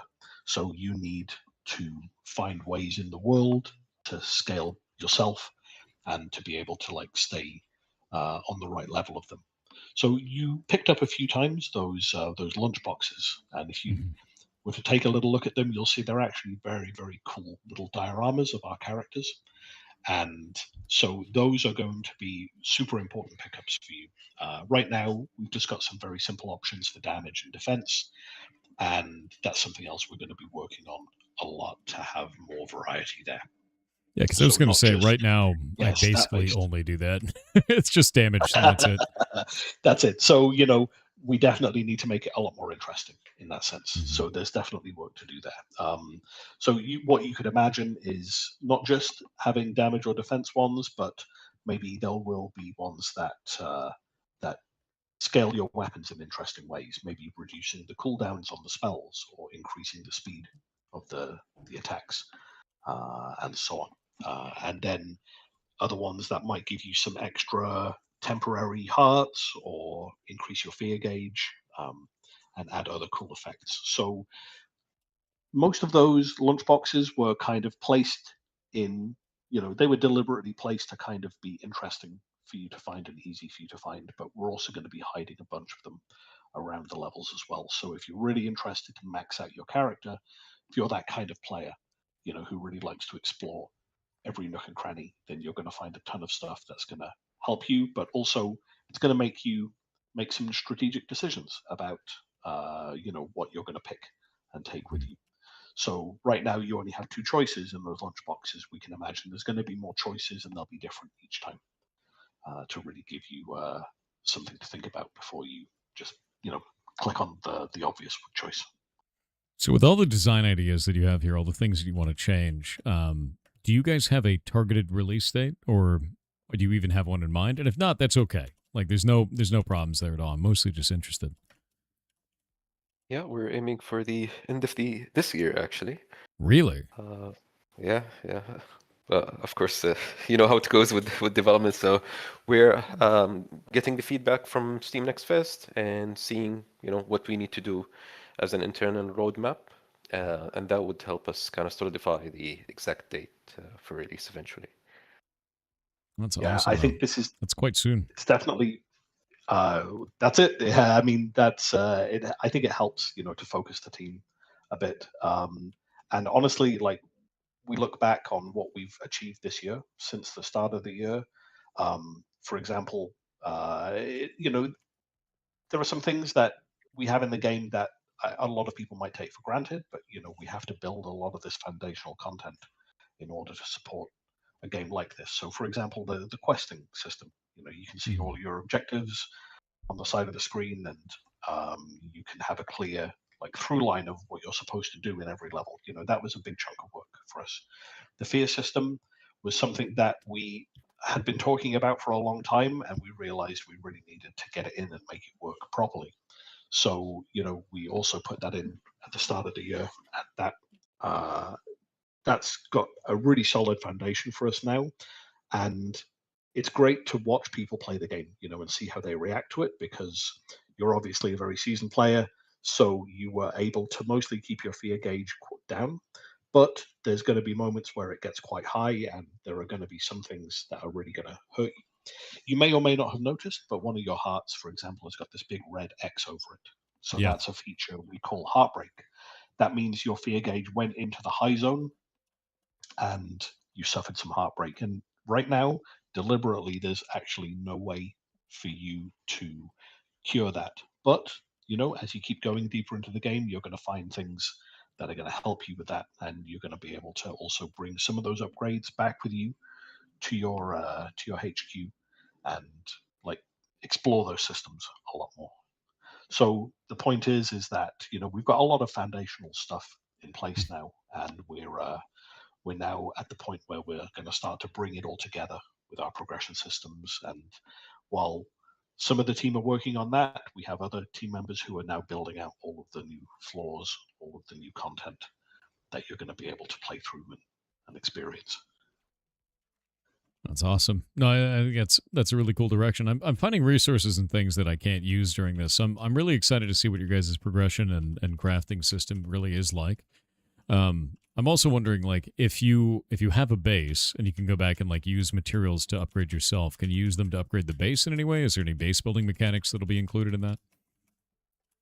Oh man, what can I say? I think, like speaking as a designer, I would love to do everything.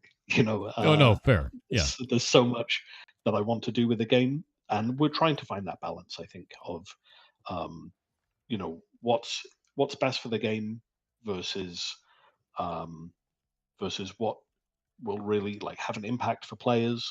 Um, you know, I would say, If it's no, it's there's fine. always Like, that point.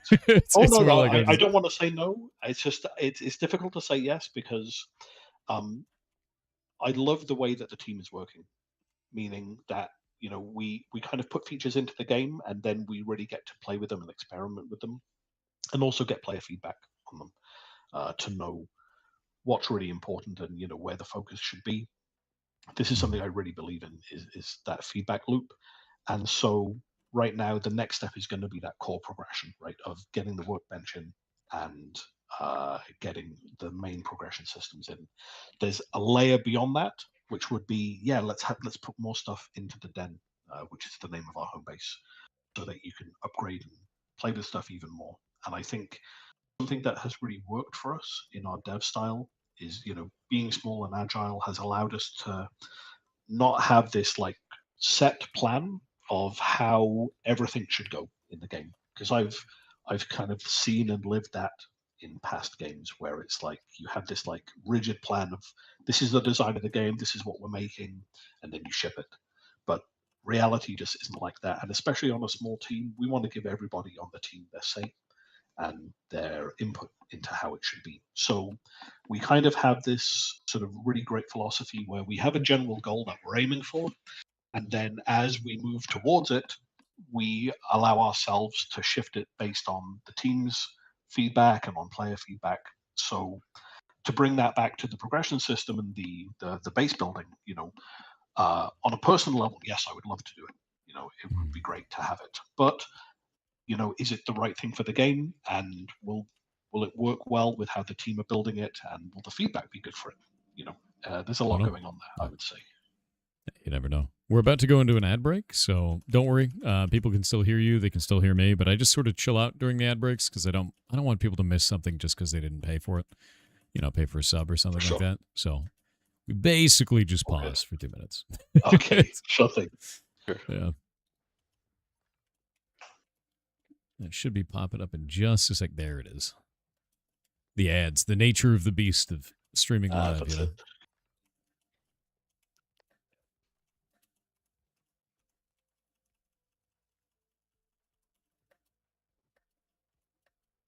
Yeah, getting more and more used to the movement of this has been really good, I think, so far.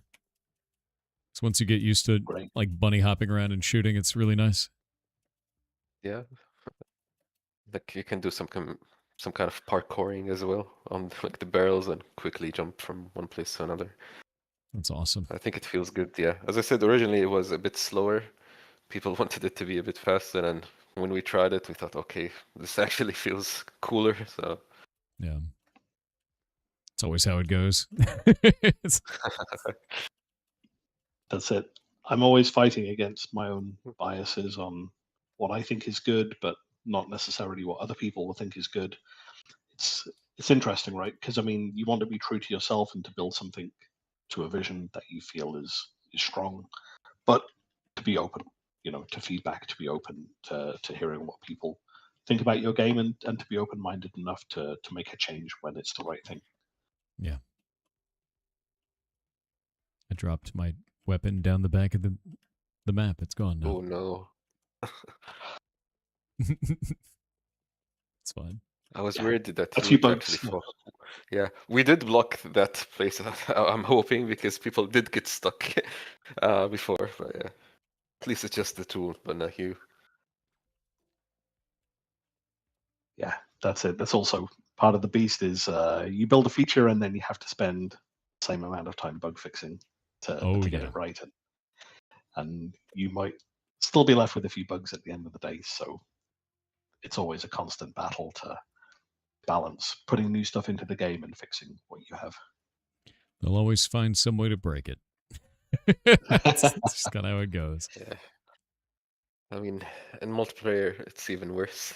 Yeah. I've already seen a couple of bugs from our player base, but yeah, nothing too bad. I think I got everything in this level. Trying to get back to the end so I can figure out what you guys hid with that last combo there, because I didn't have enough.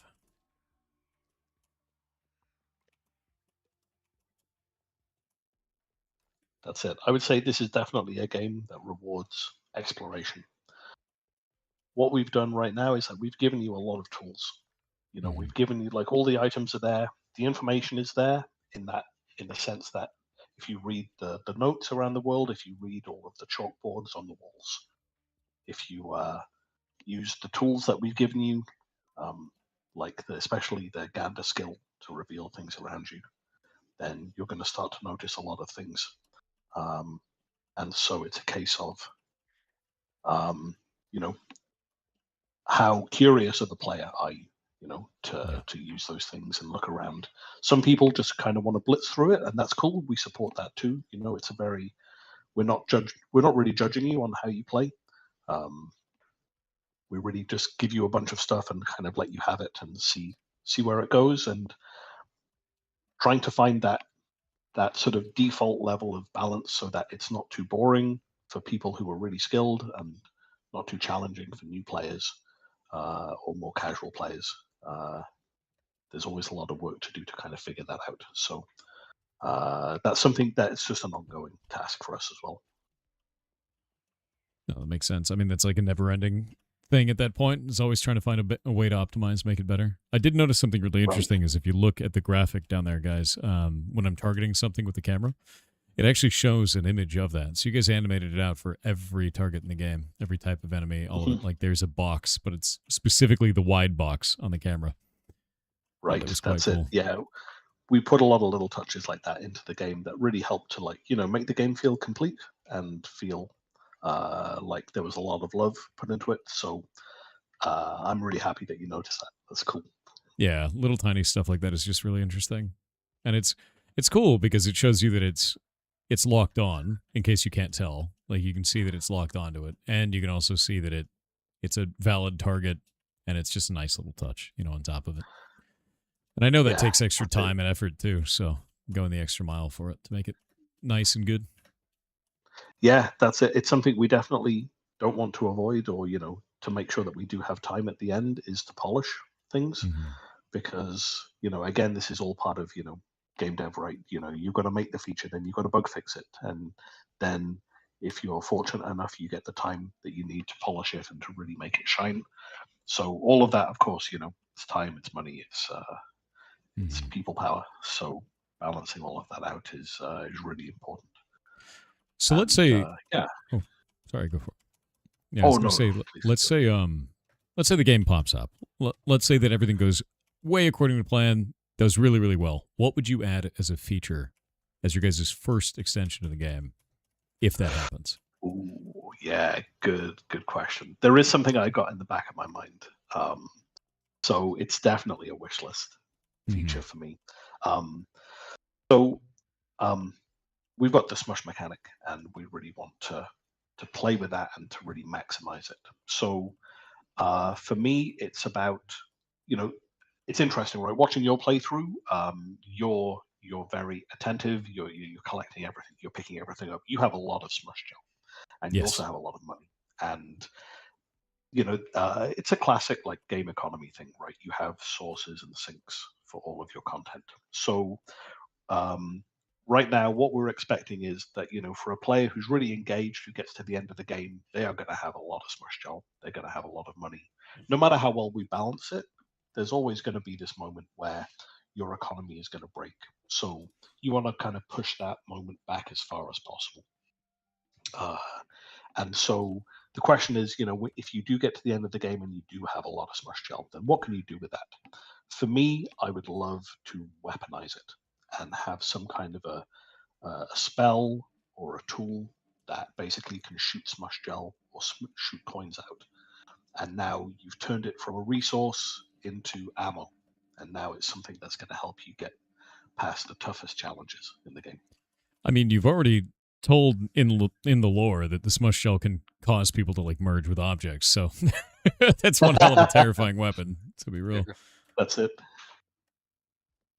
So yeah, we'll see. We'll see if we can get there. I mean, in terms of big content, again, like Smush has been kind of like this great, I guess, discovery for us. Like, you know, I mean, if you look under the hood, it's effectively a crafting system, but we're trying to make it feel a bit more unique and interesting.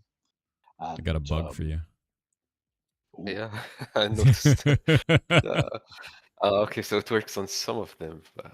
We'll It have to does it see the because blast radius. And yeah, it's the yeah. blast radius. It's very funny. I managed to destroy the batteries through the wall. That's all. These ones. Yeah, for me, if we, Not all of I them. don't know, if we got the time, it would be great to have additional biomes. mhm. I mean, I'm biased, but I do really like the the bunker and learning more about it and the mystery of it and so on. Yeah. So more biomes with its own enemies and challenges, I think would be cool. Oh, that's super Definitely. cool. I dig that. Yeah, I think this is really awesome, though. I think you guys have a really great basis for this, and I can't wait to see what you do at launch with this. With all of the cool features you guys have in, and everything kind of like moving the right direction, I'm going to get you to do something a little bit tough, and that's it. I want you to call your baby ugly. What do you think is the worst part of your game? Oh, that is a tough question. Let's see. I haven't thought about it. It's always tough. So I'm thinking on it. Yeah, on the spot. Let's see. What can I say? Yeah, I mean, I think. Oh, sorry. yeah, it's still not thin, but I would like to see more in-run variety. But we are working on that with the different layouts of the levels and also the diorama power-ups thing.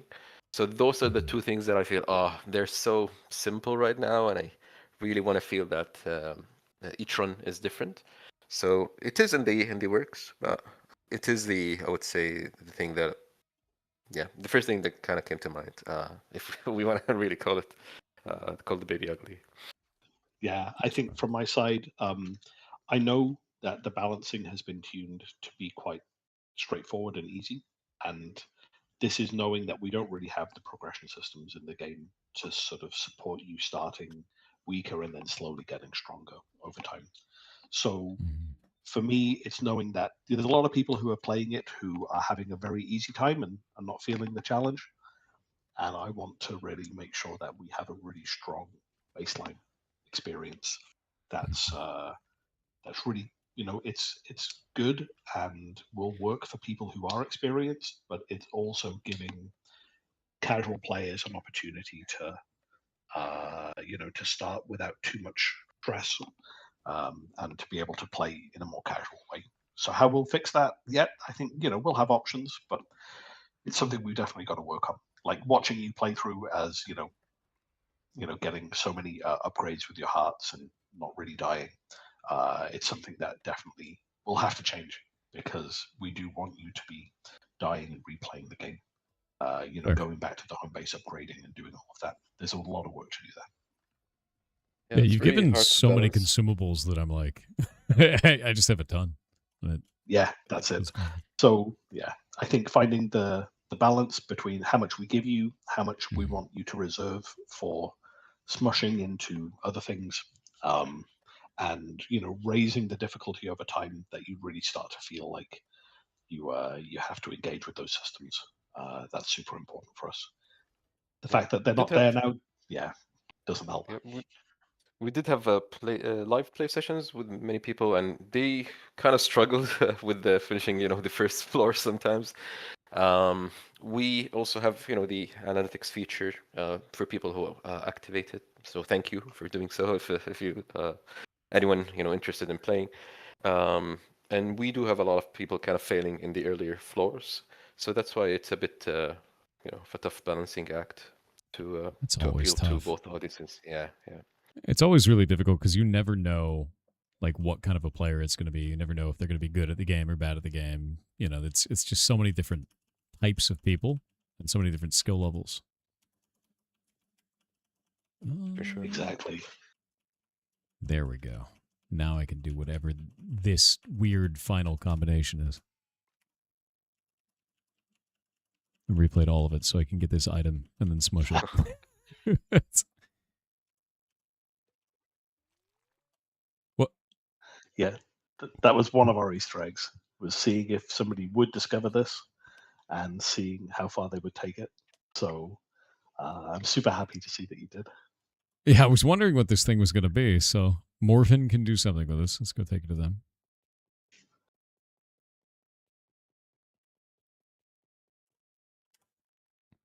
Well, there we They go. give us an idea, but we'll see. Yeah. That's it. Does it work? How do I give it to them? So, I mean, I think I could probably just tell you that, you've probably taken this Easter egg as far as you can take it for this Okay. demo. That's fair. But there is definitely more to come with it. And it's interesting, right? Because this is also a balancing thing.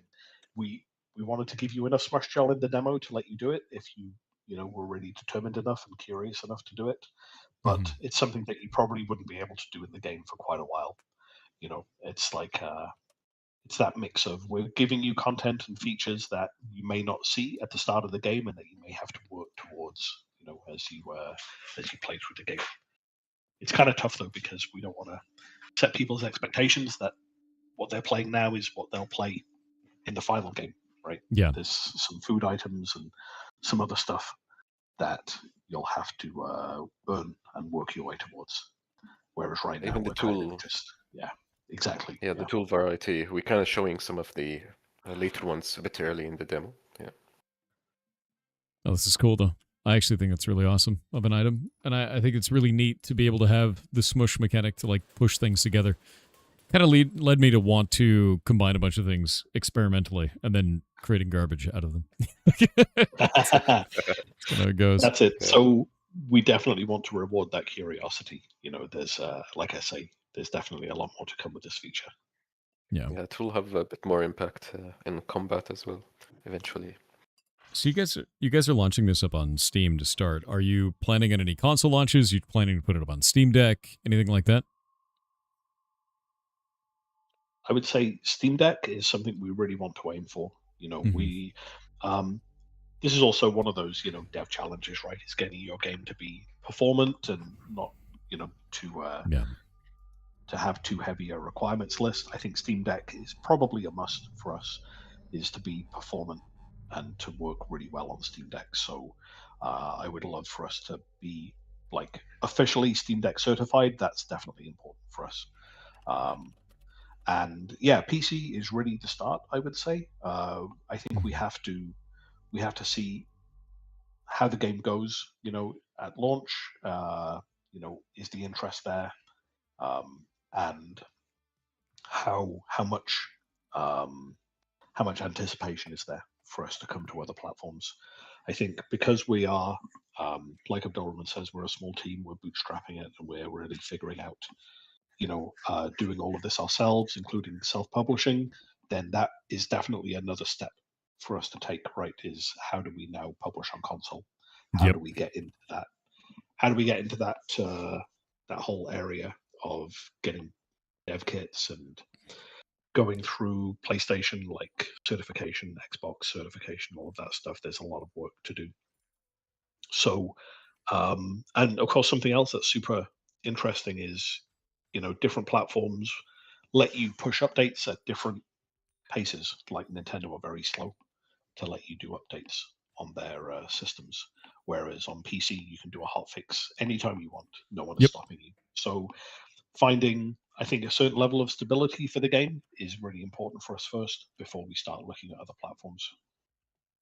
That's good. I actually found that moving to like console development stuff, Steam Deck is great.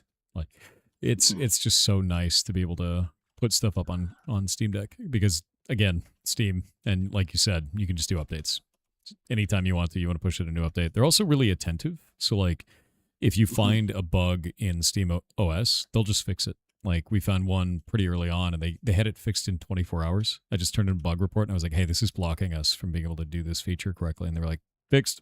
I was like, "What?" It's like not what you would expect. I was like, "Holy crap!" Like Steam is amazing with that. But yeah, putting stuff on Steam Deck turned out to be much easier than I anticipated. Like way easier. That's great.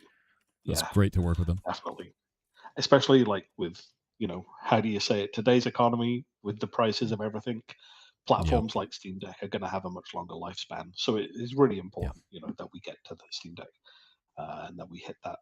So for sure, that's very, very important for us. Yeah, that's It's awesome. one step at a time, Yeah. Definitely. Yeah, it always is. I really do like this banking mechanic with the pig. Oh, that's great.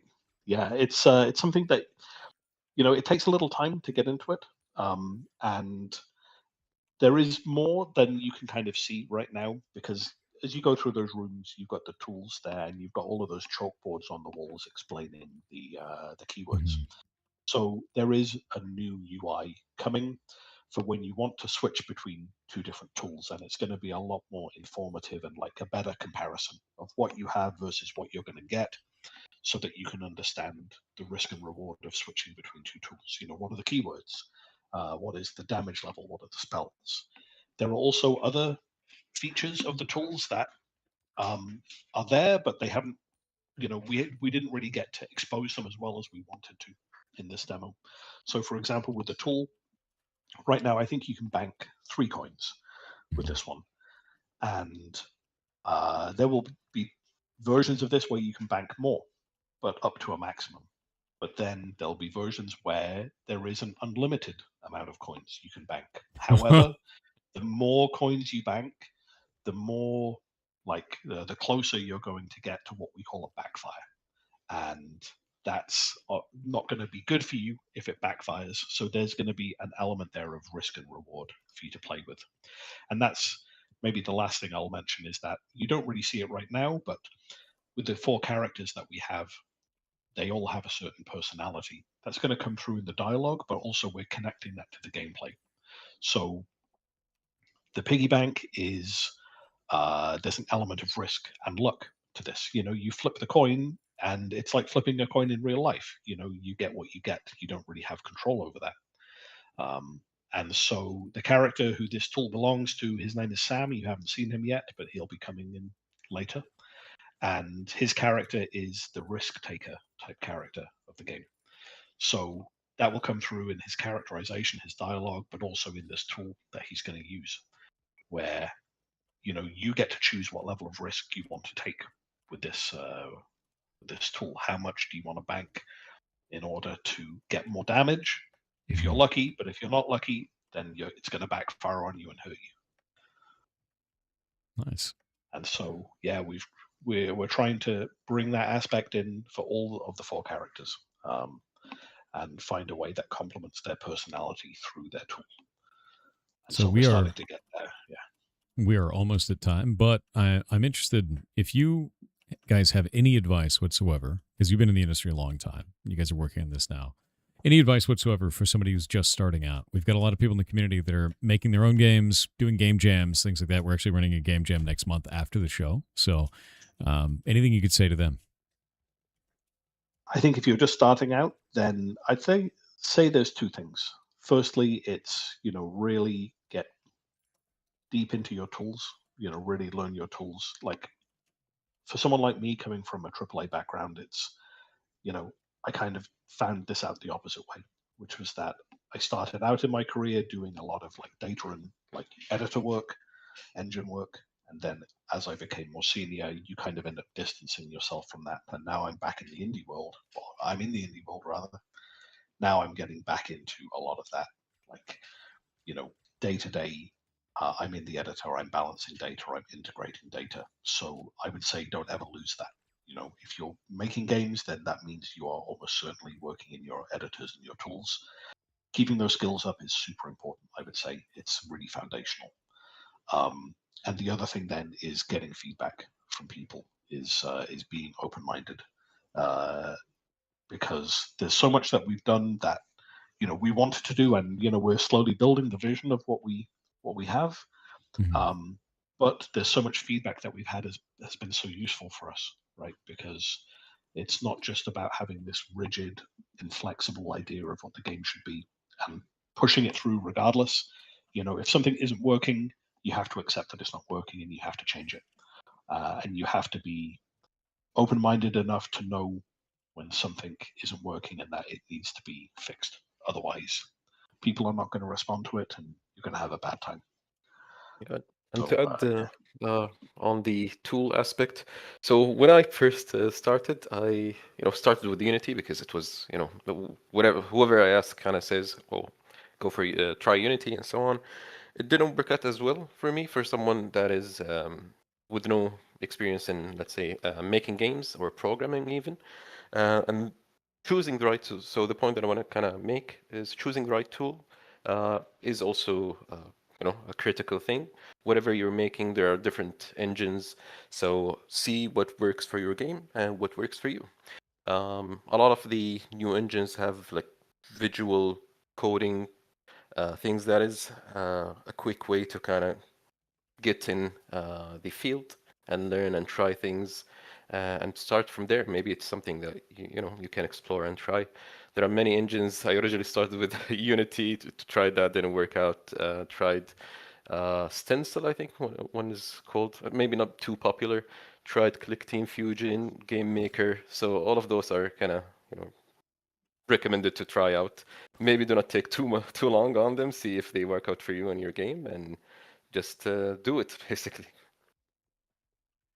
Yeah, no, I completely agree with that. Is just try everything and determine that. It's one of the things I always tell them is like make a design document, write down the things you want to make, and then choose a tool based on that. Because you're right. If you don't choose the tool first, if you don't choose the right tool, you're gonna have a really rough time building whatever it is you're trying to make.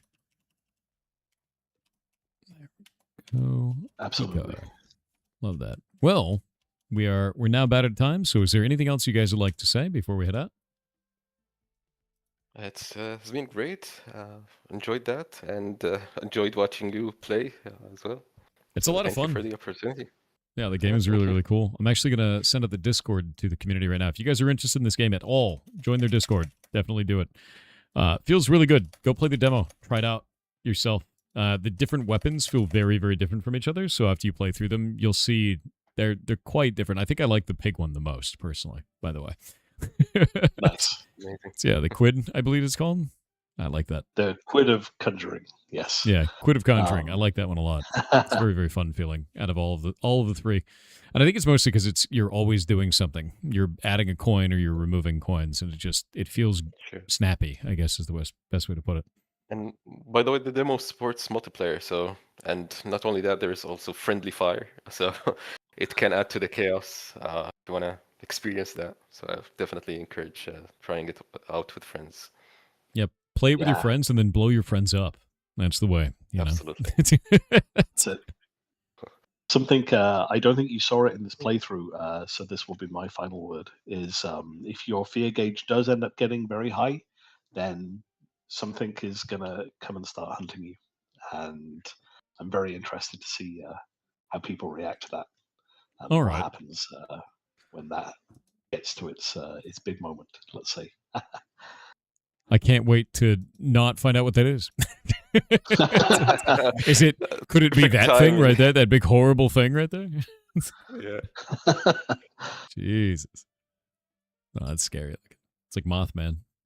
Anyway, yeah, no, this is super cool. I hope you guys have a good job or have a good time launching it. And I'm looking forward to your release date. This is rad. Hey, thank you so much. Really appreciate it. No, absolutely. And here you guys go, chat. Go and wishlist this. Remember, if you wishlist a game, it is the best thing you can do for a developer.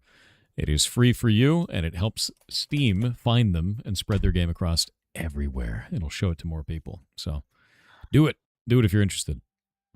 Thank you so much. Yeah, absolutely. I look forward to you guys' launch date once you launch it, or once you release whatever that launch date is going to be. So that's it. We're getting closer every day. So yeah, a few more months, and we shall see. Rock on. Well, thank you very much. Thank you for showing us your game, and I hope you both have a wonderful day. Cheers, Thank you man. very Take much. care. All right. See you around. All the best to you. Bye. The game is so cool. The art style is really neat. The combat feels really cool. I'm interested in seeing where they take it as well. Really am. Also, I think it's really neat that you can see your friends in multiplayer. Really interesting art style. Like nothing you would really ever expect in a shooter. It's kind of rad. I dig it a lot. Yeah. All right. We're going to swap stuff back over. And boop. There we go. Grab this. Grab that. Put that over here. Yeah, what a cool game, man. Put that there. Grab that. And this.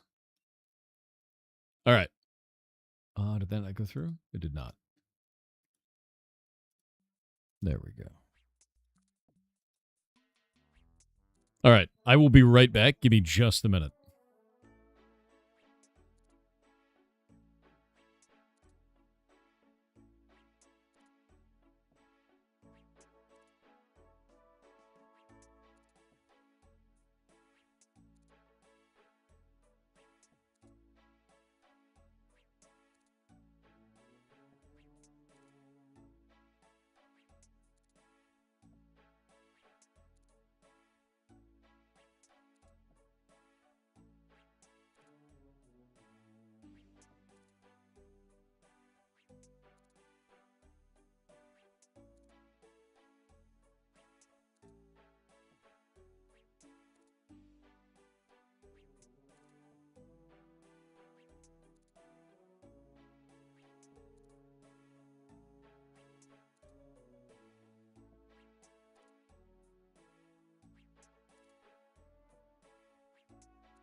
All right. I have returned. Okay. Boop.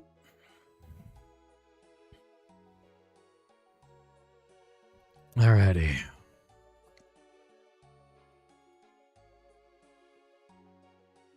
I need to go back to Mauritania.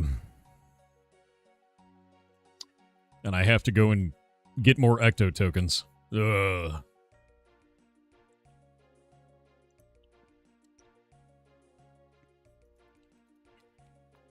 Cervantes, you're always spamming random stuff on Kick. It doesn't change.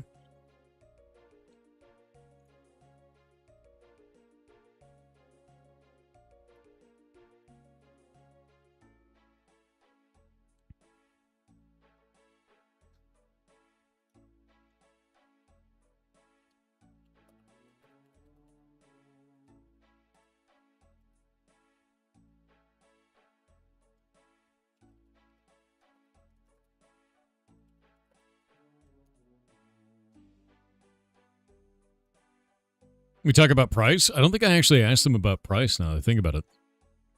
Yeah, I don't think I did. I missed the question. F.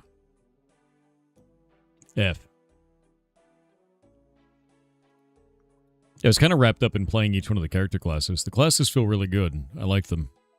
Quite a bit, actually. F. Yeah, it happens. What are you going to do? I need 5 buckets. 5 pots. 5 buckets. I think that's it. I guess 5 bones? I don't really need the bones.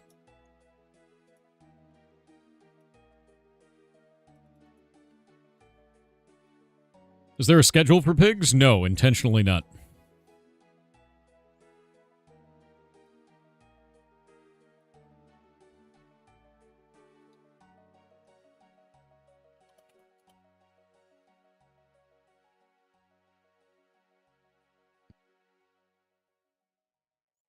Everybody's showing off their new amount of wish lists because of you guys. It's very helpful for them.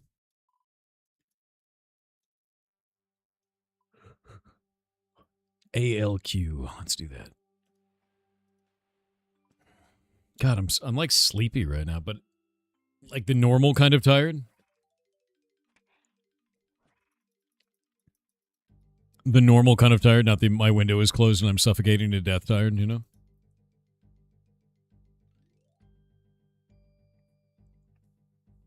I think it's really funny the Pirate Indie Games show gets shortened to pigs. That's exactly why we called it that.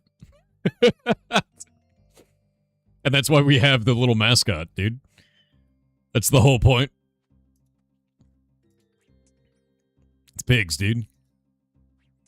I called it with that name intention. Like, that's the whole point. The bones. I need more bones. I need 4 sets of bones. Wait, no, I don't want the beef. I want the bones. Wait, bones. Bones. 1 more set of bones. Do you get more ecto tokens if you bring in, like, dragon bones? Or is it the same no matter what? Was that always the same? Yeah, there is a schedule. It's not public, though. You do? You say same? Will next in December also be pigs? Yes. Yeah, it's pigs from now on. Pigs, pigs, pigs. Did you have an orthodontist? What, dude? What are you talking about? The bones. Oh, wait, I have to do this. The bones.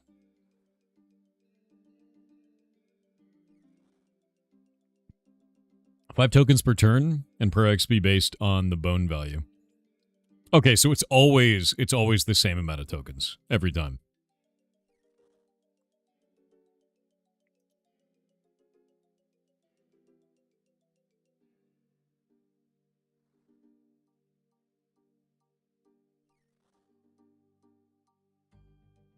Oh, you're asking if I had braces when I was young? Yeah, dude. Yeah, I did. I hated them. They were awful, man. I gotta say, do not recommend, even though, like it's fine. Like, my teeth are in the right spots, right? They'll slowly still shift as you get older, too. It's just kind of how it goes. You hated yours as well? Yeah, no, it was awful. Yeah, teeth cages, man. I think I only had them for like 2 years, though. Like, it wasn't even really that bad. Braces are the worst? Yeah. They're terrible, man. Never met a teenager who liked their braces? Yeah, they're not a fun thing, right?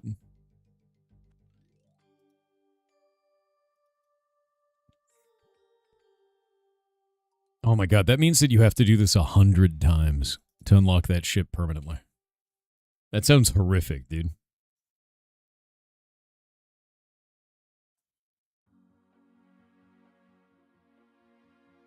Seems inconvenient for the devs? Wait, what? Not having their scheduled time? Wait, what are you talking about, Pyromancer? The devs know exactly when their game is getting shown. Like what, dude? We know the timing. You don't. Like, what are you talking about?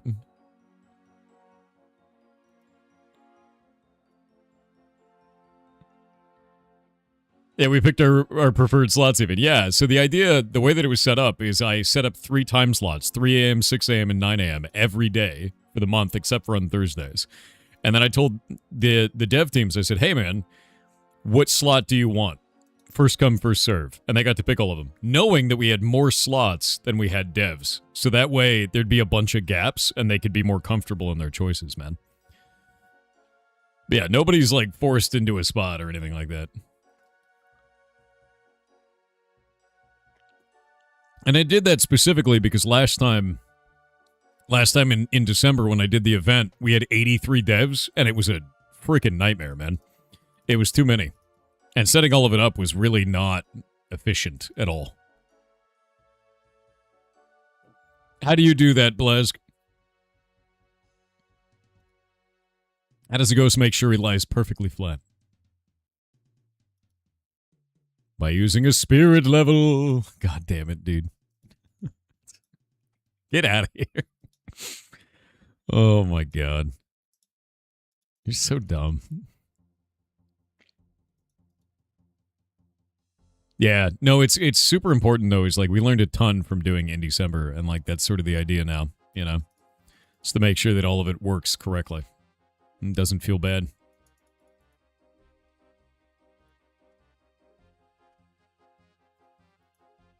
Hey, is there a bank on Dragon Tooth Island? Or I'm about to have a bad time.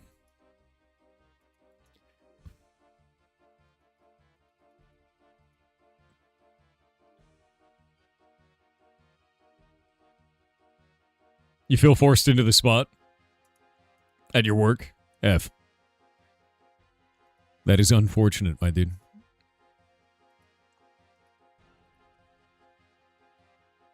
Let's get rid of this thing.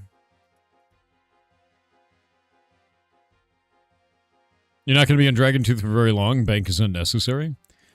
I don't believe you. Chat always lies to me.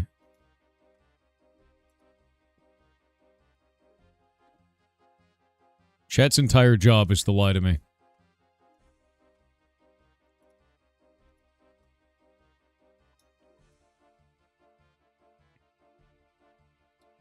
I know you. I know you.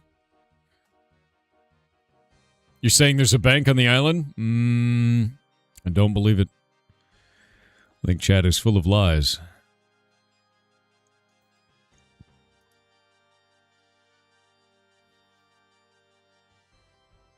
Name one time chat has lied. Right now. About not lying. Checkmate.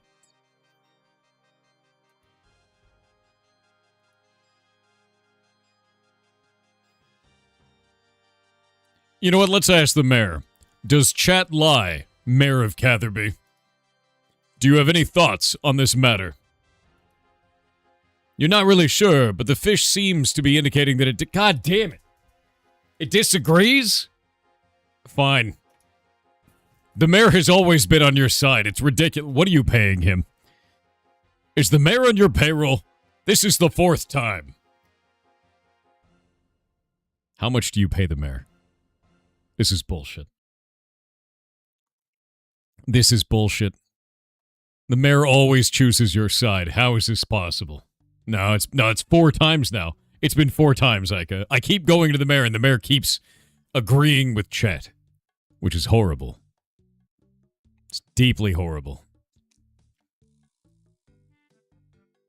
Can't believe this. Ridiculous. I probably should get armor.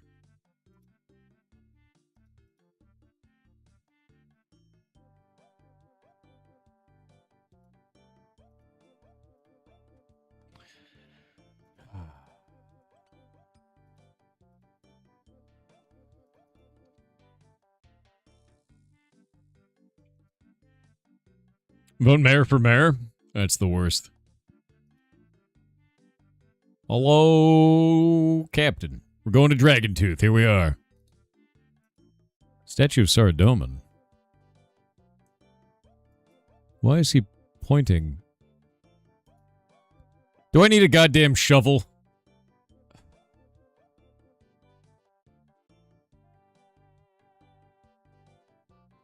I'm gonna lose my mind. I'm gonna lose my mind. I came out here with no shovel. I have to go get 25 more tokens again, don't I?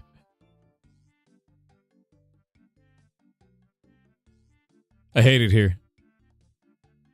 I hate it here. And I'm about to get nerd logged.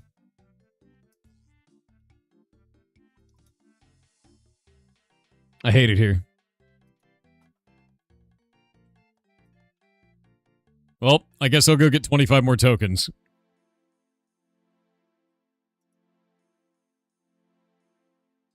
You guys know that chat is evil.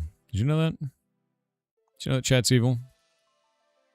I didn't want to believe it before, but I know that they are. It's true.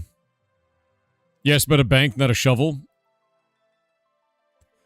You're all monsters. Every one of you. It's true. I don't even have a shovel. Where the hell is my shovel? There it is. Monsters. Monsters. You need to be specific. Monsters. Monsters. That's what you are. It's true. It is true.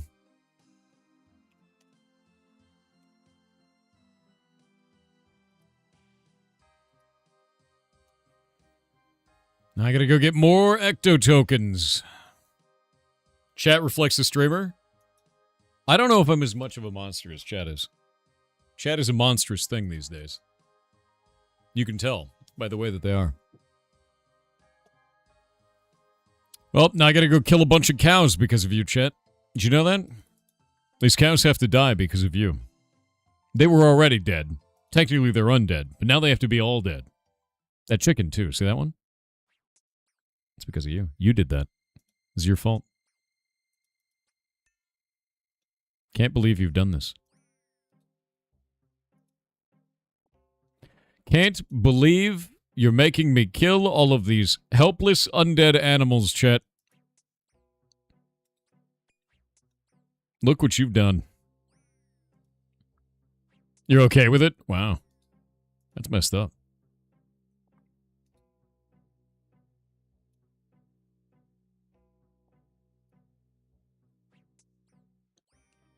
I'm glad that there's a better way to farm feathers now than to do this.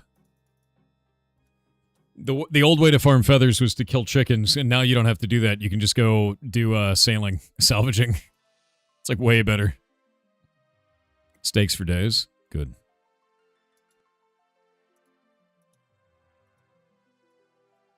Down we go.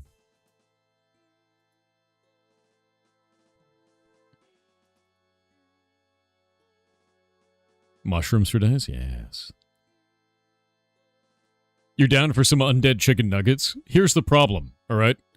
If the chicken nugget is undead, wouldn't it wiggle on the way down? That sounds awful, right? Yeah, I don't like that. Yeah.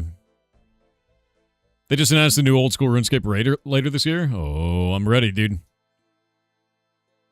I'll do it, dude.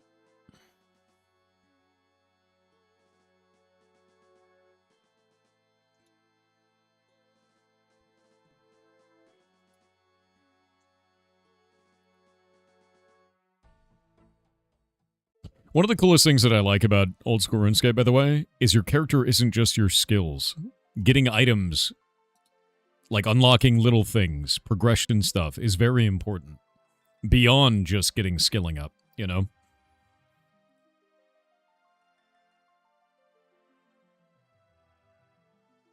Less chewing, just pop in and does the work. You're saying that you would eat an undead chicken nugget because it basically climbs down your throat for you? That is both the grossest and laziest shit I've ever heard in my life. That's nasty. You're nasty. You're nasty. That ain't right. That ain't right, dude. Yeah.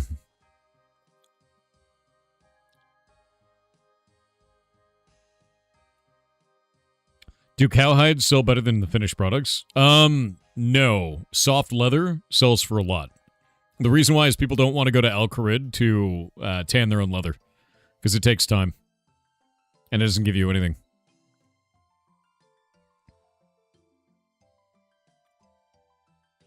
Buckets of slime? Yeah. Yeah, it's a bucket of ectoplasm. And then you pray to this altar using a bucket of ectoplasm and a pot of bone meal.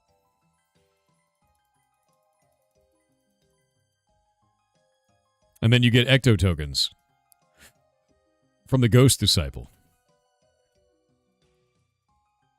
And then you take them to this island, and you forget that you have no shovel on you, and then you try not to cry, and then you cry a lot.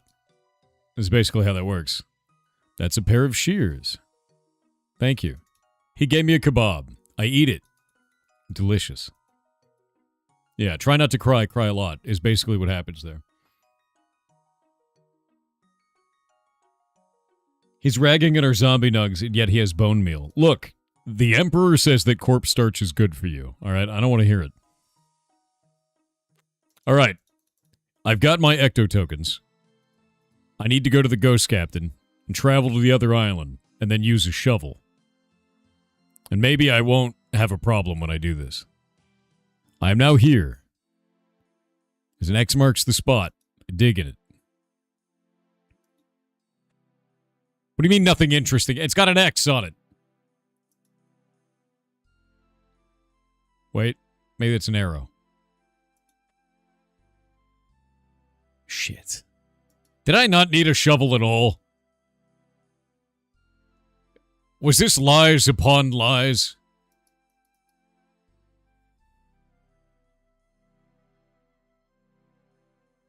This is lies upon lies, isn't it? It's all lies all the way down, isn't it? You don't need the shovel at all.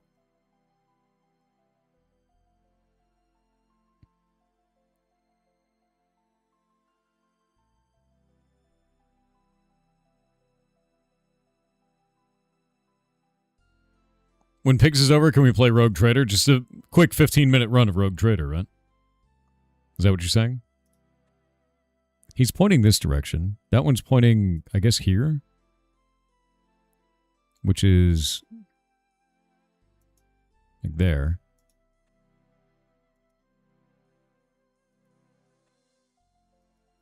This feels like a flying leap. It feels wrong. No, this doesn't feel right. Let's look at the quest book. Ghosts ahoy. We know that it's here from pirates. Yeah?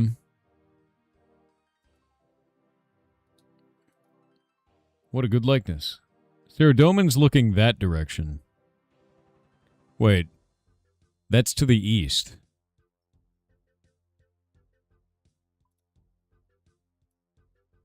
Like in Dragon's Maw? How am I supposed to go there? There isn't much on this island, is there? Beautiful, isn't it? It cost me a lot of ecto tokens to get here. Worth every token, if you ask me. I'm doing Ghosts Ahoy, yeah.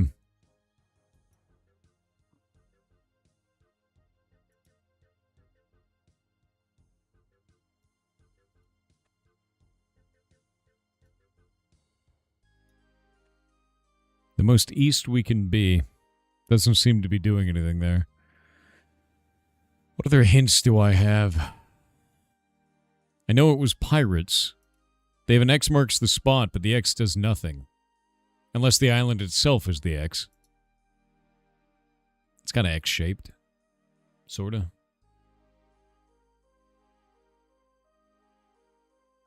Yeah, he's pointing to the west. You're totally right. I'm dumb. I had my thing upside down. So he's pointing back to the west. Wait.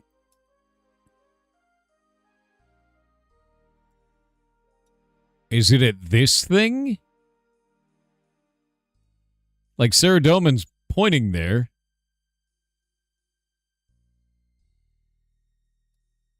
Okay. I'm not leaving this island yet because it cost me ecto tokens, but Saradomin is pointing towards this shit over here. From like there all the way across to that thing. So, and I know that that's a jumping puzzle, so I'll handle that later. But it might still be on this island.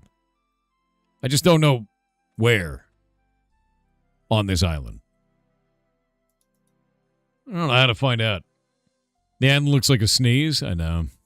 It's very sneeze-like. Yeah.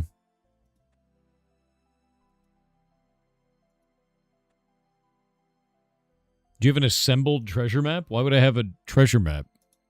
Why would I possibly have a treasure map? They said I got stolen by pirates and I found this island.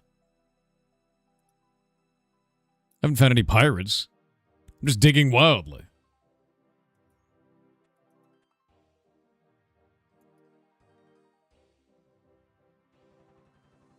You need for the... Hold up. You need to for this quest to follow it, according to the wiki. Stop. Calm. I don't look at the wiki for the quest. The only thing I look at is for what items I need. So I don't have a treasure map if that is required. You don't need to type in all caps, and you need to type actual normal human being sentence.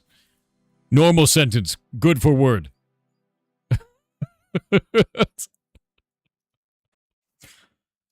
There were pirates in the ghost town? You're probably right.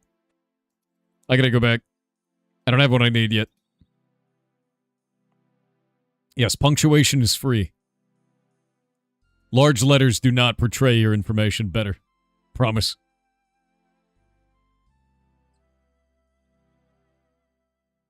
Alright. We need to find pirates. There's traders here. There's a trader there. Bill Teach. Old Blackbeard himself. All right, Teach, what do you got? Hey, man.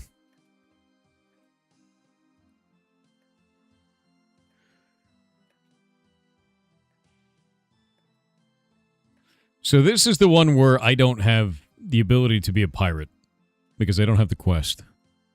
Yeah, cabin fever.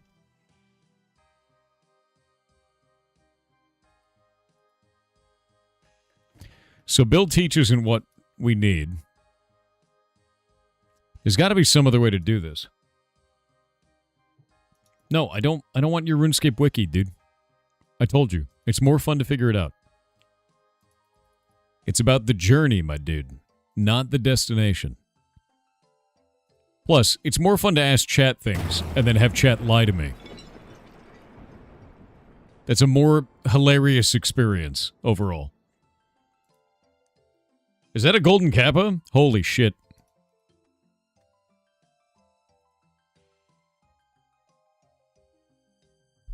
Hold up.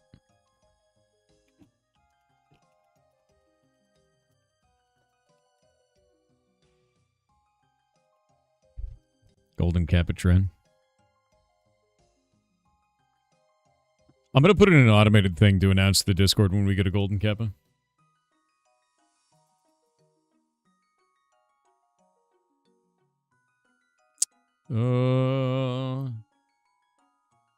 Okay. I need to find the pirates. Let's go talk to the lady again. Because she knows what's up. Somebody made something in Rune General over in Discord. Let me look. On actual pirates. Rune General. No beef? Oh, you bitch. Why? God damn it. God damn it. Yeah, I got the mace already. Red doesn't have the mace. The Book of Harakanto. Rated by pirates many years before. Book of Harakanto. Holy shit. Guys. Guys, that's so many. Holy crap, dude. That is incredibly nice of you. So thank you. Get rid of that there. Thank you very much. Golden Kappa trains at level 3.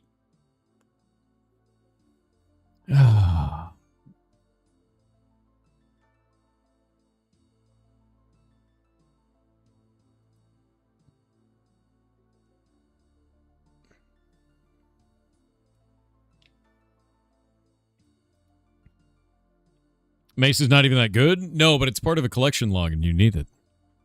Red, I need you to know that you need it, not because it's good, but because I already have it. And you just can't allow that, can you? Can you?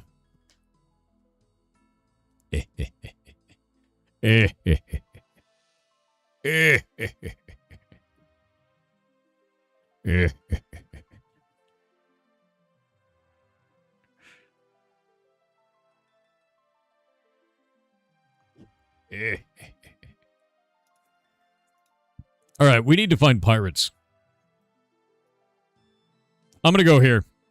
I think the Saradomin statue is pointing to that location. I think this is the way. I'm going. I'm doing it.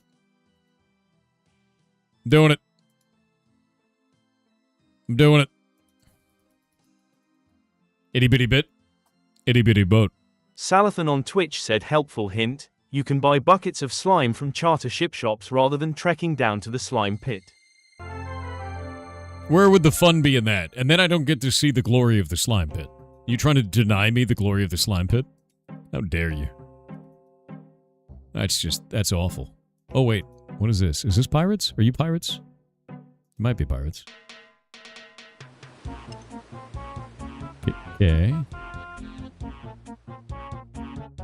Search the chest but find nothing. Chest is locked. Chest is locked. Okay, there's so many chests in here. Chest is locked.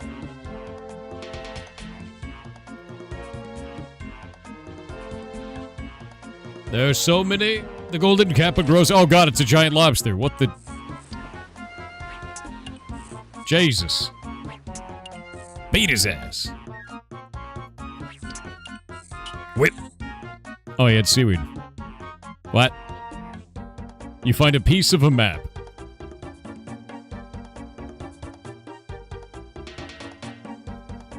Okay.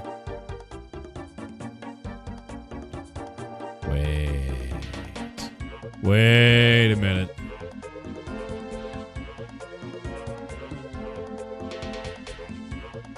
So Saradomin statue was pointing at this. It is over here. This is where the pirates are. Oh.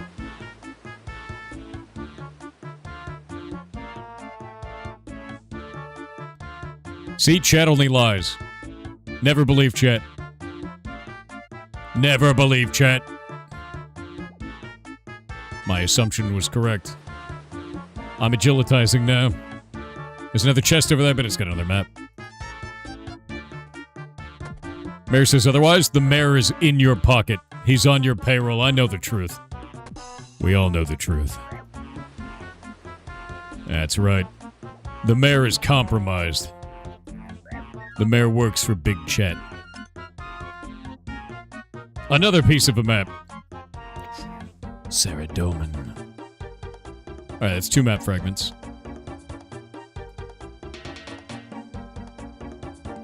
I like all the ghost fish, to be honest with you. The golden kappa grows. Mayor's fishy. Dude, he's super fishing. I know the mayor is on your payroll. I know. He works for Big Chet.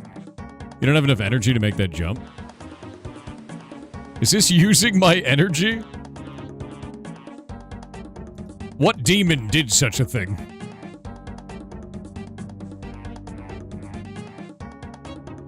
It costs 5 run energy per jump. Someone who did this is a monster. Was this like early agility? Is that what that is? Like early days agility and they were like, hey, yeah, wouldn't it be awesome if we took your run energy every time you moved? Would that be cool?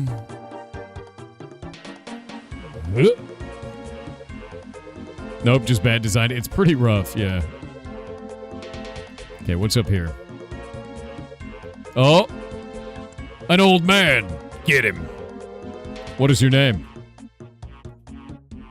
I don't remember. Everyone out here just calls me boy. You're the cabin boy? Yes, I'm proud of it. Alright, can you give me the key? Hang on, let me ask the captain. The old man cocks an ear towards the pirate captain's skeleton. Captain says no. Alright. Well, I'm going to talk to the pirate captain. Pirate captain ignores you and continues to stare lifelessly at nothing, as he clearly has been dead for some time. Go speak amulet. Shit.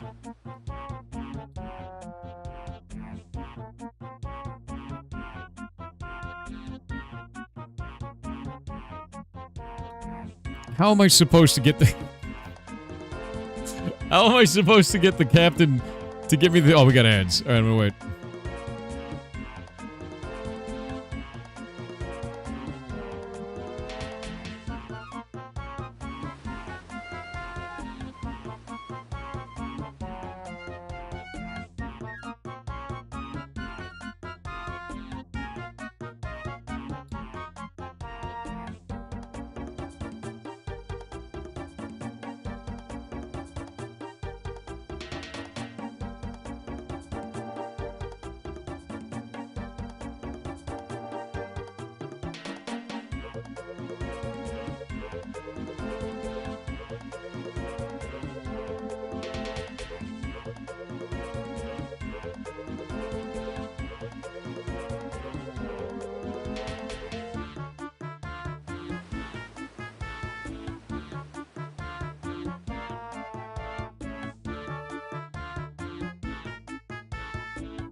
Is there any other secret stuff I can interact with here? No?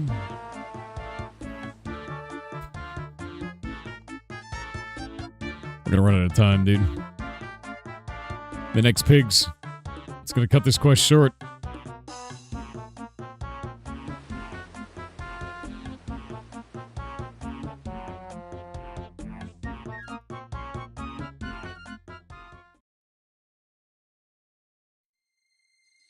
Okay. We have a cabin boy. We have the pirate captain. We have an ancient ship. The cabin boy will not give us the key. There is no hint from the video game about how to get said key. Only the captain has to say yes.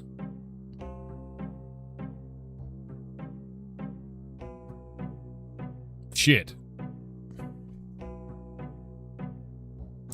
I don't have anything in the quest list that says what to do. I need to bring the old woman the following items. Let's go talk to the old woman. I'm gonna go talk to the crone, the ancient witch, and just see if there's an update from her. Because I have 2 of the items, at least. And maybe she'll have a way of getting the 3rd. Because we have 2 map pieces. I don't have a 3rd map piece. And I have 2 of the items. I got the robes, and I got the translation manual. Maybe she'll tell me nothing, and then I'll be very full of sadness. Because then I'm out of options, I'm out of leads. And I'll have to fumble around until my brain falls out. Which is the way to do this. Maybe. You're telling me there's a chance. Yeah, the gold cap is still going. It's got 10 seconds left. Well, 15. Oh, crone. Please don't tell me you need more tea. I don't want to make more tea for you. Where are you? Don't hide. Hear about Necrovirus. I have something for you. Yes, the robes. Translation manual.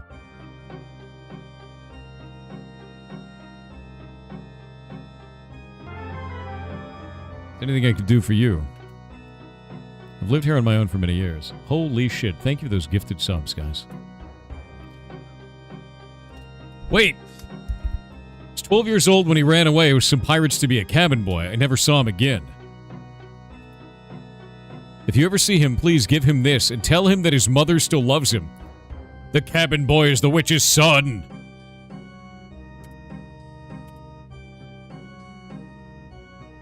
From the model ship. The paint is peeled off and has lost its flag, but I can never throw it away. Repair it. You need some silk, something to sew it to the boat, and something to cut the flag to the right size. God damn it, dude. Okay. This is fine. This is fine. This is fine. Let's go show it to him and see what happens. Okay, so the witch is the cabin boy's mom. We have a tiny boat to give him from his witch mom. And then I probably have to go to the Grand Exchange and buy all the items to fix this. It's Wellington's all the way down, it is. The Golden Kappa has ended.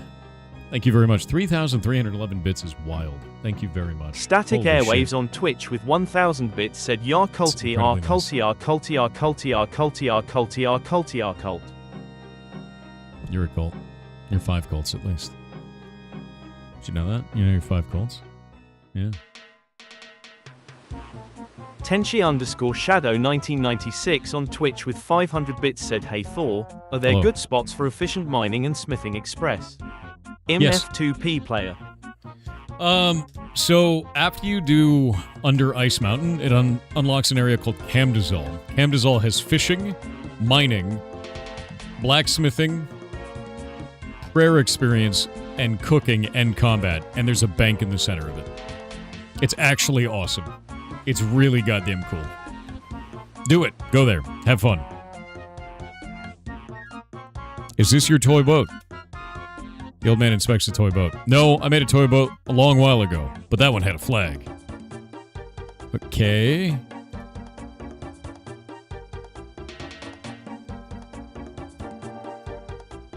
Okay, I gotta go fix it first, or he's gonna lose his mind. Got it. He's lost his mind, chat. The Grand Exchange. We've got, let's see. Silk. Do I need scissors? I need scissors, don't I? I need some kind of a cutting item. It's gotta be scissors. You got a TwitchCon to you? Nope. Yeah, did not want to go this time. A knife. I could use a knife. A knife works. I got a knife.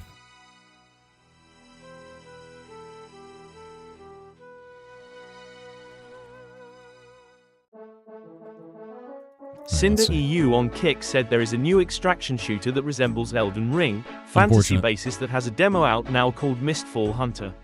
Link incoming https:// Link destroyed. That being said, I kind of don't want to play an extraction shooter anymore. Silk, sewing kit, and a knife. Knife. Okay, sewing needle, knife. Where's my knife? Where's my knife? There's a knife. Yeah, I don't really want to play extraction shooters anymore. Like, legit. I just kind of don't. It's too many. Oh, man. So many coins. Alright. Repair it. Replace the toy boat's missing flag. The top of the flag is white. The skull emblem is...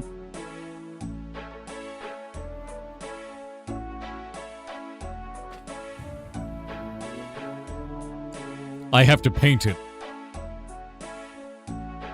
But I don't know what colors the boat are. Shit.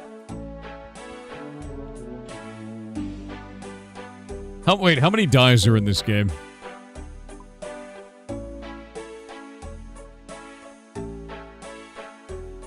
Okay, I'm gonna do something stupid and buy 3 of each. It's gonna buy 3 of... Oh, they're like a lot. Should I just buy 3 of each? Ah, it's a waste of time. I'm gonna go back. You think there's 6 dyes? I don't want to have this conversation. That's insane. Oh, and I just realized what time it is. Okay, hold up. We gotta get ready for the next game. This quest will have to wait. My sadness and punishment that you love to watch is gonna have to wait.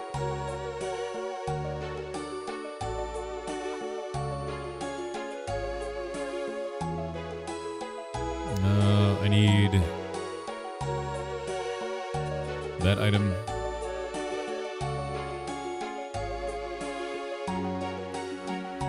And then I need...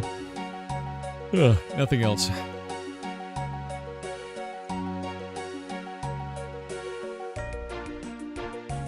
Save money, go get the maid at the dye NPCs? Nah. I'm gonna go find out exactly what I need. I cannot believe this quest is so insane. It's hilarious, dude. The thing I learned during this, though, is sometimes the game will want you to go back to an NPC that you are already on a quest with without giving you a quest step for it. So in the future, that means that I need to be ready to immediately be like, okay, I'm at a dead end, go talk to an existing NPC that's part of this quest line. So I gotta keep that in mind. It's new. New and weird. Chug a whole quart of chocolate milk. I may actually just go get a chocolate milk. I might actually go do that. I do like my chalky milk. I do.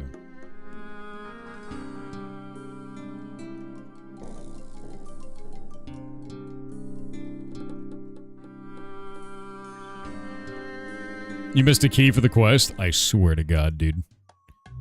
Do you know you're a menace? You know what that's like? You know what it's like for everybody else, since you're a menace, you know?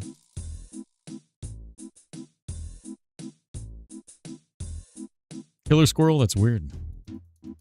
Keys in the safe? No, it's not. There is no key in the safe, Jen. No matter how many times you try to convince me of this, there is not now, nor will there ever be, a key in the safe. Look at that guy. Interesting. It's always in the safe? You're always in the safe. I'll be right back.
I have returned.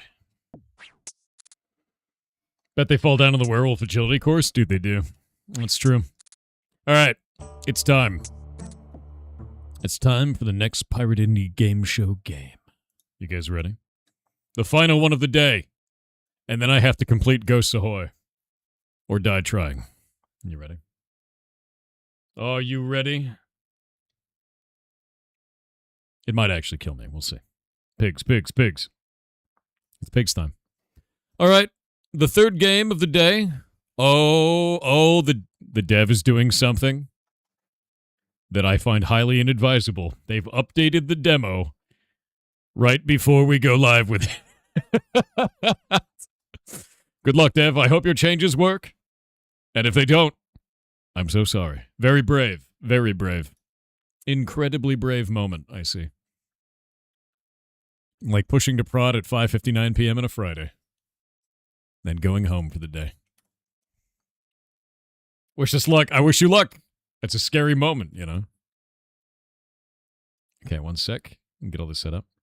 I hear gross bone movement. I don't like that. Oh, it's creepy.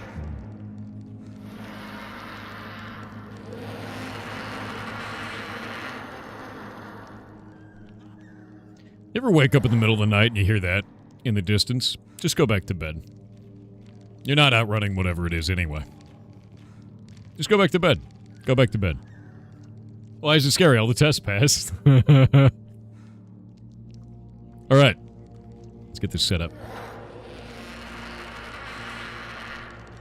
Oh, it's mad. It's really mad. No, goddamn it. Twitch. Stop it. Twitch, stop. I swear to God. Stop. Twitch. There we go. Kept grabbing my chat and like sliding it down for some reason. I gotta pin this comment. There we go.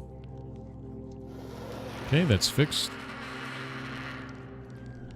God, it's creepy. Twitch is the only platform I know that gives you the option of like, do you want to keep this pin forever? Or for 20 minutes? And I've never in my life chosen the 20-minute pin. Scary game? A little bit, yes. Alright. The next game for the Pirate Indie Game Show is called Inferius. And as you can see, it has totally normal spiders. Very normal ones. Incredibly normal. I said, look how normal he is. You can tell how normal he is by the way that he is. Yeah. Yeah. Yeah. Yeah. Yeah. Yeah. You know? Can you pet the spider? You can, but probably only once. And not for very long. Adjust slider until the image is barely visible. That's barely visible for me. We're good. Also, I have bright lights on my face, so it's really hard to see. Playing an early demo of Inferius. This version contains unfinished systems, placeholder content, and features still under development. Expect bugs, rough edges, and changes as we continue refining the game. Thank you for helping us test The Descent. I love that. Good. Good, good, good. A lot of times people don't put that stuff in. I think it's a really smart thing to do. Empty. There we go. Oh?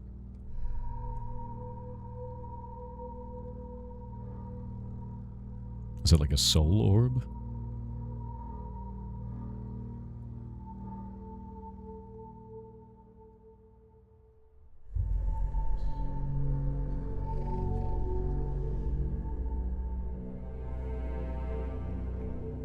That guy had a night out.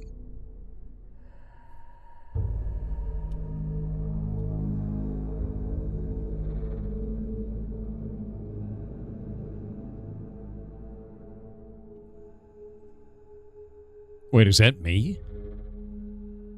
Oh. Oh. I'm the guy who had a night out. I have 4 digits. Creepy.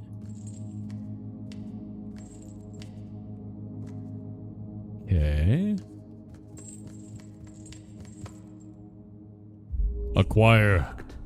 The sacrifice I have made for your soul to walk with the light of mine.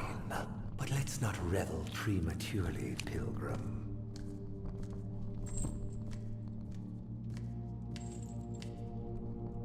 I think the lantern is running out of energy, actually. Look at that.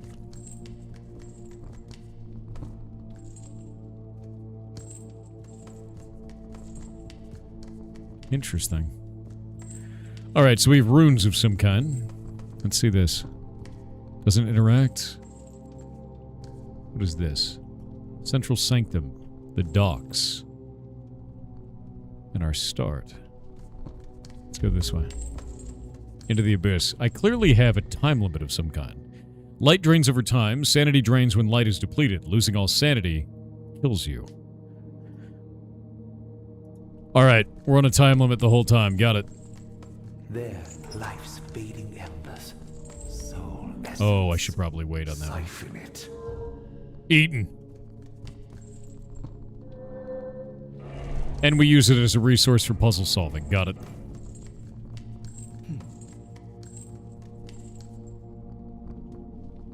Its infernal scape eternally exists on the essence of sinful souls. They fuel its veins and feed its fires, an infinite supply of misery. Did you guys make a cipher, or is that just a texture? Because if that's a cipher, that's kind of cool. Now I want to know. Hey Dupes, what's up, dude? We're doing Pirate Indie Game Show, man.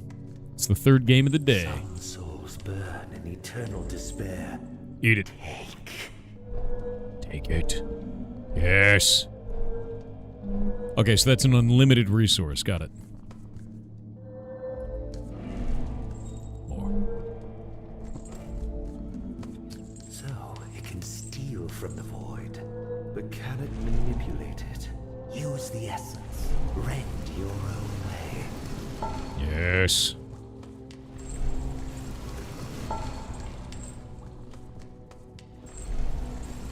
Love this environment. Love the audio. Like, the soundscape this game is using is phenomenal. Unbelievable.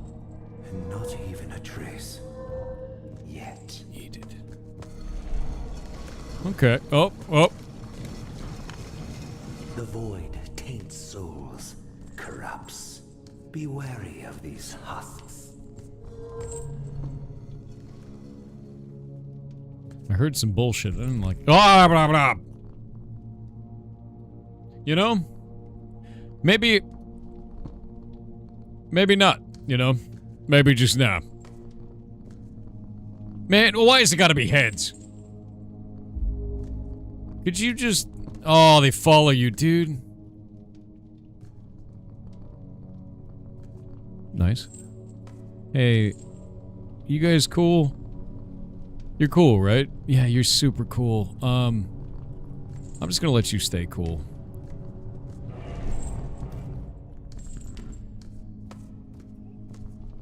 I can't see shit in here.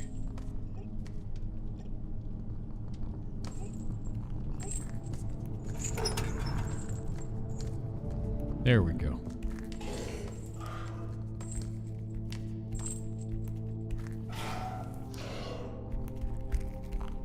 How do I hurt it? Ah! I can't hurt it. Oh! Oh god, they're everywhere, dude. Nope. Nope.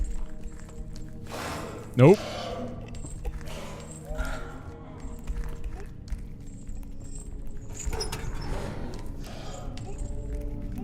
Nope. Nope. Nope. I can't crouch. How do I crouch? There's no crouching. Oh, here we go. Instead of a chest-high wall, it's a head-high wall.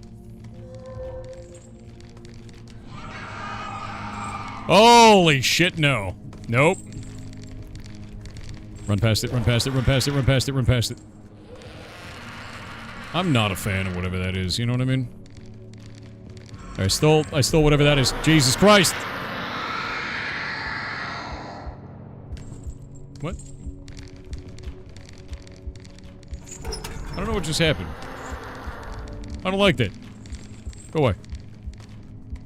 It screamed at me. And it's not very nice. Oh, this area sucks. I need to get out of here. Run, run, run, run, run, run, run. Oh, come on! Alright, I stole whatever that thing was. Hi. What? Where's my inventory? Please don't. Don't. You don't have to be this way. Alright. I stole the thing. I stole the thing. And I don't know what to do with it. Alright. That thing has an egg. Some horrible glowing egg down there. Did I unlock somewhere new by having that thing? The answer looks like no. And I'm running out of light. Ah! Did you? Stop that at once. Stop that at once. Stop that at once.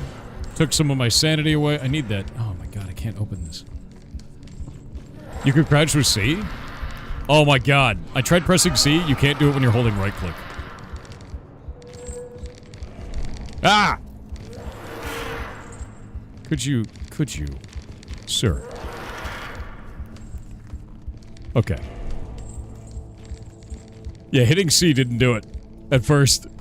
You have to like let go of right click to do it. And I'm holding right click to hold the lantern forward. So if you hold right click and then you see it, when you're running, it doesn't do it. Oh, it's running that blocks it. It's just running that blocks it. Oh. I was running the whole time. You can't crouch while running. Alright, now I know. Thank you, Dev.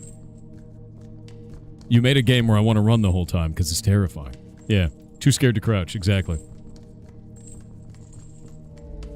It's terrifying in here.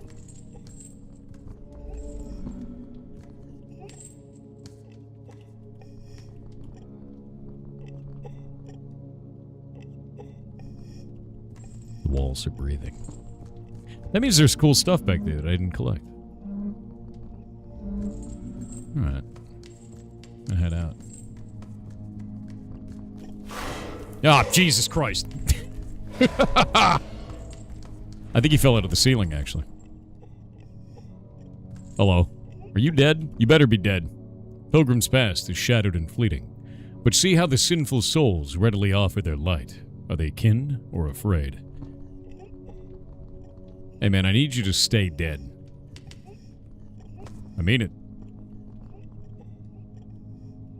I mean it. Below sinners are owned, collected by the Void's deck.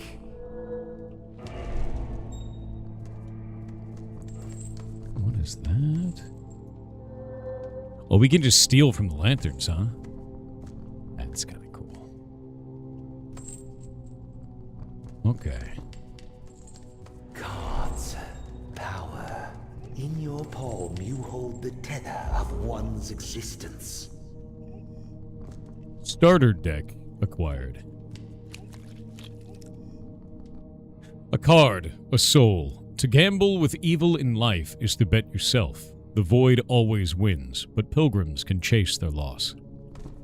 And so is the Void's sadistic game.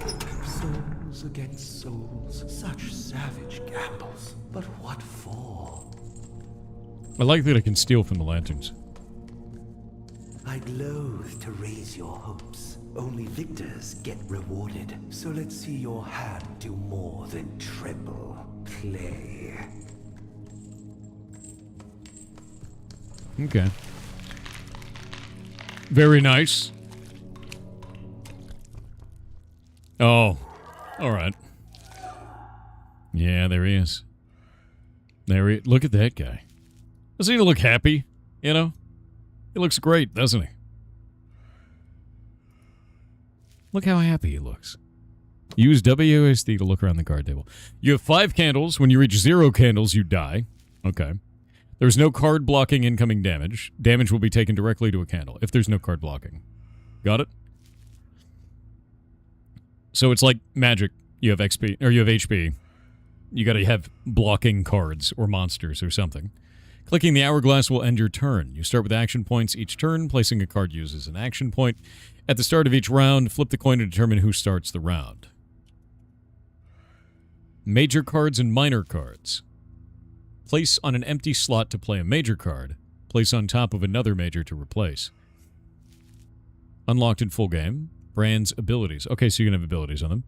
The card has an amount of sanity, so I guess it's HP effectively. It has stats, so defense, attack, movement. Defense, attack, and speed. Determines the attack order of the cards, the damage the major inflicts. We got ads. We're going to wait on the ads.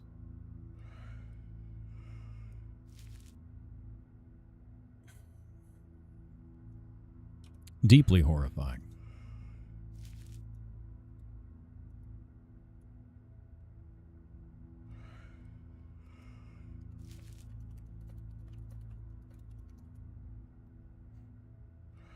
Yeah, horror and card game, dude.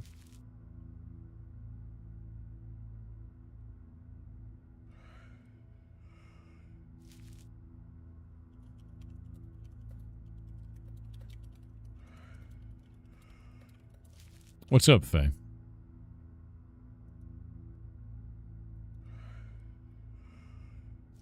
What is this? Oh, God. Oh.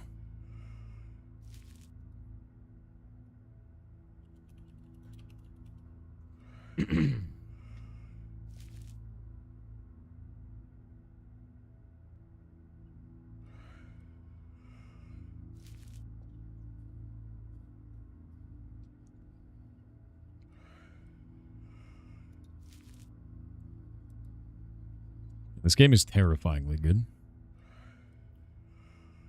Everything is like wet and corrupted and screaming and grunting and breathing hard. You know, like all of it. Ads are not gone yet. 20 more seconds. That's the point there. Oh, I'm aware.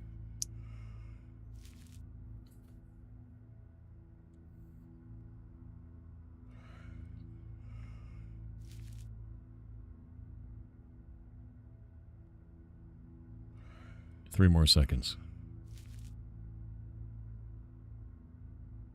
All right. Ads are over. So far, what I have to say about this game is card game and moist mannequin runaway simulator. Terrifying. Terrifying. I want to see what the card game portion is, though. Major stat and amount to buff. Max health. Defense. Attack speed. Cool. Got it. Flip the coin. I did it. Heads, you play first. Okay, Wheel of Fortune. A defense card. We have Miners. Temperance. The Fool. We're gonna do the Fool. That's a good one. And I think we'll play defense on the Fool, because the Fool doesn't have any defense. He's got none. So adding 3 to that is kind of nice. He's got 9 attack and 9 speed, so he's very fast. Wheel of Fortune, very slow, very tanky. Yeah, block him. What are you going to do about it? Gross, smiling mannequin slime man. What are you doing about it? Oh. Okay, the Fool's going to go first. My Fool's going to go through. Yeah, do it. Very nice. We've both lost 1. Got it. Oh, you can hold it to make it shoot higher. Tails, you play last. That's fine, actually. That's good. There's advantage in that, I think.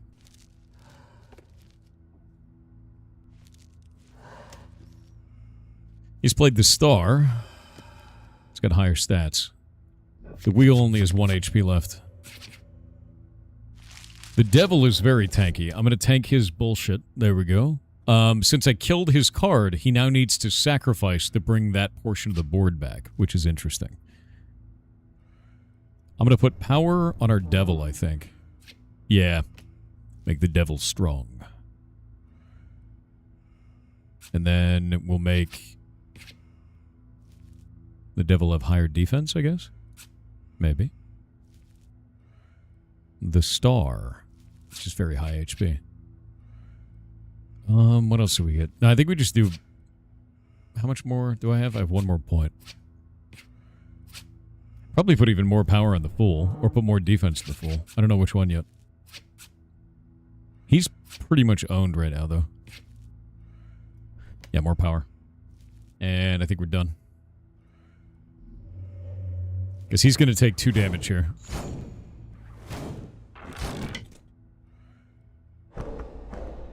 Yeah. Flip the coin. Oop. Heads, you play first. Very nice. +2 sanity. It's probably a good idea to put +3 sanity on the Fool. Because he can't put anything here until he sacrifices. Which is probably good. The enemy doesn't have defense that goes over the top of this. If I can get power on that, there we go. Put power on the Devil, so then the Devil now has another +3. And then 2 more sanity in here. I'll probably add even more sanity to the Fool. Yeah, just do it. Oh, I was trying to grab the other one. F. That's fine. Collapse all the cards into him. Make him eat it. Here we go.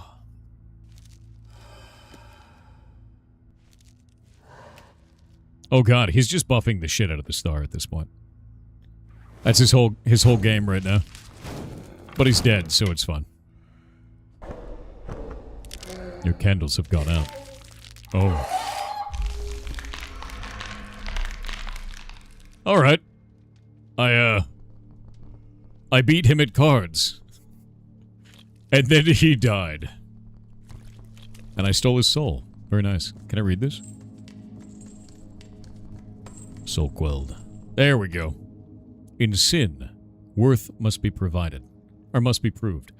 To challenge a soul is binding until a victor remains. The void bids it so. Okay, so we literally unmade him. And stole his essence. Typical Yu-Gi-Oh! Player's reaction? Well, to be honest with you, Yu-Gi-Oh! You know that whole thing of like, oh, send them to the Shadow Realm. Yeah, that means they died. They never talked about that in the American version of the cartoon. That was death. Nobody remembers that. If you lost in the game, you lost in real life, dude. Rewarded like slaves. But each win is a step towards something far greater. I don't think this mimic is doing its job. It's supposed to hold the items, keep them away from me, right? Oh, that's a really good card. Look at the defense on that. Sun? We could buff that with power. The sun is sick. Yeah, the sun is really sick. I'm going with sun. Acquired the sun. Hey man, you hanging out? Good.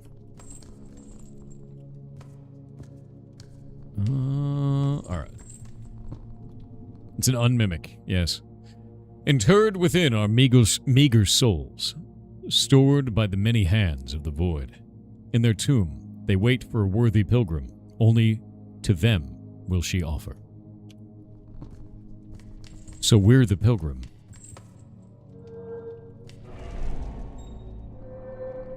I love that I can steal from the lanterns. I also love that everything is made out of people, right? Like, the lanterns are made out of people, the chests are made out of people. In truth, I didn't think my lantern would work as a tool, a shield, not a sign of the void's corruption on you. Carry my tainted soul, and yours will be protected. I'd say I've shown my worth. No secrets. No secret. Cooperation. No secret back there. Yeah, it's very human architecture, you know? You can see it was really built by human hands. Really getting involved there. Okay, that's one. Yeah, the design is very human. Okay, so we have a new save spot, basically. Yeah, it's hands-on work. I honestly love that everything is made out of hands, though. It is deeply horrifying.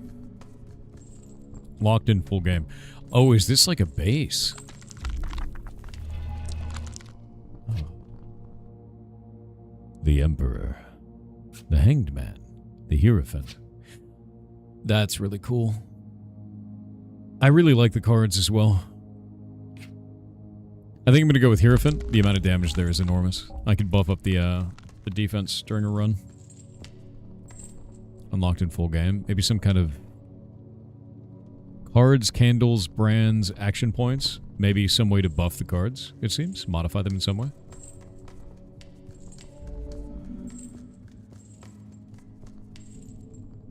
Nestled in the waters of this abyssal pit fester ruins of old, forgotten and therefore as safe as the depths allow.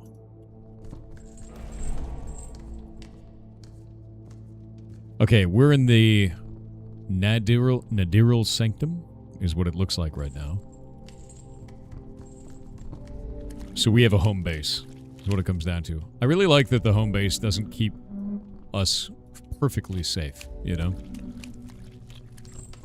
Yeah, it allows you to strategize on what you want to build. Modification of cards is huge. Enter limbo and triumph. Then I'll quell your confusion. Are we going up from the bottom of hell?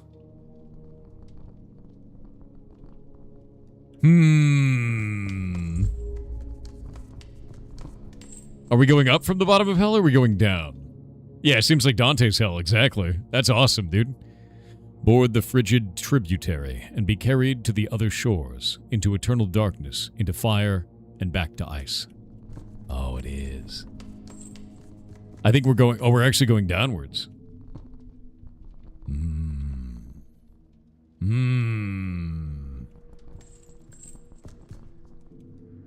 Pilgrims, take the first step of your infernal pilgrimage. Here be the youngest dominion, birthed by the void solely to host unfitting souls. Take heed of these husks, and the noxiphage who corrals them. Otherwise, your path to its power will be undisturbed. Alright. Alright. We're now in limbo. He knows it. A pilgrim. I don't like this. Strange. Strange. What's it got? Oh, I should probably have gotten those lamps. I just realized I don't have full energy. I'm gonna grab this. Yeah, Limbo being level 1 makes the most sense. I like that a lot.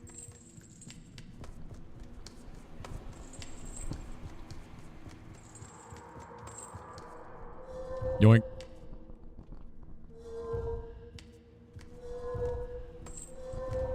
We're effectively just stealing soul energy and burning it to keep our lives.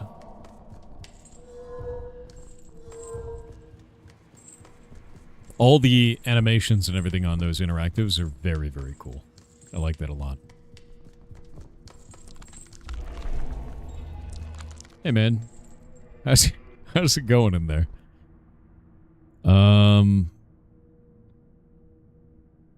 I really like the sun.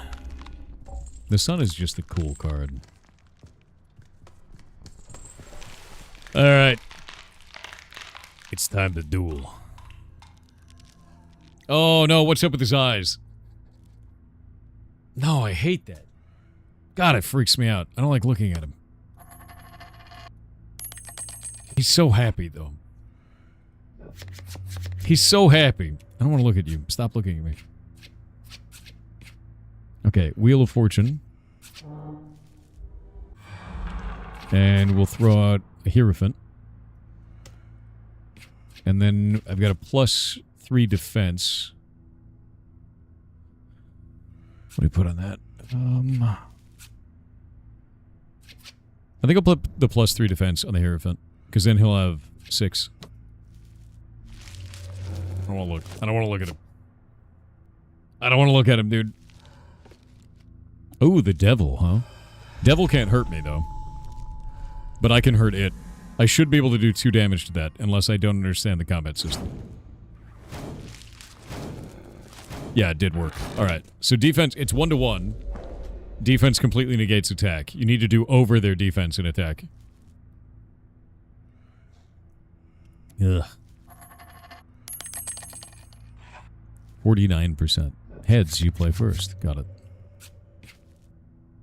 We're gonna put the star out. He's got 9 attack on that.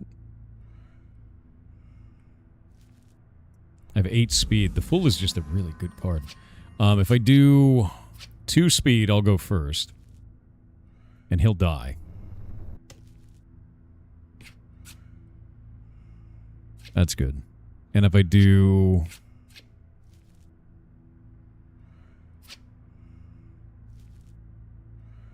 just a little bit of power just in case.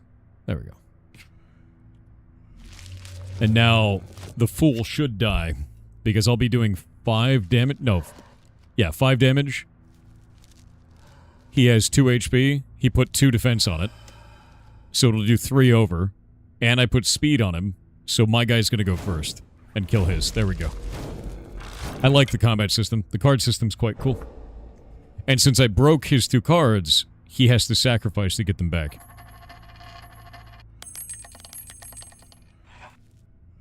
So those 2 tablets are done. He's basically in a really bad spot now. I got this. Gross. The enemies are cool. I don't like looking at them. They upset me in my bones, dude. Wow, he's powering the shit out of that. It's all defense, though.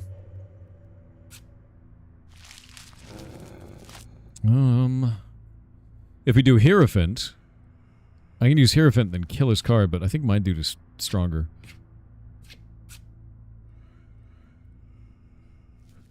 We do a Fool. I could put him over the top of that. The Fool would totally work, and then I could put power on it. And then just make it crush the living hell out of him. There we go. Go, Fool. Go!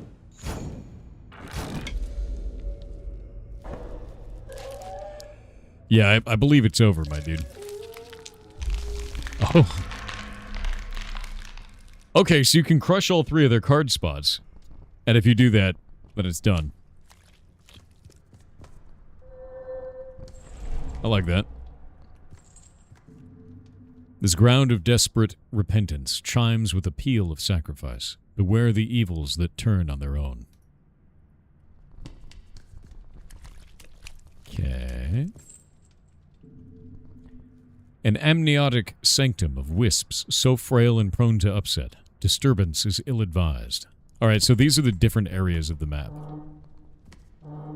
I can't go in there.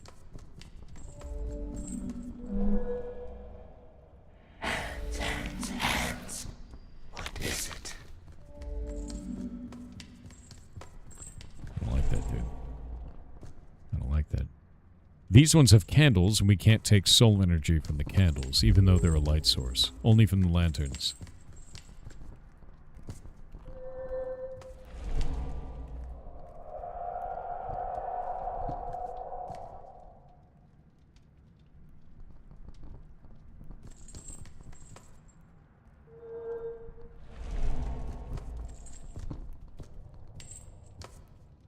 He's just hanging around, it's fine.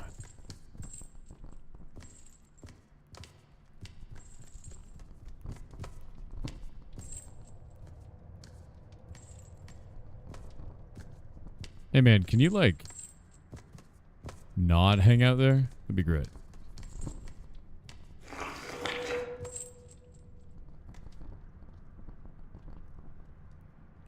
No.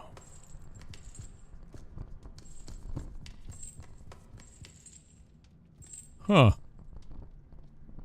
Huh. Kick him? I don't think you can. I don't have the ability to kick. Hey guys, you cool?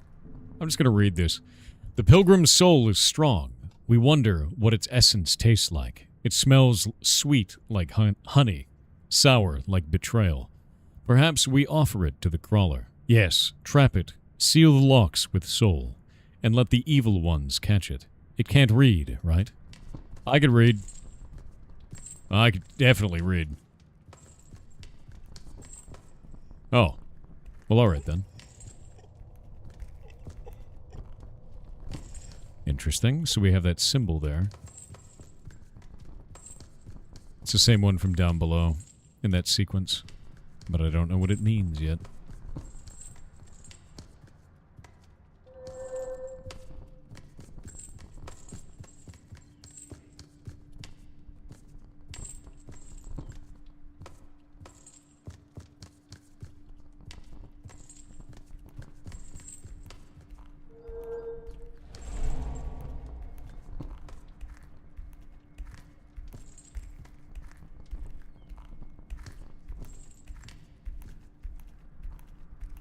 Okay, walking one's bad.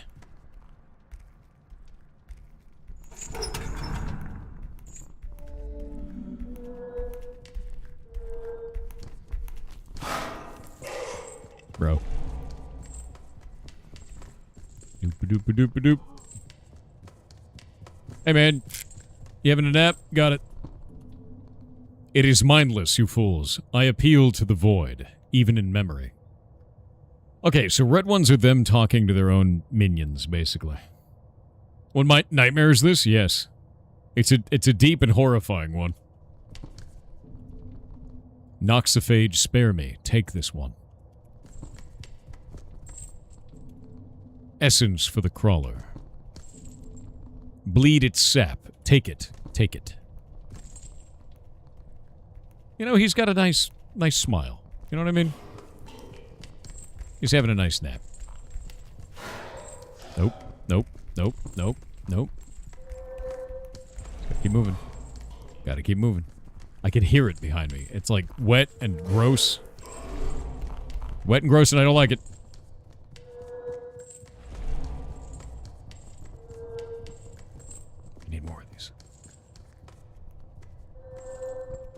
Keep stealing things. Oh.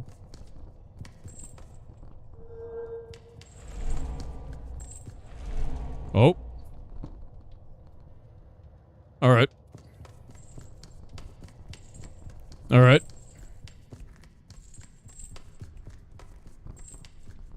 Ah, we have a shortcut now. That's good.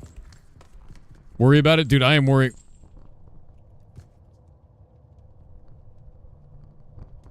I'm worrying about it a lot. This is like one of those, like, try not to cry, cry a lot kind of moments, you know?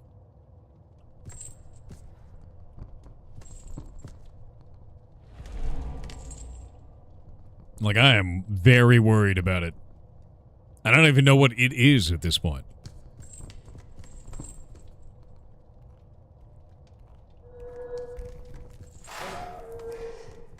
Steal from that? Nope.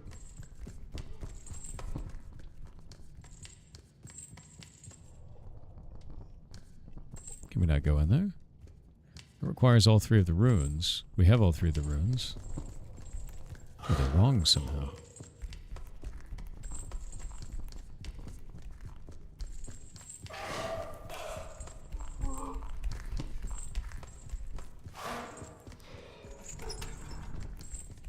So nothing else in here, it seems.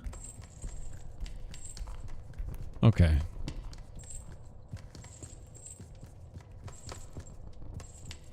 So they performed some kind of a sacrifice. It looks like the only thing we can do is go forward, unless... I wonder if we can get under this. I'm gonna go back around to the beginning. We might not know what it is, but I bet it's made out of hands. I would agree with you on that. It probably is made out of hands.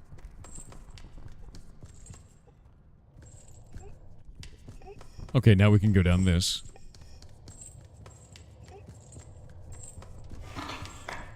Nope. Nope. Whatever that is, it's bad. Death is layered. First flesh, second soul. These grounds host both, though no rest is offered for those who still can bleed.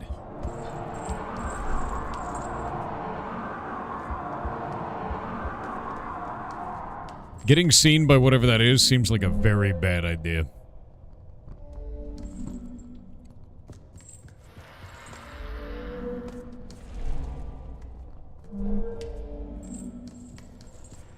Jesus.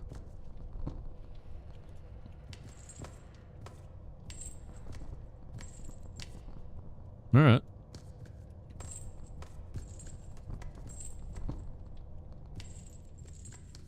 Oh, come on, man.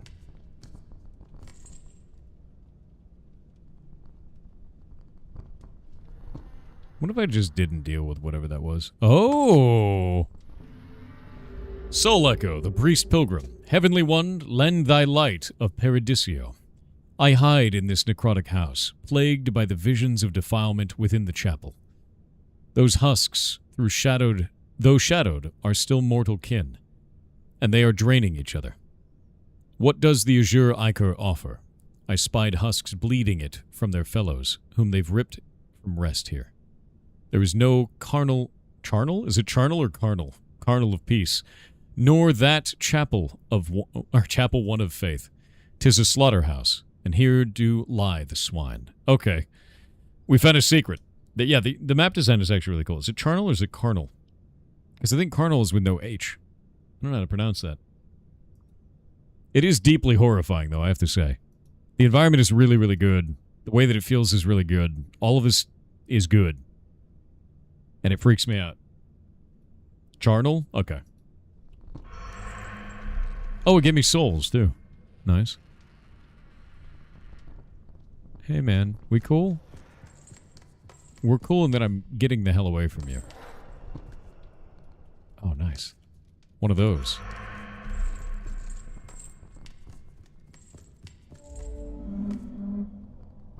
Okay. Oh. You good? Alright. The hell was that sound, dude?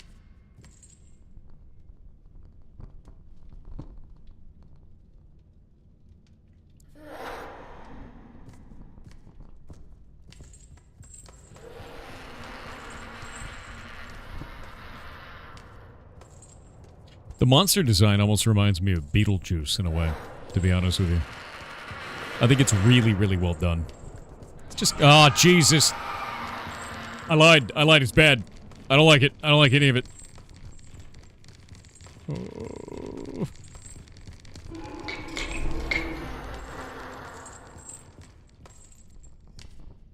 Oh.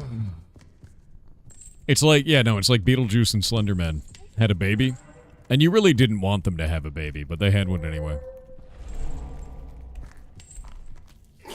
Dude. Dude.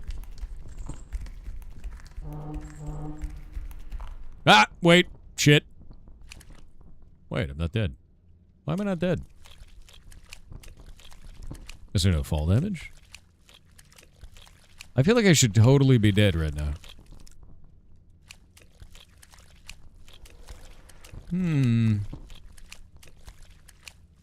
Definitely soft locked. Oh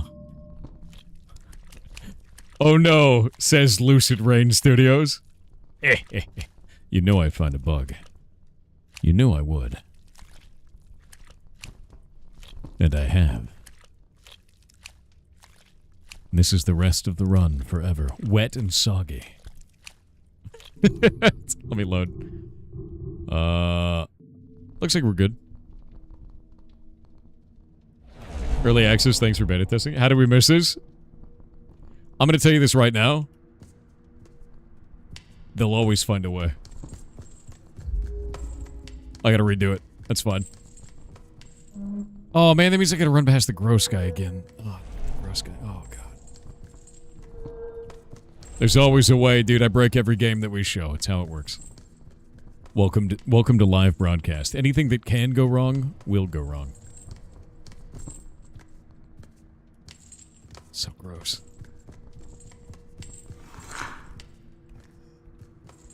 You know, if it wasn't for the slurping noises, I don't think I'd be as unsettled, but there's a lot of slurping. It's very slurpy, you know? Ugh. It's a lot of slurp noise. Game breaking is kind of fun. It happens. I never feel badly about stuff like that. And I think it's mostly, it's like, no dev wants that to happen. You know, it's never an intentional thing. It's always just like something somewhere is going to get missed. You're not going to know that it's like that. And then when it happens, it's mortifying for the devs, but it happens. It's not a big deal.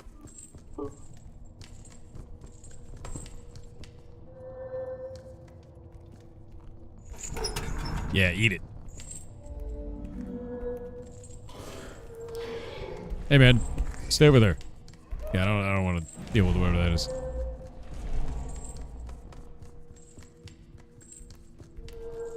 Oh. We got ads. We gotta wait on the ads. This game is terrifying. Everything can be fixed at some point. Don't worry about it. Bingo. Exactly. Where's your sword? I don't have one. I have a lantern. And you know what it's good for? Seeing shit that's gonna eat me. It's great. Is this his first horror game ever? I don't play horror games a lot of the time. Probably because they scared the shit out of me. Also, I don't play, like, to be specific, I have a very specific phobia. And that very specific phobia makes this game a little bit of a nightmare to me. I don't like human faces that don't have features. And some of these guys, they kind of hit me like that. Mannequins scare the shit out of me. It's actually, I don't go into stores that have mannequins. It's not even a joke. They scare the hell out of me. It is 100% a phobia. It's not realistic. It makes no sense. But I have like an immediate fight or flight response when I see a mannequin. And it's because of that. Like the scene in The Matrix where Neo gets his mouth covered, right? A lot of people freak out because they're like, oh, I would suffocate. I freak out because his face is missing now. And I don't like that. Yeah. It's because you can't read him anymore. It's like an uncanny valley thing, but worse. Yeah. Well, now we know your phobia. Thanks. Thanks for that. No, it is actually 100% a phobia. It's not rational in any way. Like I know that it is. It makes no sense. Has anyone pranked you through this phobia? The community used to send me pictures of mannequins, and I just stopped reading my DMs. That's basically like for like 3 months. I just wouldn't. I didn't open my DMs at all. I didn't read anything that anyone sent me because it was just pictures of mannequins all the time.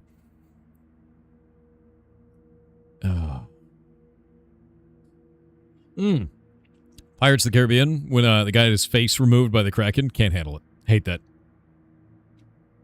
Alright, ads are over. I have revealed a phobia during the ad break. I don't like, mannequins freak me out. They scare the shit out of me. They just do. Like, I just can't handle it. Ooh. Oh, God damn it. No. Ah! Alright, man.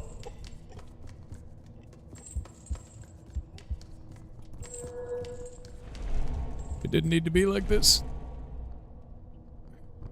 All kinds of mannequins. Anytime a mannequin doesn't have enough facial expression for me to read an emotion off of it. I know this is really silly, but it's actually, it's totally real. I have a phobia. I know it is irrational. I know it makes no sense, but it scares the shit out of me. Some of these guys have very little face to go on, and it's hitting me, and it's not great.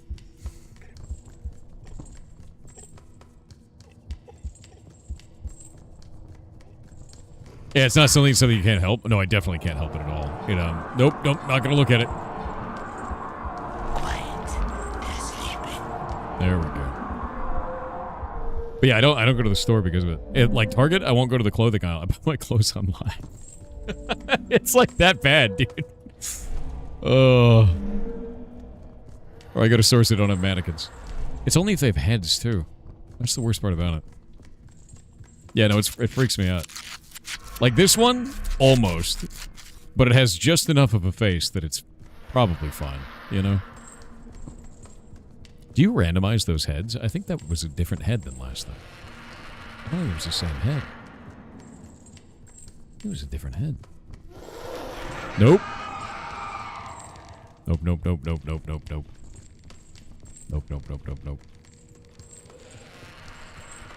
What about Muppets? Doesn't do anything. Slenderman also doesn't freak me out. I think it's because it's the body is too elongated. Like, elongated bodies don't freak me out. It's got to be a human being missing a face, you know? Hey, this time I could open it. That's interesting. Time to play cards.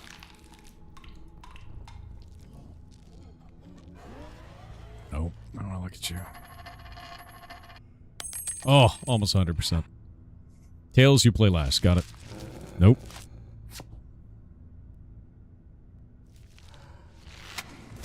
What do you got? The Emperor. Alright. Emperor and Magician. And a Hangman. This is going to be rough. I've got the Sun. That thing has 6 attack. So we can put the Sun into that. That'll counter the Hangman. The Fool is 9 attack, but we're going to attack first with the Fool. That has 3 defense. This will do 6 on top of it. So this will kill that.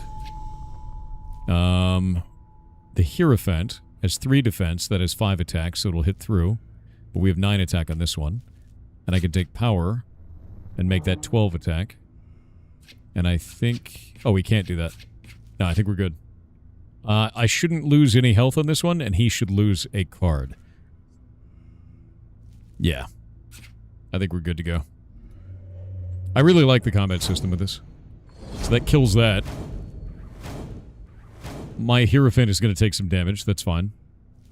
Don't look at me like that. Don't look at me like that. It's not fair.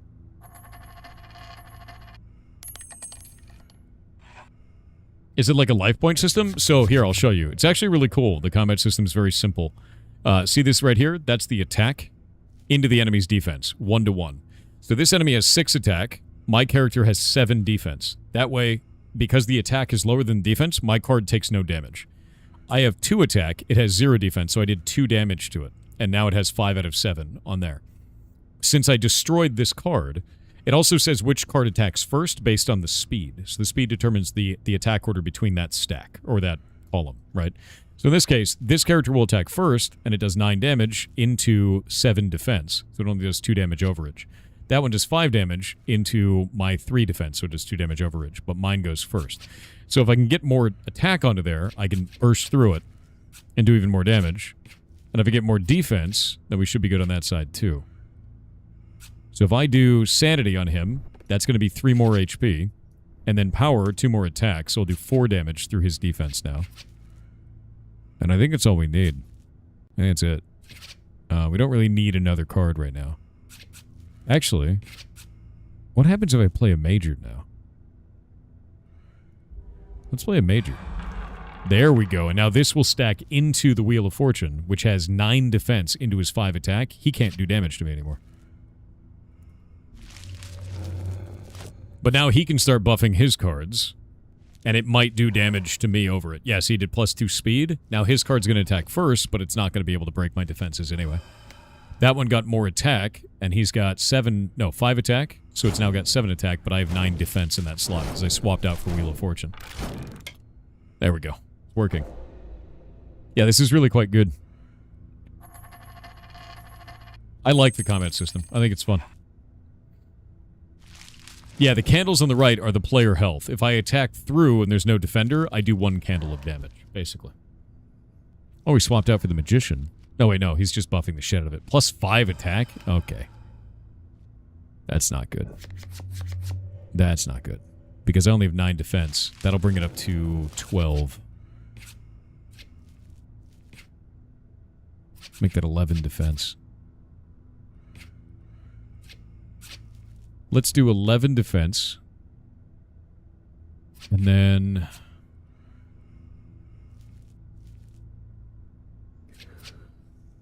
we could add speed.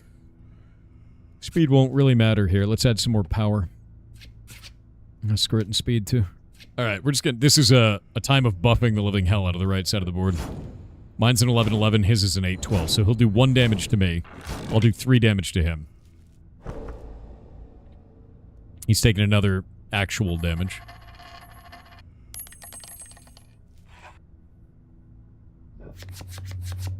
Come on. What do we get? +3 power. And then... +2 defense. And then +1 speed. Let's do that stack. With the +1 speed, it'll be faster than his Magician unless he buffs the speed again. He did +2 defense. He did +2 speed. God damn it. I think he won't kill my dude? No, because I have more defense than his attack now. There we go. His card died. All 3 of his cards are dead. With all 3 dead, he dies immediately.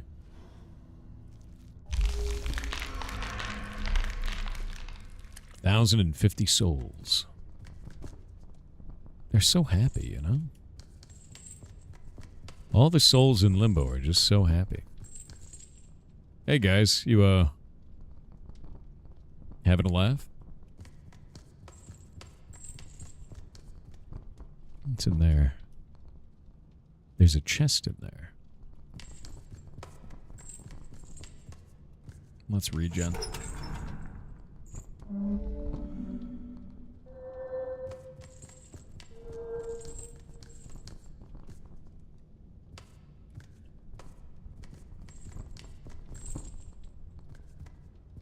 Ah, Jesus.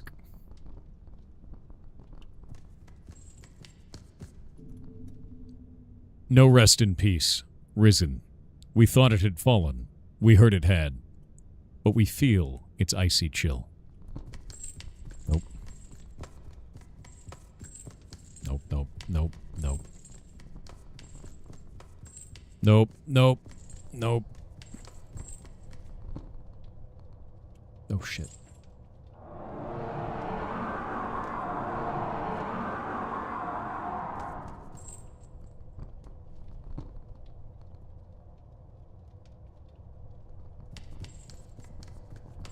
Doop-a-doop-a-doop-a-doop-a-doop.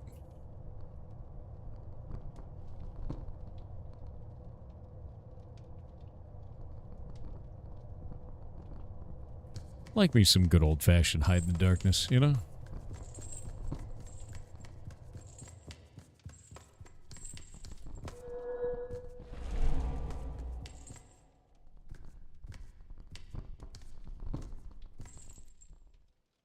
You ever, like, enter an area and you see that, like, the arches in there are very tall and the room is really wide? And you know it's probably not for a good reason, right?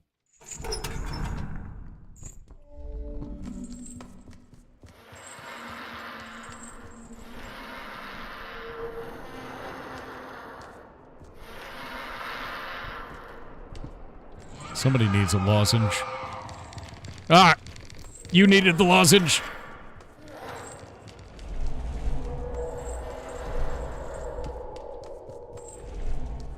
Cool map.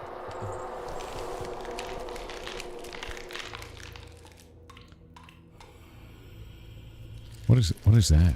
Oh, God. Okay. Alright. How's it going there, Satan?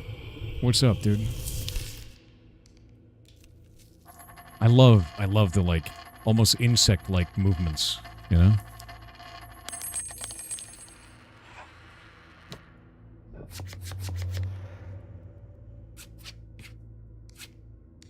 Okay, so we can put up a sun or a Wheel of Fortune. Wheel of Fortune is amazing.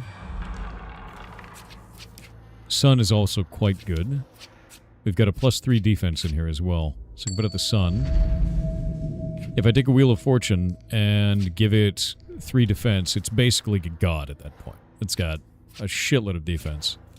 I think that's quite good. We've just marked out the center as being ours. Doesn't matter who goes first in that case. The Wheel of Fortune's just a tank. Okay, Hanged Man isn't going to do any damage. Magician is very scary, though. Trade 1-to-1.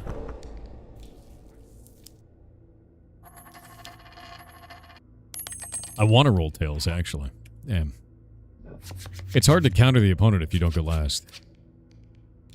The Sun. In this case, he has 8 damage. If I can get more defense in a slot.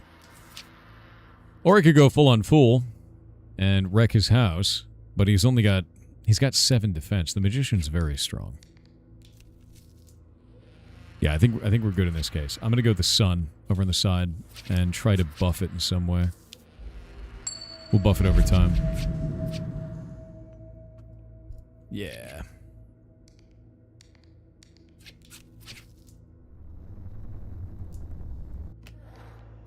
Buff that. I don't really have any more damage. Actually, let's do the full. Won't even matter. Yeah, I'm just going to throw the full out because that'll kill him. Fool's going to absolutely wreck the Hangman. The Moon. I haven't seen that card. Oh, Jesus. It's not going to hurt me. But it is quite spooky. There we go. You fool. Oh, the cards are refreshed, yes. Yeah, the damage doesn't stay on the cards. They're not, like, permanent in that way. Although it's really cool to see, like, a tarot deck being used in this way.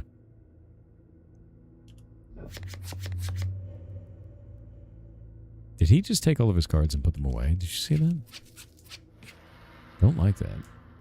I like how he actually played the cards. Okay, so this is going to get rough on the right side of the board. But he's only got 2 more turns left. Okay, +3 power. And then +2 power. And then +3 sanity. There we go. I don't have enough still. But he's going to lose 2 candles.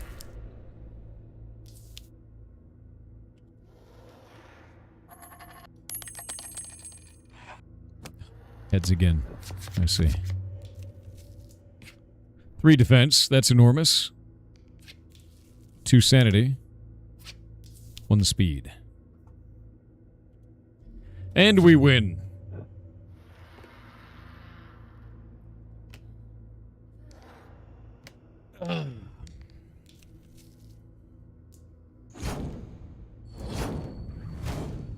That defense over on the right barely survived, but it's fine with me. Oh. End of the demo. And now we have the devs on.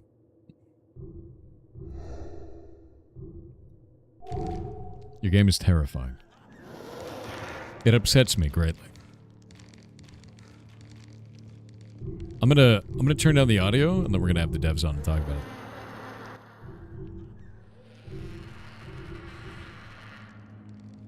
Turn that to about 20. Alrighty. Hey there, can you guys both hear me? Oh yeah. Yeah, loud and clear. Fantastic. So if you'd like to introduce yourselves and talk a little bit about your game, and also your game terrifies me, so enjoy that. Scares the It's shit out of good, it's good. me. No. Glad you enjoyed it. I did, yeah. My name is Rashay. I'm the game director and lead tech artist here at the studio. Nice. Yeah. And then I'm Ricardo. I'm the technical director, like lead programmer. So yeah. How many guys do you have working at the studio now? Like, how large is your team overall? We're quite small. We just got around to 16 people, but a lot of our team, unfortunately, is contract based. The goal is to bring everyone full time. That is always the goal. That's awesome. That's a good one to do, to be honest with you. Not every studio does that, so good on you. What made you want to build this game over anything else? Because I see that it is, your guys' first game as a studio. This is your flagship thing. Why Infernus? And what brought you to this? Inferius, rather. It's been a journey. I'll let Rashay tell it. Yeah, so we always knew we wanted to make horror games, but we wanted to make horror games that kind of just challenged a few norms. We were inspired by Amnesia and Inscription, Yep. so we always kind of say this is Inscription meets Amnesia.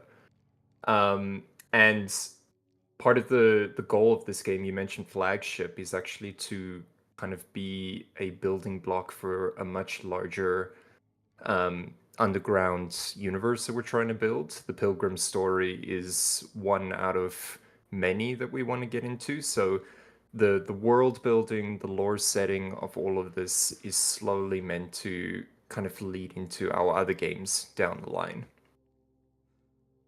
Oh, that's really cool. So you guys want to build an expansive universe out of this, not just a single title. Yeah, it's kind of I don't know. It feels like, when you when you have a child and you're trying to raise it and you're trying to build something that is representative of what your idea is for a narrative and a story. But we also want to explore different gameplay modes. So our next game, we might start taking a bit of a different approach in terms of multiplayer. The game after that, we are looking into another roguelike horror game. So there is different ideas and goals, but we need to see what we can pull off first with this one. This is kind of like the testing bed for us in a lot of ways. So you've already got ideas for future titles inside of this. Yeah. That's cool. Yeah, we do. Yeah. That's actually really awesome. How long have you been working on Inferius so far as a studio? What's it been, Ricardo? Like, we started concepting Inferius in 2024, but we only started prototyping in 2025. And then our team entered full-scale production in October. Yeah, October.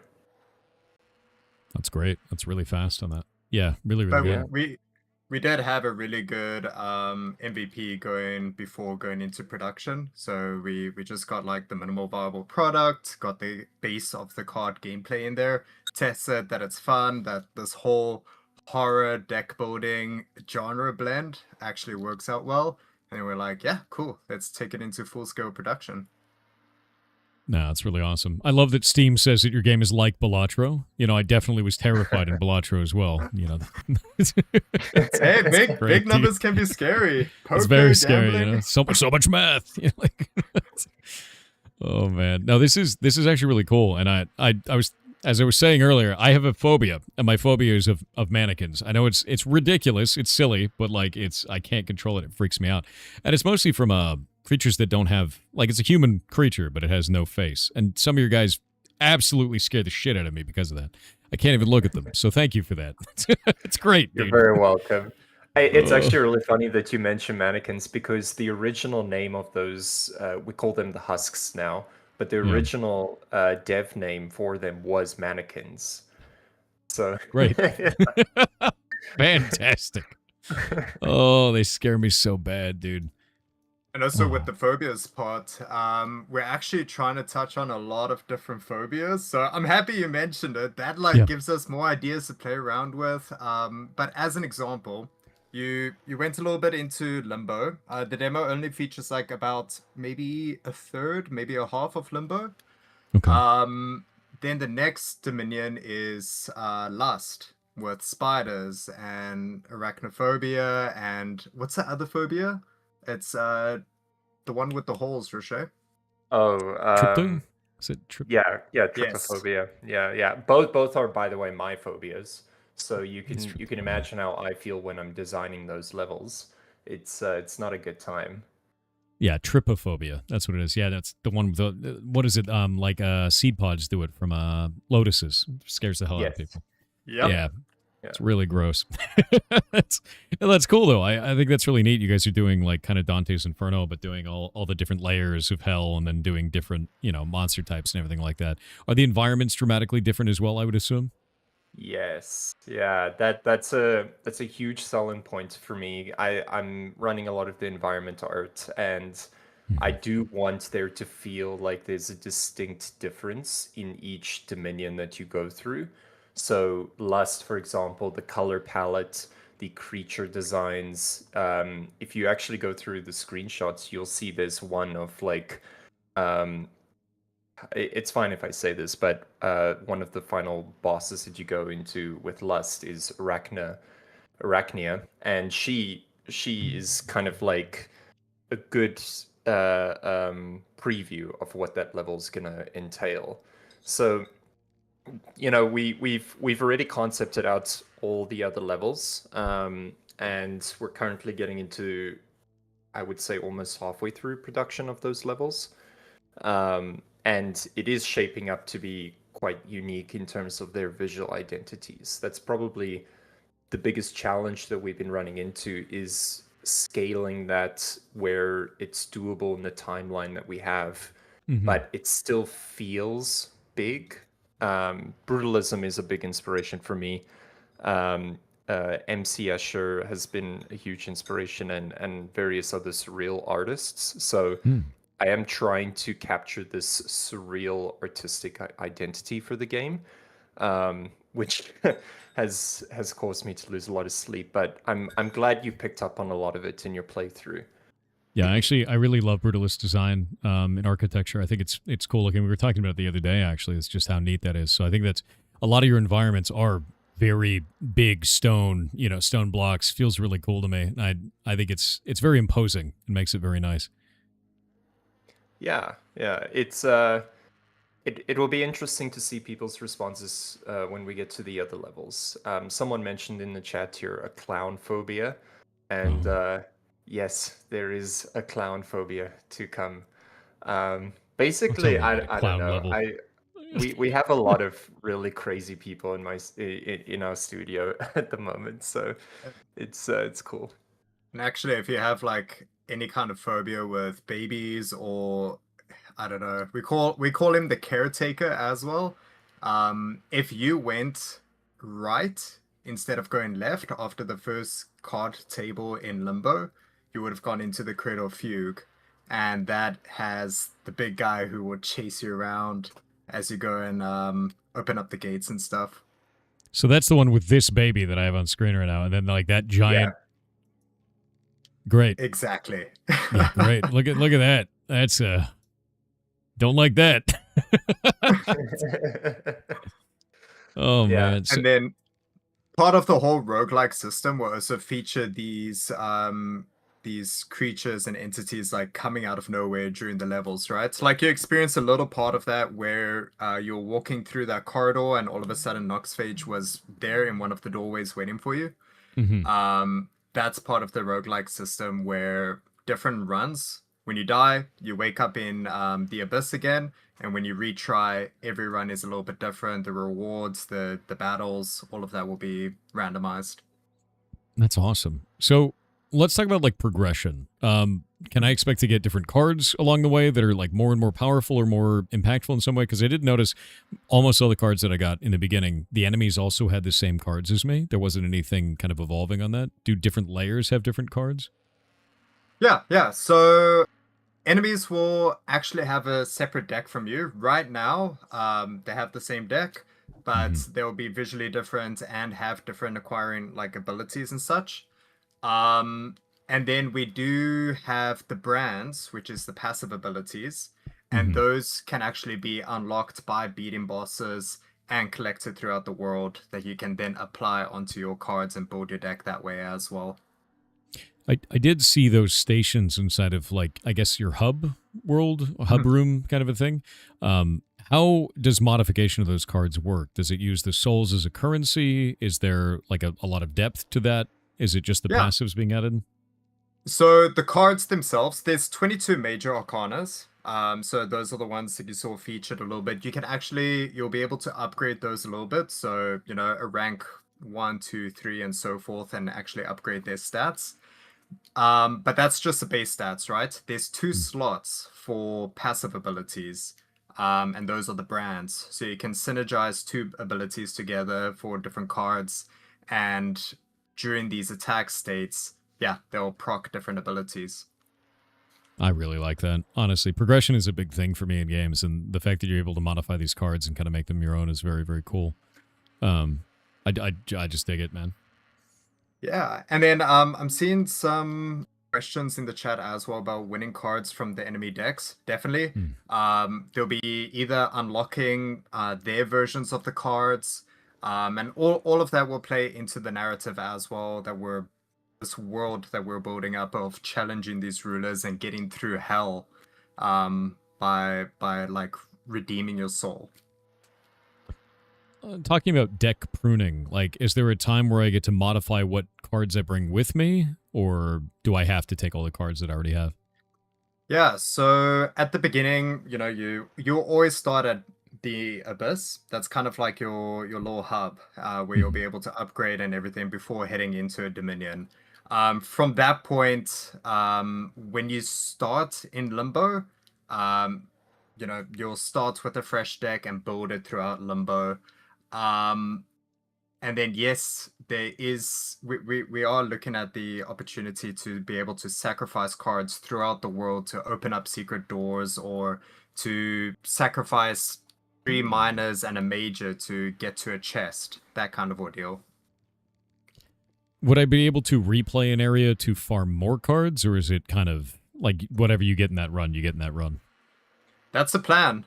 We still need to experiment a little bit, but the whole idea is that you'll always kind of start in Limbo as the first level, and you need to keep making your way down. If you die, you start at the Abyss again, and you have to kind of start all over and build that deck from scratch again. Okay, so there's no meta progression between those then? Like, if you die, you lose the whole deck, or do you actually keep some of those things?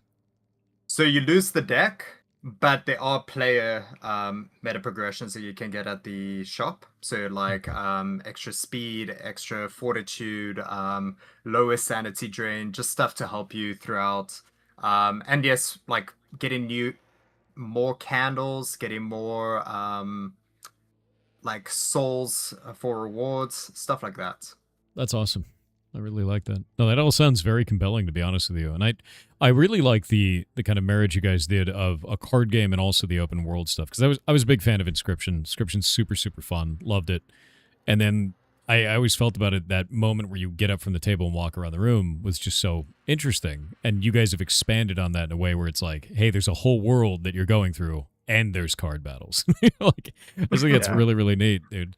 And you have, I liked the puzzles and stuff as well. It's just like the environments are very, very interesting design wise. So you have to kind of like make your way through it. You have to just kind of open doors and, you know, deal with runes and things like that. I think it's very compelling to what you said before of you're going to make things where you have to sacrifice cards to open certain doors and things like that. It's very interesting. Yeah, Yeah. it's part of the loop we're trying to build where the world is reactive to the card gameplay and the card gameplay is reactive to the world, right? Yeah. It was important to us to make sure that that synergized, and we want to reward the player for, you know, going into areas or corners that would make them otherwise very uncomfortable. And those rewards would benefit you in the card gameplay. The idea that you know, the card gameplay needed to be felt like it was actually part of the world and it was believable was actually kind of one of the biggest challenges for us. And someone mentioned, oh, a couple of people mentioned in the chat Yu-Gi-Oh references, and I'm so happy that people did that because when I was conceptualizing the narrative with my writer, one of the first things that kind of dawned at us was like, is anyone even going to believe that this makes sense? You know, a card game with, you know, demons in the underworld.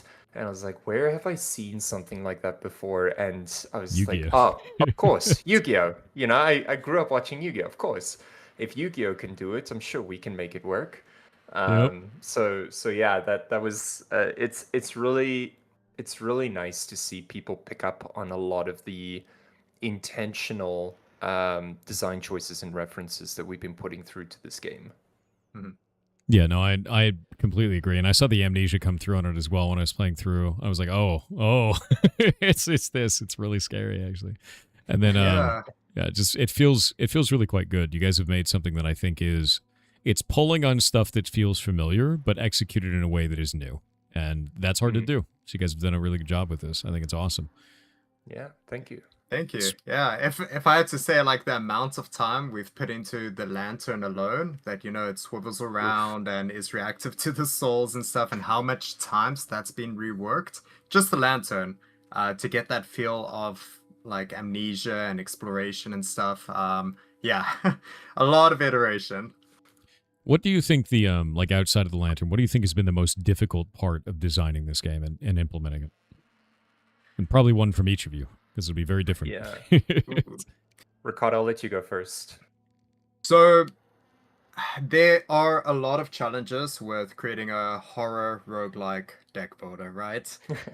So maybe a little bit, definitely, yeah. So it's funny enough that I think the most technical challenge so far has been that game design aspect of it, trying to figure out how the balance, how the rewards, how the card gameplay is going to occur, and how all of this is going to fit into the narrative. And then there's obviously a ton of technical challenges in between, like how do the enemies spawn at the table and stuff like that.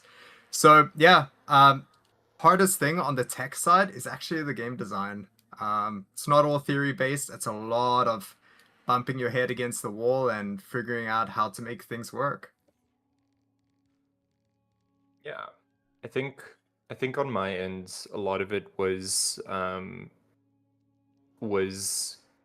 finding a production-friendly method with a very small team to pull off the design style that we were going for. Part of the game, so we don't. You're playing as the Pilgrim, a nameless character, for a reason, and it's because I want the world of these immortal characters and beings to be the main character. So how do I make the enemies or the inhabitants of the underworld the main characters is, you know, was kind of like one of my biggest challenges. How frequently do they appear? How does the world kind of lead you towards them, type of thing? The design style and whatnot. So I wanted to build kind of like a very lean pipeline, and that took me probably, I don't know, like upwards of 6 months to really get going. And we've redone Limbo more times than I can count, just because we wanted to make sure that the atmosphere was leading the player towards wanting to learn more about the world, because really it's the world and the characters that are the main character, not necessarily the player. And part of the player's experience is what I want to be forefront in terms of how they go about things. So yeah, that was, I would say that was probably the biggest challenge for me, was to create that cohesion on the art and the production, especially because it was my first time, making a game, yet even making a game this big. And a lot of our team is very, very junior, and they put in a lot of work. They've really done well, and we're really proud of them. I think you guys kind of hit the nail on the head with that. Is moment I started the game, I felt like, because of the narrator coming on and talking, it made me feel like I was a puppet in somebody else's scheme, that I was not important to the world, that the research he was getting out of me about the lantern is the character at that point, and he's the character. I'm just some puppet. And I thought that was quite cool. I was like, good. I'm not the hero of the story. I'm not even the villain of the story. I'm just some guy. Yeah. And I like that. I like that a lot better in storytelling. It's way more interesting to me to have, be just some guy in the universe instead of being, the main focal point with that. It's very, very neat. And also it kind of adds to that is you immediately feel expendable. So I think you've done a good job with that as well. I felt like I could die at any moment, and he would be like, another tally on the failure sheet. Whatever, next one. Yeah, you're literally on point. Yeah, I'm really excited for people to experience the narrative.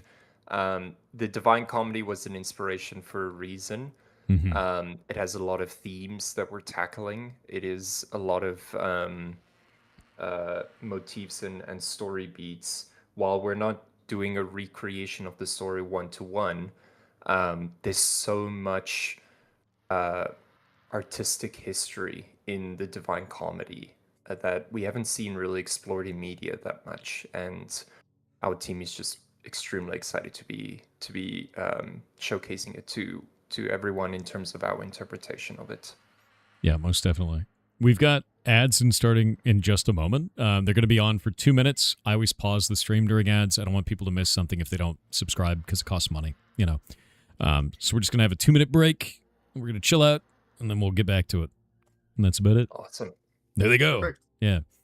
Yeah, I've run ads on Twitch for like 5 years now, and I always pause through it. I don't want them to miss anything, because that's not fun. It's like watching a TV show and then having the TV show run in the background while you can't see it. It doesn't make any sense. And I appreciate that. Yeah. They force you now to do ads. Is that right?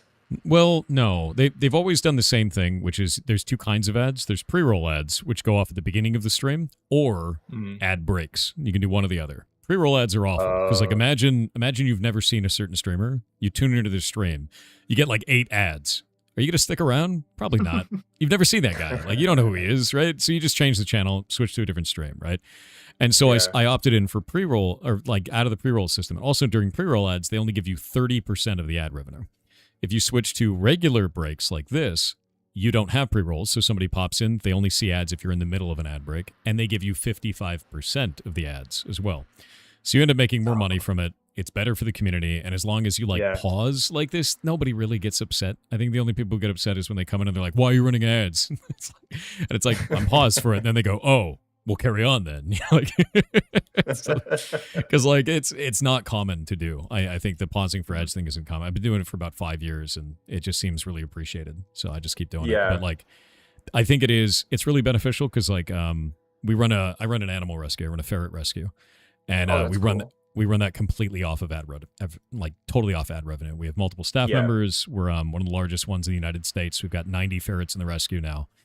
And we're expanding right now, building the largest ferret rescue in the U.S. as a full-time facility. And that's all paid for with ad revenue. So it's done. Crazy. And that's the crazy thing is we could turn ad rev into something that doesn't suck when ads inherently suck, so it's worked out really nicely. Oh man, that's really cool. I really admire that. I'm a big cat person, and I always look out for people who do cat sanctuaries. So it's really nice to see someone doing something like that. Yeah, you can actually pull it up on ferrets.live is the domain that I have for it. And, Ferrets.live. yep, we've got all our information on there, and you can see we've got under the major projects, we've got the new floor plan. It's happening. That's awesome. We were talking about ads during the ad break. The ad break just ended. So for the rest of the community, if you were missing it because of that, we were talking about ads and like the nature of ads and then what we do with the ad revenue and everything like that. We were showing off the ferret rescue stuff. But anyway, That's really back to your guys' game. Because maybe I'll add a ferret character into our creature design pool. Man, I can't wait to see the horrors that brings, man. That's scary as hell. That's just like a big, long body made of hands, right? You know, it freaks me out. It's like a snake. Yeah. We've had a lot of fun, like giving our team freedom on these different creature designs and stuff. We go through a lot of concepting, a lot of figuring out, what is creepy enough to, feature in the game and stuff. And then we've got a good handful of very, very talented artists, mostly junior, but they're doing phenomenal, right? Like you can see it in the game itself. Yeah. One of our lead creature artists, we actually have been working with her for how many years now, Roche? I've been working with her for almost 3 years now. Yeah, and she's also Markiplier's lead creature artist. So she worked on Iron Lung. We've just been blessed to have her on our team as well and help us like make this nightmare of a game. And then other talents around the country as well. Or around, I think, internationally at this point. Working on different cool titles and just bringing their skills over and translating it into this. It's awesome. You guys did a Kickstarter on this as well. We're planning. It's still on the pre-launch. We do need to, like, nowadays with Kickstarter, you need to have like a big marketing push with it. Yes, you do. Unless I think board games do really well. It's like a really big community for those. For indie games, it's hard to get success on there, but it's definitely possible. And so that will help out development a lot. And there's some really cool rewards. People have been noting, they want playable cards because the card art is also pretty cool. And we would love to feature that, right? As a Kickstarter reward, tarot cards, playing cards, actually turn this into like a physical card battle. Because I know Inscription had a physical version, right? I have a booster pack of Inscription around here somewhere, actually. Right? And that to me was the coolest thing. Yeah, it's awesome, actually. I loved that about that. If you guys make physical cards, that's going to be very cool. Very, very cool. Well, rock on. Yeah, I linked it out to chat, the Kickstarter for this. This is very cool. And yeah, you're totally right about Kickstarter. Is like the advice I always give people is, they're like, oh, I got to do Kickstarter so I can get out there. And I go, no, you got to do Kickstarter after people know about your game. It's when they're excited for it. When they're like, how do I give you money? That's because there's always going to be fan base. It's like, how do I buy your game? How do I give you money? It's like, well, if you don't have enough to make it yet, do the Kickstarter, get stuff out there, do the whole thing with it. It's been a big goal for us with because as I'm sure everyone on your stream knows this, but for a lot of new indie studios, part of what is expected now in the industry as it's currently going through an evolution and change is you almost need to build your audience on your own with little to no budget, right? And that is something that we take quite seriously because we want to earn an audience's viewership. We don't want to just buy it. We can't buy it anyways, but we want to make sure that this is something that you're actually interested in and invested in, because when we do earn that dollar from you when you buy our game, or support us on Kickstarter or whatever the case is, we want to have you around for not just this journey but all the other journeys that we're going to be creating down the line. And we want it to be focused. We want it to be for the community from the developers as a bit of a love letter. So yeah, it is tricky. I'm not gonna lie. Like the market is incredibly saturated, but every time we get 1 or 2 people joining in our Discord, it feels good. It's kind of like It's kind of like you saw something that spoke to you. That means something I did was working, and that's been one hell of a journey. I'm not gonna lie. Hey, chat. There's their Discord. You should go join that. Yeah, come hang out with us. Yeah. No, We it's definitely want to do a lot of like sneak peeks, some art reveals, even get the community to feature their own art. We love that so much. I really love your guys' badge on here under awards of the Game Awards for games that can't afford the Game Awards 2024 official selection. They officially Oh. gave us the "What the fuck is that?" award. That's so good. There at the That's top. so good. I love that. That's good. amazing. Yeah, we've got a badge that we're building for all of you guys as well for being part of this. I think that's really funny. That's a great way to do that, man. I appreciate that so much. Yeah, I'll throw it on the Steam page because yeah, it's being on things like this, being able to talk one-on-one and give our experience and show the plans for the game and get the community involved. That's Yeah. what we strive for. We love this. This is the fun part. Yeah, no, absolutely. Have you guys actually shown off at any conventions or anything yet, like in person? Yeah, so talking about conventions, I think this Friday we're gonna be at Gamescom Canada. Hey. We're gonna have a booth over there. We're gonna feature some tarot cards, some coins, stuff like that, and just kind of show off the demo to our local Canadian audience. And then we've got plans to head over to San Francisco for open source. Hey, I'll probably see you guys there. I'm going to be there. That would be Yeah. super Oh, cool. Yeah. really? I'm doing Oh, a that's cool. talk there. Yeah. Nice. Well, yeah, we'll let's connect. Rock on. Yeah. Hell yeah. And then Gamescom Germany, we also have plans to be there. Nice. And hopefully Tokyo Game Show. That will also be cool. Tokyo Game Show is amazing. I've never been able to go, but it's awesome, dude. Oh man, yeah. Oh, it's all we really want to go travel to Tokyo in general. So this is like a big win-win, and yeah, hopefully we can hit big over there. I think you guys are the first game devs that I've talked to that know about open source.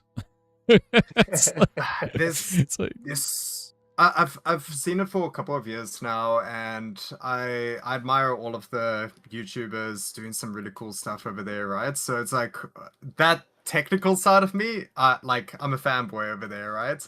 So I consider myself pretty lucky to be able to feature Inferiors over there, have a little booth, get to show people like you and other creators that I really aspire towards, get to show you guys the game.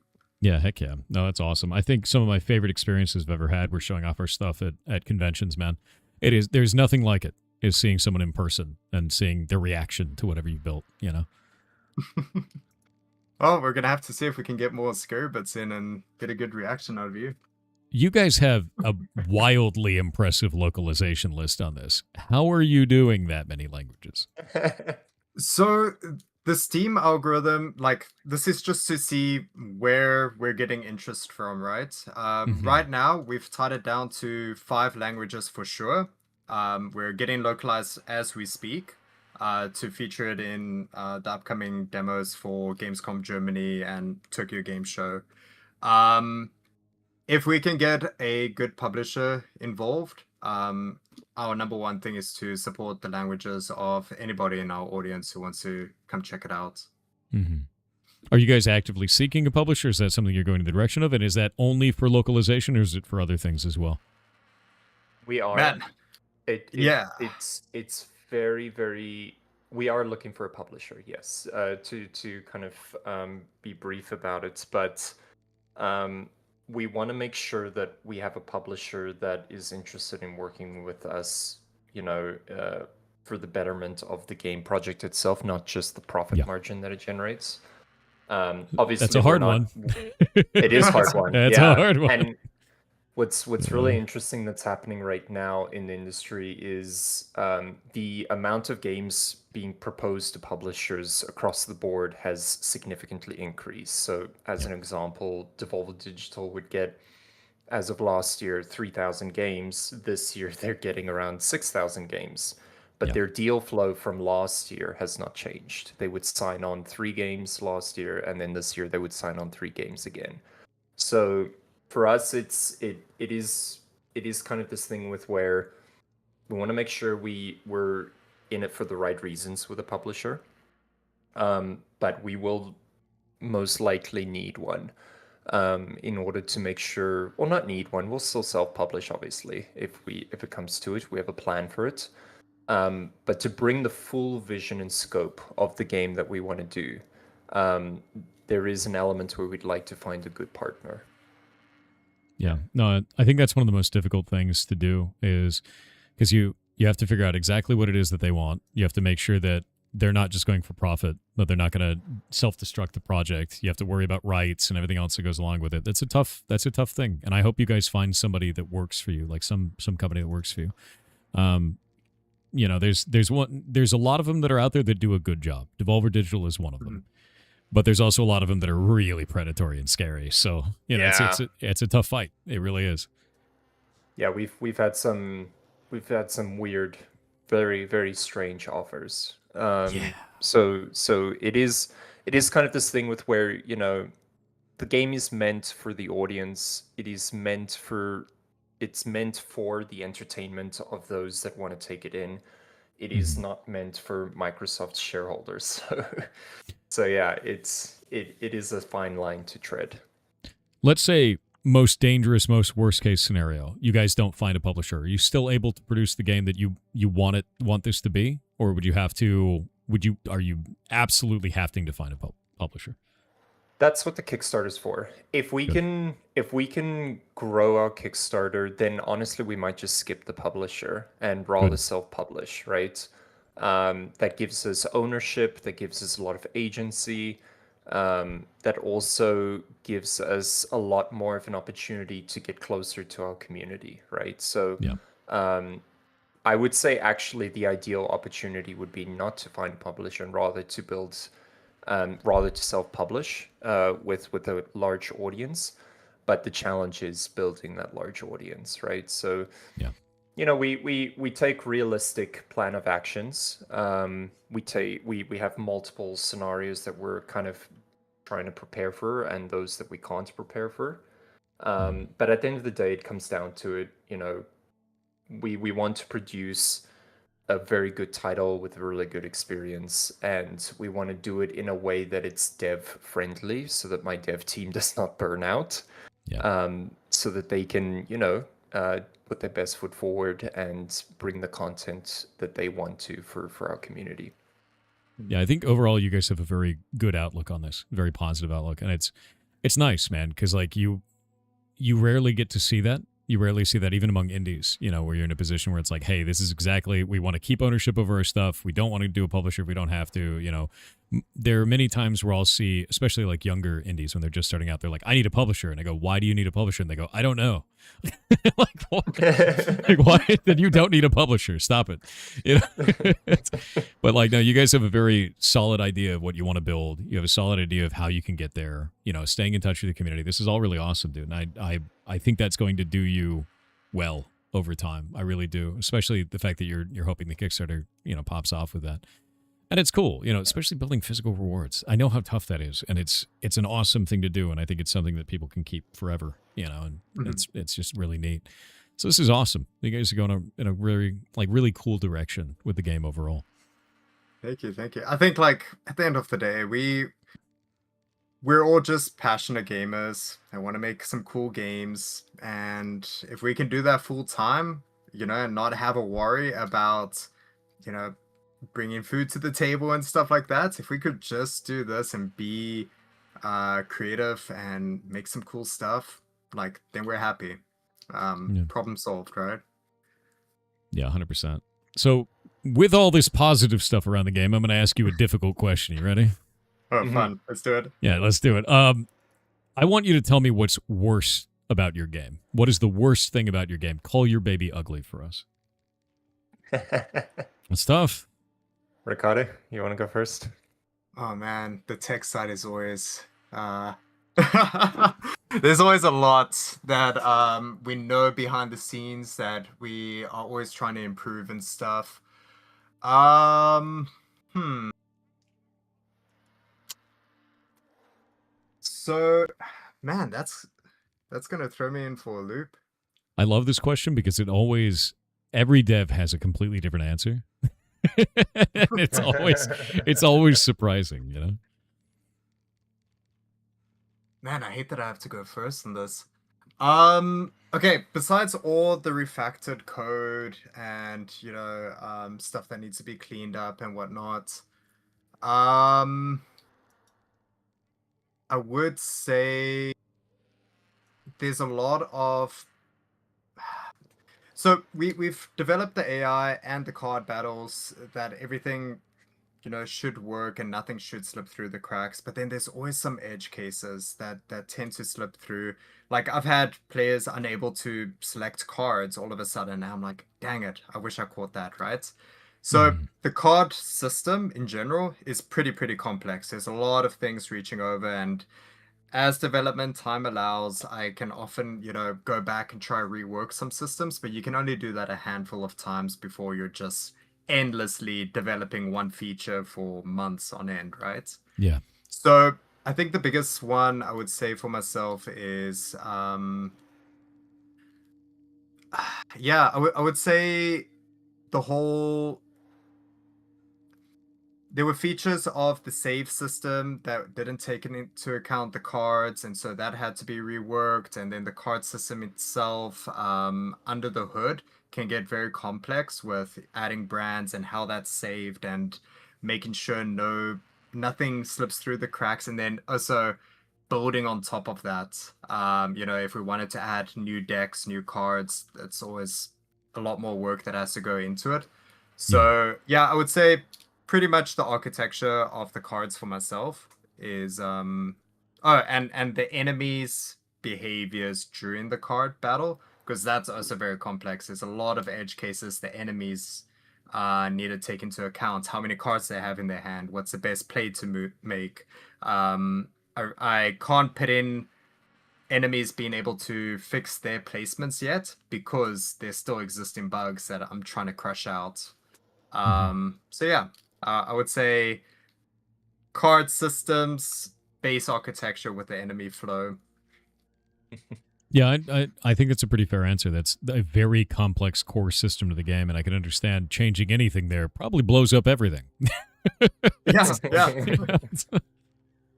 Yeah, there's been multiple times where we get a Discord message from one of our QA testers, and he's like, "Hey guys, the Nox phage is not working anymore. He's not walking," and that's happened probably several times over the past week.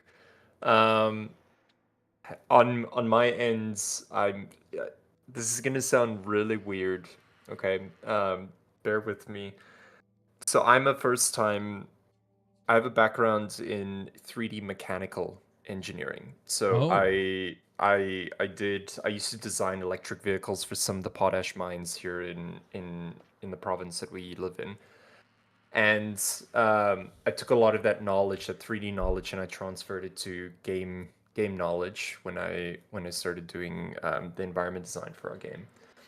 So for me, it's very it's so validating to hear that the environment and the creature design and just the vibes overall of the atmosphere is working with people, and they love it.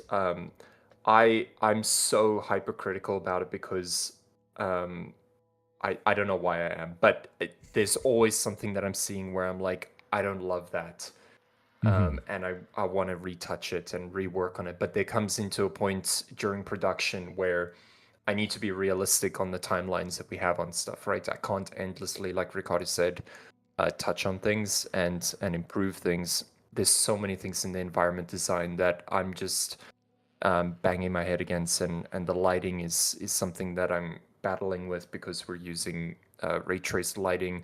But we're also trying to make sure this game is accessible to people with much older hardware. So there's balancing issues there. Yeah, I did notice you guys actually have like a wild system recommendation of only a 1060. So like that's great. Yeah. Man. Yeah, So, and you know what, for all of its faults, and I know how people feel about Unreal 5. I'm gonna say as a dev, Unreal is actually probably one of the most friendly systems out there, in terms of being able to optimize. And I know the joke is Unreal games tend to be laggy and buggy, but I'll be honest. Sure, their documentation isn't the greatest, but I don't know if you all remember when the game director for Expedition 33 went on the stage and he gave his speech. And part of his speech, he was thanking all the YouTubers out there that made tutorials on UE5. yeah. There is so much truth to that. I totally vibe with him on that because I've learned a lot just from random YouTube videos on Unreal. That if you take the time to learn it, you'll learn that there is actually a ton that you can do in optimization, that you can make a AAA looking product running on quote unquote a potato PC, right? So there is a lot of work to be done on the back end with that. But for me, performance while getting to the artistic vision that I want for this game, and having to balance that out with the timeline is probably my biggest thing that I'm dealing with, and that I'm not happy about. So, but at the end of the day, we have to put something out there, something that works. This splash screen that you're looking at right now with all those bodies on there, Yeah. I spent probably 3 days optimizing that mesh. I was gonna say, because like that's a wild mesh, dude. Like, Yeah. it's Yeah. like I was even looking at that before. I was like, that's a lot of bodies, and like, how are Yeah. you doing that on low end hardware? Like, you have to optimize the shit out of that, and you've done a great Yeah. job. So It took a lot of finessing. I accidentally became the tech artist of the team. I'm traditionally I do a lot of sculpting work in ZBrush. So a lot of my and texture work and modeling. So I had to learn a lot of tech art for this game and for the studio, and then I just started liking it a lot more. So, but yeah, to kind of, sorry, I went off on a spiel, but to answer your question, it's largely the art side, and I think this is just a thing with artists in general. Always going to be heavily critical of your work, and that's just my experience so far. yeah, no, absolutely. I love that answer, to be honest with you. And it's a wild game that you guys are building, or the hardware that you're trying to get this on. With hardware specs that low, are you guys trying to target a release also on Steam Deck? Yes, Oh, yeah. actually, funny enough, we accidentally got it on Steam Deck working already. The Happy accident, so you know? it was a happy accident. There was when we got our very, very first private playtest build going, and we just tested it around 100 people. I saw that Infurious came up on my Steam Deck, and I was like, oh, this is cool. I wonder, will it play? And I booted it up, and it ran perfectly fine. I was like, no ways. There is no ways this thing is running on a Steam Deck, and we didn't even think about it. Yeah. And I showed it to Ricardo, and now we were always planning on making it part of our plans in terms of accessibility, because I think Valve is doing great things in terms of expanding the PC market. So it's the Steam machine. Someone mentioned VR in your chat. We do actually want to create a VR port for this game because we think that would be a very unique experience. Even though the VR market is so small, we are building a pipeline that it would be easy for us to port these things ourselves. So yeah, it's That's It's all cool, part of man. the plan. Yeah. That's actually really cool. I can't play VR games. I get motion sick, but the idea of playing this in VR sounds really compelling because it's horrifying, It's- Yeah. Oh, no, it's really scary, man. So, like, no, I dig that. I think it's actually really awesome. Yeah, it is terrifying, exactly. Just having that thing scream at you in VR. Great. Wonderful. So, with all of this in mind, how close do you guys feel that you're at a point where you can finally release this to a 1.0? Do you have a release date in mind? Are you know, hoping to release it soon? We're Yeah. we're holding off announcing a release date because Totally fair. so okay, let me be super blunt about this. GTA 6 completely blew up our plans and I think everyone's plans. It created this almost black hole, and I think it grew when we started seeing during the Summer Games Fest everyone announcing their games in September of this year and Yep. October, and then people announced in February and March next year. So we're obviously, you know, keeping track and watching a lot of that stuff. That didn't affect our decision for release dates, but it did confirm a few things for us on how we felt about releasing. So I don't have a release date for you right now, but I can tell you it is definitely going to be next year. And we are feeling good in terms of hitting all the milestones that we want to for the game. If we can find a way to get additional funds into the studio to propel us further, that is obviously going to be a huge help for us and the team. So there is a release date. I don't want to say just yet, but I can say, you know, expect it to be next year. Yeah, no problems at all. And that's always a tough one because it's like I don't want to lock in, you know. Oh, but no, like, to be really, everybody's afraid of the launch of GTA 6. We've talked to a lot of devs on here, and I think Rockstar has the opportunity to do the funniest thing on the planet, and that's push it back again after everyone's already changed their launch date. I'm like, oh my god, I hope not. They're going to get up to like 1 week before and be like, and we're taking another 6 months. You know, just like ruin all the release dates again, you know? God. Man. I mean, there's other studios with bigger stake on it. I guess Insomniac will probably cry about it, but you know, for us, it is equally, you know, affecting on indies across the world, right? So, and it's one of those things. That's part of the game. Yeah, I mean, it's one of the things. You guys aren't directly competing with them, but the amount of people that won't notice anything other than it when it launches out is enormous, you know, and that's the whole deal with it. So everyone's technically competing with it, even if they're not competing in the same genre, etc. Yeah. I do think it's going to be a net boon for the industry overall. I hope so. 6. Unless it think fails. If it fails, it's going to be a cataclysmic, like just enormous, massive meteor, you know? It's a scary thing. What was their budget now? Like, what did they say? Know. Like, half a billion? No, 2 billion, was it? It was insane. It was something crazy. 1 to 2 billion is... Yeah. The scaling as high as 3 billion if needed. Unbelievable. That is a problem of the industry. I do not... Jason Schreier wrote a fantastic article in 2018 about the sustainability of AAA, and I would encourage a lot of people to read it if they want to understand why the industry is shifting the way it is. Yeah, I mean, like, it's one of the things we've talked about for a while is the indie renaissance. I was talking about it for the last 5 years, and I was like, indie renaissance is coming just based on the way that AAA is posturing, the way that indie is posturing, and it's because of two major things. Is AAA takes way too much goddamn money, like a massive, ridiculous amount of money, and AAA doesn't like taking risks because it takes too much goddamn money.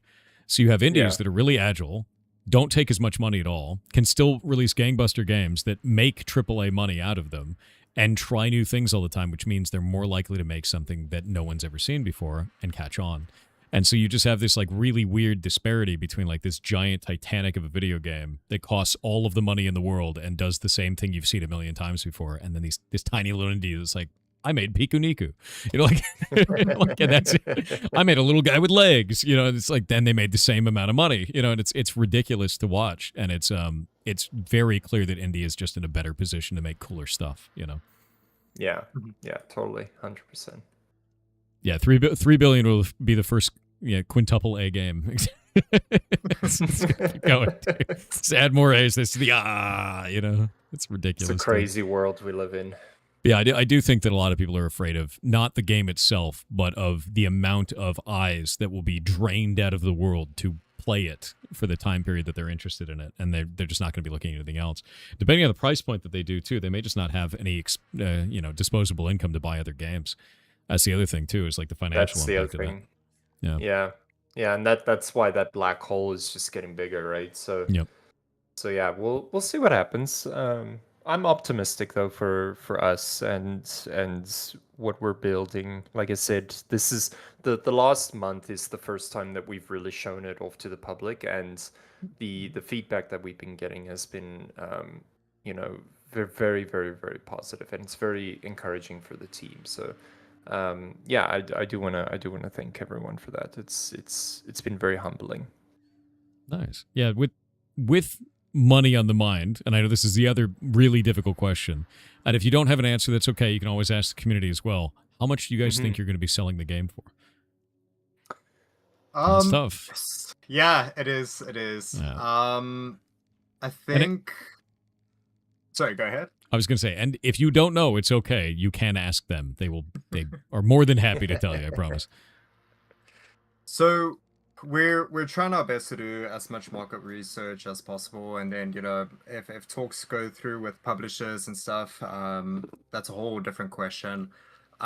We do want to keep it to close to our target audience, and our target competitor games and stuff. So like Inscription as an example, I don't know what it is in USD right now, but in Canadian it's around 22 Canadian dollars. I think that's around 19.99 maybe, or 17.99. That's really close to that. But then there's always this talk amongst the indie community of trying to push that a little bit. Not like release a $50 game, but trying to, with inflation and everything, this is the price of Inscription 10 years ago, maybe 7 years ago. So with that, yeah, hopefully we can push the price tags on indies a little more, just a little more, to support them as well, instead of AAA's just raking up $100 per game, right? Yeah, I think the thing is it really comes down to what region you're targeting, what the the localized price is for that region, what's the disposable income there, what's the purchasing power of an individual in that region. Because one of the things we always see is you guys are, if you're putting in Canadian dollars there, if you're up in Canada, is we see Canadians have to overpay for games. A very large amount of the time is it's way more expensive in Canada. It's about 10 to 15% more expensive in Canada than it needs to be, I find, a lot of the times. Other countries that suffer the same issue are Poland, you've got Brazil, you've got Australia, New Zealand, and then also weird disparities.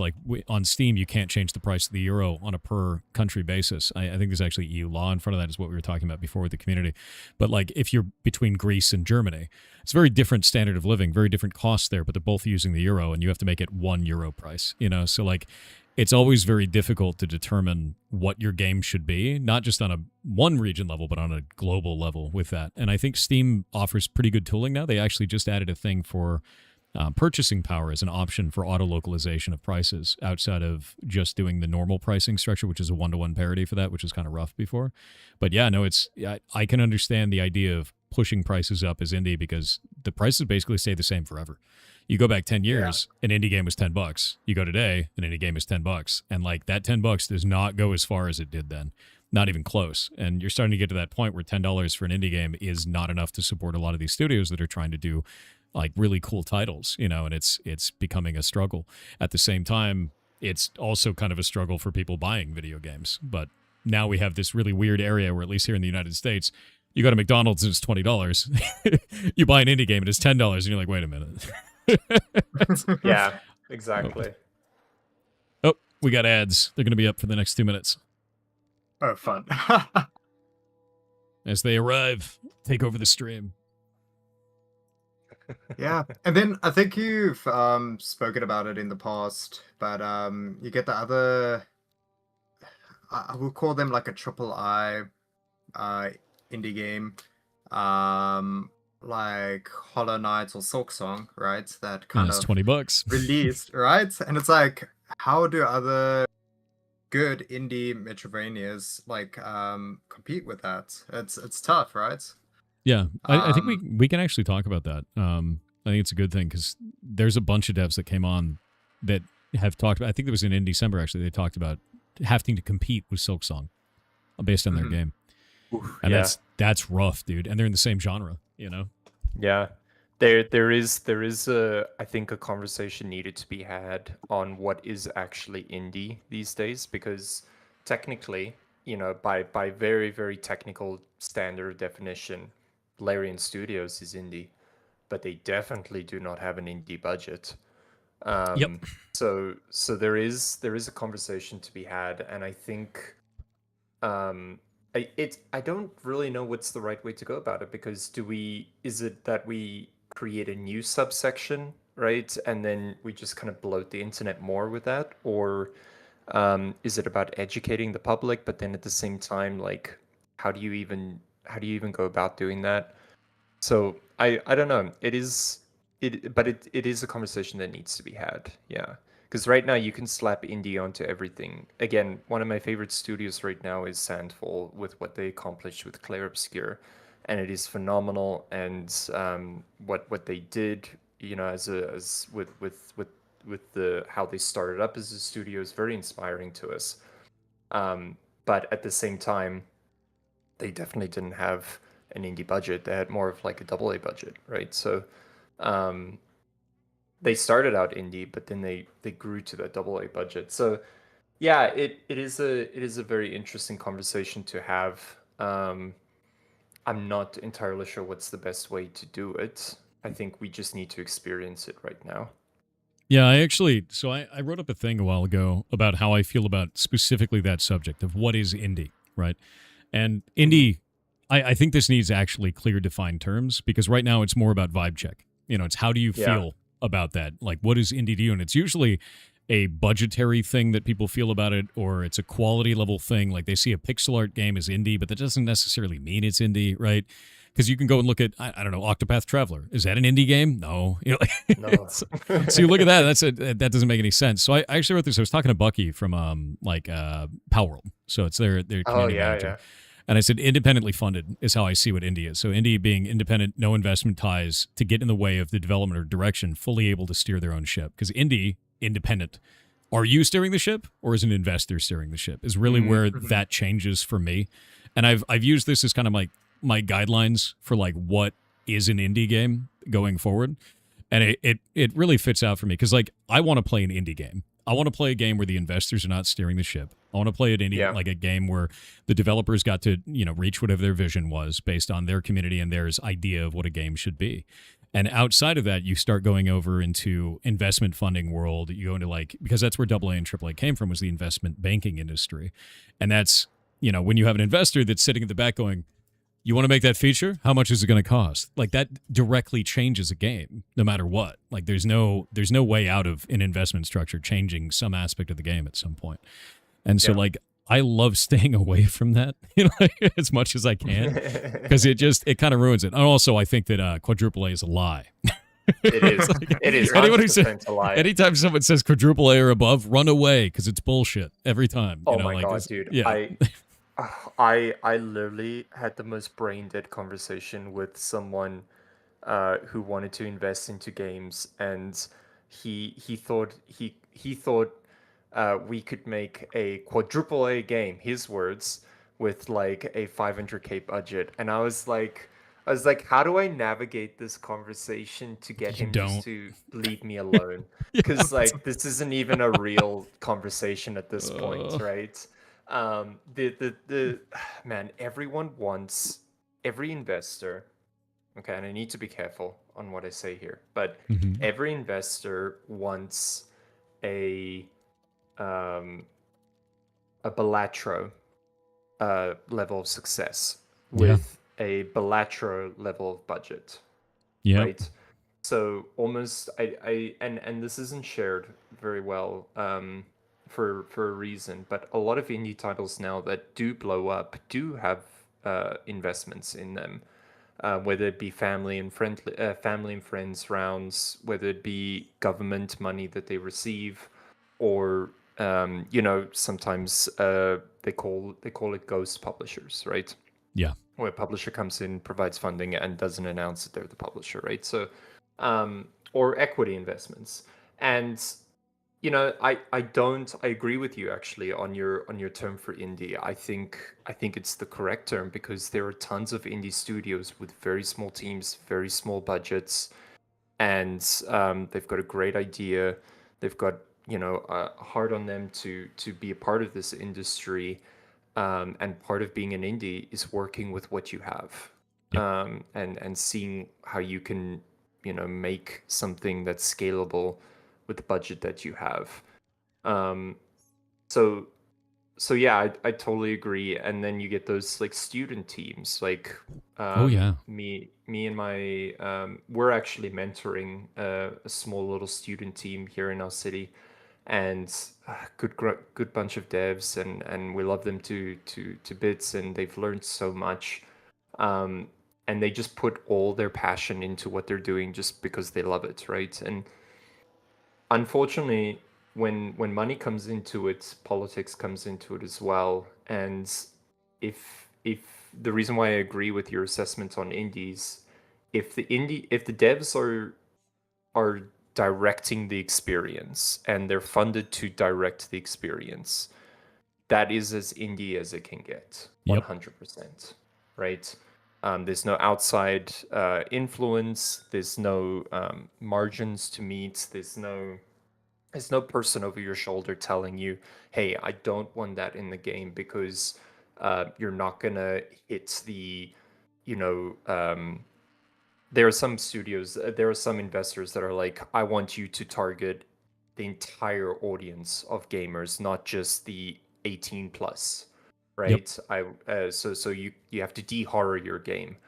And then that affects the developers because they're like, well, but I thought this was my story to tell. I thought this was my project and you believed in me.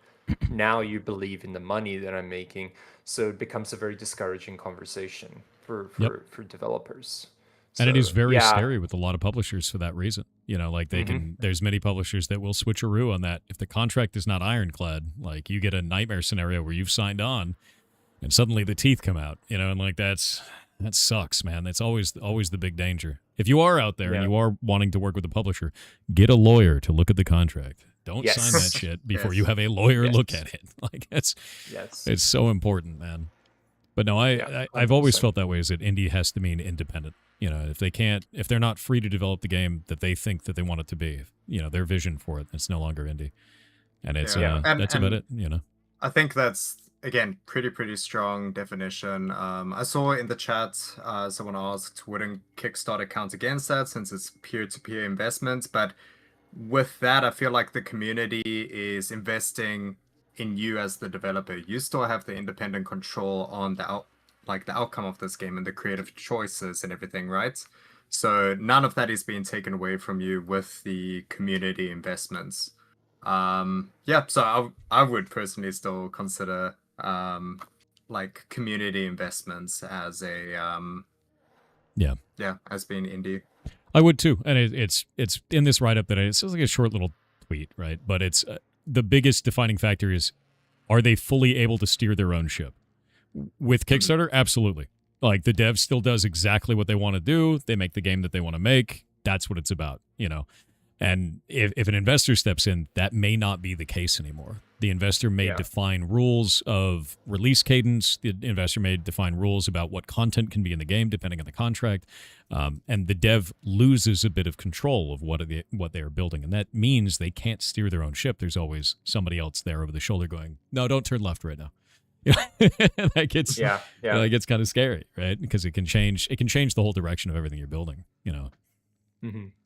What I am seeing a lot of, sense. and I really like that this is happening, and I'm hoping it gains more traction, is developers supporting developers. So indie developers who have had massive success with their games, and they are just investing in other game studios or other indie developers that are making projects that they find interesting. I love that direction because now it becomes more of like, you understand what I've gone through, or what I'm going through, you understand the struggle, and you are just vibing with the product that I'm putting out there. It is almost the same thing as saying like, someone's watching you on YouTube and then they see support us through Kickstarter or support us through wishlisting the game. And it's a vibe check again, right? the two people, the developer that's investing in you and the person that's watching it on YouTube or whatever, they're both having the same thing in their head forefront, which is, this looks cool, I like this, not, hey, how much money is this gonna make? Yep. Right. And there's a big difference in terms of what is a priority for someone who takes in entertainment media. And I do find that with publishers and investors, it does muddy the water quite a bit, because their priorities is not necessarily the entertainment of the product. Their priorities is the ROI on the product. So, you know, there might be a world, and I do see this in a very optimistic point of view. There might be a world where, you know, games are largely funded through the community's interest, right? Where that becomes normalized and circulated, and we're seeing obviously a lot of that right now, and we're seeing a lot of that grow right now. But I do see it where it becomes part of the normal ecosystem, and that's quite encouraging, I think. Yeah, no, I agree with that completely. It's nice to see indies band together, kind of a thing, right? Mhm. And one of the things I did for the show for Pigs was to make sure that all of the games that we brought on, the priority that I chose was small team, self-published. Like, the moment that we could get, if we can get those two things down, then it's like, okay, can they be on for an interview?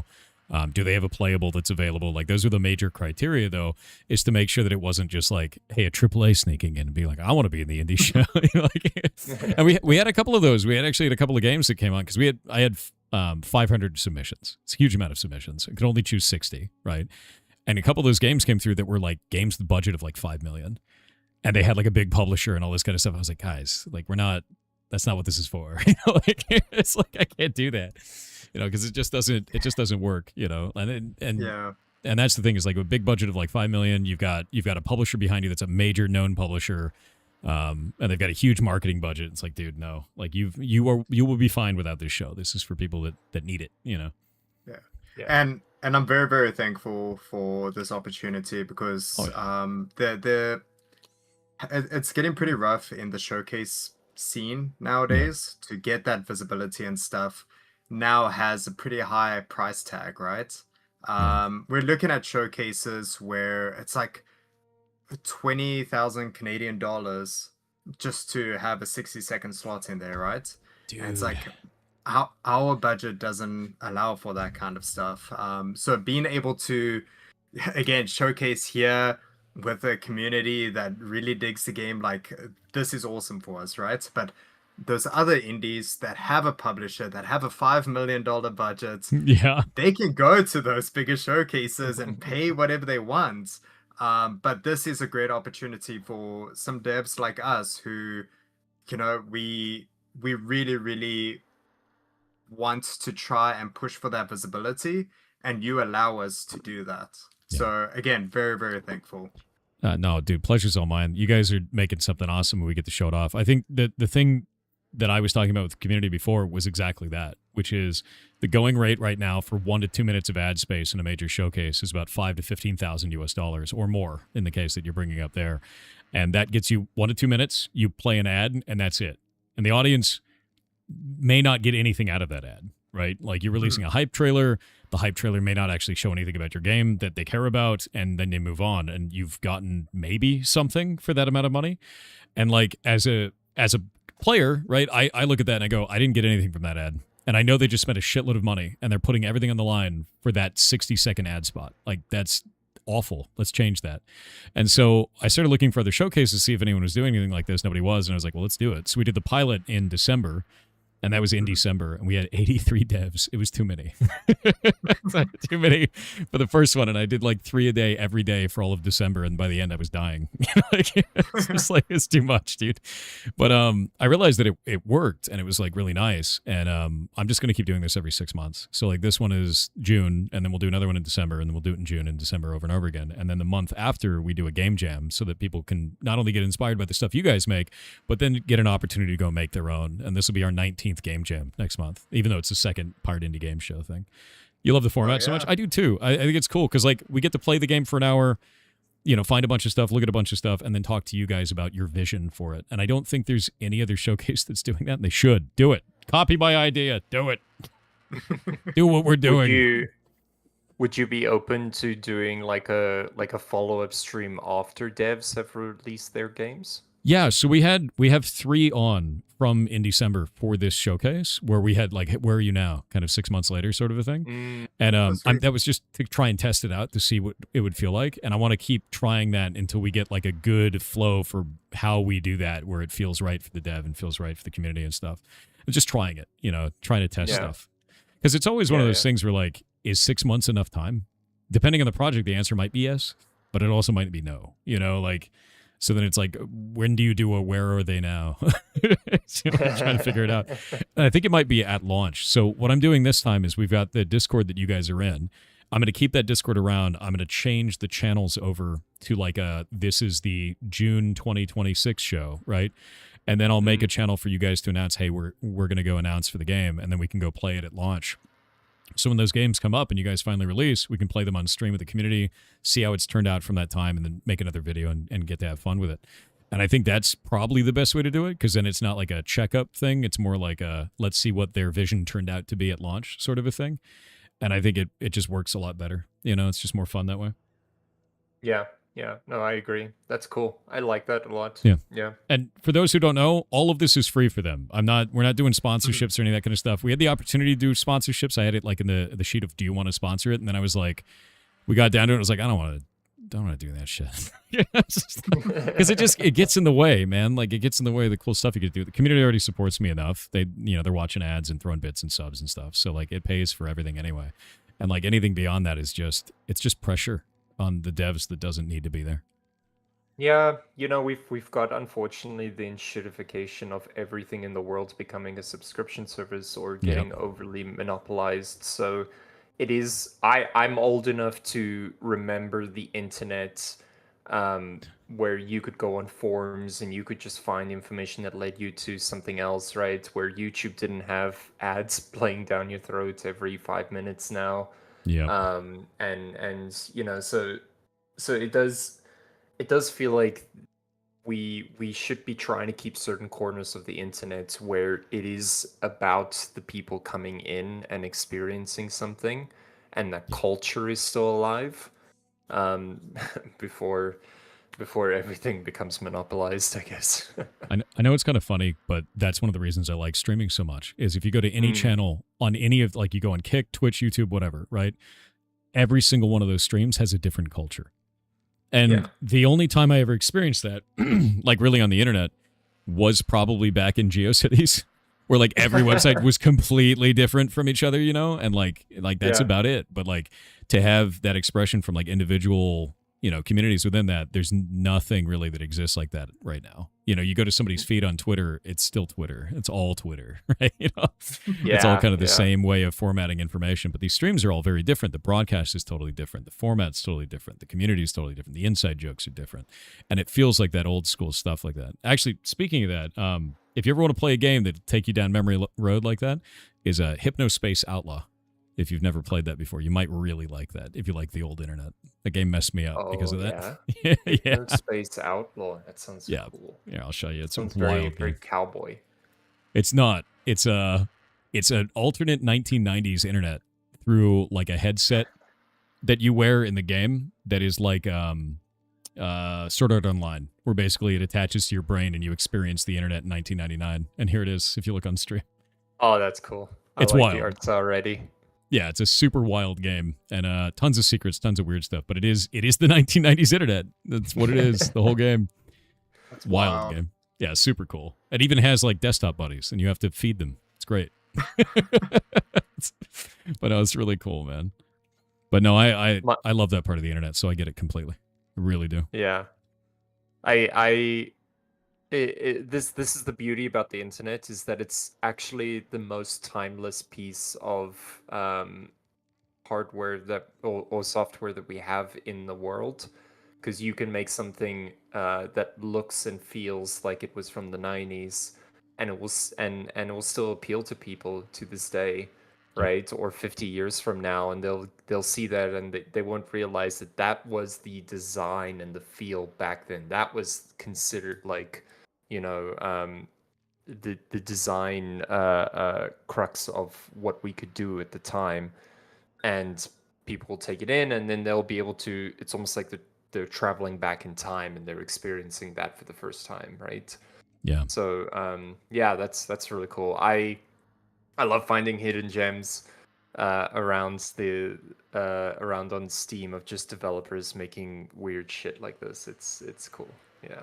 Yeah, I super agree. And if you're out there and you want to make stuff like that, by the way, go to NeoCities. It's GeoCities, but now. It's just great. It's the exact same thing. So like people just make like weird travel blogs and web pages for their cats and shit on there, and it's fantastic. It really is. It's the same kind of old weird websites that you see back then, all today. It's really nice.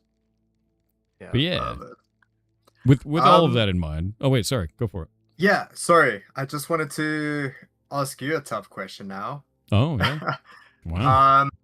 After playing the demo and everything, No. what would you say is maybe one or two things that need to be improved on? As an example, I know the tutorial needs work.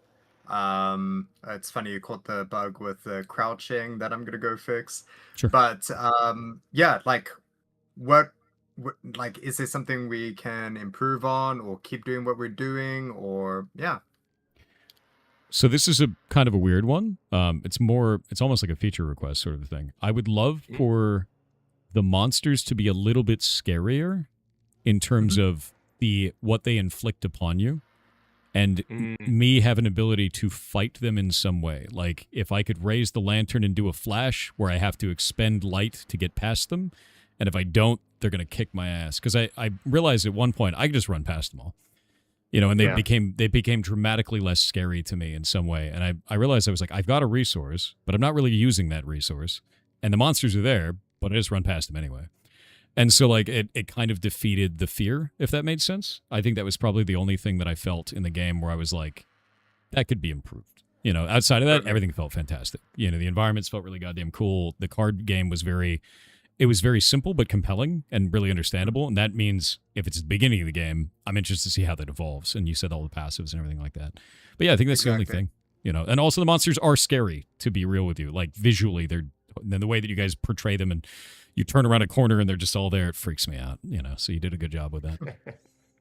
No, that's really good. We've actually had internal discussions about the lantern being more of a tool to like you mentioned the flashbang. That's actually something we've had quite a lot of conversations about on whether or not to include it. So thank you for that, because Sure. Ricardo, that was a really good question. Yeah, like I do think hearing that from you, we're definitely gonna revisit that now. Yeah, because it just felt like I had unlimited resource without having some way to spend it, and like you want to, it's got to feel like pressured. Yeah.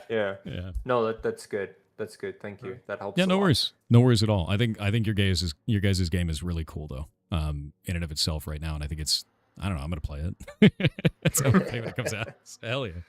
Sweet. Appreciate that. And then I see someone mentioning stamina also being an issue. Like we do have that on the back end. We are experimenting with stamina on our side, but also it can slow down the player, it can prohibit exploration. So that's also such a tough thing to juggle.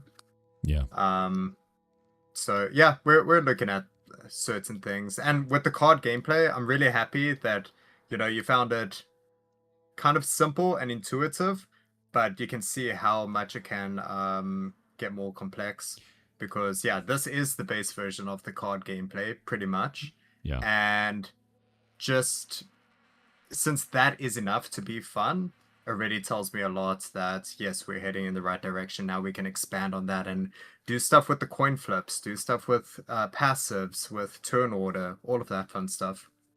I do think that's super important too. As I play a lot of card games, I really enjoy them, and if you have a strong basis there, it's all playground from there, man. Like you can do such wild, cool stuff, and you have a strong and understandable basis, which I don't think is going to leave people behind if they've never played card games.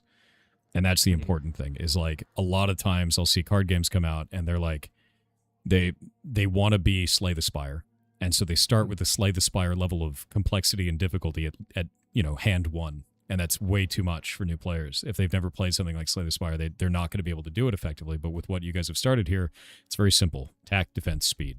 Master those basics, and then you evolve from there. And I think that's really good. It's not going to leave people behind. Exactly. And that's kind of like one of the design challenges, again, because this is a horror deck builder. We are getting a lot of horror streamers who don't play deck builders, right? Yeah. So kind of getting them introduced into that deck building space using these simple, the 4 stats that you take care of, and trying to visualize that and teach it to the player, and then show how robust it can get. Rockin'. Well, heck yeah. So we are almost at time, but I'm interested to know, is there anything that you would want to say to newer developers that are just starting out? Because we're, like I said, we're doing the Game Jam next month. Any advice you would have for them? I'll share my piece. I want developers to stay encouraged, stay enthusiastic. Game development, in my eyes, is probably one of the hardest things you can do. There's so much production in it. There's so many different fields and skills. If you're pursuing it because you love it, keep pushing through it. Like, it's rewarding. You get a show of something you love and build on your skills and get other people to experience that as well. So if you really are in it for the game and you love what you do, please keep pushing through it. It gets better. It always does. Yeah. I think on my ends, I would encourage people to find those that are like-minded, like yourself, to develop with. Game development, like Ricardo said, it is incredibly difficult. I've learned more in the last 2 years of developing this product than I have, in my entire life, which is kind of weird to say. But not just about the game, but also about people. I've learned a lot about myself in a lot of ways, and part of this journey is the moments that I've gotten to experience with my team, and I'm really grateful for them. I'm grateful to be working with them, and some of the best relationships that I have. I mean, I'm getting to work on a game with my brother right now, which is phenomenal. My wife is also a founder with us. She's the one that designs all the audio for this game, and I get to work with her. So I will say, in terms of advice for new developers, find people that are like-minded, and don't be afraid to put yourself in a position where you can be vulnerable and work with them, because this is a craft. It is a vulnerable space to be in, and some of the best memories that I have, and we're all remote, by the way, just to be clear, my entire team is remote. We're all at different corners of the world, but some of the best moments over the last 2 years has been developing this with my team. Late nights, all believing in the project and working together. That would be my advice. Solo development has its pros, but there's just something about working with others, about a shared vision. It definitely, it's something to experience. It's almost euphoric. That's awesome, dude. Yeah. Teamwork. How are you going to follow that one up? I don't know. Man. That's oof. But yeah, thank you very much. I really do appreciate this opportunity. It's been wonderful. Yeah, no, this is, like I said, pleasure's all mine. I'm really happy to show you guys' games off. To be real with you, and the community loves it. I love doing this, and everybody's got such interesting different ideas about what game development is, what their vision for their game is. So it's always exciting and always cool to see. And you guys are making something really cool. And I hope that you either don't need a publisher, like you were talking about, or you find one that actually fits. And that's tough. But either way, I hope you guys find success with what you're doing. and that your launch goes really well because you're making something cool as hell. It's got a lot of potential. It's really neat, and I want to play it. You know, like, and that's half the battle is making the idea that other people think is cool. You know, and you're there. Yeah. So. Yeah. Do you mind? I see there's someone asking if there's a Discord. Do you mind if I just mention it here real quick? Oh, I linked it out already. I'll do it again. Here. Oh, thank you. Yeah, not a worry at all. Behold a Discord. There you go. Lygen, you sneaky bugger. Lygen is actually our level designer in South Africa. Thank you for sneaking in, Lygen. Asking a question: what countries are your remote devs from? Man, who could know that answer? Yeah, I wonder. I wonder. He's actually he's a childhood friend of ours. He joined our team late last year, and it's been great getting to work with him. Oh, that's cool. No, that's really cool, man. Yeah, no, it seems like you guys have a really cool, close knit team. You know, and like, you know, working all together, and everybody's like friends and stuff. That's fantastic. That's really, really cool. Yeah, it's definitely a blessing. Man, they're really asking about the countries. So Rocher and myself, we're originally from South Africa. We moved over to Canada like 10 years ago. But so we do have a developer in South Africa still. We have some in Europe. I think 1 or 2 in America. And then the rest are pretty much in Canada. So again, some really, really good some good yeah. Well, rock on. A lot of talent. Yeah, a lot of talent. All sneaking around in chat too. Oh, that's really cool though, man. But yeah, I want to thank you guys very much for coming on and showing us your game. I hope it does well. Let me know when you launch your Kickstarter and, you know, get it out there. Yeah, for sure. Definitely. Well, rock on, man. Yeah. Well, thank you guys very much, and I will talk to you later. Appreciate you so much. Yeah. See you guys around. Cheers, guys. Really cool game. Really cool devs.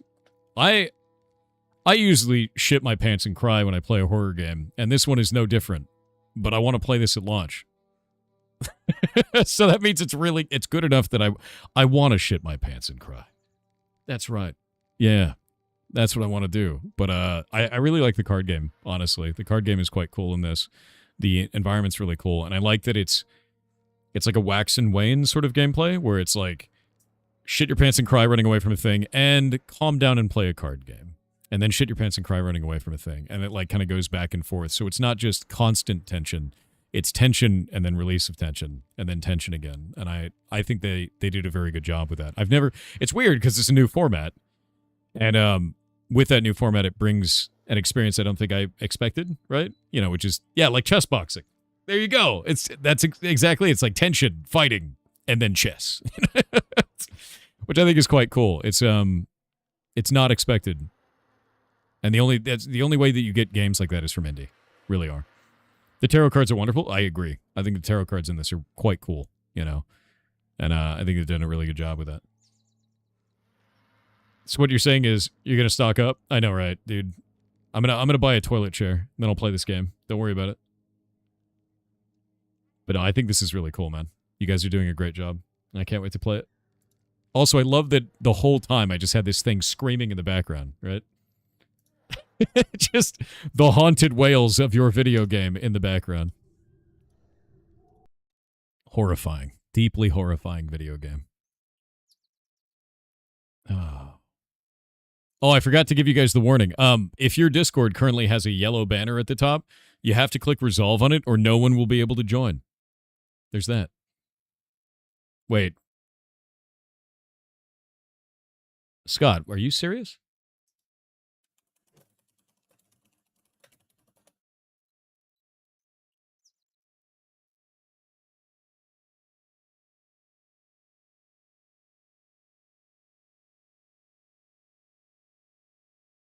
No, they're not. That's wrong. Their official forums are shutting down. That's different. No. The forums are closing, not the studio. Don't lie to me. Don't lie to me. Yeah, no, it's just the forums, man. They're shutting down the forums. Yeah, no, you're good. I was like, dude, that would suck. That'd be a huge problem for the indie scene if that was the case. I was like, what's closing? RPG Maker is closing its forums. You're bad, that's okay. Don't worry about it. Switch this all over. There we go. Switch that back on. Go over to this. All right. I need to go finish Ghosts Ahoy. Don't scare us like that? No, it's cool.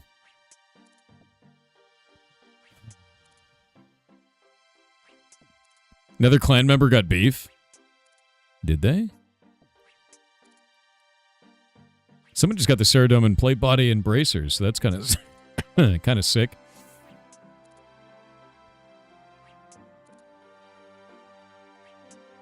Dude, Return 3D just got Prayer 95. What the hell?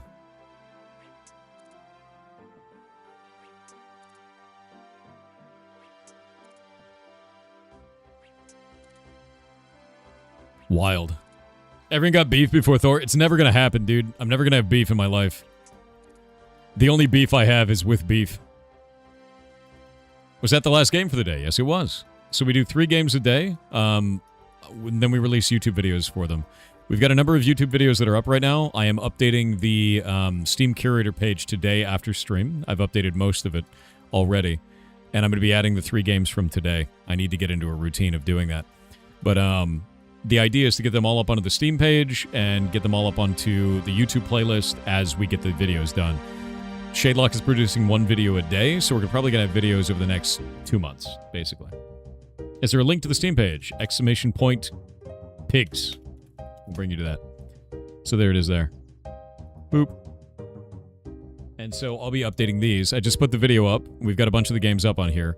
I've got the... If we go and pull this up and I go to like in here and then I go to admin. Where's my admin?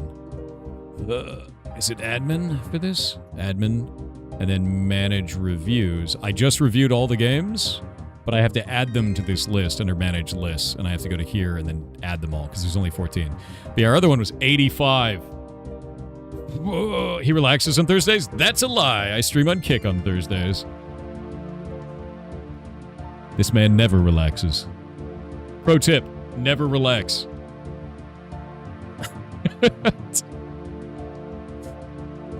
That's never relax. Relaxing is the enemy. That is relaxing for Thor. It's true. Actually, it's like a way less impactful day. I just don't have to... I don't have to, like, stress too much. We don't do any interviews on that day. I just kind of chill out. It is way less stress overall. Have you done your 100 push-ups today? No, I do them after stream. Well, I do part of them during the stream, during ad breaks, which is why I do this and disappear. But yeah, I've been doing the One Punch Man workout, minus the running, and it's probably killing me. If you notice, I've been coughing a lot. it's probably too much for my sad noodle body, but we'll see. We'll see what happens. Okay, I have 2 pieces of the map. I have a model ship that is now rebuilt. I have a ghost speak amulet. It's time. Just make sure you rest well in between, I know, right? Just weakness leaving the body. I don't think it's weakness leaving the body. I think that's blood loss. So wait till the hair loss begins. I can't wait, dude. I'm gonna shave my head bald and wax it. I'm ready, dude. Did you queue short? Let me look. Let me see. Just because I don't respond to you for 5 seconds doesn't mean you're ignored. I swear to God. I'm gonna start ignoring you for fun. No. I did not queue a short for the day. And now I have to. Shit. Oh, by the way, the Final Fantasy XIV community was very unappreciative of your guys' information about Mog Station. They really did not like that. And I thought it was hilarious. So that became a short the other day.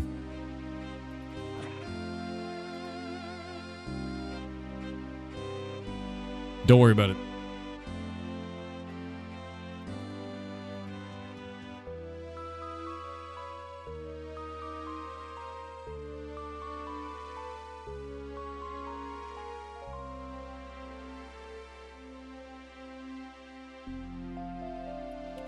I know which one's coming out today. It's punishment. That's what it is. It's punishment for chat. That's the short. That's the short for the day. I know exactly what we're doing. Schedule today, noon. It's scheduled now. I'm bringing this man his ship, and then he's gonna say it's bad. Is this your toy boat? No, I made a toy boat a long while ago, but the colors of the flag were different. What? What are the colors on the flag? Where's the flag? It's all just white.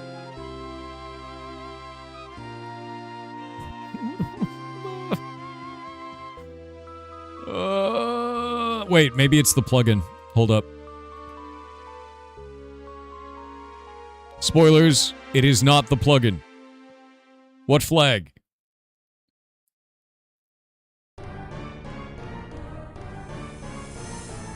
Alright, I'm going upstairs. Maybe there's more information up here. Boxes, another chest. Oh, here we go. Nothing. I love a chest full of nothing. Locked. Boxes? Nothing interesting. Boxes? Nothing. Nothing. Wait, I could search the mast. You can see a tattered flag blowing in the wind. The bottom half of the flag is colored purple. Alright. We're starting to write these down. Flag. Bottom. Purple. Alright.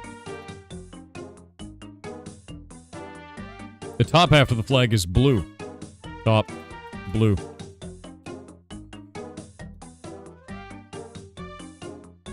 The wind is blowing too hard to make out any details.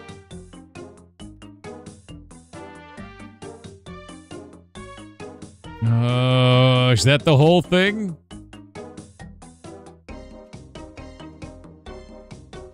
It's only blue and purple? Is that it? The skull emblem is colored red. Okay. Skull. Red.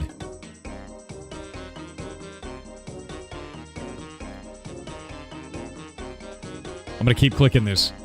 Because I swear to God, if I get back and he's like, that's the wrong colors, I'm gonna lose my mind, dude. Skull is red. Bottom half is purple. How are you escaping runes? I'm finding out the colors of a flag. By the way, this song reminds me of Futurama every time. Because of the bells. Zafarov on Twitch with 300 bits said Faye Viking Princess turned you into Mike Wazowski in stream chat but low-key. It's based on a head of you with short hair, and seeing your head with short hair is more cursed, the cursed bit of the art. I know, right? I used to have short hair because of the government. Because when I worked for the government, they made me cut my hair. They lied to me to cut my hair. It worked. There are 4 lights. If there are 4 colors on this, I'm going to be upset. Show it? I will not. It's gross.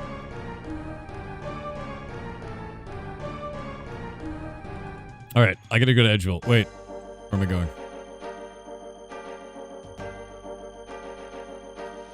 There we go.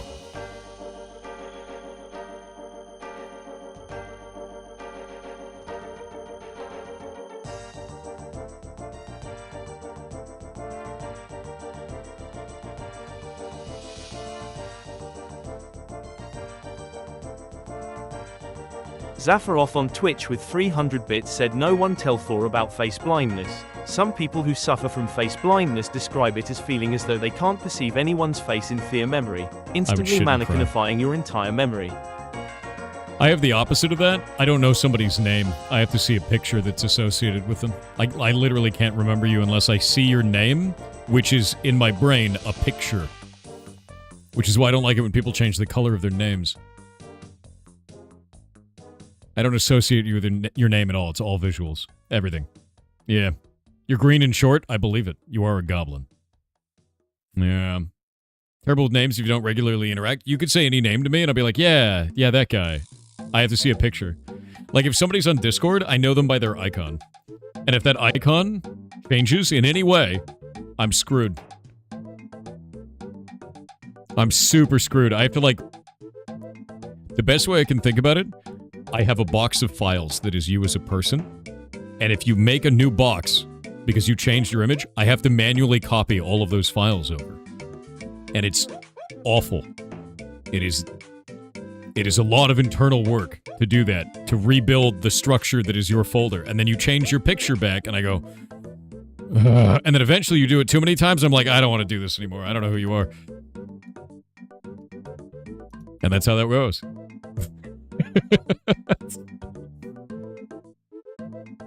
If a card changes color, they don't recognize it exactly. Who would do that? Many people. Yeah, and this folder is named New Folder 20. I need dye. I don't have any dye, I don't think. No. Alright, we're getting purple, red, and blue. I need blue dye.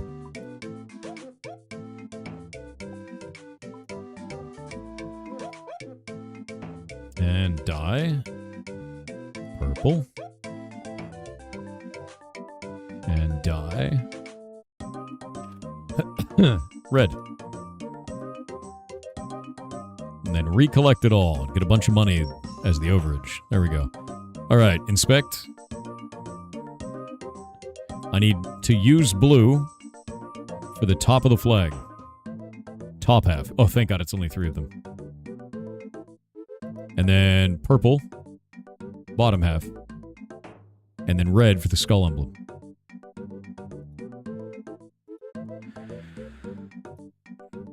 I think it's done. My God. Okay. I think it's finally time. Can you guys believe it? So Thor, like Chad, has no object permanence? No, I do. I just have a different way of structuring memories. My memory is all visual based. And I use internal, like, imagery to remember everything that I need to. Well, that's just how it works. Makes my life easy. Everybody's brain works in a different way. You just gotta find out how to operate your weird meat pilot. Chat, you can become invisible. You can. Don't. Dude, simply do not do this. It is annoying for me.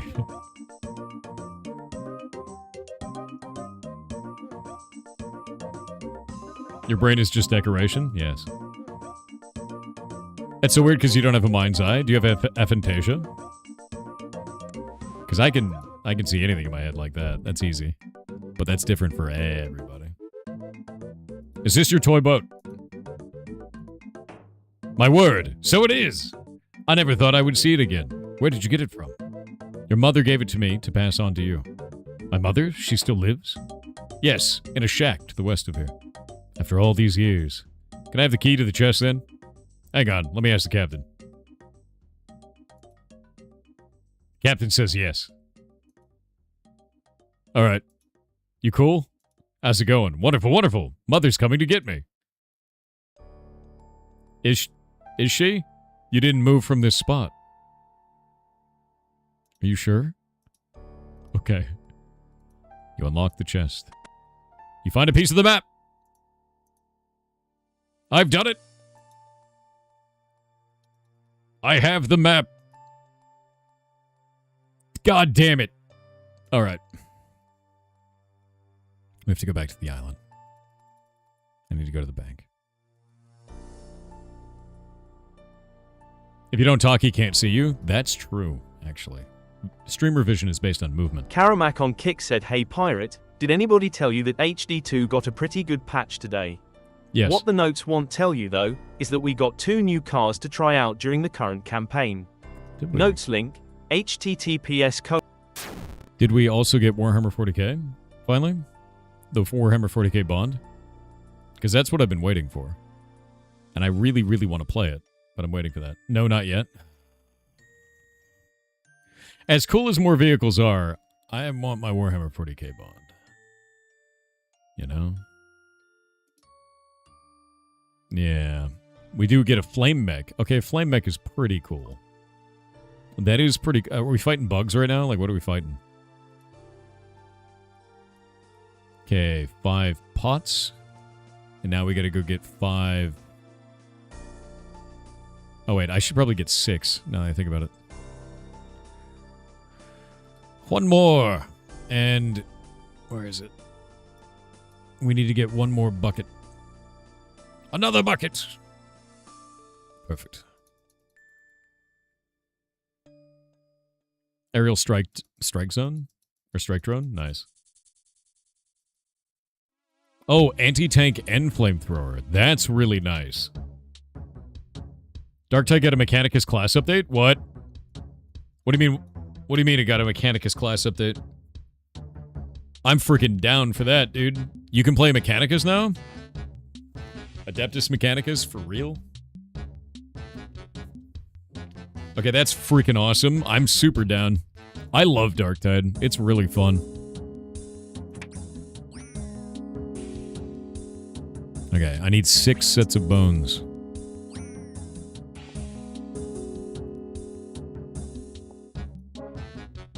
It's the Grunt Boys? Not the actual Acolytes? Okay, I was gonna say, the Acolyte would probably be overpowered, right? Skitari? Oh. How many people are mad that it's the Skitari? That's my real question.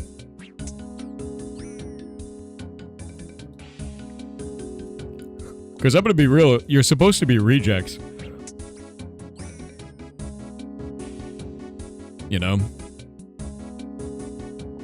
And I don't feel like... are the Skitari even considered, like, lesser class? You know? I don't really feel like they are. They're expendable, but they're not seen as, like, criminal tier, you know? As far as I know, anyway.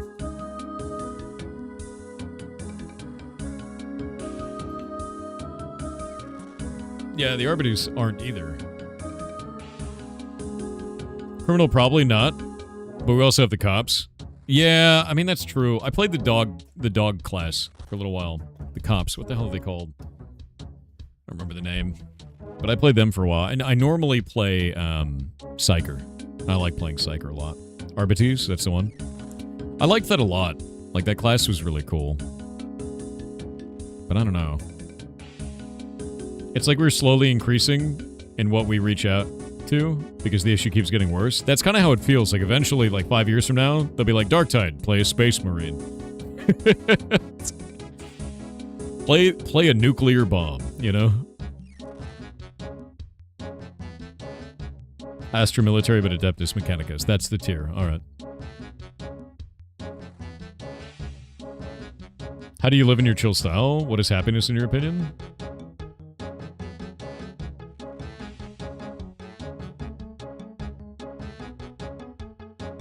I think it's different for every single person.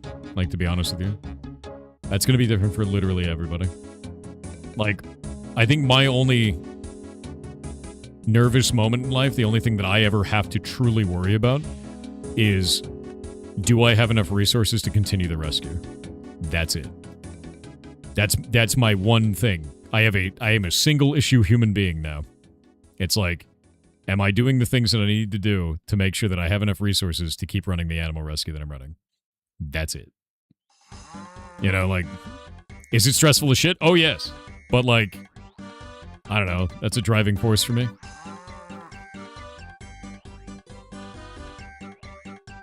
Skitari the Grunts for the Mechanicus. Interesting. Red, why are you green? God damn it. Enjoy your Brutus collecting snot. Look, sometimes you need a bucket of snot, okay?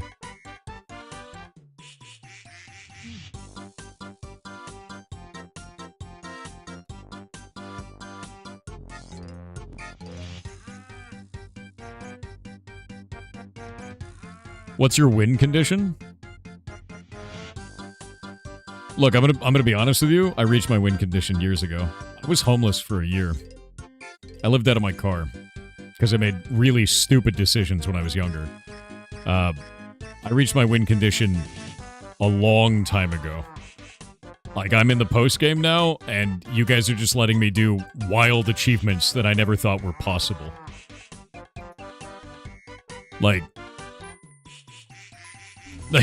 that's really where I'm at in my life now is, yeah, done. You know, this is New Game Plus for me entirely, and it's because you guys are allowing me to do New Game Plus.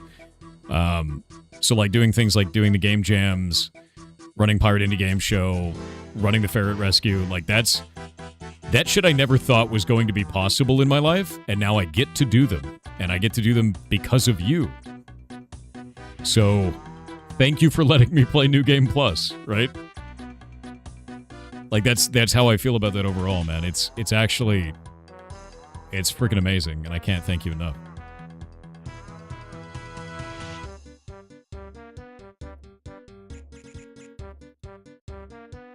Become a goblin. Yes. You have become a goblin. You think there's a virus in the chat? You're all turning green. God damn it. This is why I never tell you anything. You just use it. Ugh. Alright. I'm gonna guess that it means to start here.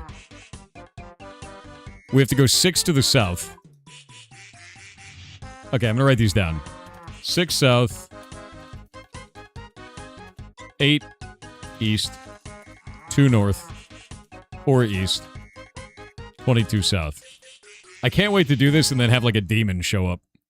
1, 2, 3, 4, 5, 6.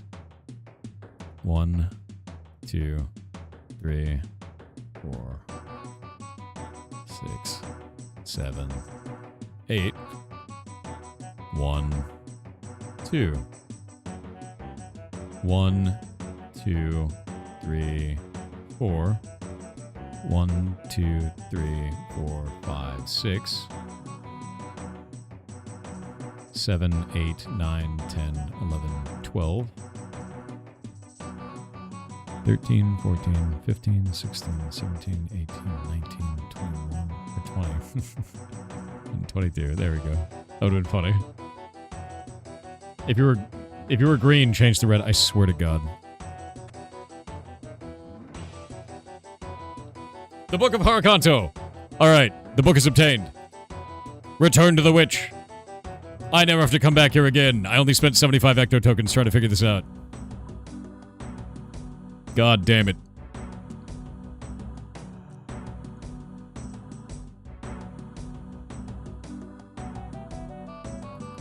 I don't know, I'm gonna stay green. Your name is Red, dude. I swear to God. Goblin-ass behavior every damn day of my life. Every day, goblins. No, your name is Red? No, your name is Green. You're Green VT. I've already rewritten the file. I'm not writing it again. You got 2 choices. You stay Green VT, or I delete it. I delete the folder. It's up to you. Better choose wisely. I warned you about this.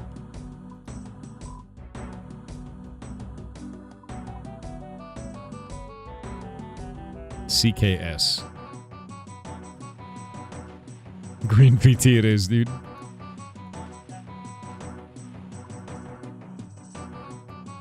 I think Thor is colorblind. I swear to God.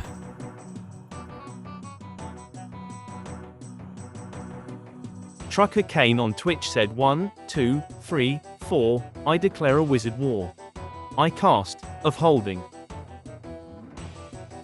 You cast of holding? Wait. Oh, ass of holding. Okay.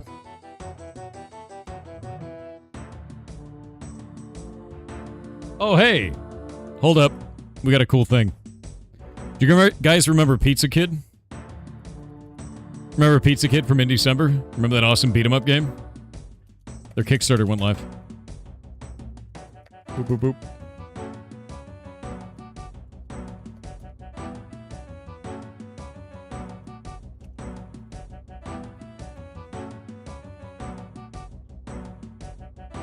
Yeah, that was a really cool game, a really cool dev. It's a beat 'em up, and it's a really fun beat 'em up. Yeah.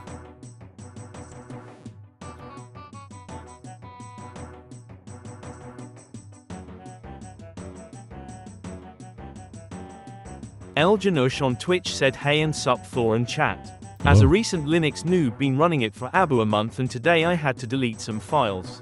They did not want to be deleted, so I used the sudo roomrf command. And they deleted, and I wanted to keep testing it, and I did a sudo roomrf downloads, and guess what happened?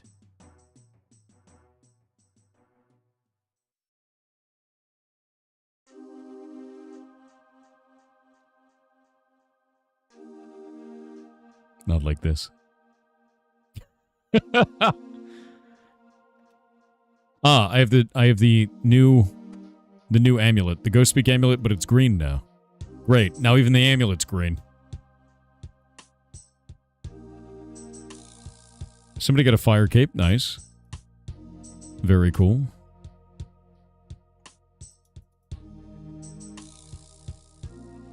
Oh, one of you got beef.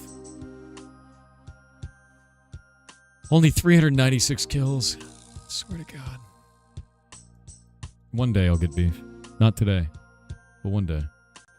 Even my amulet turned green, dude. It's ridiculous. Alright. Now I need to go use the amulet on Necrovarus and make him let them move on.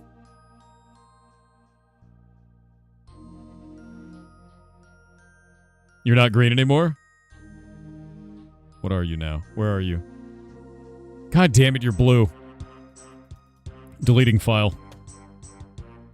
Wait, not that...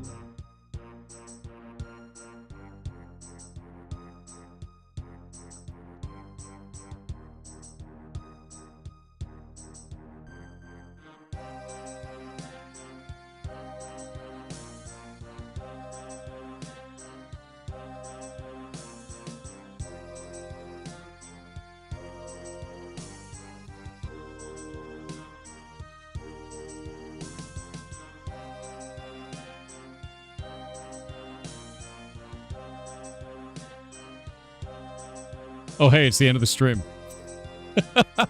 Jazzy the Dog 81 on Twitch said, I know I brought this up another day, but yesterday my dog took a turn for the worse, and I have a feeling I may be saying goodbye to her today.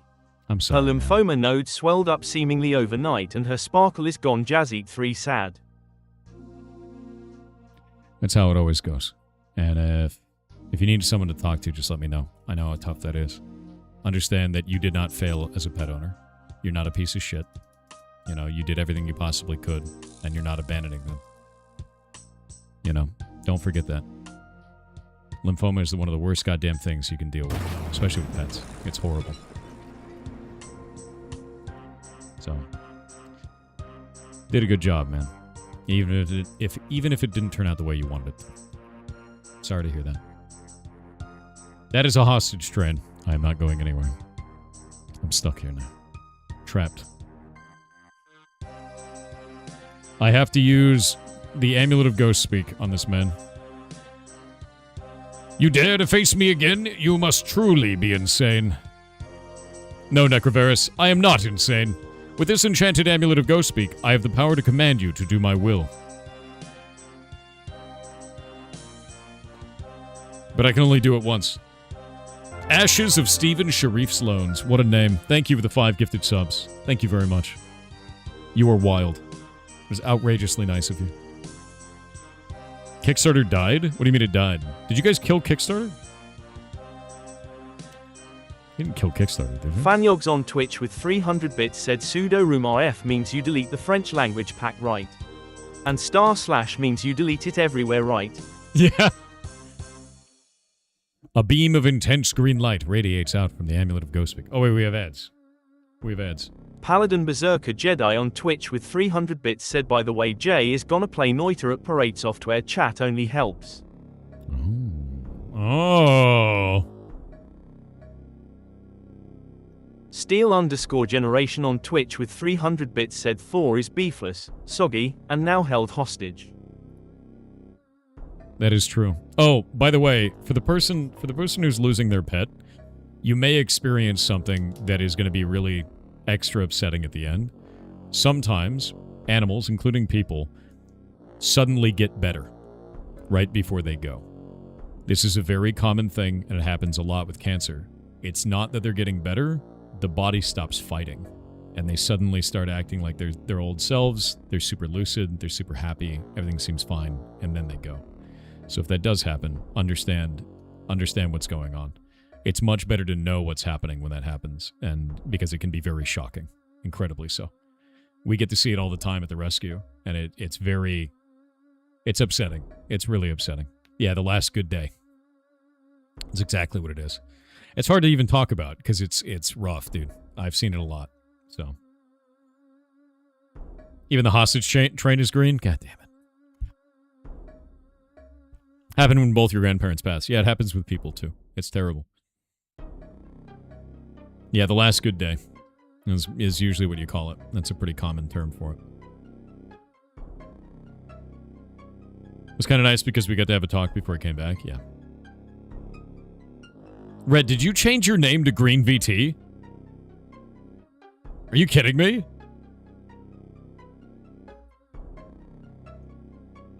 Damn it. No. TH3 Shy Guy on Twitch with 500 bits said, why don't scuba divers don't get good grades at school? Why? They're always below sea level. Okay. I will let... Carry on. Any. Yes. Ghost who so wishes. Pass into the next world. Yeah, Necroverse loses. Told you I'd defeat you, Necroverse. My advice to you is to pass over to the next world, yourself, with everybody else.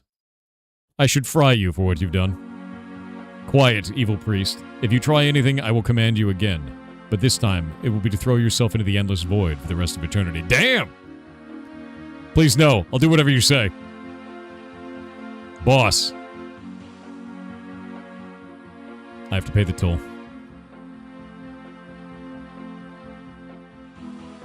I don't think that took any tokens.